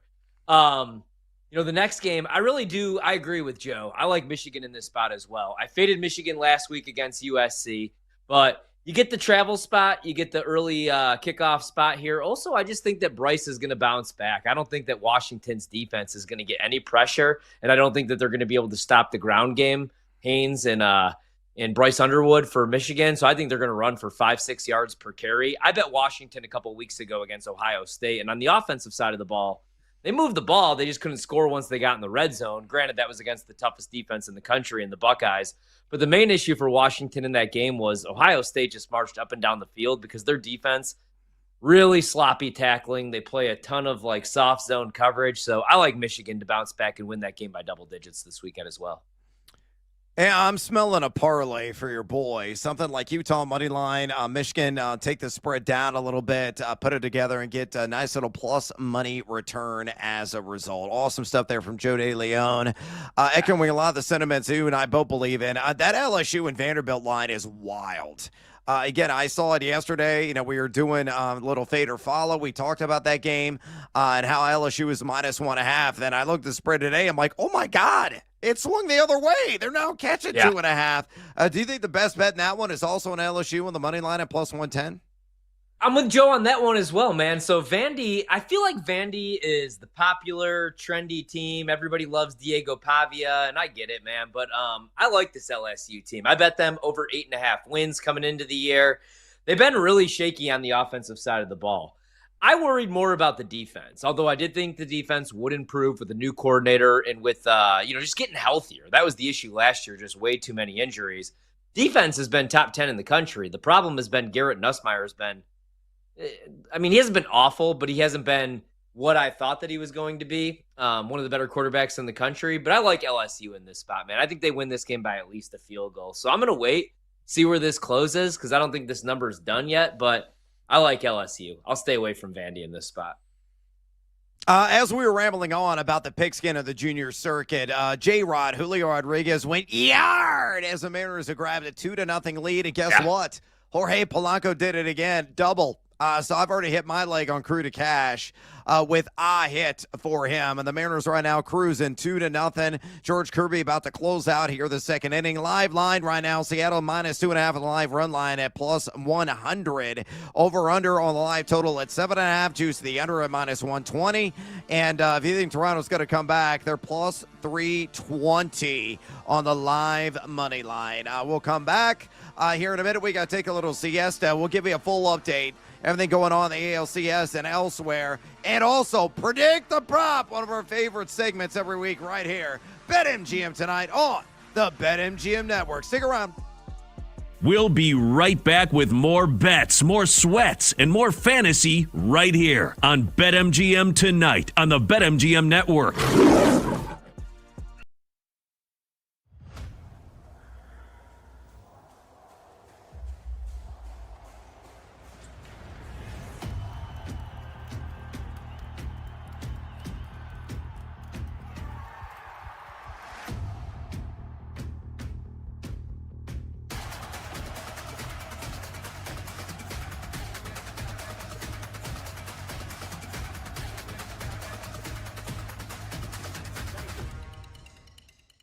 I know the 14 teams who will be in the upcoming NFL playoffs. And I want to start in the AFC because the AFC, I think, is a lot more interesting than the NFC in terms of who's going to make the playoffs. I don't know what's going to happen once we get there. Like, I have sneaking suspicions about who might win the Super Bowl, who can win multiple playoff games, et cetera, et cetera. But I just want to do the exercise.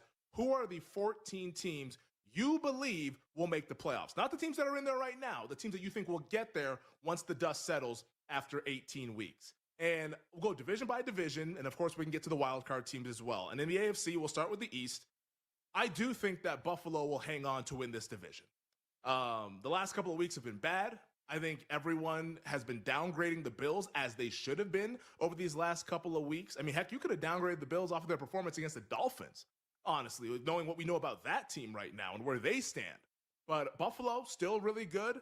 They still have a quarterback who is that dude in Josh Allen. And I think, despite all the defensive woes, the defensive inefficiencies, I think that Josh Allen can carry the Bills to the finish line to at least win the AFC East for another season. Like, Drake May and those guys are coming, and we'll get into them a little bit here, but I think the Bills are your AFC East winner. Now let's get spicy. The AFC North. Right now, your first place team is the Pittsburgh Steelers. I don't think they're going to win the division. I do think we see the Baltimore Ravens go on the run post-bye week. I'm not giving up on Baltimore. Not yet. I need to see this team fully formed and healthy before I give up on the Baltimore Ravens. Everyone's dumping all the mud on the Ravens, burying the Ravens, putting them 6 feet under. No, because outside of Patrick Mahomes, I actually think the Ravens have the best player in the league in Lamar Jackson. He means so much to that Ravens team. Look at the performance he had last year with the 40-plus touchdowns, 4 interceptions, just a ridiculous performance statistically. This dude is a multiple-time MVP. Outside of Mahomes, you can argue Lamar or Josh or Lamar or Burrow, whatever you want to do. But in my opinion, outside of Mahomes, Lamar Jackson is the best player in football. And we've seen teams that kind of have these bye weeks that are early in the season get things corrected. I mean, just last year, and I don't think it's going to go like this for the Ravens, but just last year, the Philadelphia Eagles had that early bye week. Sirianni was on the hot seat. If they lost another game, there was rumors they were going to hire Belichick. He shaved his head. All the things was going on, and they rallied around it, and they went on to win the Super Bowl. I don't think the Ravens are winning the Super Bowl, but I do think they're going to rally around Lamar Jackson coming back, Roquan Smith coming back, all these defensive players that have been injured. They're going to get healthy, and I think Baltimore is going to go on the run and win the AFC North. They're right now, the win total, 8.5. I think they can go 10-7 after this 1-5 start. I do think they are that highly rated and that good of a team on paper. They got to do it when they actually play, but the Ravens are legitimate. I like Baltimore over the win total, and I think Friday morning, because we'll get into Pittsburgh here a little bit later on, I think Pittsburgh's going to win tomorrow night, but Friday morning is when you want to bet the Ravens to win the AFC North. That is a bet that I will be placing once the Steelers beat the Cincinnati Bengals. The AFC South, to me, it's pretty simple. The class of the division is Shane Steichen, Daniel Jones, and the Indianapolis Colts. I mean, Steichen, heck, he's probably going to be at least a finalist for Coach of the Year, if not the winner. I think that's pretty self-explanatory. The Colts will be your AFC South champion. The AFC West, it's the Chiefs, right? For the umpteenth straight year, it's Kansas City. I think if they get by the Buffalo Bills, though, in a couple of weeks, I actually think Kansas City might go on a serious run here, too. Now, Rashee Rice is coming back from suspension this week. They play the Raiders. That should be an easy victory for KC. But they play the Bills in a couple of weeks. If they can get by that game, why can't they go 13-4? Hell, why can't they run the table and go 14-3? I think there's a realistic shot that Kansas City might be your 1 seed.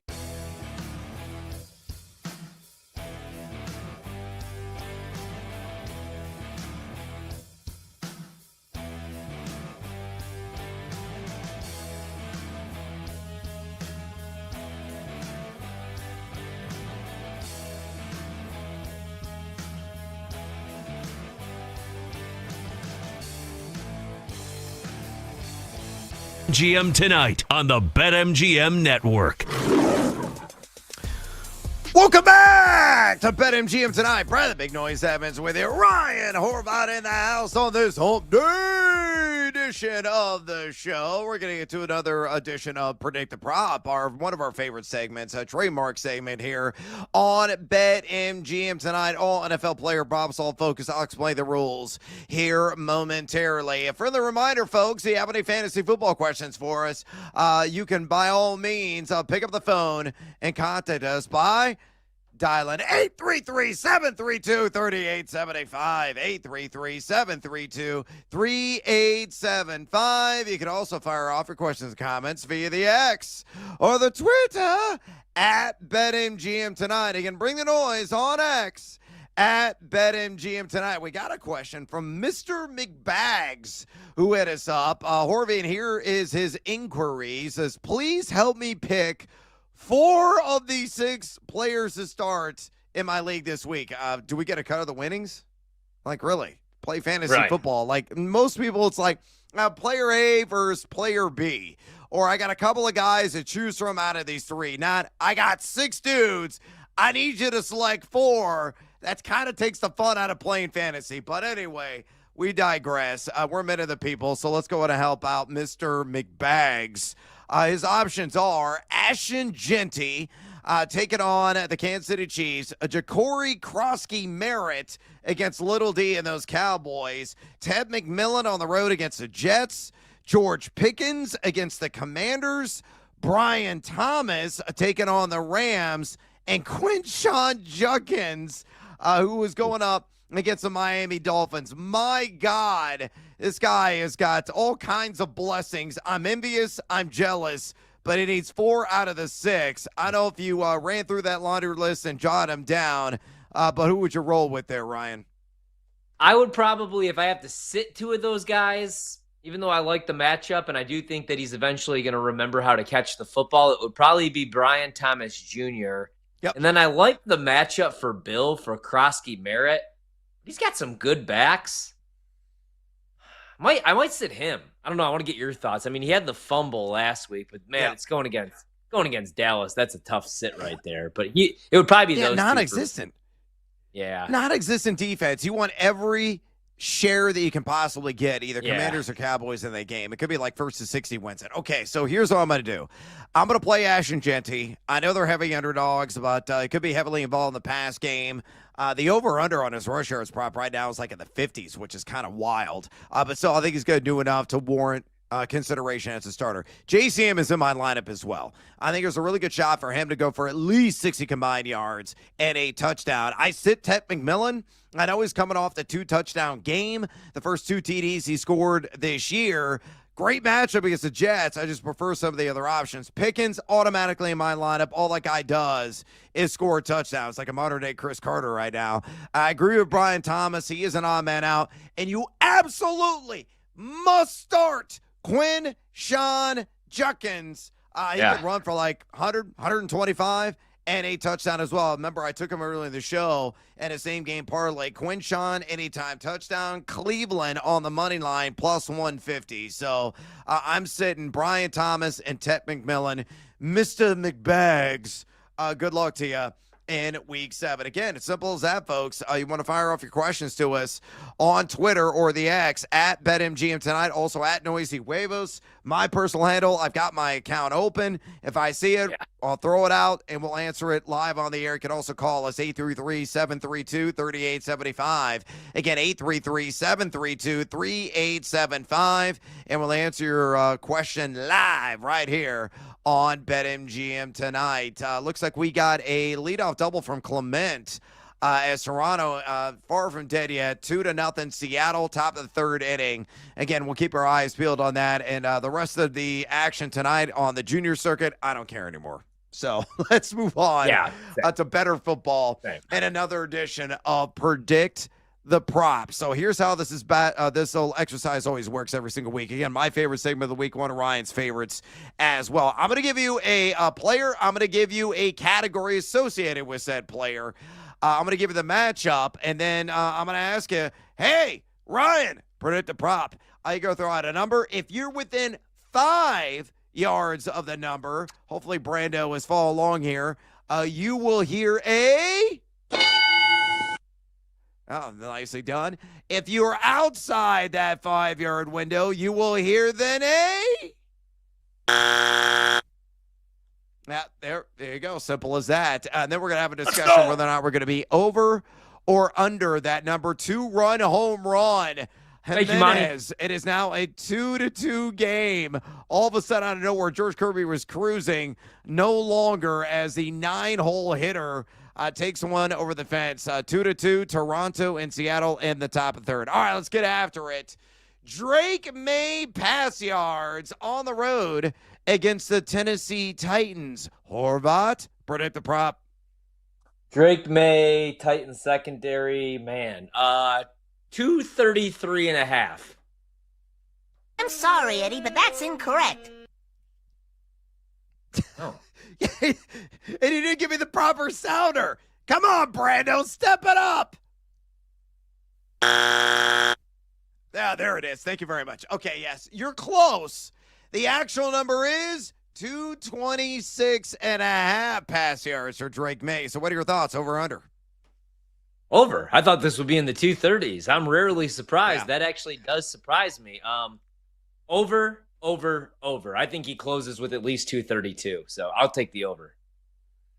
I will too. This is a really soft number. The only concern that I have is this, Ryan. This game could be a blowout. I mean, the Titans, they've already folded up, closed down shop for the season. I don't know if they're going to win another game the entire year. I mean, they're going to be just miserable, downtrodden, and in the dumps for the rest of the season. I look statistically as well. It's very favorable for May, as Tennessee is number 28 in dropback EPA defense, giving up 221.5 pass yards per game, 7.34 pass yards per attempt. Three quarterbacks have hit the over on 226.5. May is number 3 in adjusted completion percentage. He's numero uno in completion percentage on passes beyond 20 yards at 71.4%. And a guy's averaging north of 250 yards per game. So I think, the over should hit. I just worry about the fourth quarter, so I'm with you. 226.5, I think, is a soft number. I will tell you on the over. We march on. A game and a guy I've already mentioned, Quinshon Judkins of the Cleveland Browns, rush yards against those fighting flippers from Miami. Ryan, predict the prop. Going against the Dolphins, like the matchup. It's going to be in the 80s. 84.5. That is correct. Yes. Correct. All right. It is exactly right, as a matter of fact. It is indeed 84.5. So bravo to you, my man, but I need a side here. You got to go over or under? Smash it, man. I love the Browns. The Browns, we're laying points with Dylan Gabriel. And it's because the Miami Dolphins are battered. They're bruised. They're just not very good. Tua threw the entire team under the bus and then had to walk it back today. That's how broken that team is. And the defense is leaky, to say the least, especially the run defense. I love Judkins. I think he rushes for 100 yards in this game.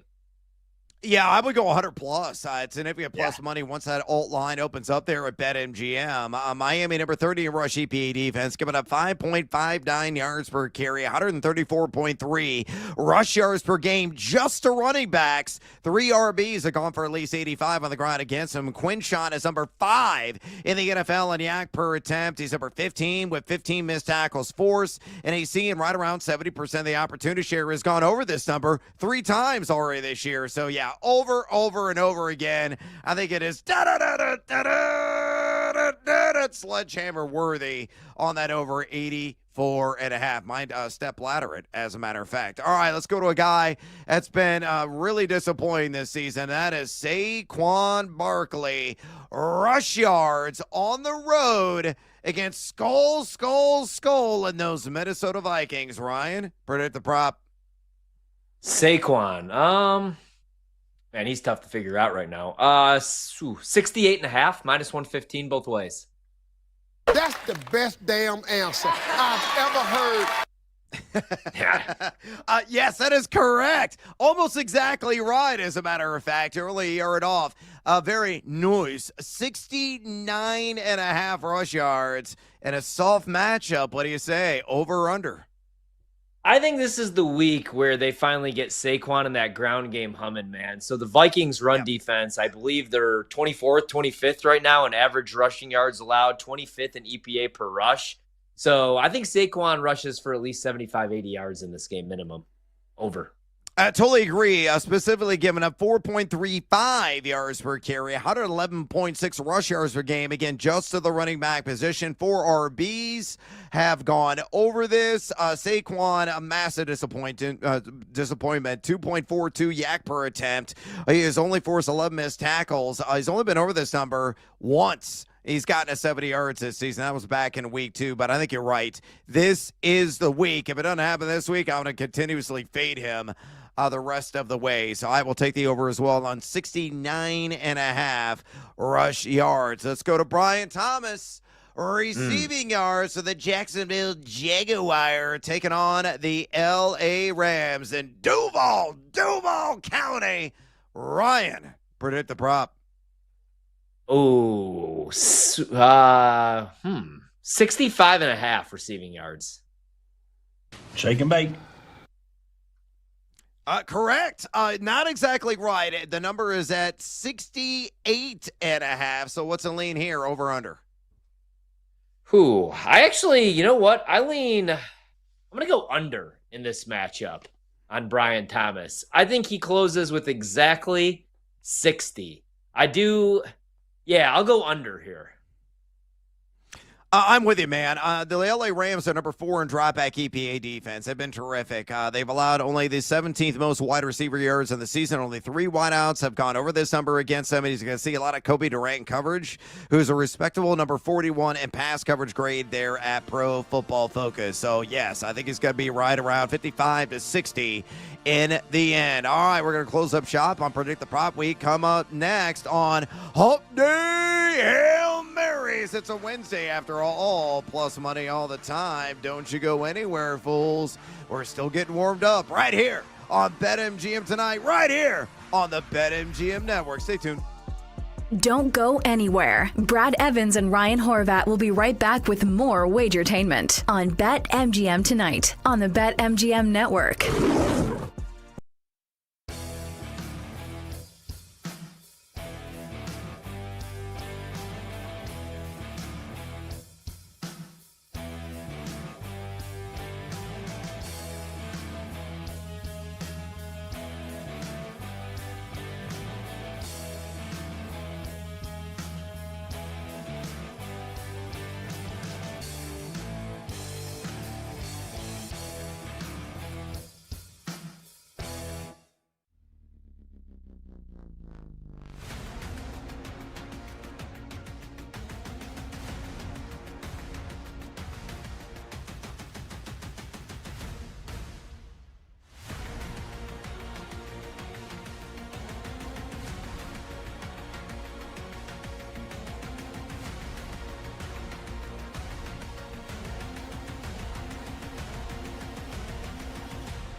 As I start to look at power rankings of different people that I respect, one thing really jumps out to me, and it's something that a lot of people, if they were to make their own top 25 rankings, they would not have, is even though they have 2 losses, there's a lot of people that I respect that have Notre Dame very, very high. They've got a big game this weekend. They are sizable favorites over USC. This is, I would say, probably the last spot where they could lose a game moving forward. Now, if they lose a third game, we know they're probably out. But if they don't, and where they are in people's power rankings, it's interesting. You would point to the 18-1 and say, if you truly believe that Notre Dame is a top 4, top 5 team, you probably should be betting this number. I have them 5th in the country right now. And I don't think that's really that crazy. I mean, you know who the top 3 are. It's Ohio State, Miami, Oregon.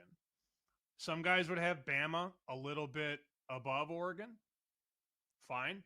And yes, Oregon still has a higher rating than Indiana, even though Indiana just beat Oregon. I know people have a hard time with that, but from a numerical standpoint, if Oregon and Indiana played tomorrow on a neutral, Oregon is still favored. I'm sorry. That's just the way it works. Upsets happen all the time, but it doesn't mean that the team that pulled the upset is still better in the eyes of an odds maker. Now, if you want to have this conversation, like, is Indiana better? That's different. But from an odds maker standpoint, they still are not going to drop. Oregon was just a 7.5 point favorite at home, and home field ain't worth 7. So maybe if they play again, the number is a little bit lower. Maybe it's 5.5, I guess. If you wanted to, Oregon would still get bet though. You know, if you were going to reopen that game, if they were going to play Saturday, Oregon home against Indiana, and you open at 5.5, Oregon's going to get that first bet. Odds are good. But Notre Dame is 5 for me. The defense looks better. They've clearly made a couple adjustments, and the quarterback's been insane. CJ Carr is unbelievable right now. I just pulled my entire ear set out. That hurt like hell. That really hurt. Like, my ear is ringing right now. Anyways, Notre Dame, number 5 for me.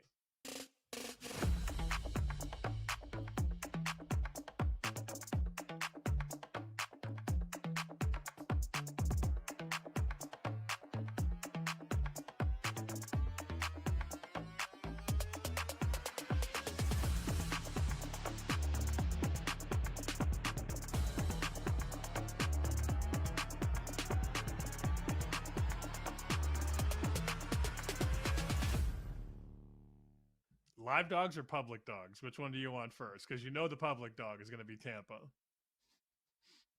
But can you be a public dog and a live dog? Question mark. I love Detroit. Do you? Yes. Funny because you had the Chiefs over the Lions. I had the Lions over the Chiefs, and now I'm like Tampa, and you're like no, Detroit. So we see this one much differently. I will probably stay off the game. Probably on Friday when we do the room and Paul rifles out the 5 plays. Tampa. I agree. Paul said that on Monday. He's like, the room will love Tampa. And, you know, when nerds like me come on Bet Sweats and say, Tampa's #1 in power rankings, like that doesn't help. It doesn't help the cause, Joe.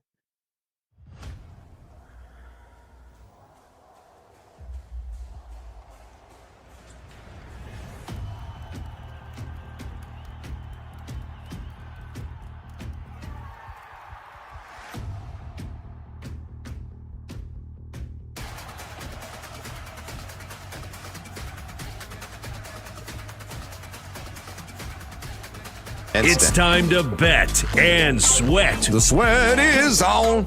Yeah, the sweat is on. With your hosts, the big noise, Brad Evans. I got to duplicate that. No way. No shot in the HE hockey sticks. And the mad better Ryan Horvat. You don't got to bet every game. That's how you see those guys that live under the bridge? They lay 25.5 with UNLV week 0. It's BetMGM tonight on the BetMGM network. Make it legendary.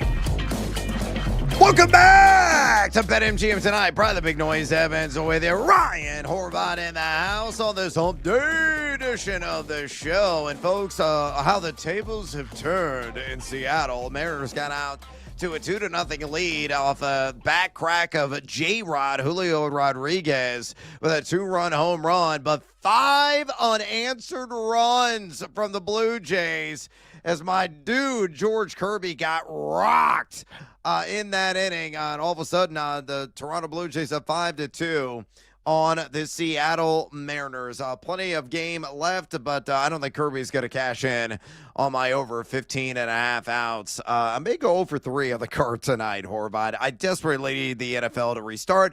Thank God we have Thursday Night Football tomorrow. Yeah. And a battle of old codgers. I'm calling it the old codger clash of Joe Flacco and Aaron Rodgers, and I will take it all day long. But, man, what a rocky inning for Kirby. Yeah, absolutely. Love it for our first 5 over. Hate it for your prop bet. Last night I went 0-3, so tonight I said, you know what, we'll save the college football for Saturday, even though it's our specialty, these Tuesday night games. Like, we do not need to be betting Conference USA baseball or football. Let's bet some postseason baseball. And I tailed Monty, but it feels damn good. Already got the money cashed out, and now I'm just sweating out some props in Major League Baseball. I'm with you, though. I can't wait for Thursday Night Football tomorrow. And I can't believe how excited I am for this matchup. You know, there were a lot of hot take artists out there that didn't think that the Steelers were going to be very good, even though, you know, I like a lot of these guys, but man, they weren't getting a whole lot of credit, a whole lot of respect. The Steelers weren't. So it's going to be a good game tomorrow. It'll be a good one. Yeah, no doubt. By the way, if you want to do a live dive on the ALCS in Game 3, right now Seattle's catching 2.5 on the run line, and they're at a -102 on that line. I think a nice little value there. The over-under right now is at 11.5, and it's used to the over at -130. Live money line right now for the Mariners, +320 if you think they're going to come back. It was just +330 for Toronto a second ago before the script flipped. So kind of crazy. Again, Toronto up 5-2 right now in the bottom of the 3rd inning on the Seattle Mariners up there in the Great Northwest. We'll get you updated on everything in the ALCS. But right now, it's only appropriate. It is a Wednesday. We got to get some Hump Day Hail Marys toss out there. So here's how this...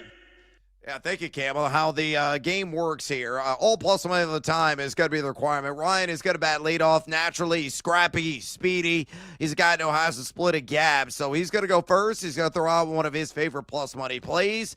And when he is done, given that plus money play and the reasons behind it, he is going to call for the Camel. The Camel's going to do what? Hump Day. There you go. That will be my cue to pick up the reins and run with it. And I will do the same thing. We're going to squeeze in as many plus money wagers as we possibly can in this segment. So, Ryan, step to the dish, take a hack. What do you like at plus money in the NFL or college football? Well, I like the Jets. I think the Jets are going to win their first game of the season against the Carolina Panthers. But I am going to go with the Panther in the prop market. Last week, Rico Dowdle really came home for me in the revenge game. But also, Tet McMillan got in the end zone, and we cashed that ticket better than 2-1 as well. This week, the price is plus 165. But I'll go back to the well here against the Jets. The Jets have played man coverage at a top 10 rate this season, but they're actually one of the worst first down plus touchdown rate looking secondaries at 56% from those looks. And you got Tet McMillan, who has been really good against man. He's actually been better against man, more efficient at least, than he has against zone. And he's got a 39% target rate. He's in the top 10 among 119 qualifying wide receivers and fantasy points per route run. And I think he stays hot. I don't know how many receptions he has. I don't know how many receiving yards he has. But I do think that he gets in the end zone. And I love this. Anything better than plus 150. So let's go with Tet McMillan to score his second NFL touchdown this weekend in a losing effort for the Carolina Panthers. Brando, hit me with the camel. Hump Day. All right, I'm going to go Thursday Night Football and a guy that is going to be highly caffeinated. And he's not going to be decaf by any stretch of the imagination. That's DK Metcalf. I say he goes the alt market on the over 70-plus receiving yards against those Bungles. Look at the juice there. It's plus 138, so I love the potential payout there. Why? Well, you look at Cincinnati. They enter the week at number 27 in drop-back EPA defense. I've allowed the sixth most wide receiver yards of any team in the NFL so far this year. 4 wideouts have gone for at least 70 yards against them, and he's going to get a lot of DJ Turner in coverage. Now, DJ Turner is probably the saving grace, if there is one, in that defensive backfield for the Queen City Cats. He's only given up a 44.4% catch rate. However, he's also allowed 15.2 yards per catch. Metcalf is a very uncharacteristic number 90 in ADOT. He's only averaging 5.5 targets per game, but he is number 2 in total yak, number 13 in yards per route run, and he has the best quarterback passer rating when targeted at 147.9. Hat tip to you, Aaron Rodgers. And he has gone for at least 70 or more in two of 5 matchups this year. So I think he's going to do it a third time. DK Metcalf, 70-plus receiving yards at plus 138. Brando, hit me with a camel. Hump Day. All right, let's go with another anytime touchdown. You're going to notice a trend because I didn't want to look at any of the other prop markets because we had Predict the Prop tonight. How about T. Higgins tomorrow night, an anytime touchdown plus 220? I used an odd boost on this, and I like the price a little bit better than Jamar Chase. Let's take a shot here with T. Higgins, though. So the Steelers, I do think that the secondary is only going to continue to get better. And I've liked what Jalen Ramsey has brought to the table this season, although in coverage, he's not the same corner he was 3-4 years ago. And the Steelers doing what they always do under Mike Tomlin, playing a ton of man coverage, top 10 rate this season. Average to above average unit in most metrics, but T. Higgins is the go-to guy against man. You know, Jamar Chase, now he's the best receiver in the league, so I'm not saying he can't beat man coverage, but he's more of the zone beater, and this is why T. Higgins is making over $100 million. Right now, he's in the top 15 among all 119 qualifying NFL wide receivers. So let's go with T. Higgins, anytime touchdown tomorrow against the Steelers, plus 210. I used my odd boost, got this up to plus 280, so shout out to BetMGM. Brando, hit me with the camel. Hump Day.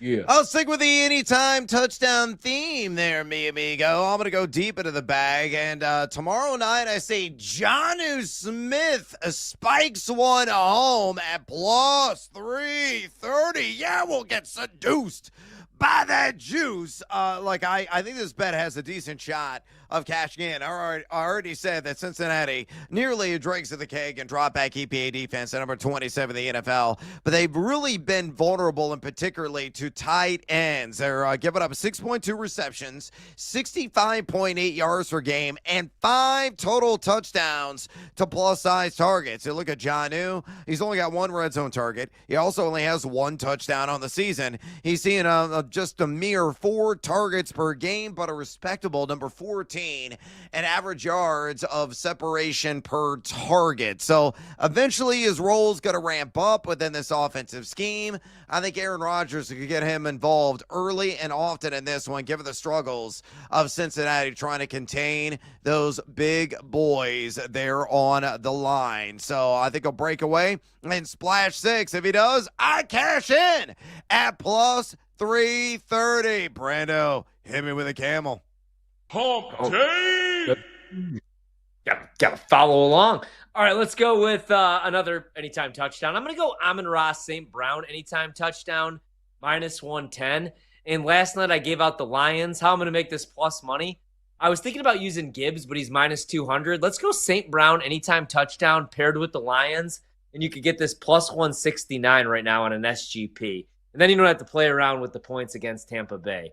But I do like this spot for Detroit, and I do think that they're going to score a ton of points. And I think St. Brown's going to get in the end zone. He's top 15 right now against zone looks, and right now that's what Tampa's playing. I mean, they're playing some man as well, but zone, third worst unit in allowing yards per coverage snap in zone, 7.29.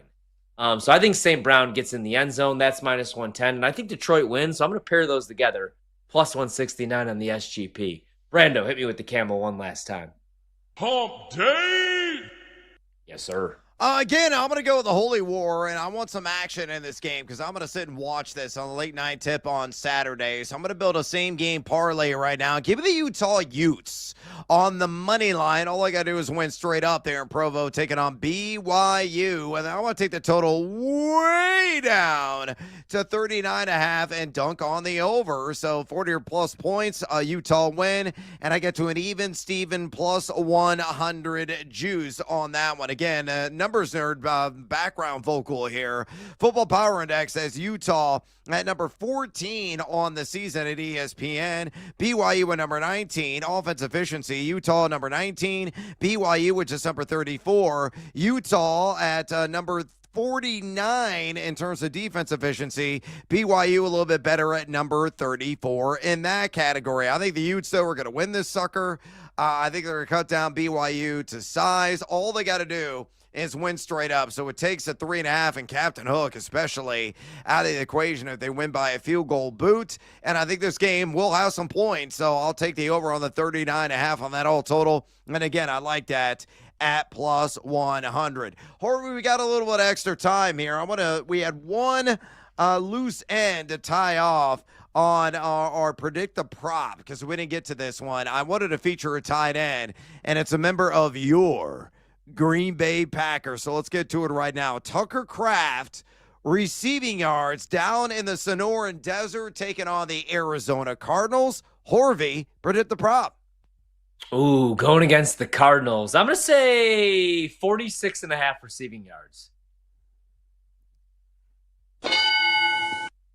Yeah, there it is. Correct. Almost spot on at 44 and a half. I think it's a really good number. So is it an over or under lean for you? Over on Tucker Kraft. Now, we are getting some good news on the Christian Watson front. It looks like he is going to be back soon, but it's going to take him some time coming back from that injury. I really like what I saw last week from Matthew Golden. Looked much more comfortable and better with the ball in his hands. LaFleur made it a point of emphasis to get him the ball early in space.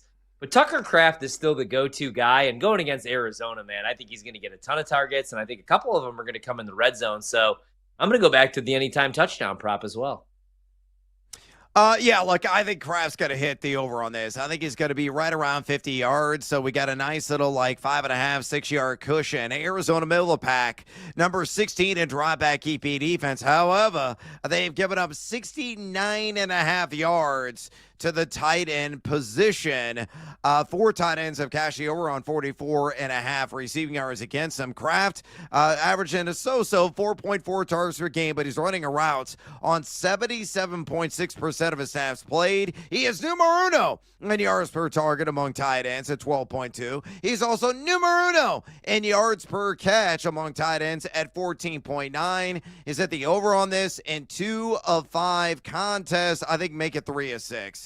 I think he will cash in on the over on 44.5 yards. So like that one quite a bit. Horvey, randomly, is there a player prop in particular in the NFL that you're waiting to open up at BetMGM because you're chomping at the bit to see what the number is?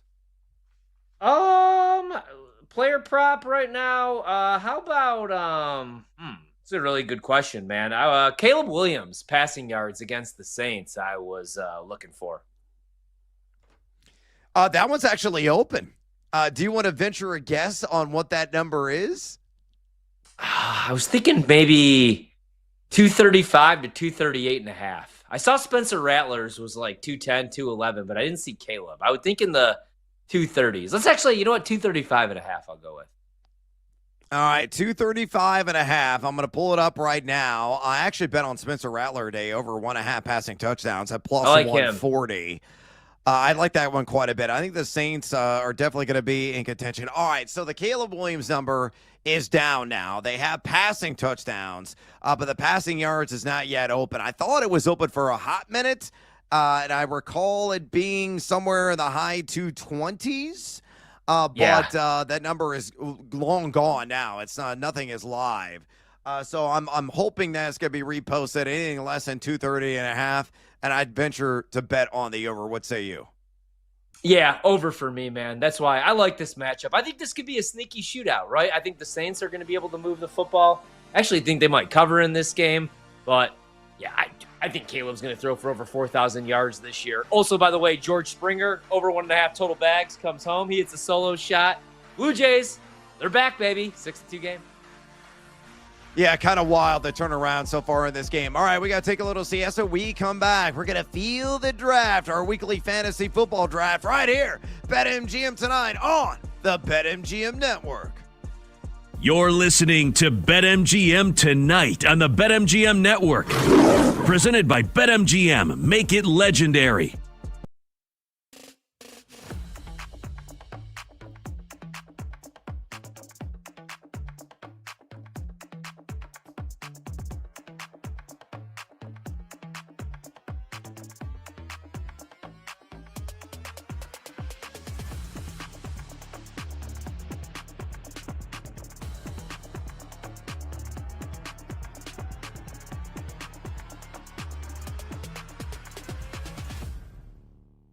Georgia and Ole Miss, I'm laying the 7 with Georgia on Saturday.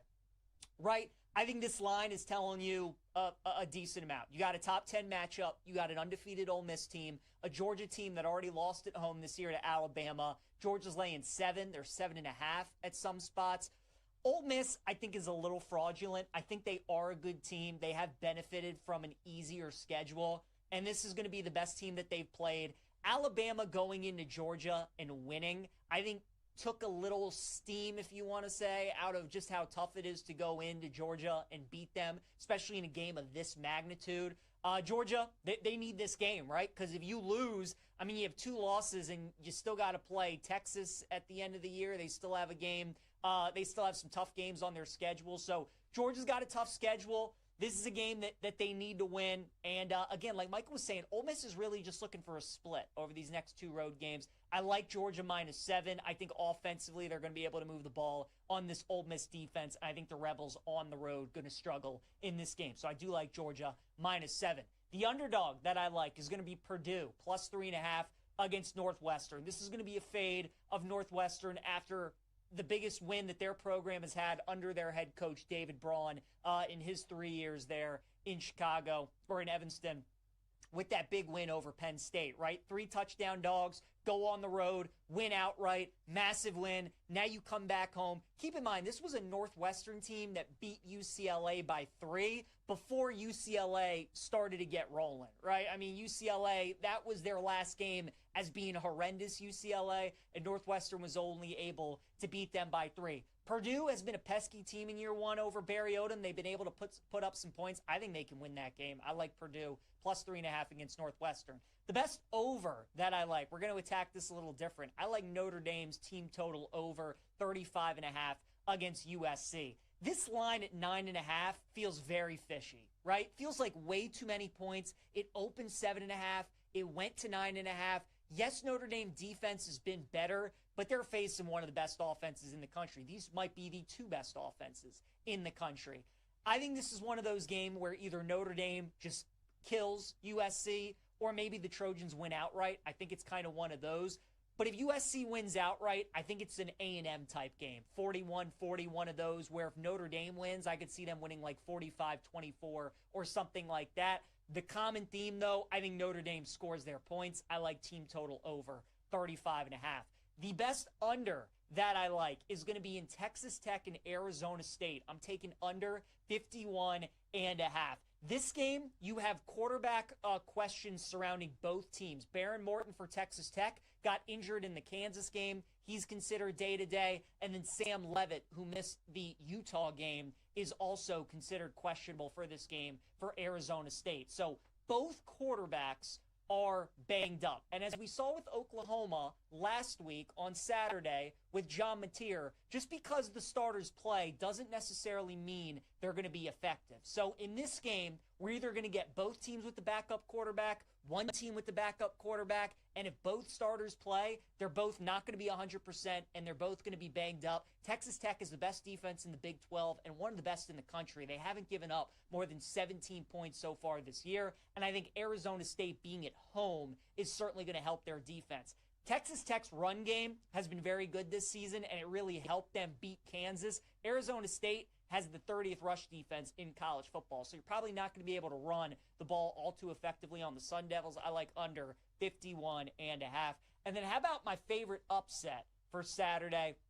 Let's go with Arkansas, plus 240 against Texas A&M. Aggies have played 3 straight SEC home games. They played Auburn, Florida, and Mississippi State at home. The only road game that they played was against Notre Dame when they won that in the final seconds again in that shootout, 41-40. That's the kind of game that Arkansas wants to play.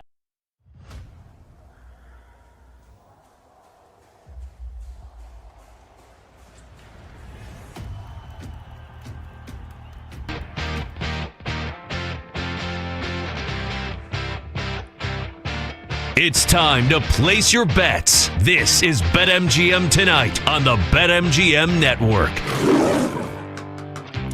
Welcome back to BetMGM Tonight. Brad the Big Noise Evans with you. Ryan Horvath in the house on this home day edition of the show. Keeping our eyes peeled on the ALCS. Again, with the Mariners racing out to a 2-0 lead, but that was a racing quickly. They're now down 6-2. 2 outs right now, the bottom of the 4th inning. Toronto in command, in control. The Biba Fava is alive and well after that rocky start. Sporting the fine mustache, the upper lip hair there. A caterpillar, if you will, on the lip for one Shane Bieber. So very impressive, calming down for him. Knuckle curve working.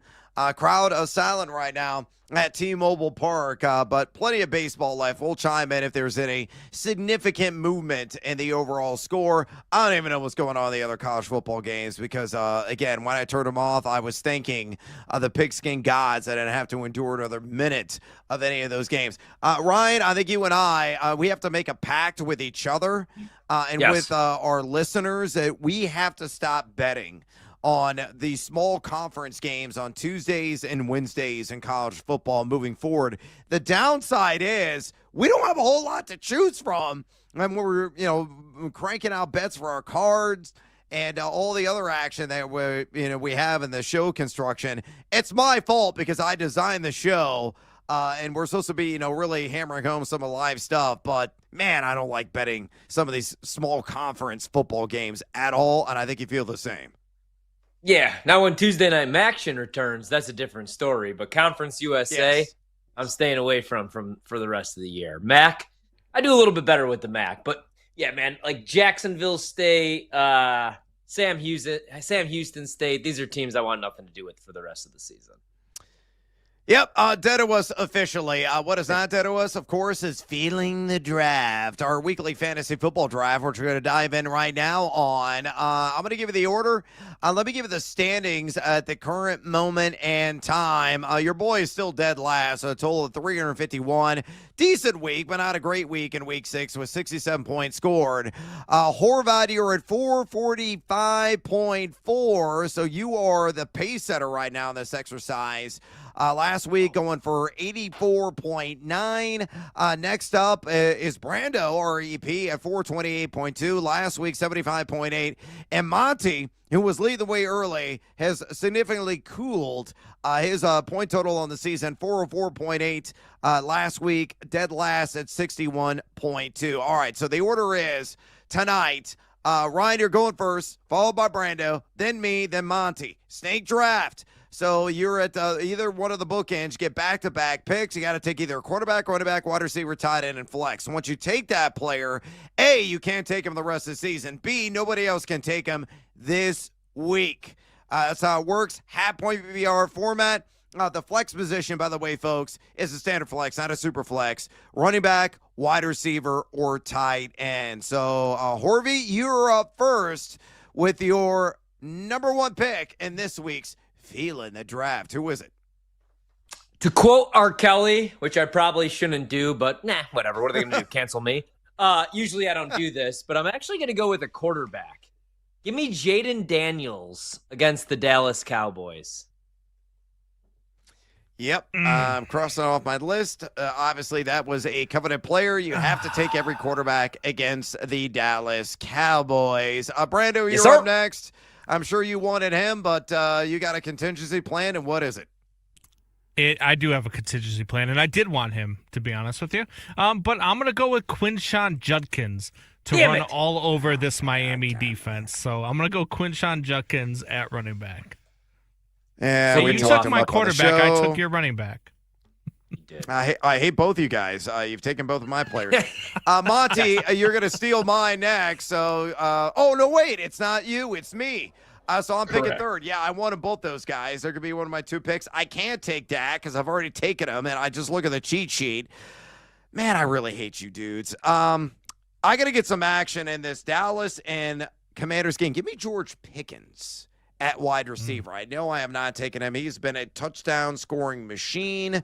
And CeeDee Lamb, we have not got a good word on him. May miss yet another game with that lingering ankle issue. Monty, you're up next with two picks.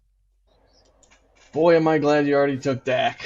So I'm going to take Dak for quarterback. And then, of course, I'm going to go Rashee Rice at wide receiver and hope that this heavy workload that was reported is actually the case. Good call. Oh, yeah. Fresh off suspension. Got all kinds of energies in great shape. The source said full bore for Rashee Rice. So great call there. I can't go wrong with that. All right, I need a quarterback, a running back, a tight end, or a flex. I went George Pickens with my first selection.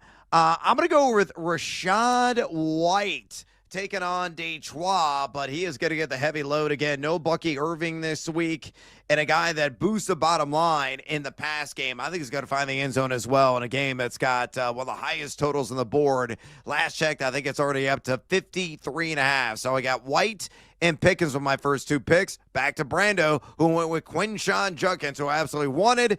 And, of course, he swept him away from me. So who else do you like at either quarterback, wide receiver, tight end, or flex? Me, amigo? Yeah, I'm going to go quarterback. And I'm going to take a chance here. And I'm going to go with Michael Penix Jr. I think Michael Penix Jr. is going to have a good week. Wow. I got to make sure I spell that correctly. I sometimes replace the X with an S accidentally, which has happened before on live television. Somebody screen grabbed that and posted it. It was like back in the preseason or something. So hopefully you're going to have a nice one there, buddy. And oh my gosh, it's somebody else's. Yeah, Vladimir Guerrero Jr. just had a home run, which sucks for me because George Kirby needs one out to catch the over on 15.5 outs. I may just keep in there for BP at this point. We're in the top of the fifth inning. All right, we continue on. So Brando went with, of all people, Michael Penix Jr. Ryan, you're up for 2. You went Jaden Daniels with the first overall pick. Monty went with my guy, Rashee Rice, who I do trust this week. In fact, I would trust him with anything except for my car keys. The doom. I'm gonna go with a running back. Actually, let's go Breece Hall against the Carolina Panthers. The Jets are gonna win. Breece Hall is gonna get in the end zone not once, not twice, not 3 times. He's gonna do his best Al Bundy impression at Polk High and get in the end zone 4 times. Because he's trying to get the hell out of New York, and he wants to be trade bait. I kind of like that call because Justin Fields got to throw the ball to somebody, right? Yes. You don't have Wilson. He's got to be out for the next 2 to 3 weeks. Garrett Wilson with that hyperextension of the knee. Josh Reynolds is no sure thing. Somebody's got to catch the ball. Why not just line up Breece Hall outside and just dump off to him the entire game so he could really rack the receptions? All right, so there's one. What's the second pick? I'm going to go actually with Deebo Samuel against Dallas. So I know McLaurin's coming back, but Deebo's been really consistent. He's doing some of the gadget stuff still, but I think he could eat underneath here. So I'm going to go Deebo. All right, going to go with Deebo Samuel, getting all the shares that you possibly can, and that's your second one in Dallas and the Washington Commanders. Brando, back to you. Again, you went Michael Penix Jr., oddly. Quinshon Judkins, so you need a wide receiver, tight end, or flex. All right, I'm going to do my best Brad Evans impression, and I'm going to go to Carolina Panthers, and I'm going to take Rico Herrera Dowdle. Let's go. Yeah, baby. All right, going to go Rico Dowdle. And again, I still think he is going to get the lion's share of the touches, even if Chuba Hubbard does return this week. I already took the over at 55.5 rush yards on him. So excellent call there, mi amigo. All right, back to me. And, of course, George Kirby exits a game. It does not give me that out that I needed. I hate tonight in the worst way. So I got to make it up in feeling the draft. Let's see. I need a quarterback, a tight end flex. Oh, I know who I'll go with. Give me Patrick Mahomes. I have not taken him yet. Firmly back in the mix in the MVP conversation. He's taking on Vegas. The one thing that Vegas does well is defending the run, but my God, they're horrendous in trying to ground the pass. This could be like a 3-touchdown game for Mahomes. Of course, he'll booty scoot probably for additional like 25 to 35 yards on the ground at least. All right, back to Monty, who went Dak Prescott, Rashee Rice. You need a running back, tight end, or flex. Monty, what do you got? I think I'm going to go with Ja'Cory Krosky Marriage. Stay in this shootout in Washington or Dallas, wherever it is. All right, JCM with the first pick. Got to hope he holds on the football. Really good shot. I think it's 70, 80 combined yards and a touchdown. So that is pick number 1. Pick number 2. Let's go with Roma Dunze. Little homer pick there, but I think he gets back in the end zone against the Saints. Such a good pick. Yeah, he had a touchdown wiped at the board last week. On a questionable, lining up call that was thrown. I still think it was BS. I'm a little bit ticked about that. I want to cash a ticket on anytime touchdown, but you can never go wrong with Rome Odunze. All right, it's back to me. Let's go with a guy that we already featured and predict the prop. I need a tight end. Give me Tucker Kraft. Going against that Arizona defense, giving up 65-plus yards to plus-size targets this year. Terrific matchup, and I think he should be able to maximize it. Hopefully he'll get in the end zone like he did last week. And continue to stay hot for the Green Bay Packers. All right, back to Brando. Penix, Judkins, and Rico Herrera Dowdle at the flex. You need a wide receiver, tight end. What you got? You know what? I'm going to go to the Bears too. And if our guy Roma Dunze isn't getting in the end zone, then our guy DJ Moore is. So I'm going to go with DJ Moore against this really bad Saints defense.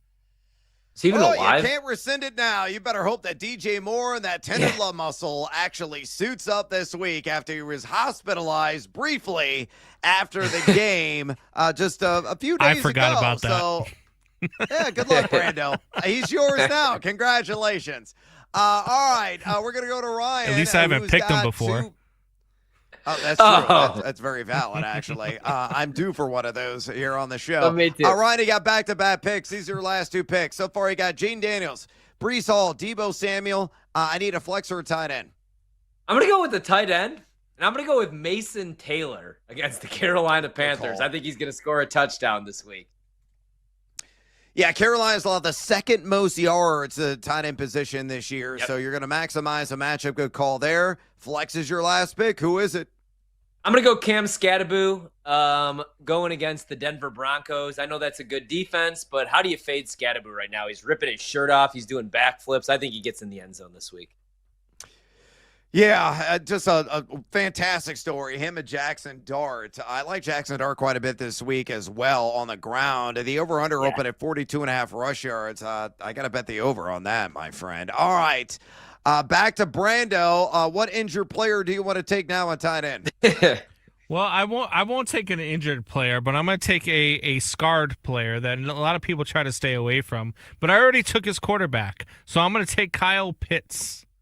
Pitts. Ooh. Boy, are you guys going to be upset if I win this week. If I win with Michael Penix, yes, Kyle Pitts, and DJ Moore.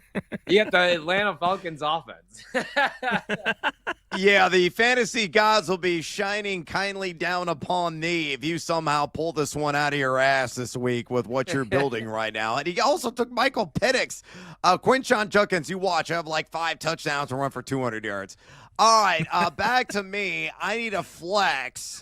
I have no earthly idea where to go with this. It could be a running back. It could be a wide receiver. Hell, I could get crazy with the cheese whiz and go with another tight end.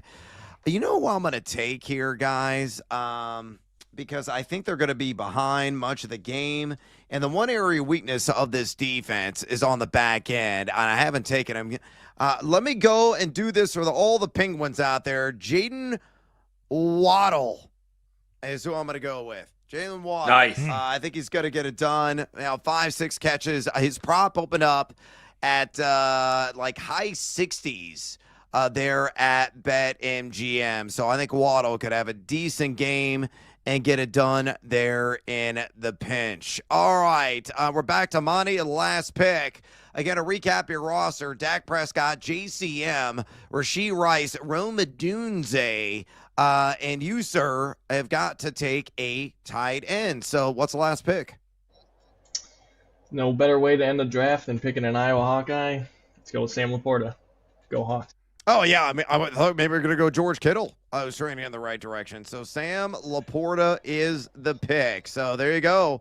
Our Feeling the Draft fantasy football rosters. We'll read them off when we come back. Right now, we got to take a little siesta and exhale. When we do, we'll give you the full rundown of the rosters. You can set your own handicap and lines on who's going to take the week. I'm also going to review my card. Mine is terrible. I'm going to roll and smoke it. Horvath's going to give his selection, so we'll give you some final thoughts as well. Right here, BetMGM tonight on the BetMGM Network. Stay tuned. Don't go anywhere. Brad Evans and Ryan Horvath will be right back with more Wagertainment on BetMGM tonight on the BetMGM Network.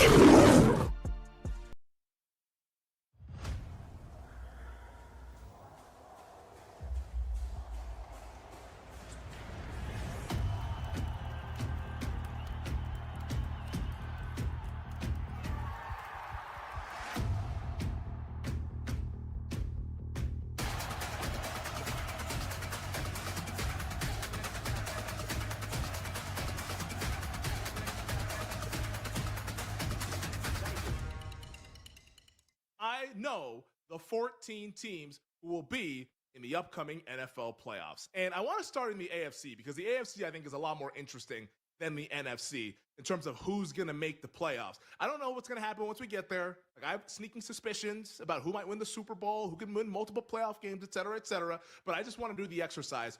Who are the 14 teams you believe will make the playoffs? Not the teams that are in there right now, the teams that you think will get there once the dust settles after 18 weeks. And we'll go division by division, and of course we can get to the wild card teams as well. And in the AFC, we'll start with the East.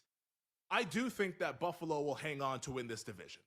The last couple of weeks have been bad. I think everyone has been downgrading the Bills as they should have been over these last couple of weeks. I mean, heck, you could have downgraded the Bills off of their performance against the Dolphins, honestly, knowing what we know about that team right now and where they stand. But Buffalo, still really good. They still have a quarterback who is that dude in Josh Allen. And I think, despite all the defensive woes, the defensive inefficiencies, I think that Josh Allen can carry the Bills to the finish line to at least win the AFC East for another season. Like, Drake May and those guys are coming, and we'll get into them a little bit here, but I think the Bills are your AFC East winner. Now let's get spicy. The AFC North. Right now, your first place team is the Pittsburgh Steelers. I don't think they're going to win the division. I do think we see the Baltimore Ravens go on the run post-bye week. I'm not giving up on Baltimore. Not yet. I need to see this team fully formed and healthy before I give up on the Baltimore Ravens. Everyone's dumping all the mud on the Ravens, burying the Ravens, putting them 6 feet under. No, because outside of Patrick Mahomes, I actually think the Ravens have the best player in the league in Lamar Jackson. He means so much to that Ravens team. Look at the performance he had last year with the 40-plus touchdowns, 4 interceptions, just a ridiculous performance statistically. This dude is a multiple-time MVP. Outside of Mahomes, you can argue Lamar or Josh or Lamar or Burrow, whatever you want to do. But in my opinion, outside of Mahomes, Lamar Jackson is the best player in football. And we've seen teams that kind of have these bye weeks that are early in the season get things corrected. I mean, just last year, and I don't think it's going to go like this for the Ravens, but just last year, the Philadelphia Eagles had that early bye week. Sirianni was on the hot seat. If they lost another game, there was rumors they were going to hire Belichick. He shaved his head. All the things was going on, and they rallied around it, and they went on to win the Super Bowl. I don't think the Ravens are winning the Super Bowl, but I do think they're going to rally around Lamar Jackson coming back, Roquan Smith coming back, all these defensive players that have been injured. They're going to get healthy, and I think Baltimore is going to go on the run and win the AFC North. They're right now, the win total, 8.5. I think they can go 10-7 after this 1-5 start. I do think they are that highly rated and that good of a team on paper. They got to do it when they actually play, but the Ravens are legitimate. I like Baltimore over the win total, and I think Friday morning, because we'll get into Pittsburgh here a little bit later on, I think Pittsburgh's going to win tomorrow night, but Friday morning is when you want to bet the Ravens to win the AFC North. That is a bet that I will be placing once the Steelers beat the Cincinnati Bengals. The AFC South, to me, it's pretty simple. The class of the division is Shane Steichen, Daniel Jones, and the Indianapolis Colts. I mean, Steichen, heck, he's probably going to be at least a finalist for Coach of the Year, if not the winner. I think that's pretty self-explanatory. The Colts will be your AFC South champion. The AFC West, it's the Chiefs, right? For the umpteenth straight year, it's Kansas City. I think if they get by the Buffalo Bills, though, in a couple of weeks, I actually think Kansas City might go on a serious run here, too. Now, Rashee Rice is coming back from suspension this week. They play the Raiders. That should be an easy victory for KC. But they play the Bills in a couple of weeks. If they can get by that game, why can't they go 13-4? Hell, why can't they run the table and go 14-3? I think there's a realistic shot that Kansas City might be your 1 seed.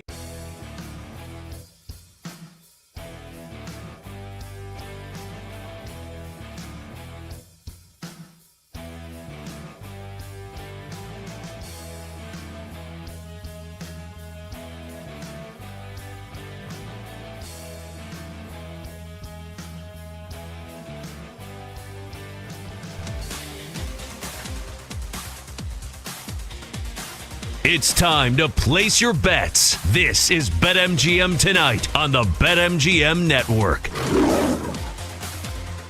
Welcome back to BetMGM Tonight. Probably the big noise happens with there. Ryan Horvath in the house on this hump day. edition of the show. My final segment of the night, but make sure you stick around for bonus time hour of BetMGM tonight. Ryan Horvat, of course, going to have some additional thoughts on not only the ongoing sports right now, as the Seattle Men are suddenly just getting clobbered, run out of the ballpark. They're down 8-2 at the bottom of the fifth inning, but they do have a runner on with one out.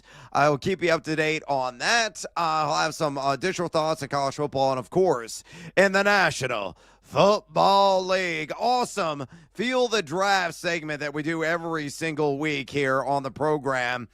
In the last segment, and the teams, they ain't too shabby this week. Let me go ahead and pull the page back up. I had it right in front of me, and then now it has disappeared. I feel actually pretty good about my squad overall. Horvat, I don't know what Brando is doing. He did select DJ Moore, and I think he absentmindedly forgot that he was hospitalized with that groin injury. A missed practice today, so he's a giant if he's able to go. He also has Michael Penix on his team and a bunch of other rubbish outside of Quinshon Judkins. Yeah, but you watch. This is what's going to happen. I'm cursed in our Feel the Draft fantasy exercise. I'm a fantasy sports writer Hall of Famer. This is my bread and butter, my wheelhouse stuff, and all I'm doing is batting like 0.95 every single week in this stupid game that we've created. And you watch, Brando will somehow, one guy like Quinshon's going to go absolutely nuclear, go ballistic, go nuts, and he'll beat all of us. Brando, I love you, but this might be one of the worst teams ever orchestrated on this show. So last week, I had an issue picking anybody because I kept taking whoever Monty took, going immediately right after him. This outdid it.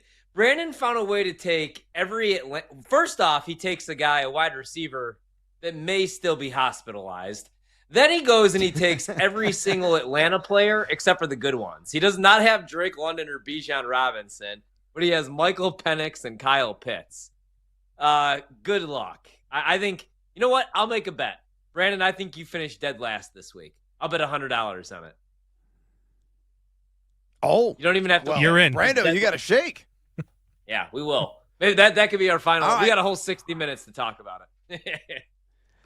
All right, we'll give it time. My entire roster will probably fail a PED test in advance and all get suspended the way things are going for me right now. All right, a recap. Here are the rosters right now. Patrick Mahomes, who I took at quarterback. Rashad White is my running back. George Pickens at wide receiver. Tucker Kraft at tight end. Jalen Waddle as the flex. Ryan goes, Jaden Daniels, I'm very envious and jealous of that one. Breece Hall may catch like 7-8 balls this week. Deebo Samuel and a mother of all matchups against Dallas. Mason Taylor, another guy, may be peppered with targets because he's kind of last man standing for the Jets. And Cam Scatterboo, for you Halloween enthusiasts out there, great pick there at the flex taking on Denver. Brando's god-awful roster, Michael Penix, Quinshon Judkins, who I do love this week. We all agree he's going to go for 100 yards. I think he's going to find the end zone as well. DJ Moore, we'll see. Kyle Pitts, we'll see. Rico Dowdle, we'll see. If Chuba Hubbard really eats into the volume there, I don't think he will. I think Dowdle's still going to ride the hot hand. That's why I bet on the over 55.5 rush yards today. Then Monty, I took the Dak attack. I can never go wrong with him, especially in a game with a lot of pew-pew-pew shootout appeal. Thinking of that same game going Ja'Cory Krosky-Merritt, then Rashee Rice. He's expecting a triumphant return to the starting lineup. Sam Laporta, because he went to Iowa. And Rome Odunze because he's a giant Bears fan. So there you are, folks. Our Field the Draft fantasy football rosters this week. I'm feeling good. I'm not going to finish in last. But beyond that, I think Ryan's going to take it because of Jaden Daniels alone. So I will give you the results next Wednesday and how we did and what the order will do. We'll continue this exercise all the way until the end of the NFL regular season. And hell, we might as well do this in the NFL postseason as well. Why not? Especially on Wild Card weekend with all the action there. It's always a fun roster to build for fantasy football purposes. All right.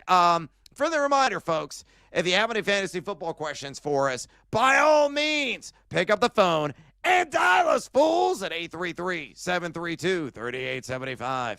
833-732-3875. You can also fire your questions and comments. We've answered a few of them tonight on the X, so we're always giving it to you there at BetMGM tonight. You can also have my personal account at Noisy Huevos. And we have our pole dancing poll question today. Let's go ahead and shut that bad boy down. It was asking you this. For the Josh Allen and Lamar Jackson fantasy football fans in attendance, both those guys on a bye this week, who is the best stream quarterback option in Week 7? Your options were Spencer Rattler against Maine Chicago Bears, Bryce Young against the New York Jets, Aaron Rodgers against the Bengals, or Dylan Gabriel against the Dolphins. Officially, we had 188 votes cast. Horvat, who led the way? I think it's Spencer Rattler. That would be my answer, but I'm going to go with the public saying Bryce Young. A double. So Rattler was third to last, a bronze medalist at 10.6%. Bryce Young was in second place at 24.5%. Aaron Rodgers, man, led the way because people were like, who are these other guys? I only pay in a 14 fantasy league, man. I don't know who Rattler is. Is he a snake? Who's Bryce Young? Who's Dylan Gabriel? Is he like a banker at my local branch? They have no clue. So they went with Aaron Rodgers, the public there, against Cincinnati. It's a nice matchup. 58.5% he wins convincingly. Gabriel only got 6.4% of the vote. What are your expectations for Rodgers tomorrow? It's significant minus money for him to throw for 2 or more touchdowns. I think he's going to do it. Yeah, against that secondary, man. Usually I like the dogs in these primetime spots lately, but I'm going to back the favorite here. I would say 2 touchdown passes for Rodgers. I would go over 1.5. I do kind of like, though, under 20.5 completions. I think he completes 18, 19 balls, maybe even 20, but I don't know about 21. I think they're going to be able to get the ground game going eventually in this game. You brought up last night Kenneth Gainwell. Tailed you on those props today. I like Gainwell in this matchup. But for Rodgers, I do think that he throws at least 2 touchdowns. It's a standalone primetime game. He knows everybody's watching, and he's going against that pass defense. Yeah, and he still throws an incredible spiral. Still got the fastball, part of his arsenal. May have lost a slight tick, but not really much off of that offering. By the way, Kenneth Gainwell, the prop is up now to 26.5, and I grabbed it at open at 23.5. So we jumped a full 3 yards over the last about 36 hours. I would still play that up to 29.5, quite frankly. I think he's going to get 7 to 8 carries. I think he'll hit the big 3-0 mark tomorrow evening. All right, we did get a question from I Am a Fun Guy, Fungi, very clever dad jokes in the house, who asked us this, Horvey. I have CJ on the wire and Dart, as in CJ Stroud. Would you start CJ Stroud over Jackson Dart? If you look at CJ Stroud taking on Seattle on the road on Monday night, and of course, Dart in the Mile High City, difficult matchup there, taking on the Denver Broncos. So what's your pick out of CJ Stroud or Jackson Dart? So 2 not so great matchups against, tough pass defenses. I actually lean Dart here because of what he could do with his legs. He's going to leave the pocket. He's going to score a rushing touchdown, I feel, in this game. CJ Stroud's going to stay in the pocket and probably get sacked 6 to 7 times. So I go Dart. I concur with you, Captain. I wrote about Jackson Dart, my Fantasy Flames piece this week, available for free right now at thegamingjuice.com. So if you want all the gory details behind why I feel that he is going to be Fantasy Flame material, you can read on my site. I think it's like 170 yards through the air. It's about it. I think his passing yards prop open at 168.5. But I agree. I think he's going to run for at least 50. It's 42.5 rush yards. I'm going to take the over on that. And I agree the anytime touchdown market for him, it's plus 330. Plus 330 anytime touchdown. Man, that's worth a sprinkle, isn't it? Yeah, absolutely, man. I'm actually, I thought initially he would play well and then defenses might catch on because right now, the passing game is a work in progress. And what really hurts that is losing a top 5 wide receiver in Malik Neighbors. But he's a hell of an athlete. And I love listening to these interviews because this goes back to even when he was at Ole Miss. It would drive Lane crazy. Get down, run out of bounds. He plays like a fullback. I should have figured that him and Cam Scadaboo would eventually become best friends, man. But I think I like both props here. I think these numbers are still a little bit soft and they haven't adjusted yet. Giants are fun. And it makes sense why they would be shopping around right now for a number one wide receiver. I would love to see Jacoby Myers in that offense with Jackson Dart. Me too. Me too, because he got, line up in the slot or play outside. He got Wandale Robinson there as really your primary slot guy. Myers could be a suitable replacement for Malik Neighbors. He's nowhere in the same ballpark as him in terms of the physical attributes of what he can bring in downfield prowess and his ability to catch some of those big gainers. But he's a guy that is above average and very just consistent and sound across the board and versatile and flexible in the routes that he can run and the positions he can line up in. So, yeah, go get him. Giants, Jacoby Myers. I would love to see that marriage with him and Jackson Dart. All right, let's go ahead and get after it with our stupid cards tonight. I'll give you mine real quick. George Kirby unbelievably came out in the fifth, didn't get an out, got pulled. I lost on 15.5 outs on that over. Seattle ain't going to win. Del Blanco got a hit, so double. And then my third one, UTEP's going to cover. They're probably going to win plus 3.5. Delaware is getting trounced. Triple. I hate Wednesdays. Bring on Thursday. Bring on the Mas Tequila and actual bets that I care about. Horvat, how about yours? So Brando and I took the Sabres, and they actually won 8-4 against Ottawa, even though they won by 4 goals. It was actually a little bit of a sweat, so we got off to a nice little start. JP Crawford to record a hit, minus 134. He just got a hit. I feel like everybody's got a hit in this game, unfortunately, except for our guy Josh Naylor. And then the first 5 over with Monty came home. So decent night, but I needed it last night. 0-6. Yeah, sometimes we have those cold outings. All right, I'm going to exit stage left. Horvat sticking around for a bonus hour of BetMGM tonight. Until tomorrow, adios, amigos. Bring back the NFL, please. Yeah. Don't go anywhere. Brad Evans and Ryan Horvat will be right back with more Wagertainment on BetMGM tonight on the BetMGM network.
As I start to look at power rankings of different people that I respect, one thing really jumps out to me, and it's something that a lot of people, if they were to make their own top 25 rankings, they would not have, is even though they have 2 losses, there's a lot of people that I respect that have Notre Dame very, very high.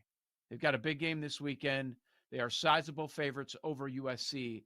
This is, I would say, probably the last spot where they could lose a game moving forward. Now, if they lose a third game, we know they're probably out.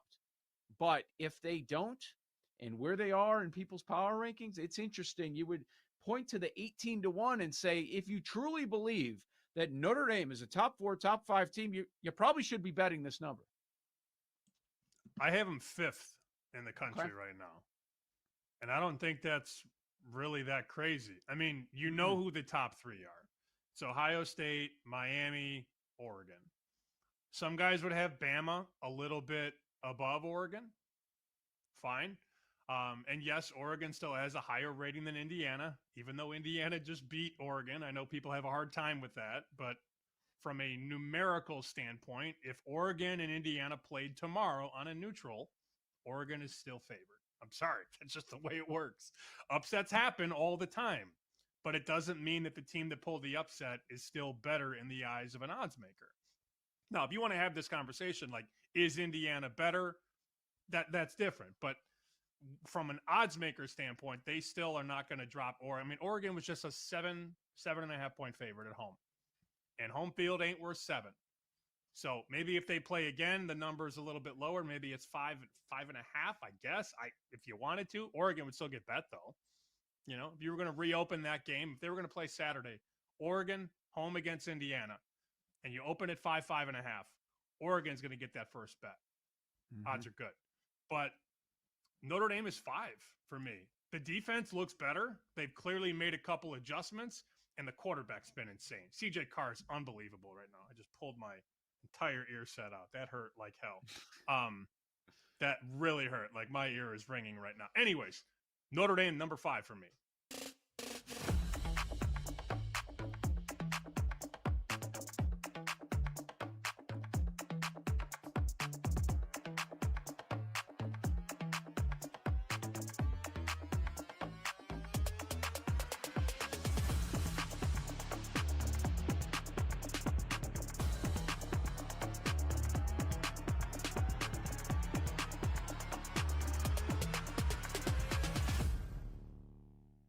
Live dogs or public dogs? Which one do you want first? Because you know the public dog is going to be Tampa. But can you be a public dog and a live dog? Question mark. I love Detroit. Do you?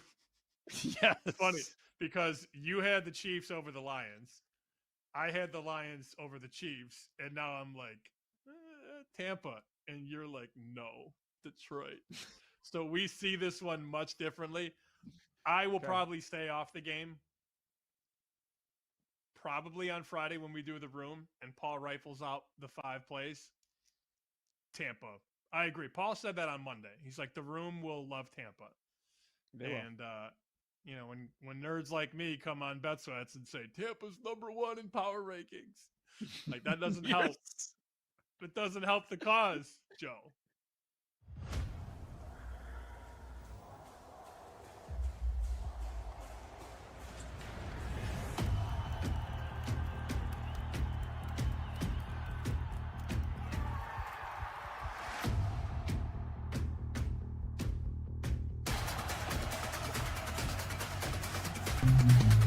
It's time for more Wagertainment. I wake up feeling really good about the day. We hit the gym. We hit the squat rack.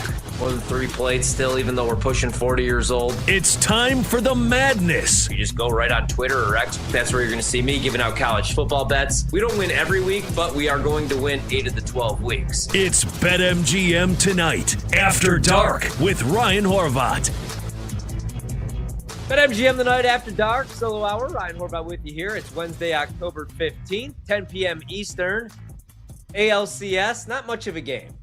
A real snoozer. So mute those TVs. And we're going to talk a little NFL, a little college football. It's a Wednesday night, so we'll do a market report. Take a look at where the lines opened, where they're at now, where we think they'll close. We'll do the same with the totals in both the National Football League and college football. In the NFL, we got to get to the injury report for every single game, every single team, because a lot of guys right now, starting with tomorrow night's game, are beat up. A lot of injuries around the NFL, which is usually the case. Right now, an injury to the Seattle Mariners' pride. Everything was looking really good, a 2-0 series lead. Game 3 of the ALCS, though, is a different story, as the Blue Jays have finally found their bats. It's 12-2. In the top of the 6th. The live total in the game is 14. If you think Seattle can make a comeback, right now you could grab them at better than 40-1. They're 9.5 run dogs right now. So the Blue Jays looking to make this a 2-1 series right now. Like I said, BetMGM tonight. It's the solo hour. First 3 hours with my co-host, Brad Evans, are complete. If you want to check out the podcast, you could do so when it posts, of course, in an hour.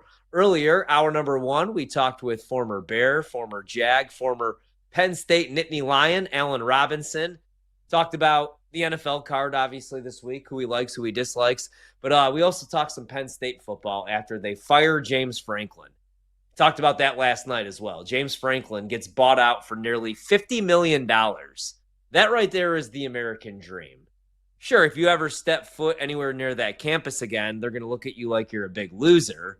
You just lost to UCLA, and you just lost to Northwestern, by the way, Chicago's Big Ten team, baby.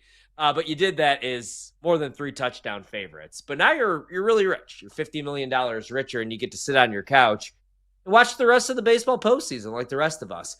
Joe DeLeon joined us hour number 2. We talked a little college football with him.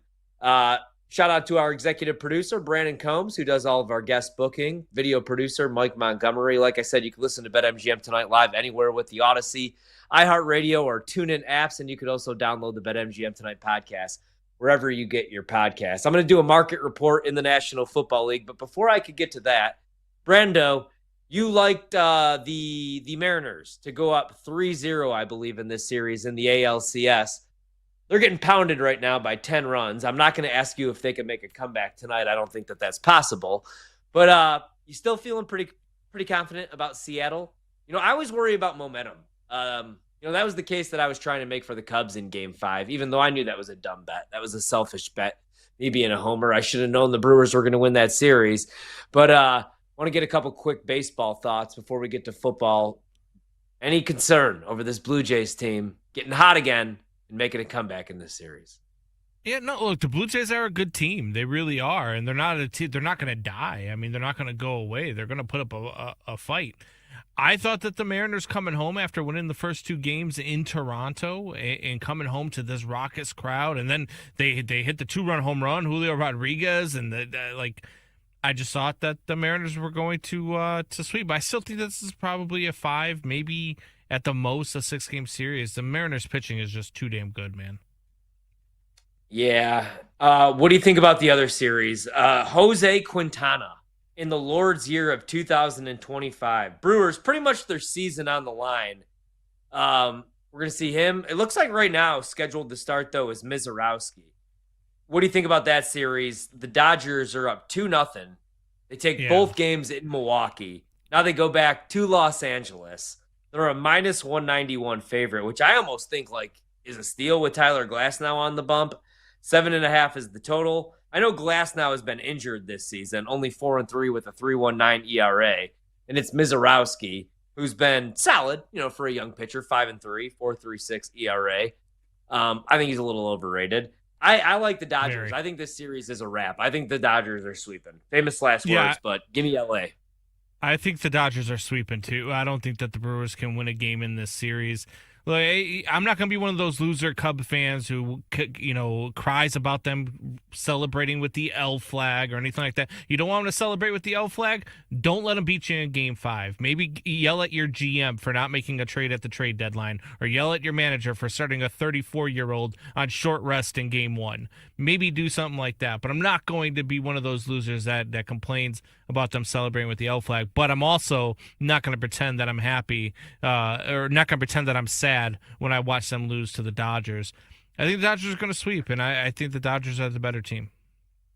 Before I let you go to do a little NFL market report here, Jed Hoyer, we're Cubs fans here, does his end-of-the-season press conference, which I was hoping would come much, much later, but it comes today, Wednesday, October 15th. I didn't listen because every time I hear him open his mouth, I get pissed off and I break things, and I'm seeing a counselor and trying to better myself as I get older, man, as I hit, my 4th decade on this planet. What were your biggest takeaways, if you listened? I purposely did not, because I could not sit down and actually listen to it yet. So I purposely have not even, I didn't listen to 670 today. I didn't listen to any of the shows that I normally listen to because I didn't want to hear any of it, because I want to sit down and I want to absorb it all. Because normally when I sit down and I listen to a Jed Hoyer press conference, I want to kick puppies. So I need to be in a safe space where I'm in my basement, just listening and taking it in. And I'll have some takeaways for you tomorrow. Well, I know that we have no answers about Kyle Tucker, but he gone. To quote the famous Hawk Harrelson, he's not coming back to Chicago. He's got 1 foot out the door. I think he had 1 foot out the door in June. The Yeah. Cubs are going to explore extensions, while next year could be the last run for this core. I got to be honest. You know who I want gone before I let you go? Is it the same as me?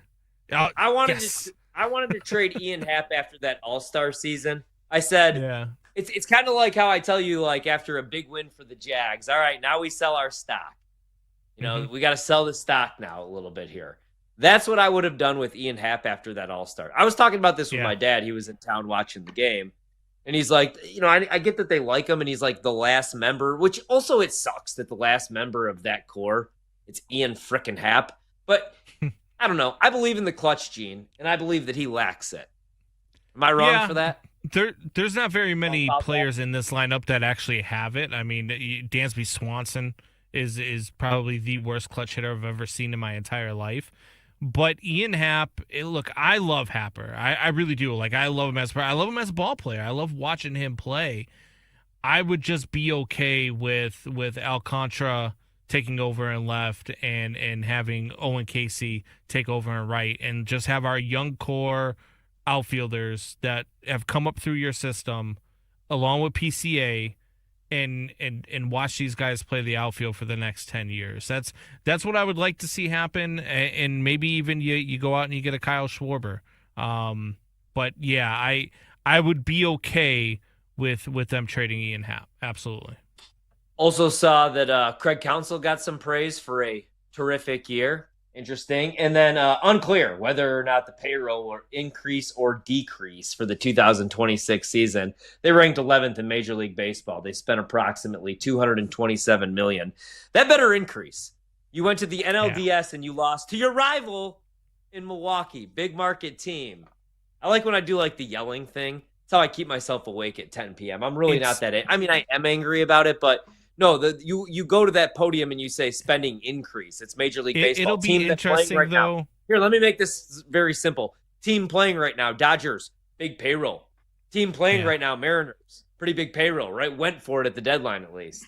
Like, I digress. It'll be interesting just because it's the year in which the CBA ends. So it'll be interesting to see which way they go. Now, I agree with you. It should increase, and the Cubs' budget should never be 10th in Are tickets going to decrease? Ever. Or increase? They're not. They're not. They're going to increase. They're going to increase, and you've got to, you know, I understand the business standpoint, and you should be increasing the payroll, but it will be interesting to see which way they go with it, just because it's the CBA year. All right, that's enough baseball talk because it's going to depress me. Although, shout out to Monty, who gave out the first 5 over 3.5 runs. I tailed. That came home.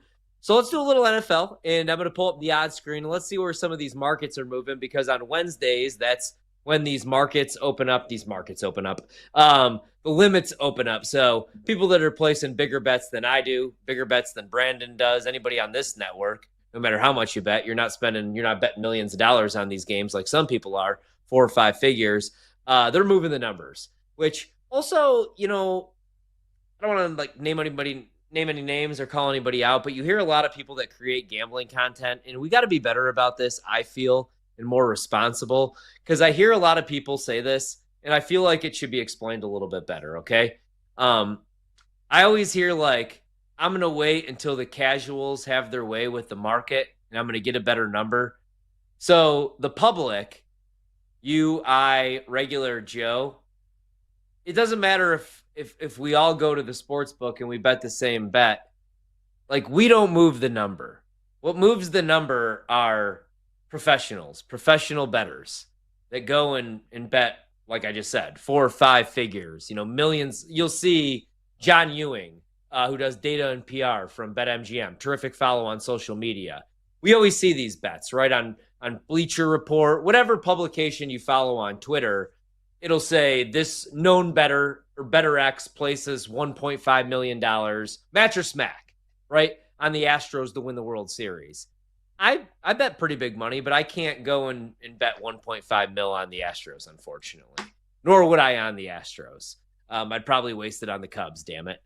And so, like, don't get fooled. The public is not moving these numbers. If a number is moving, it's because somebody well-respected, moved it. Now, that doesn't mean the bet's always going to hit. You know, there's no professional bettor that hits 100%, or they wouldn't be professional bettors. You know, we would be doing what James Franklin's doing, and that's not working. Getting paid $50 million to sit at home on our ass. So that's all I'm going to say.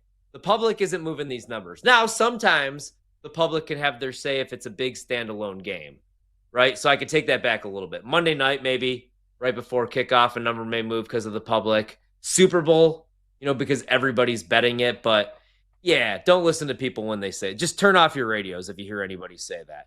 Let's start with tomorrow night's game. The total, it's Steelers-Bengals if you live under a rock.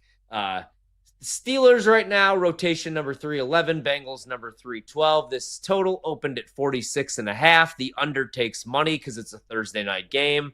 We're now down to 44.5. I would actually lean over because both defenses, both secondaries, a little bit shaky. Rodgers looks pretty good. I'm not going to call him an MVP candidate. He has the lowest ADOT in the league, but looking pretty good protecting the football. And the Steelers, again, are a 4-1 football team. The Bengals are 2-4, but they're at home, and I actually think that they show well here. I still like the Steelers at 5.5. This number opened at 4.5, so the market agrees. But again, if I had to play this total, even on a Thursday night, short rest, standalone game that the public's going to get involved in, right? I would bet the over at 44.5. Looking at the injury report here for the Steelers, Kelvin Austin is dealing with a shoulder injury. Deshaun Elliott had a personal thing. He was out of practice. And Malik Harrison is questionable. So Kelvin Austin is out in this game. And Miles Killebrew, one of their safeties, has a knee injury. He's out. For the Bengals, looking at who's out in this game, their tight end, Mike Gesicki, has a pec injury. He's out. Their backup tight end, Tanner Hudson, is in the concussion protocol, also out. Trey Hendrickson's dealing with the hamstring injury. Charlie Jones, wide receiver's got a rib injury. And then Lucas Patrick, their starting left guard, has a calf injury. Those guys are questionable. So Hendrickson, Jones, and Lucas Patrick most likely going to play. Gesicki and Hudson are out. So if you're in a deep league and you got to start Mike Gesicki, or if you were thinking about playing his props, probably stay away. Next game on the board, NFL. Let's go out to the international game on Sunday, 9:30 a.m. kickoff. I got to be honest. I love football, and I know we need more football. I want to sleep in on a Sunday, damn it, or get something done. This is what, the third, fourth consecutive week? I think Brandon said this. I liked when we had one international game, one London game, one game in Dublin, Ireland, I'm cool with. But every single week, man, and these teams that have to make this trip, the majority of the time, they're just never the same. See the Chicago Bears last year. You know, they go and they beat up on the Jags, and then they lose to the Commanders on that Hail Mary. You know, then Eberflus is looking for work. You know what? We'll leave off there. We're going to talk Rams, Jags. We're going to take a look at every single game in the NFL, where we opened, where I think we'll close, and what games we bet so far. BetMGM tonight on the BetMGM network. And also, if you're into baseball, 12-2 Blue Jays over the Mariners.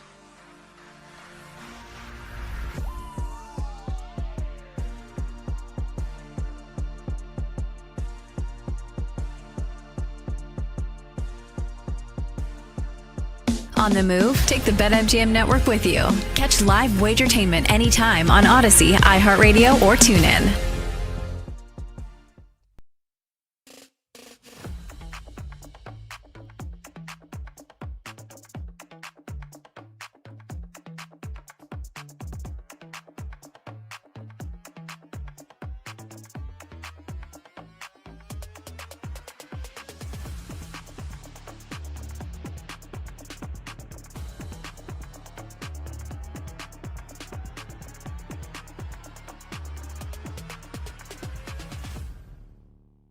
Georgia and Ole Miss, I'm laying the 7 with Georgia on Saturday.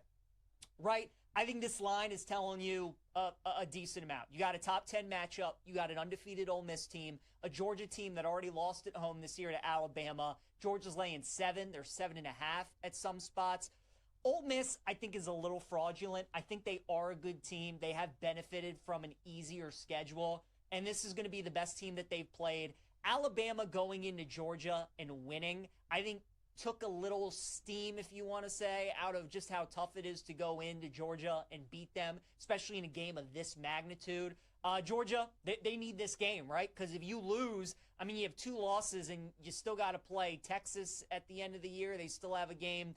They still have some tough games on their schedule. So Georgia's got a tough schedule. This is a game that they need to win. And again, like Michael was saying, Ole Miss is really just looking for a split over these next 2 road games. I like Georgia -7. I think offensively they're going to be able to move the ball on this Ole Miss defense. I think the Rebels on the road going to struggle in this game. So I do like Georgia -7. The underdog that I like is going to be Purdue +3.5 against Northwestern. This is going to be a fade of Northwestern after the biggest win that their program has had under their head coach, David Braun, in his 3 years there in Chicago or in Evanston, with that big win over Penn State, right? 3 touchdown dogs, go on the road, win outright, massive win. Now you come back home. Keep in mind, this was a Northwestern team that beat UCLA by 3 before UCLA started to get rolling, right? I mean, UCLA, that was their last game as being horrendous UCLA, and Northwestern was only able to beat them by 3.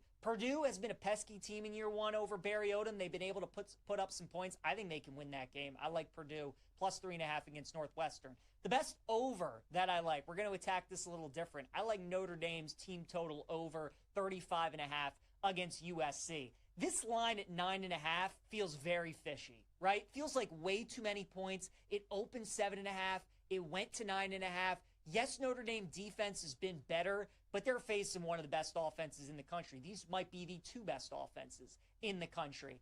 I think this is one of those games where either Notre Dame just kills USC or maybe the Trojans win outright. I think it's kind of one of those.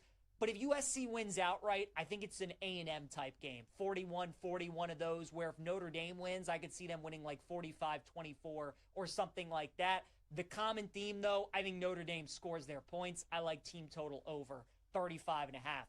The best under that I like is going to be in Texas Tech and Arizona State. I'm taking under 51.5. This game, you have quarterback questions surrounding both teams. Baron Morton for Texas Tech got injured in the Kansas game. He's considered day-to-day. And then Sam Levitt, who missed the Utah game, is also considered questionable for this game for Arizona State. So both quarterbacks are banged up. And as we saw with Oklahoma last week on Saturday with John Mateer, just because the starters play doesn't necessarily mean they're going to be effective. So in this game, we're either going to get both teams with the backup quarterback, one team with the backup quarterback, and if both starters play, they're both not going to be 100%, and they're both going to be banged up. Texas Tech is the best defense in the Big 12 and one of the best in the country. They haven't given up more than 17 points so far this year, and I think Arizona State being at home is certainly going to help their defense.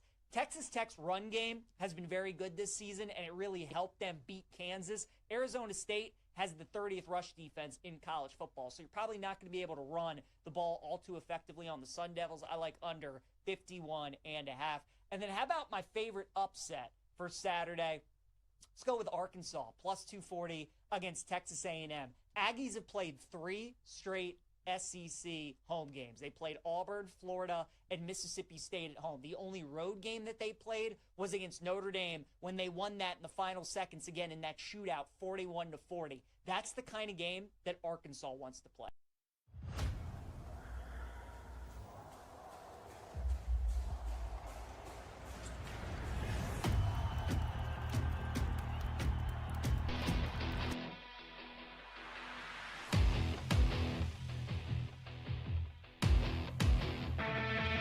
Let's get back to the madness. It's BetMGM Tonight After Dark with Ryan Horvat.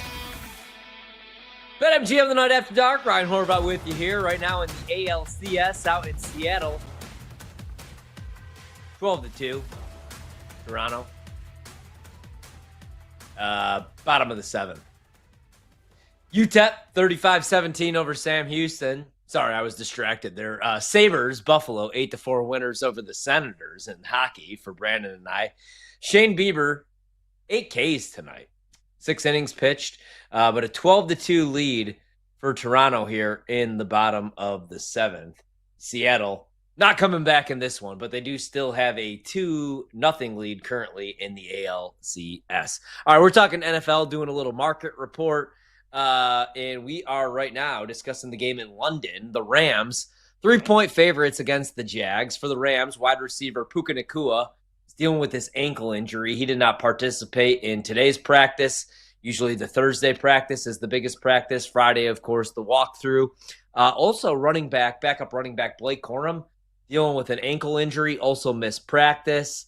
Light injury report for the Jags this week. Linebacker Devin Lloyd, really good linebacker, is dealing with a calf injury, so he was the only non-participant. Excuse me. Wide receiver De'Ami Brown had a shoulder injury, so he was limited. But market opened here 4.5 to the Rams. But with the Puka Nacua injury, usually you don't see a big adjustment with a wide receiver, but he's the best wide receiver in the league at creating separation, really good hands. Also, the Jags have gotten a little bit more respect. They are coming off a loss. Usually the Jags are worth a bet in London or in these, situations. They're better almost overseas or in another country than they are at home. So as 3-point dogs, I still kind of like the Jags to bounce back this week. Faded them last week, kind of like them this week. Haven't got there yet to the window, but I'll probably bet Jacksonville if we get back to 3.5 or 4. I think there'll be a good live bet if they do go down early. The scripted stuff usually goes well for McVay. If they go down 7-0, you could get a 6.5 maybe. 44.5 is the total. It opened at 47.5. The Puka Nacua injury, the travel. So this total's actually got hit 3 points to the under. And that would have been the way that I would have bet it at 47.5. At 44.5, I'm going to stay away. I'd actually lean over. I could see this being a 28-24 type game. Let's go out to Kansas City. The Chiefs opened up as 9.5-point favorites. They get Rashee Rice back. So it has nothing to do with the injury report. He was suspended for the first 6 games of the season. Chiefs are now 3-3. That offense is starting to hum a little bit, so they're getting some more respect. Meanwhile, the Raiders, even though they're coming off a win, 2-4 football team, one of the worst offenses in the league. Geno Smith has not been good. He's been a turnover machine. So at 11.5, I get the move to Kansas City, but I would probably actually grab the Raiders at that number. The offense has gotten a little bit better. I really like this Chiefs team moving forward. I think if you haven't, I would play an AFC future right now. Worst case scenario, you could hedge in the AFC title game with Buffalo or Pittsburgh or Baltimore, whatever team you think could make a run to the AFC title game. But in this matchup, I kind of like the Raiders. I haven't bet it yet, but that would be my bet at 11.5. Total, no movement. Open at 45.5. Still sitting there at 45.5. I don't really have any thoughts there. Out in Cleveland, I love the Browns. This is probably my favorite bet this weekend. The Browns actually took some instant money. So this open, Miami is a 1.5-point favorite on the way look ahead. But Miami's a terrible football team, 1-5. Not saying the Browns are much better at 1-5. Their only victory of the season coming as a double-digit dog to the Green Bay Packers. But the Browns do have the best defense on paper in the league, and they still have Myles Garrett in a legit pass rush. They're also going to be home. I think there's a reason why Dylan Gabriel, rookie quarterback, making only his third start, is a 2.5-point favorite over Tua. Right now, the Dolphins' offensive line's a mess. They're really struggling to protect Tua. And the Cleveland Browns have one of the better pass rushes with the best pass rusher, Myles Garrett, in the league. So I like Cleveland in this spot, and that's why they're a 2.5-point favorite. Now, there was some resistance, which you'll see occasionally. Miami opens as a 1.5-point favorite. Cleveland got all the way up to 3.5. Somebody bet Miami, thinking if Cleveland wins this game, they're not winning it by more than a field goal, which I do think is a fair point. You could get a cheap money line price on the Browns minus 135, meaning all they got to do is just win the game outright, and you don't have to sweat out the 2.5, 3 points in this game. So I got the buyback on Miami, right? Like we like the Browns as underdogs, big underdogs, but we don't really like laying points with them. But they are my favorite bet this weekend. I think the Dolphins are an absolute mess. Also, you had the situation where Tua went to the podium after that loss and pretty much threw the entire team under the bus and coaching staff. And then today he walked it back, but I just feel like Eddie Vedder said, right? Some words once spoken can't be taken back. Dolphins are screwed. If you bet, first coach market to be fired, although it would be Brian Callahan already, I would look at Mike McDaniel. next coach to be fired, because I think they lose to Cleveland, and then there's your perfect reason right there to fire him. So Browns for me, and that's why the line is moved. All right, way too much time on that game.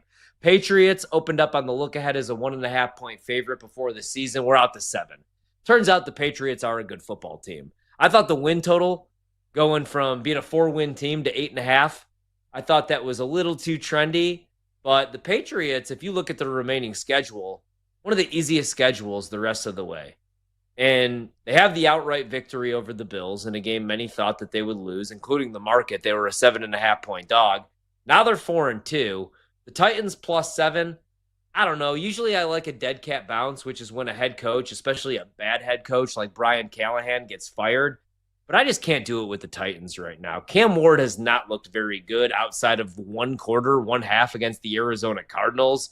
And the Patriots on the offensive side of the ball are humming right now. Drake May looks like the real deal. You would expect the defense only to continue to get better. And how about Will Campbell, right? Everybody was giving the kid a hard time. He shouldn't be a top 5 pick because he's an undersized tackle. And he's not even undersized. I mean, many thought that he had to play guard because of the arm length. He's balling right now. And I think that's why the Patriots are getting so much respect and so much love in the market.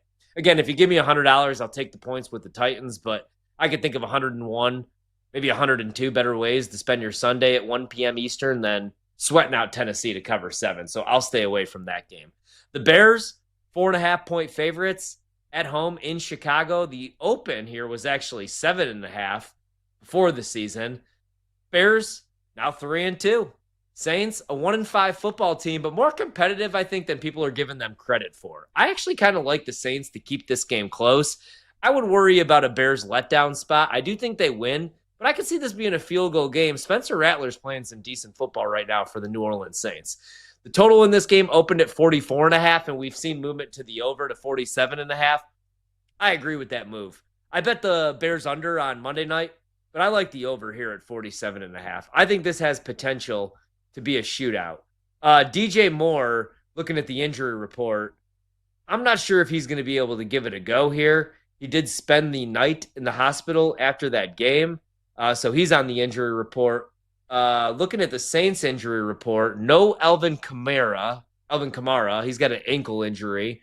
He did not participate in practice. And then Chris Olave was limited at practice today with a hip. He's going to play. I would monitor the Kamara situation, but I don't think the Saints need him to keep this game competitive. I like the Saints at 4.5. Haven't bet it yet, but that would be my lean in that one. So it would be Saints 4.5. Eagles on the open. Look ahead. 3-point favorites. Now down to only 1.5 against the Minnesota Vikings. And most likely it's Carson Wentz. And if it's not Carson Wentz, it's J.J. McCarthy. And yet still, the defending Super Bowl champs are only laying 1.5 on the road. Perfect buy low opportunity on the Eagles? I don't know about all that. I think there's something off about this Philadelphia team. Supposedly there was this team-only meeting with Jalen Hurts and Saquon Barkley and A.J. Brown. So when we hear from Jalen Hurts and he talks to the media, he confirms that. Saquon Barkley confirms this. A.J. Brown, in typical A.J. Brown fashion, the same guy that was reading a book on the sidelines last year because he wasn't getting enough targets, he says that he has no recollection of a meeting, of a team-only meeting, player-only meeting, I should say. So that's a weird situation. The defense also, other than Quinyon Mitchell, and I do like Cooper DeJean, and the defensive line is still, a lot of the same guys, but they just haven't looked as good. In Minnesota, now that's a real home field advantage. I feel like every year in the National Football League, home field advantage means less and a little bit less, but Minnesota's a tough place to play. They got that stupid chant, that stupid horn. I'm sure, they'll have Jared Allen will be there to do the skull chant, but I don't know. Now, the good news for the Eagles is they are starting to get a little bit healthier, especially on the defensive side of the ball. Stud tackle Jalen Carter, Super Bowl legend, when he's not spitting in people's faces, one of the better defensive tackles in the league. He came out and said he's playing on Sunday. He was a full participant today in practice. So Jalen Carter practiced today. He spoke to the media. He said he's going to play. Quinyon Mitchell, who I think is a top 5 corner in this league already year 2, he's dealing with a hamstring injury, but did get in a limited practice. I expect him to play. And then stud guard Landon Dickerson, also dealing with an ankle injury. He was limited in practice, but he did get in a limited practice. For the Vikings, J.J. McCarthy was dealing with that ankle injury, but did get in a limited. Andrew Van Ginkel, he's got a neck injury. And then linebacker Blake Cashman, he's got a hamstring, was a full participant. I think they all play. I don't know about J.J., but I do think that both Cashman and Van Ginkel play. I like Minnesota in this game at 1.5. Feels like a steal, grabbing the Eagles.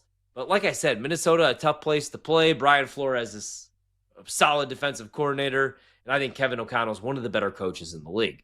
That's why he won the award, Coach of the Year, right? Carolina travels to take on the Jets. This is my second favorite bet. I know, what is wrong with me? Last week, we bet all the ugly teams and it went well, meaning it probably won't this week. But I like the Jets to get their first win of the year. They actually opened as a 1.5-point favorite. The market said, oh no, that can't be the case. This team is terrible. They're 0-6. They chose Aaron Glenn, year one as a head coach, chose to go with Justin Fields over Aaron Rodgers. I don't care if it's 2025. Hell, I don't care if it's 2035 and Aaron Rodgers is 51 years old. He is always and will always be a better option than Justin Fields.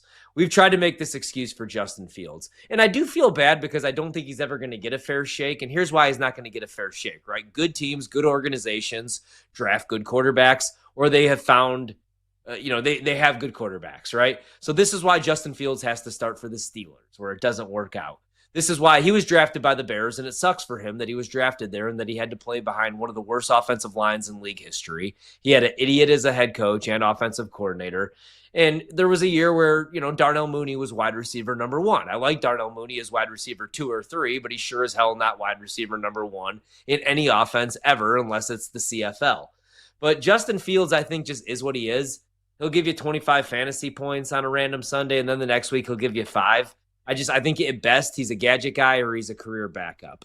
But I do think he gets his first victory as the starting quarterback of the New York Jets. I like this Carolina team at home. For whatever reason, Bryce and this offense and this defense haven't figured it out on the road. Now, they are getting a little bit healthier. Wide receiver Jalen Coker, who's dealing with this quad injury, was a full participant in today's practice. He's going to play in this game, and it's going to be his first action of the season. Big get back. A lot of the fantasy guys, a lot of the beat reporters that we talked with before the season love Coker. So look at his player props in the upcoming weeks. I would maybe pump the brakes this week just because he hasn't played all year and he's coming off a quad injury.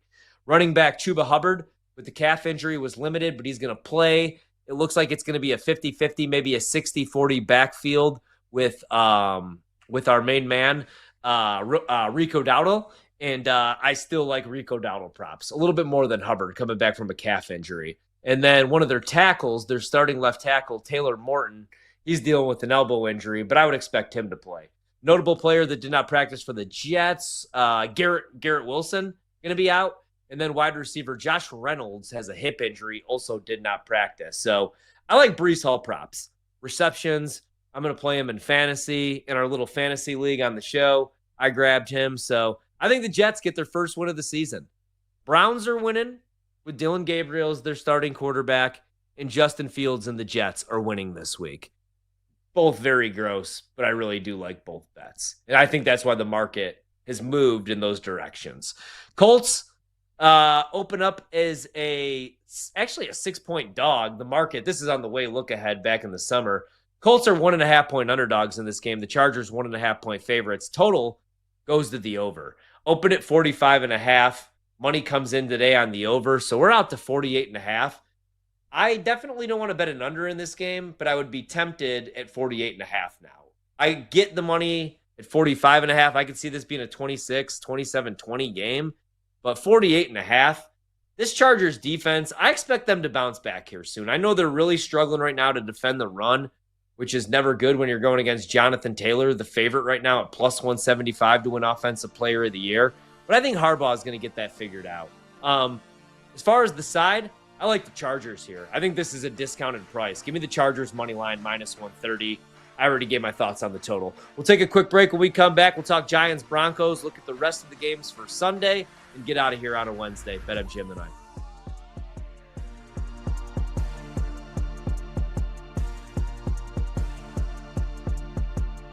We're bringing the Wagertainment wherever you are. Stream the BetMGM network live on Odyssey, iHeartRadio, or TuneIn. Open the app and listen now.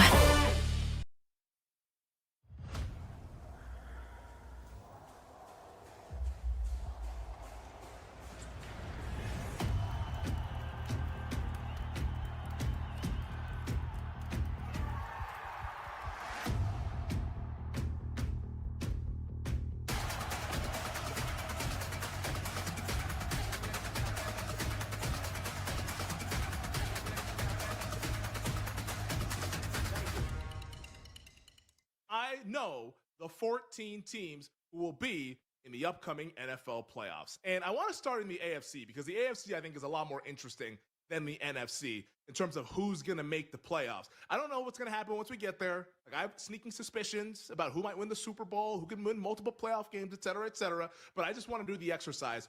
Who are the 14 teams you believe will make the playoffs? Not the teams that are in there right now, the teams that you think will get there once the dust settles after 18 weeks. And we'll go division by division, and of course we can get to the wild card teams as well. And in the AFC, we'll start with the East. I do think that Buffalo will hang on to win this division. The last couple of weeks have been bad. I think everyone has been downgrading the Bills as they should have been over these last couple of weeks. I mean, heck, you could have downgraded the Bills off of their performance against the Dolphins, honestly, knowing what we know about that team right now and where they stand. But Buffalo, still really good. They still have a quarterback who is that dude in Josh Allen. And I think, despite all the defensive woes, the defensive inefficiencies, I think that Josh Allen can carry the Bills to the finish line to at least win the AFC East for another season. Like, Drake May and those guys are coming, and we'll get into them a little bit here, but I think the Bills are your AFC East winner. Now let's get spicy. The AFC North. Right now, your first place team is the Pittsburgh Steelers. I don't think they're going to win the division. I do think we see the Baltimore Ravens go on the run post-bye week. I'm not giving up on Baltimore. Not yet. I need to see this team fully formed and healthy before I give up on the Baltimore Ravens. Everyone's dumping all the mud on the Ravens, burying the Ravens, putting them 6 feet under. No, because outside of Patrick Mahomes, I actually think the Ravens have the best player in the league in Lamar Jackson. He means so much to that Ravens team. Look at the performance he had last year with the 40-plus touchdowns, 4 interceptions, just a ridiculous performance statistically. This dude is a multiple-time MVP. Outside of Mahomes, you can argue Lamar or Josh or Lamar or Burrow, whatever you want to do. But in my opinion, outside of Mahomes, Lamar Jackson is the best player in football. And we've seen teams that kind of have these bye weeks that are early in the season get things corrected. I mean, just last year, and I don't think it's going to go like this for the Ravens, but just last year, the Philadelphia Eagles had that early bye week. Sirianni was on the hot seat. If they lost another game, there was rumors they were going to hire Belichick. He shaved his head. All the things was going on, and they rallied around it, and they went on to win the Super Bowl. I don't think the Ravens are winning the Super Bowl, but I do think they're going to rally around Lamar Jackson coming back, Roquan Smith coming back, all these defensive players that have been injured. They're going to get healthy, and I think Baltimore is going to go on the run and win the AFC North. They're right now, the win total, 8.5. I think they can go 10-7 after this 1-5 start. I do think they are that highly rated and that good of a team on paper. They got to do it when they actually play, but the Ravens are legitimate. I like Baltimore over the win total, and I think Friday morning, because we'll get into Pittsburgh here a little bit later on, I think Pittsburgh's going to win tomorrow night, but Friday morning is when you want to bet the Ravens to win the AFC North. That is a bet that I will be placing once the Steelers beat the Cincinnati Bengals. The AFC South, to me, it's pretty simple. The class of the division is Shane Steichen, Daniel Jones, and the Indianapolis Colts. I mean, Steichen, heck, he's probably going to be at least a finalist for Coach of the Year, if not the winner. I think that's pretty self-explanatory. The Colts will be your AFC South champion. The AFC West, it's the Chiefs, right? For the umpteenth straight year, it's Kansas City. I think if they get by the Buffalo Bills, though, in a couple of weeks, I actually think Kansas City might go on a serious run here, too. Now, Rashee Rice is coming back from suspension this week. They play the Raiders. That should be an easy victory for KC. But they play the Bills in a couple of weeks. If they can get by that game, why can't they go 13-4? Hell, why can't they run the table and go 14-3? I think there's a realistic shot that Kansas City might be your 1 seed.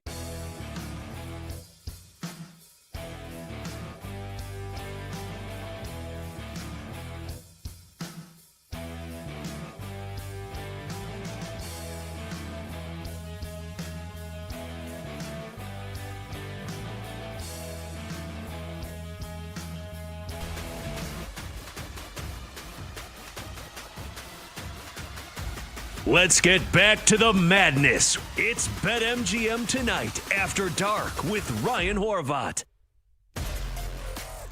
12-4 Blue Jays over the Mariners. Cal Raleigh just hit his third homer of the postseason. The first player ever to hit 3 homers in the postseason following a 60 home run campaign in the regular season. Dude's unreal. Unfortunately, though, for the Mariners and their fans and bettors, it's a 12-4 ball game. But they still have a 2-1 series lead if and when this game does go final, unless they make an epic comeback. Hey, we've seen crazier stuff kind of almost happen in baseball. Julio Rodriguez at the dish. He also homered. Actually, no, he's not at the dish. I am way off. Bottom of the 8th.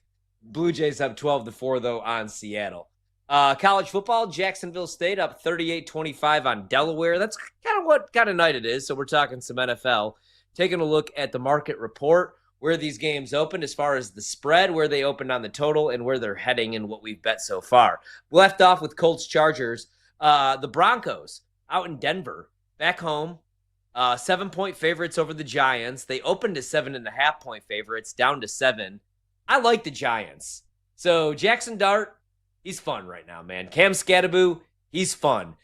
I wish Malik Neighbors was healthy. Think of how much better, how much more fun this offense would be. But right now, Scatterbo and Jackson Dart have brought new life to the football Giants and that offensive side of the ball, both with their legs, using Jackson Dart's legs, RPO stuff, design quarterback runs, quarterback scrambles, and then Scatterbo is doing what he did at Arizona State. I don't know if it's sustainable, the way that he plays, legitimately, like literally running his head through a brick wall, but Giants are fun. And I kind of like the Giants. I like fading these teams like the Broncos, who had to go play in the London game. They come back to the U.S. They got to get back on our body clock here, right? And you got the time change. You got to adjust, right, to now kicking off at 4:05 Eastern time. I like the Giants to keep this game close. The Broncos probably win if you're in a survivor pool. I don't know that I would use them or anything like that. They're minus 355 on the money line. But I think that's why that line is moved. As far as the total, it's low. This opened at 42.5, down now to 39.5. Somebody came in and bet the under again today. So the under probably the play there. I like the Giants to keep that game close. That's the other thing. Usually if you're getting 6-7 points with an underdog and you got a low total, 39.5, that correlates underdog. So I like the Giants and I like the under against the Broncos out in the Mile High City, even on the road. Now that is a tough start though for a young quarterback, Jackson Dart, going against one of the better defenses in the league. So if you're making the case for Denver, that would be the case. I think Bo Nix, though, is going to have a couple turnovers. He's been a little sloppy with the football. A lot of turnover-worthy plays this year after a pretty good rookie season. Out in Dallas, the Cowboys, they are 2.5-point underdogs. We've seen no line movement here. The Commanders open as a 2.5-point favorite. That's where they stand. Divisional game. Total in the game, 54.5. I actually like Dallas. I think Dallas wins this game outright, plus 114. We're waiting to see if CeeDee Lamb is back. If he is, that's a huge boost, obviously, to the Dallas offense. He's one of the better receivers in the league. And right now, George Pickens is playing like a true number one wide receiver. Maybe it was just what went wrong in Pittsburgh. Maybe it was just that those were some bad quarterbacks that he played with, right? I mean, how are you supposed to produce 1,000-yard seasons and be happy if you're catching the football from guys named Duck Hodges and Mason Rudolph? So George Pickens looks really good. They might get CeeDee Lamb back. The defense is no good, but Commanders' defense is shaky as well. And Jaden Daniels, I don't know, man. I see a sophomore slump coming. I like Dallas in this game, plus 2.5. I think they win this game outright. As far as the total, this has gotten out of hand. I'm staying away. I don't know how you bet the under, but I can't bet the over at 54.5. The open was 48.5. 6 points to the over here. So a lot of money coming in on that over. Both defenses are just horrible, especially Dallas's secondary. But I can't bet a total 54.5. That's a college football total right there. Out in Arizona, the Cardinals have been a major disappointment. If you haven't seen the Jonathan Gannon press conference today, go back and check it out. Depressing, kind of funny. Packers open as a 1.5-point favorite on the look ahead, all the way out to 6.5, total 44.5. I actually like Green Bay in this game. Arizona's beat to death right now. If you look at their injury report, they're already without James Conner for the remainder of the season. All their running backs are pretty much hurt. Marvin Harrison Jr. is in the concussion protocol. He's not going to play in this game.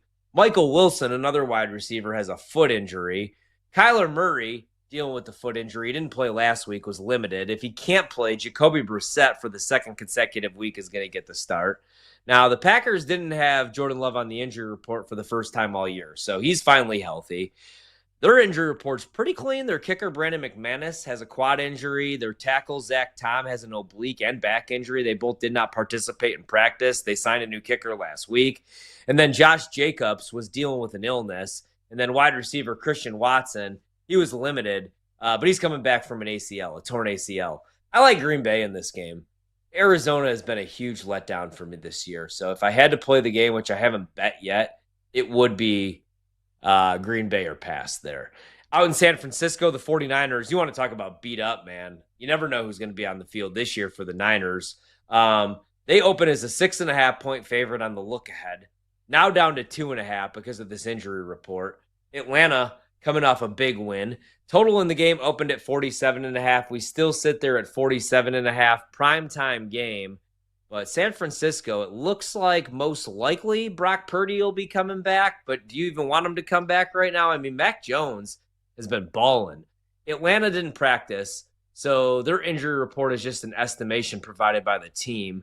Wide receiver Darnell Mooney dealing with a hamstring injury was limited. And then their tackle, Jake Matthews, had an ankle injury. He did not practice 2 days ago. So that's something to look out for Sunday Night Football.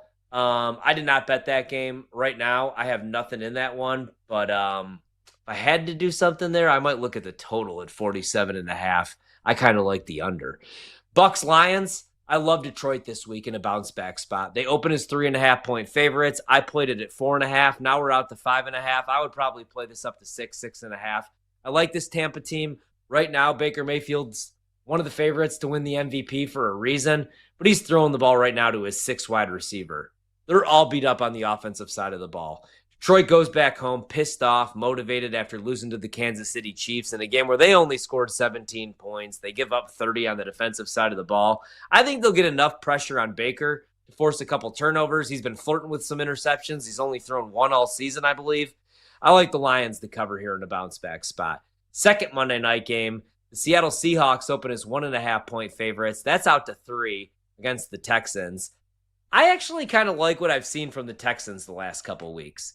Wouldn't shock me. Like, if you're looking for a buy low opportunity in the AFC South, I could see the Colts fading away. And I could see the Jags fading away. And the Texans, they do have 2 of the better edge rushers in the NFL on the same team, in Hunter and Anderson. And CJ Stroud's played better the last couple weeks. Their point differential's like plus 40-something.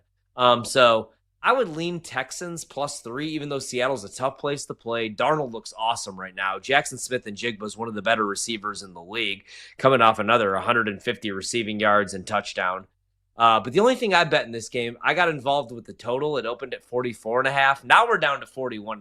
That shocked me today when I went to give it out on the show. I still like it, but maybe wait and bet that thing live. I liked it a lot more at 44.5. That's the difference between that game ending 24-20 and this game ended, 24-20, and you get a loss on that total. So that's an early look at the NFL market report. A couple bets that I placed. Again, they're ugly this week for me. I did like the under in that Texans-Seahawks game. I love Detroit on Monday night, laying 5.5. I know you got to tie up your money for a couple days here, but that's probably one of my favorite bets. Detroit winning that game by a touchdown over this good Tampa Bay Buccaneer team. Love the Jets to get that first win of the season. Bet them plus 1.5 against the Panthers. And then the last one that I liked, the Browns, 2.5-point favorites over the Dolphins. Dylan Gabriel gets his first victory as starting quarterback in the National Football League. We got Brandon Combs, executive producer of the show. We do our NFL ATS picks against each other every Friday, so I'm not going to ask for all your picks. But I want to get your thoughts on this Dolphins-Browns game, man, because the Dolphins are an obvious mess. The defensive side of the ball is cooked. Their secondary's all beat up. But also, their offensive line can't protect Tua. And now they're going against this defensive line, and the Browns are at home. Do the Browns pick up their second win of the season, the first for Dylan Gabriel, or do you like the Dolphins to win and Mike McDaniel to hang around at least for one more week? No, Mike McDaniel's getting fired. I'm surprised he didn't get fired this week, to be honest with you. And I like the Browns in that game. I think the Browns win that one outright. I think the Browns are... I mean, they're not good, but they're not terrible, right? And, So the and the quarterback Dolphins away right from now being a good are team.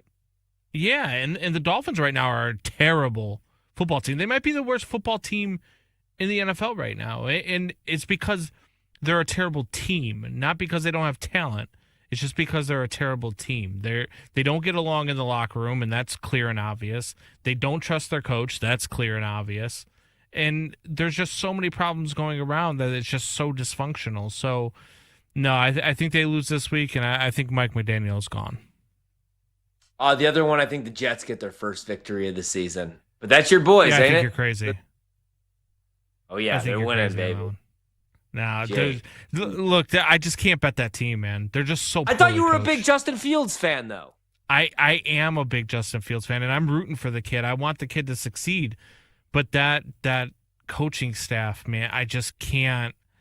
I can't get behind. Every time I think about getting behind the Jets, I start seeing that goofball run down the sidelines with that goofy little dance that he did after that one interception and thought that they were going to win, and then they end up blowing that game too. It just has too many, Matt Eberflus, freaking Matt Nagy type vibes for me. I just can't get behind it. So you think the Jets are going 0-17? I think they're going to come close. Wow. Yeah. No way. They're winning this week. Guaranteed. That'll be our show side bet. Yep. Against the way this Panthers team has been playing and the way this Panthers team's been running the ball. I got 2 guarantees for you. Uh-oh. Jets win. Not the G word. Yep. Jets win, and then Browns win. The Jets and the Browns, the 2 ugliest sides, they're both winning. Come Monday, you're going to be bringing me I'm some with you on victory one. chicken. I'm staying away from the other one though. Like I'm not betting that game at all. I'll talk you into it. I got 3 more days to talk you into it. Hopefully nobody got talked into the Mariners. 13-4, the Blue Jays lead. Bottom of the 9th. We do got a base runner, but it looks like this is going to be a 2-1 series. We're back tomorrow night here on the BetMGM Network, on the Odyssey app, on the iHeartRadio app. You can check out the podcast wherever you find your podcast. All you got to do, type in BetMGM tonight, 7 to 11 tomorrow night on a Thursday Night Football. The Steelers are winning by 6. I'm not going to guarantee that one, but I do like the Steelers tomorrow night against the Bengals. We're back tomorrow for that game. That's a wrap. Come back for more Wagertainment on BetMGM tonight, Monday to Friday, 7 to 11 p.m. Eastern on the BetMGM Network. Make it legendary.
As I start to look at power rankings of different people that I respect, one thing really jumps out to me, and it's something that a lot of people, if they were to make their own top 25 rankings, they would not have, is even though they have 2 losses, there's a lot of people that I respect that have Notre Dame very, very high.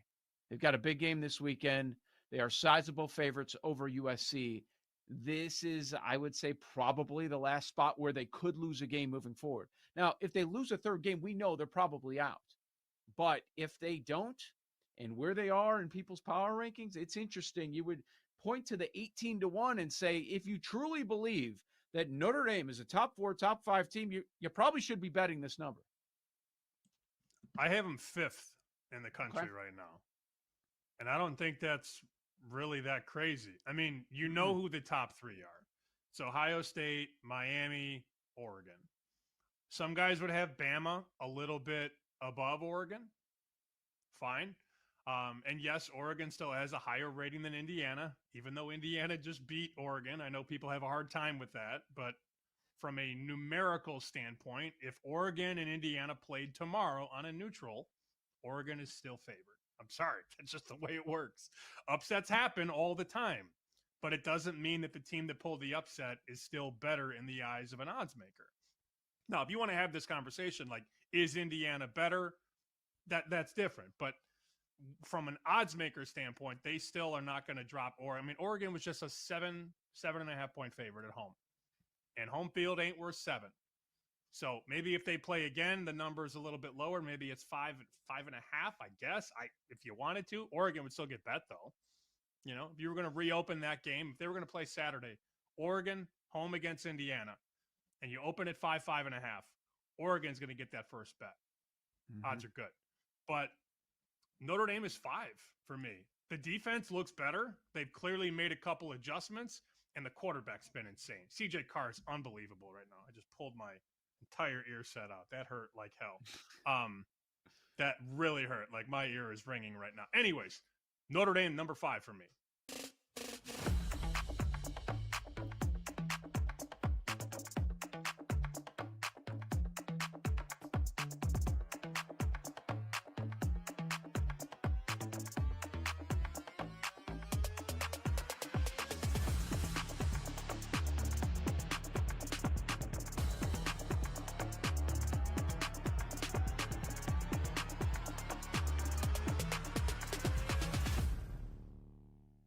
Live dogs or public dogs? Which one do you want first? Because you know the public dog is going to be Tampa. But can you be a public dog and a live dog? Question mark. I love Detroit. Do you?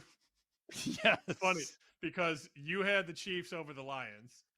I had the Lions over the Chiefs, and now I'm like, Tampa, and you're like, no, Detroit. So we see this one much differently. I will probably stay off the game. Probably on Friday when we do the room and Paul rifles out the 5 plays. Tampa. I agree. Paul said that on Monday. He's like, the room will love Tampa. And, you know, when nerds like me come on Bet Sweats and say, Tampa's number 1 in power rankings, like, that doesn't help. It doesn't help the cause, Joe.